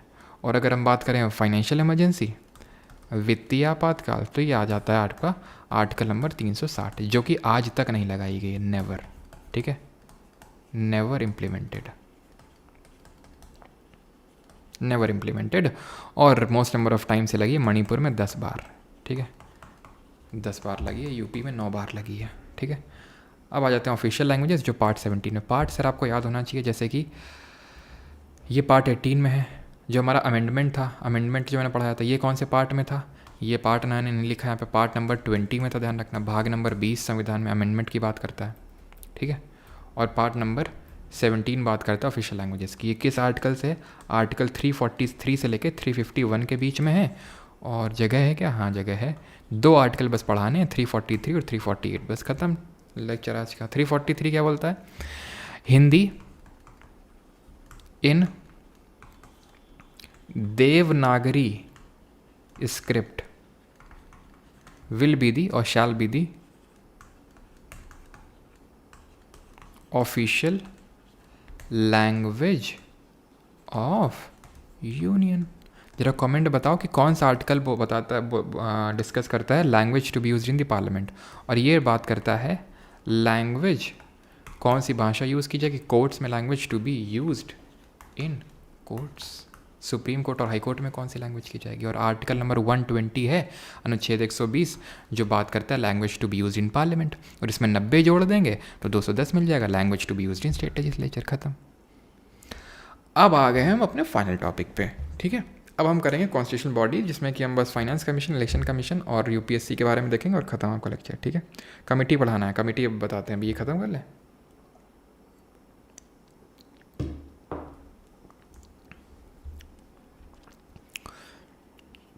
दो तरह की बॉडीज़ होती हैं, कॉन्स्टिट्यूशनल और स्टैट्यूटरी। कॉन्स्टिट्यूशनल वो होती हैं जिनका कोई ना कोई आर्टिकल लिखा हुआ होता है कॉन्स्टिट्यूशन में, ठीक है। जैसे कि सबसे पहले हम डिस्कस करेंगे फाइनेंस कमीशन, वित्त आयोग, आर्टिकल नंबर 280 में है, अनुच्छेद नंबर 280 में है ये। फाइनेंस कमीशन जो होता है इसका कॉम्पोजिशन जो होता है वो 1+4 का होता है, यानी एक चेयरमैन होगा और 4 अदर मेंबर होंगे, एक चेयरमैन होगा और 4 अदर मेंबर्स होंगे, ठीक है। आर्टिकल 280 में है। फाइनेंस कमीशन का जो चेयरमैन होता है उसकी क्वालिफ़िकेशन या फिर सबकी क्वालिफ़िकेशन कुछ ना कुछ होती है, जो कि कॉन्स्टिट्यूशन ने बोला था पार्लियामेंट को कि तुम डिटरमाइन कर लेना। तो पार्लियामेंट ने बोला चेयरमैन वो होना चाहिए जिसकी नॉलेज पब्लिक अफेयर्स में होनी चाहिए। हमें सबकी नहीं याद करनी है, बस हमें चेयरमैन की पता होनी चाहिए, पब्लिक अफेयर्स में नॉलेज होनी चाहिए। और जो अगला आर्टिकल है आर्टिकल नंबर 281, इसमें इसकी जो है वो क्या बोलते हैं, जो रिकमेंडेशंस है वो, ये अपनी जो रिकमेंडेशंस हैं वो जो है इसके तहत देता है ये अपना आर्टिकल। तो अगर पूछ ले रिकमेंडेशन जो है बाइंडिंग होती है क्या, तो नॉट बाइंडिंग ऑन प्रेसिडेंट, बस ख़त्म हो गया। बस ऐसे एक मिनट की हैं सारी कॉन्स्टिट्यूशनल बॉडीज, ठीक है। नॉट बाइंडिंग ऑन प्रेसिडेंट, राष्ट्रपति पे ये बाइंडिंग नहीं होती हैं। आर्टिकल 281 रिकमेंडेशन, 280 इसके एस्टैब्लिशमेंट और इसकी जो ड्यूटी वगैरह हैं, क्या ड्यूटी होती है इसकी कि भाई बताएगा कि जो टैक्स का पैसा कलेक्ट हुआ है उसका कितना पैसा स्टेट को मिलेगा, कितना किसको, ऐसा ये डिसाइड करता है, ठीक है। कि कितना, how should be the consolidated fund of India augmented to fund the state, ऐसे स्टेट का कंसोलिडेटेड फंड को कैसे वो करना चाहिए तो वहाँ को भी मिले, यानी कि राज्य से लोकल बॉडीज़ को पैसा जाए। अभी यहाँ पे हम पढ़ रहे थे ना लोकल बॉडीज़, अगर आपको याद हो, ये लोकल बॉडीज़ ही तो पढ़ रहे थे अभी, इनका भी खुद का फाइनेंस, स्टेट का फाइनेंस कमीशन होता है वैसे तो, ठीक है। आगे बढ़ते हैं। और एक चीज़ ध्यान रखना, जो हमारे शेड्यूल्ड एरियाज़ होते हैं ना, तो उनमें ऐसे डायरेक्टली नहीं लग जाता है, डायरेक्टली इम्प्लीमेंट नहीं हो जाते हैं पंचायत, यानी पार्ट 9 के प्रोविजंस उसको इम्प्लीमेंट होते हैं मॉडिफाइड रूप में, सो दैट जो ट्राइबल लोग हैं उनको ज़्यादा पावर दी जा सकें। तो 1996 में इसको लाया गया था पेस एक्ट को, शेड्यूल्ड एरियाज़ में पार्ट 9 के प्रोविजंस को इम्प्लीमेंट, ख़त्म हो गया, ठीक है। पहले कौन थे, पहले थे केसी नियोगी, और अभी कौन है 16th के, ध्यान रखना, इंपॉर्टेंट है, बहुत इंपॉर्टेंट है, पक्का पूछेगा, अरविंद पनगड़िया। और कब से काम शुरू करेगा अपना, अप्रैल 2026 से, क्योंकि पिछला वाला जो फाइनेंस कमीशन था 15 वाला, उसकी रिकमेंडेशन अभी भी चल रही है। एन.के. सिंह चेयरमैन थे उसके, 14वें वाले के वाई.वी. रेड्डी थे, ठीक है। 281 में क्या है, कॉम्पोजिशन क्या है, क्वालिफिकेशन उसकी, रिकमेंडेशन बाइंडिंग नहीं होती है पहले, और अभी कौन है। अब आते हैं पब्लिक सर्विस कमीशन, ठीक है। ये है यूपीएससी की बिल्डिंग वही, ठीक है। यहाँ से जब आप जाओगे तो यहाँ से एंटर करवाया जाता है ऐसे, और फिर ऐसे लेफ्ट में यहाँ पे पहले तो CSF लगी होगी, चेकिंग होगी। एक बार मतलब 2 बार मैं गया हूँ, तो एक बार तो यहाँ से एंट्री करवाई थी, और एक बार इसके साइड में गेट था, वहाँ पे काफ़ी भयंकर टाइप एंट्री हुई थी, पता नहीं ऐसा क्यों था अलग, ठीक है।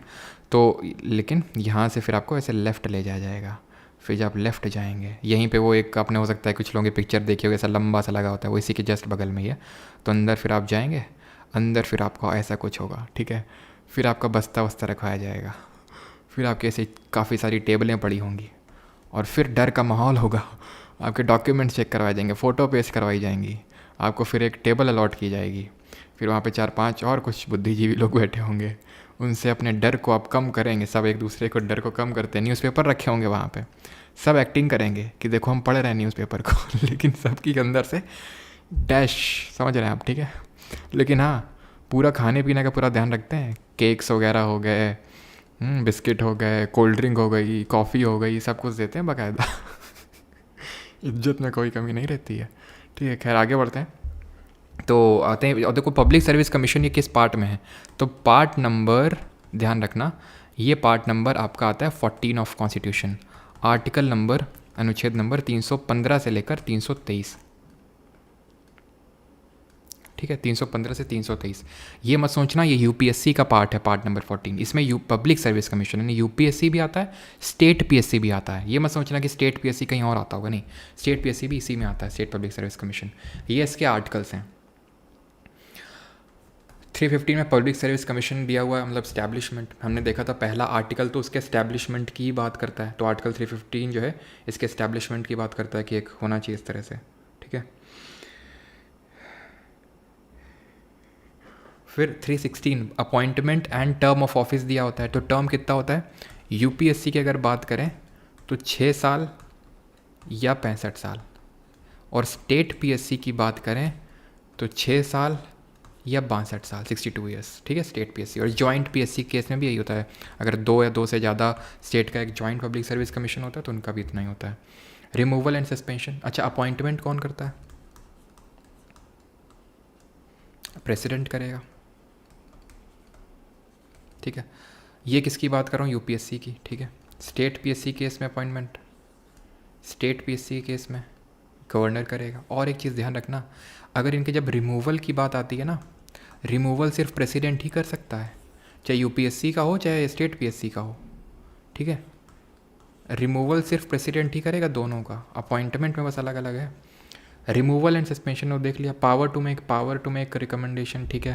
Prohibition as to holding office by members, commission on ceasing to pay, जैसे कि कोई मेंबर अब नहीं है, अभी कौन है चेयरमैन जरा बताइए यूपीएससी के।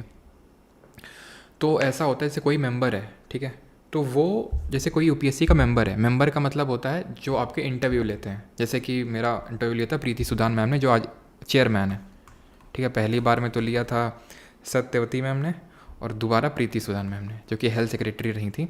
तो प्रीति सुदान मैम अभी चेयरमैन है, तो ये चेयरमैन तो बन गई, लेकिन अब इसके बाद ना तो यूपीएससी में ना तो कहीं भी भारत सरकार की किसी भी पद में नहीं दिखनी चाहिए अभी ये, जो अब, ठीक है। अभी इससे पहले वो ये मेंबर थी, ठीक है, मतलब इनका एक बोर्ड होता है, जैसे ये प्रीति सुदान मैम है, जैसे मैंने इंटरव्यू दिया था तो यहाँ पे इनके साथ 2-3 और, मतलब 3-4 लोग और रहते हैं, 2 इस साइड बैठे थे, आई थिंक 1-2 इधर बैठे थे, तो इनका बोर्ड कहलाता है। तो ये मेंबर हैं, ठीक है, ये मेंबर हैं, तो ये अब चेयरमैन बन गई।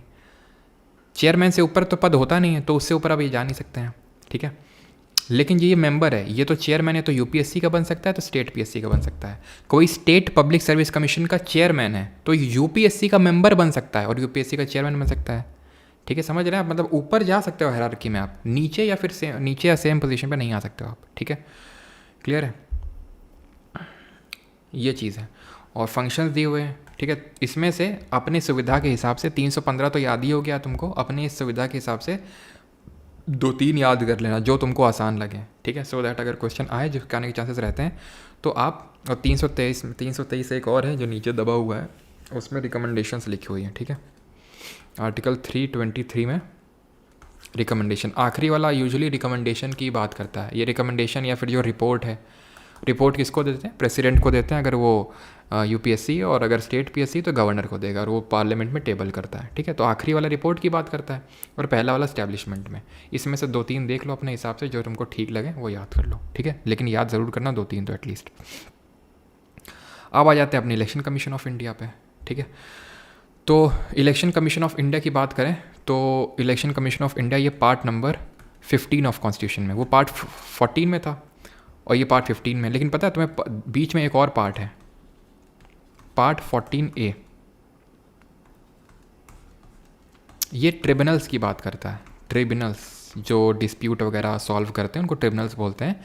तो इसको जोड़ा गया था 42nd अमेंडमेंट से, और 42nd और अमेंडमेंट में एक चीज़ तुम और ऐड कर सकते हो अगर ऐड करना है, कि जो इंपॉर्टेंट अमेंडमेंट, वैसे तो मैंने आपको बता दिया 42nd, 44th, first amendment, 52nd amendment, 91st amendment, 73rd, 74th, लेकिन कुछ और हैं लेटेस्ट वाले जो मैं आपको बताता रहता हूँ करंट अफेयर क्लास वगैरह में भी, लेकिन फिर भी देख लो थोड़ा सा यहाँ से, ठीक है।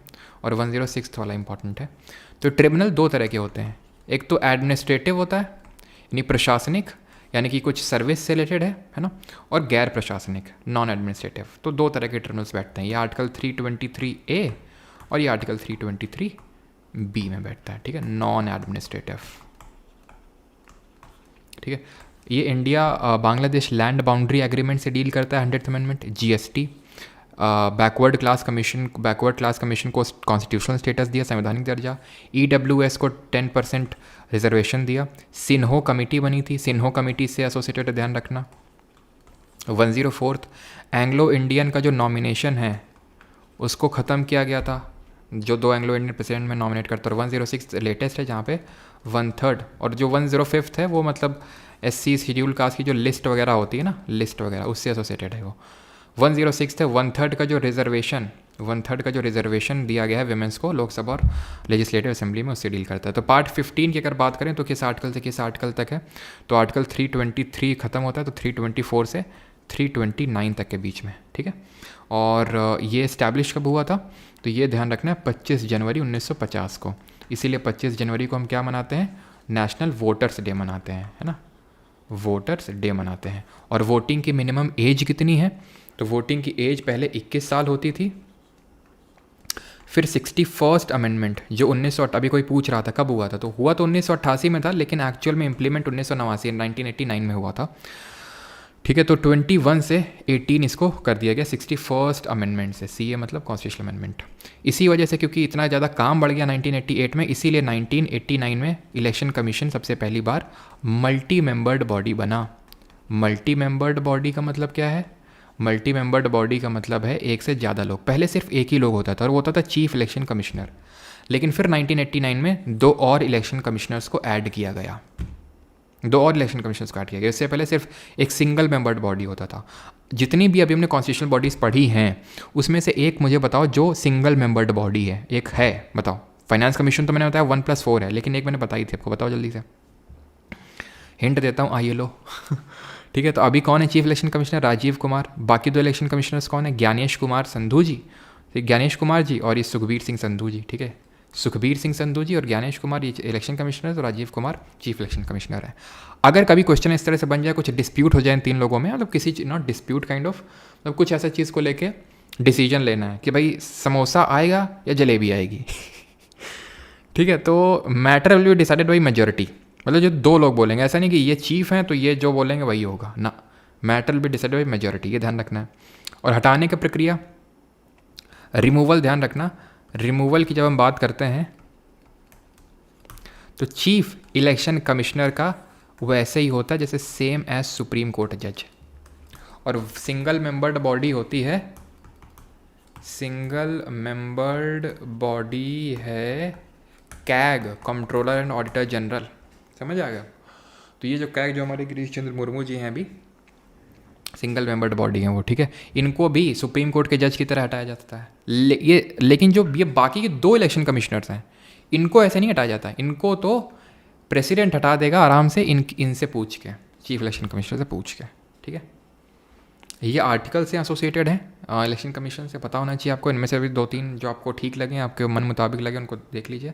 इलेक्शन कमीशन ऑफ इंडिया का काम क्या होता है, इलेक्शन कमीशन ऑफ इंडिया का काम होता है इलेक्शन करवाना। किसके इलेक्शन करवाना, राष्ट्रपति का इलेक्शन करवाना, उपराष्ट्रपति का इलेक्शन करवाना, लोकसभा का चुनाव करवाना, राज्यसभा का चुनाव करवाना, बस ना, विधानसभा का चुनाव करवाना, विधान परिषद का चुनाव कराना, लेजिस्लेटिव असेंबली, लेजिस्लेटिव काउंसिल। तुमको लगता होगा स्टेट का इलेक्शन कमीशन करवाता होगा इनके चुनाव, तो ना, स्टेट का इलेक्शन कमीशन करवाता है, जो आर्टिकल 243K में था वो चुनाव करवाता है लोकल बॉडीज़ के, पंचायत और नगर पालिकाओं के, ठीक है। तो इन सब के चुनाव करवाने का जिम्मा इसके काम होता है। 324 No person to be ineligible for inclusion or to claim to be included in a special electoral roll on ground of religion, मतलब किसी को सिर्फ इस वजह से इलेक्टोरल रोल में रखने से मना किया जा सकता, नहीं मना किया जा सकता कि वो इस धर्म से है, इस जाति से है।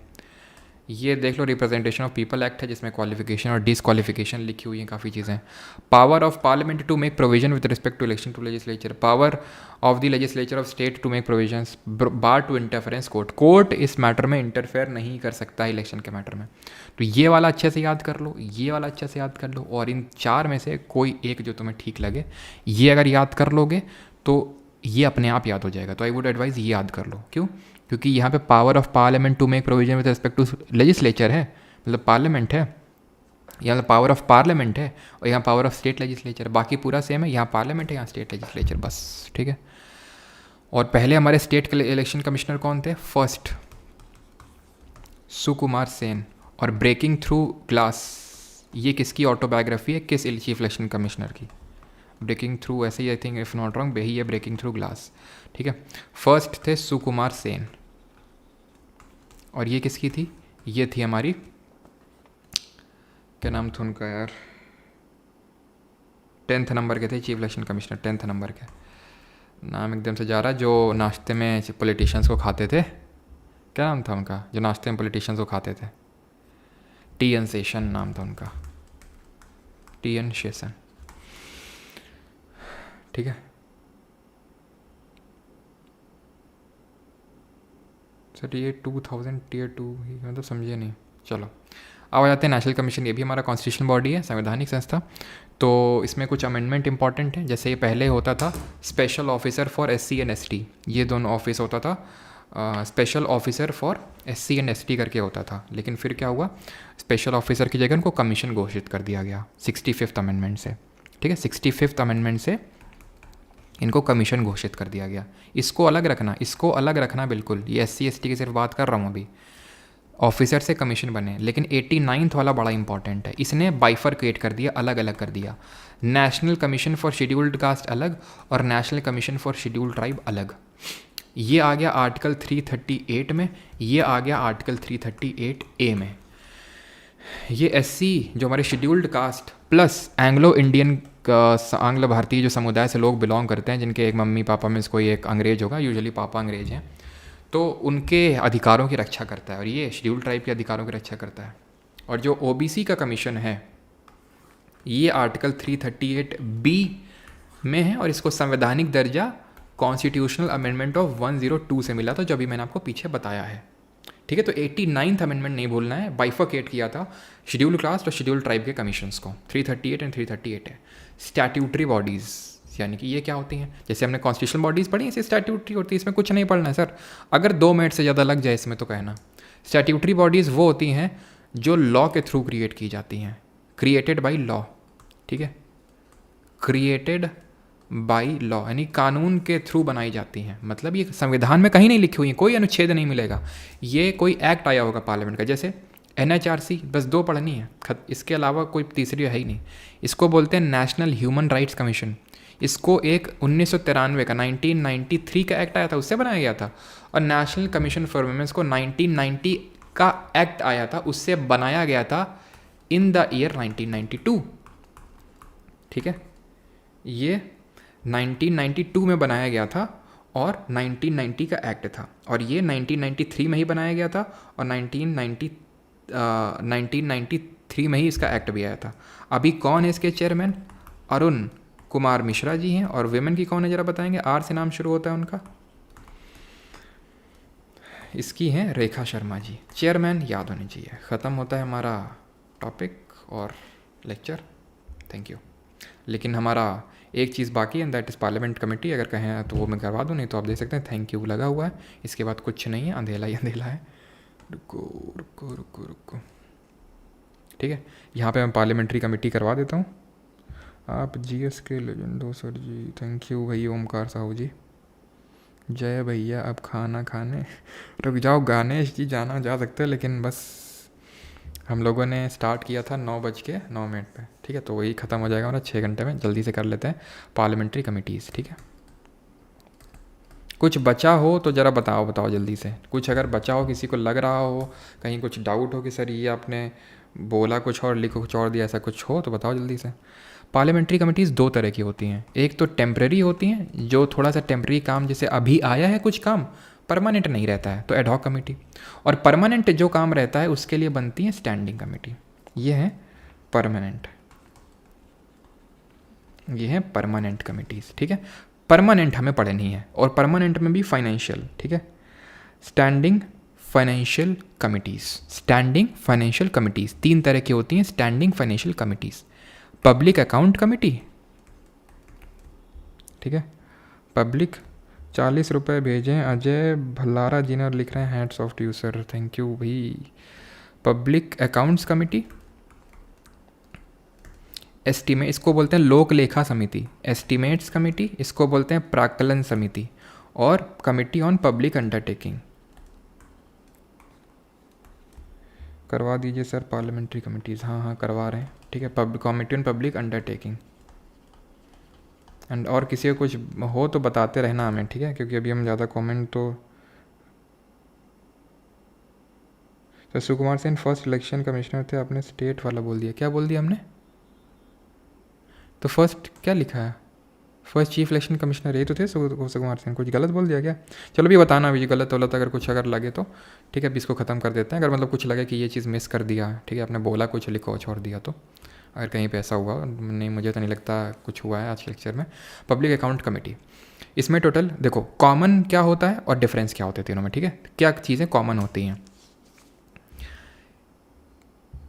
तीनों में ही? No minister can a member, no minister can be a member, कोई भी मिनिस्टर मेंबर नहीं हो सकता है, no minister can be a member तीनों में। टर्म जो मेंबर्स का होता है वो 1 साल का होता है तीनों में, चेयरमैन वगैरह इनके प्रिसाइडिंग ऑफिसर ही चुनते हैं, ठीक है। मिनिस्टर का मतलब पता है आपको, जो पोर्टफोलियो कोई होल्ड कर रहा है। प्राइवेट मेंबर कौन होता है? जो मिनिस्टर नहीं होता, प्राइवेट मेंबर ही इसके मिनिस्टर मेंबर हो सकते हैं, ठीक है। ये चीज़ होगी। अब डिफरेंस क्या है? इसमें 22 सदस्य होते हैं, 15 लोकसभा से और 7 राज्यसभा से। इसमें भी 22 मेंबर होते हैं, 15 लोकसभा से और 7 राज्यसभा से। और इसमें होते हैं 30 मेंबर्स, ऑल फ्रॉम लोकसभा, सबसे बड़ी कमेटी है। और सारे के सारे मेंबर्स, वो सारे के सारे मेंबर्स कहाँ से हैं? लोकसभा से हैं, राज्यसभा से कोई मेंबर नहीं है। क्लियर है? ठीक। पब्लिक अकाउंट कमेटी की अगर बात करें, लोक लेखा समिति को, तो ये जो है गवर्नमेंट ऑफ इंडिया एक्ट आया था 1919 में, उसके हिसाब से बनी थी, उसके रिकमेंडेशन से बनी थी 1921 में, 1921 में, ठीक। ये चीज़ क्लियर हो गई। और ये जो है एस्टीमेट कमेटी, इसको बनाया गया था जॉन मथाई कमेटी के रिकमेंडेशन पे, ठीक है। जॉन मथाई कमेटी के रिकमेंडेशन पे, जो हमारे देश के पहले क्या थे? रेलवे मिनिस्टर थे। पहले देश के हमारे फाइनेंस मिनिस्टर कौन थे, जरा बताएंगे? कमेटी ऑन पब्लिक अंडरटेकिंग किसके रिकमेंडेशन बनाई गई? कृष्णा मेनन कमेटी के रिकमेंडेशन पे। क्लियर?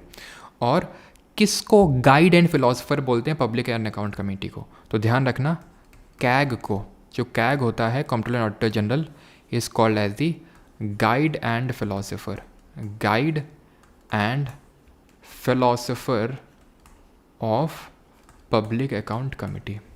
पहले फर्स्ट फाइनेंस मिनिस्टर, अब जरा लिख देंगे अगर कुछ ऐसा लग रहा हो छूटा वगैरह ऐसा कुछ, वैसे कुछ छूटा तो नहीं है मेरे हिसाब से, Shanmukham Chetty. First health minister, health minister कौन थी? राजकुमारी अमृत कौर, एकमात्र महिला थी पहले कैबिनेट में, राजकुमारी अमृत कौर। एक होमवर्क के साथ आपको छोड़ जाता हूँ, किस कमेटी के रिकमेंडेशन पे जनरल बजट और रेलवे बजट को पहले तो अलग किया गया था और फिर मर्ज कर दिया गया था? ये आप जब रिकॉर्डेड में जाएगा सेशन तब बताएंगे, अभी नहीं, ठीक है।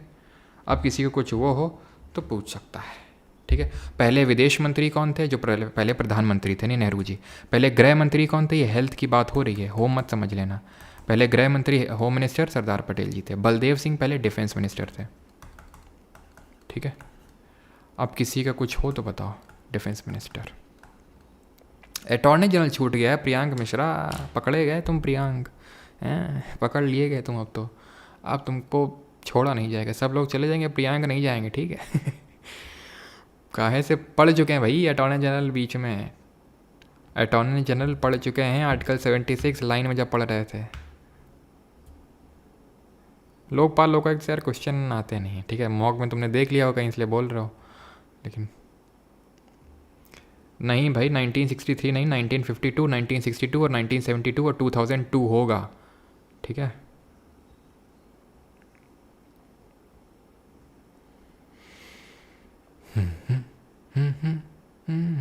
बस लोकपाल लोकायुक्त में चलो उतना नहीं पूछता है, माना करो यार, तुम समझते नहीं हो बात को, भूख लगी है।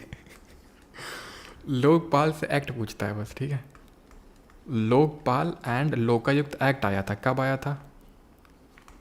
लोकायुक्त एक्ट आया था 2013 में, ठीक है। और लोकपाल होता है सेंटर के लिए, लोकायुक्त होता है स्टेट के लिए। और ये ओम्बड्समैन करके सिस्टम आया था जो हमारे स्वीडन देश है वहाँ पे सबसे पहले, ओम्बड्समैन वहाँ से ओरिजिनेट हुआ। इसमें 1+8 का होता है, क्या? एक चेयरमैन और 8 अदर मेंबर होंगे। चेयरपर्सन ऐसा होना चाहिए जो भारत का चीफ जस्टिस रह चुका है सुप्रीम कोर्ट का, या सुप्रीम कोर्ट का जज रह चुका हो, वही बंदा हो सकता है, ठीक है। और इसमें जो 8 हैं, आधे इसमें जुडिशियल होने चाहिए, हाफ जो हैं शुड बी जुडिशियल, यानी सुप्रीम कोर्ट हाई कोर्ट के कुछ जज वज रहे हों, ठीक है। और जो बाकी के आधे हैं वो किसी कमीशन से आएंगे, SC commission, ST commission, OBC commission, women commission से आएंगे वो, ठीक है। और लोकपाल कौन होना चाहिए? जो है तो सीजीआई हो या जज रहा हो कोई, ठीक है। मतलब ये जो 1 है 1, ठीक है, जज रहा हो, ख़त्म, बस बस बस बस बस बस। अरे भाई दर्द करने लगी गर्दन बड़ी जोर की।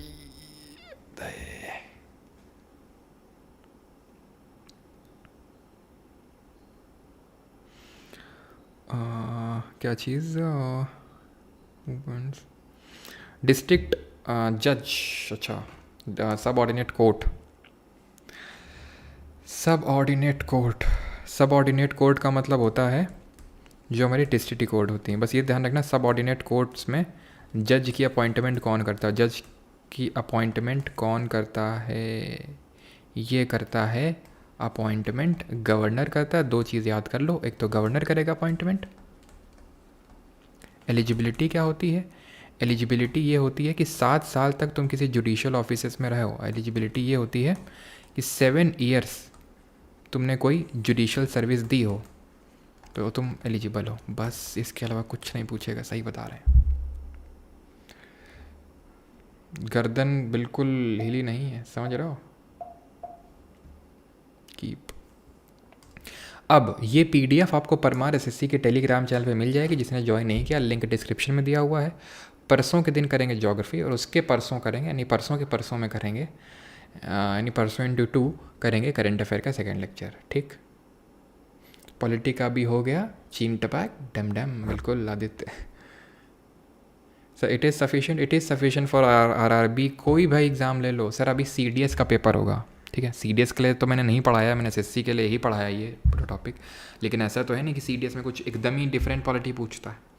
देख लीजिएगा सर, 1 सितंबर को पेपर है सीडीएस का, आपके साथ हम शेयर करेंगे। हम फिर से रिपीट कर रहे हैं, सीडीएस के लिए नहीं पढ़ाएं ये, लेकिन हम ये बोल रहे हैं कि वो यूपीएससी कंडक्ट करवाता है, ठीक है। और वहीं से आपको पता चल जाएगा कि ये बाकी एग्ज़ाम्स के लिए सफिशिएंट है कि नहीं। बिल्कुल सफिशिएंट है, ठीक है। आधा घंटा और पढ़ाना है, हाँ चलो। वो इमरजेंसी के बारे में और विस्तार से बताइए। अच्छा, क्या ऐसा लगता है जो विस्तार से नहीं बताया गया जो एग्ज़ाम पर्सपेक्टिव से? इमरजेंसी अगर मैं जैसे सीडीएस में बात करूं तो पूरा एक अलग से लेक्चर लग जाता है, कम से कम 1.5 घंटा लग जाता है इमरजेंसी पढ़ाने में कम से कम।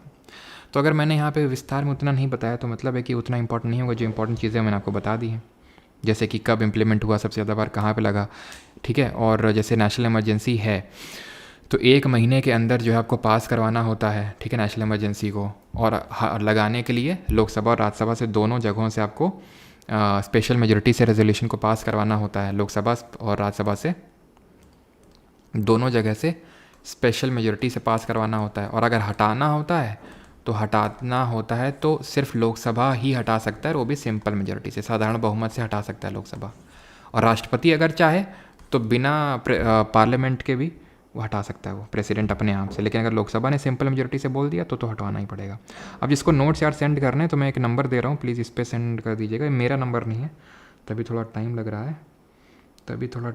है, बिकॉज मुझे देखना पड़ेगा ये नंबर कौन सा है। ये हो गया नंबर, क्वेरी नंबर, ये अभी मैं लिखता हूँ नंबर। इस नंबर पे सेंड कर दीजिएगा जिसने भी नोट्स बनाए हो तो, ठीक है। ये नंबर है 9235798380, ठीक है। ये नंबर है, इस पे आप सेंड कर सकते हैं व्हाट्सएप पे, जिसने भी इस लेक्चर के फिर पिछले लेक्चर के नोट्स बनाए हैं फिर आगे के बनाएंगे तो प्लीज़ सेंड कर दीजिएगा, ठीक है। और अगर जिसके नोट्स मैं फाइनलाइज़ करूँगा तो फिर उसको मैं खुद पर्सनली ही मैसेज करने वाला हूँ, ठीक है। खुद मैं पर्सनली ही मैसेज करूँगा उसको, ठीक है। चलो मतलब उस नंबर पे आप मैसेज कर देना, ये मेरा नंबर नहीं है।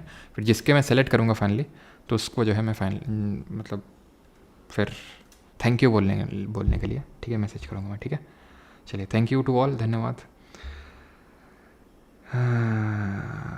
सर परमार रोड तो दिखाइए, अभी अपलोड करते हैं कम्युनिटी पोस्ट पे, कम्युनिटी पोस्ट अपलोड करते हैं, अभी करते हैं ना। कंटिजेंसी फंड क्या होता है? कंटिजेंसी आर्टिकल 267 में होता है, आकस्मिक निधि बोलते हैं, राष्ट्रपति के हाथों में होती है। उससे पैसा निकालने के लिए संसद की मंजूरी नहीं लेनी पड़ती है। सिर्फ कंसोलिडेटेड फंड ऑफ इंडिया, भारतीय संचित निधि से पैसा निकालने के लिए अप्रोप्रिएशन बिल पास करवाना होता है अनुच्छेद 114 के तहत, तभी पैसा निकल सकता है।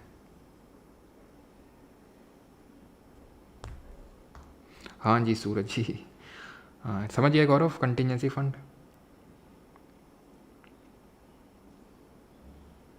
चलिए थैंक यू भाई, पीडीएफ मिल जाएगा परमार एसएससी के टेलीग्राम चैनल पे। और बस मिलते हैं परसों ज्योग्राफी के साथ, चीन टपाक डमडम करते रहेंगे एक तरफ से सबका, ठीक है। चलो पूरी पीडीएफ आपको मिल जाएगी, थैंक यू। तो नोट्स किसी ने बनाए हो तो प्लीज़ अपलोड करना, मतलब व्हाट्सएप पे भेजना वहाँ पे, थैंक यू।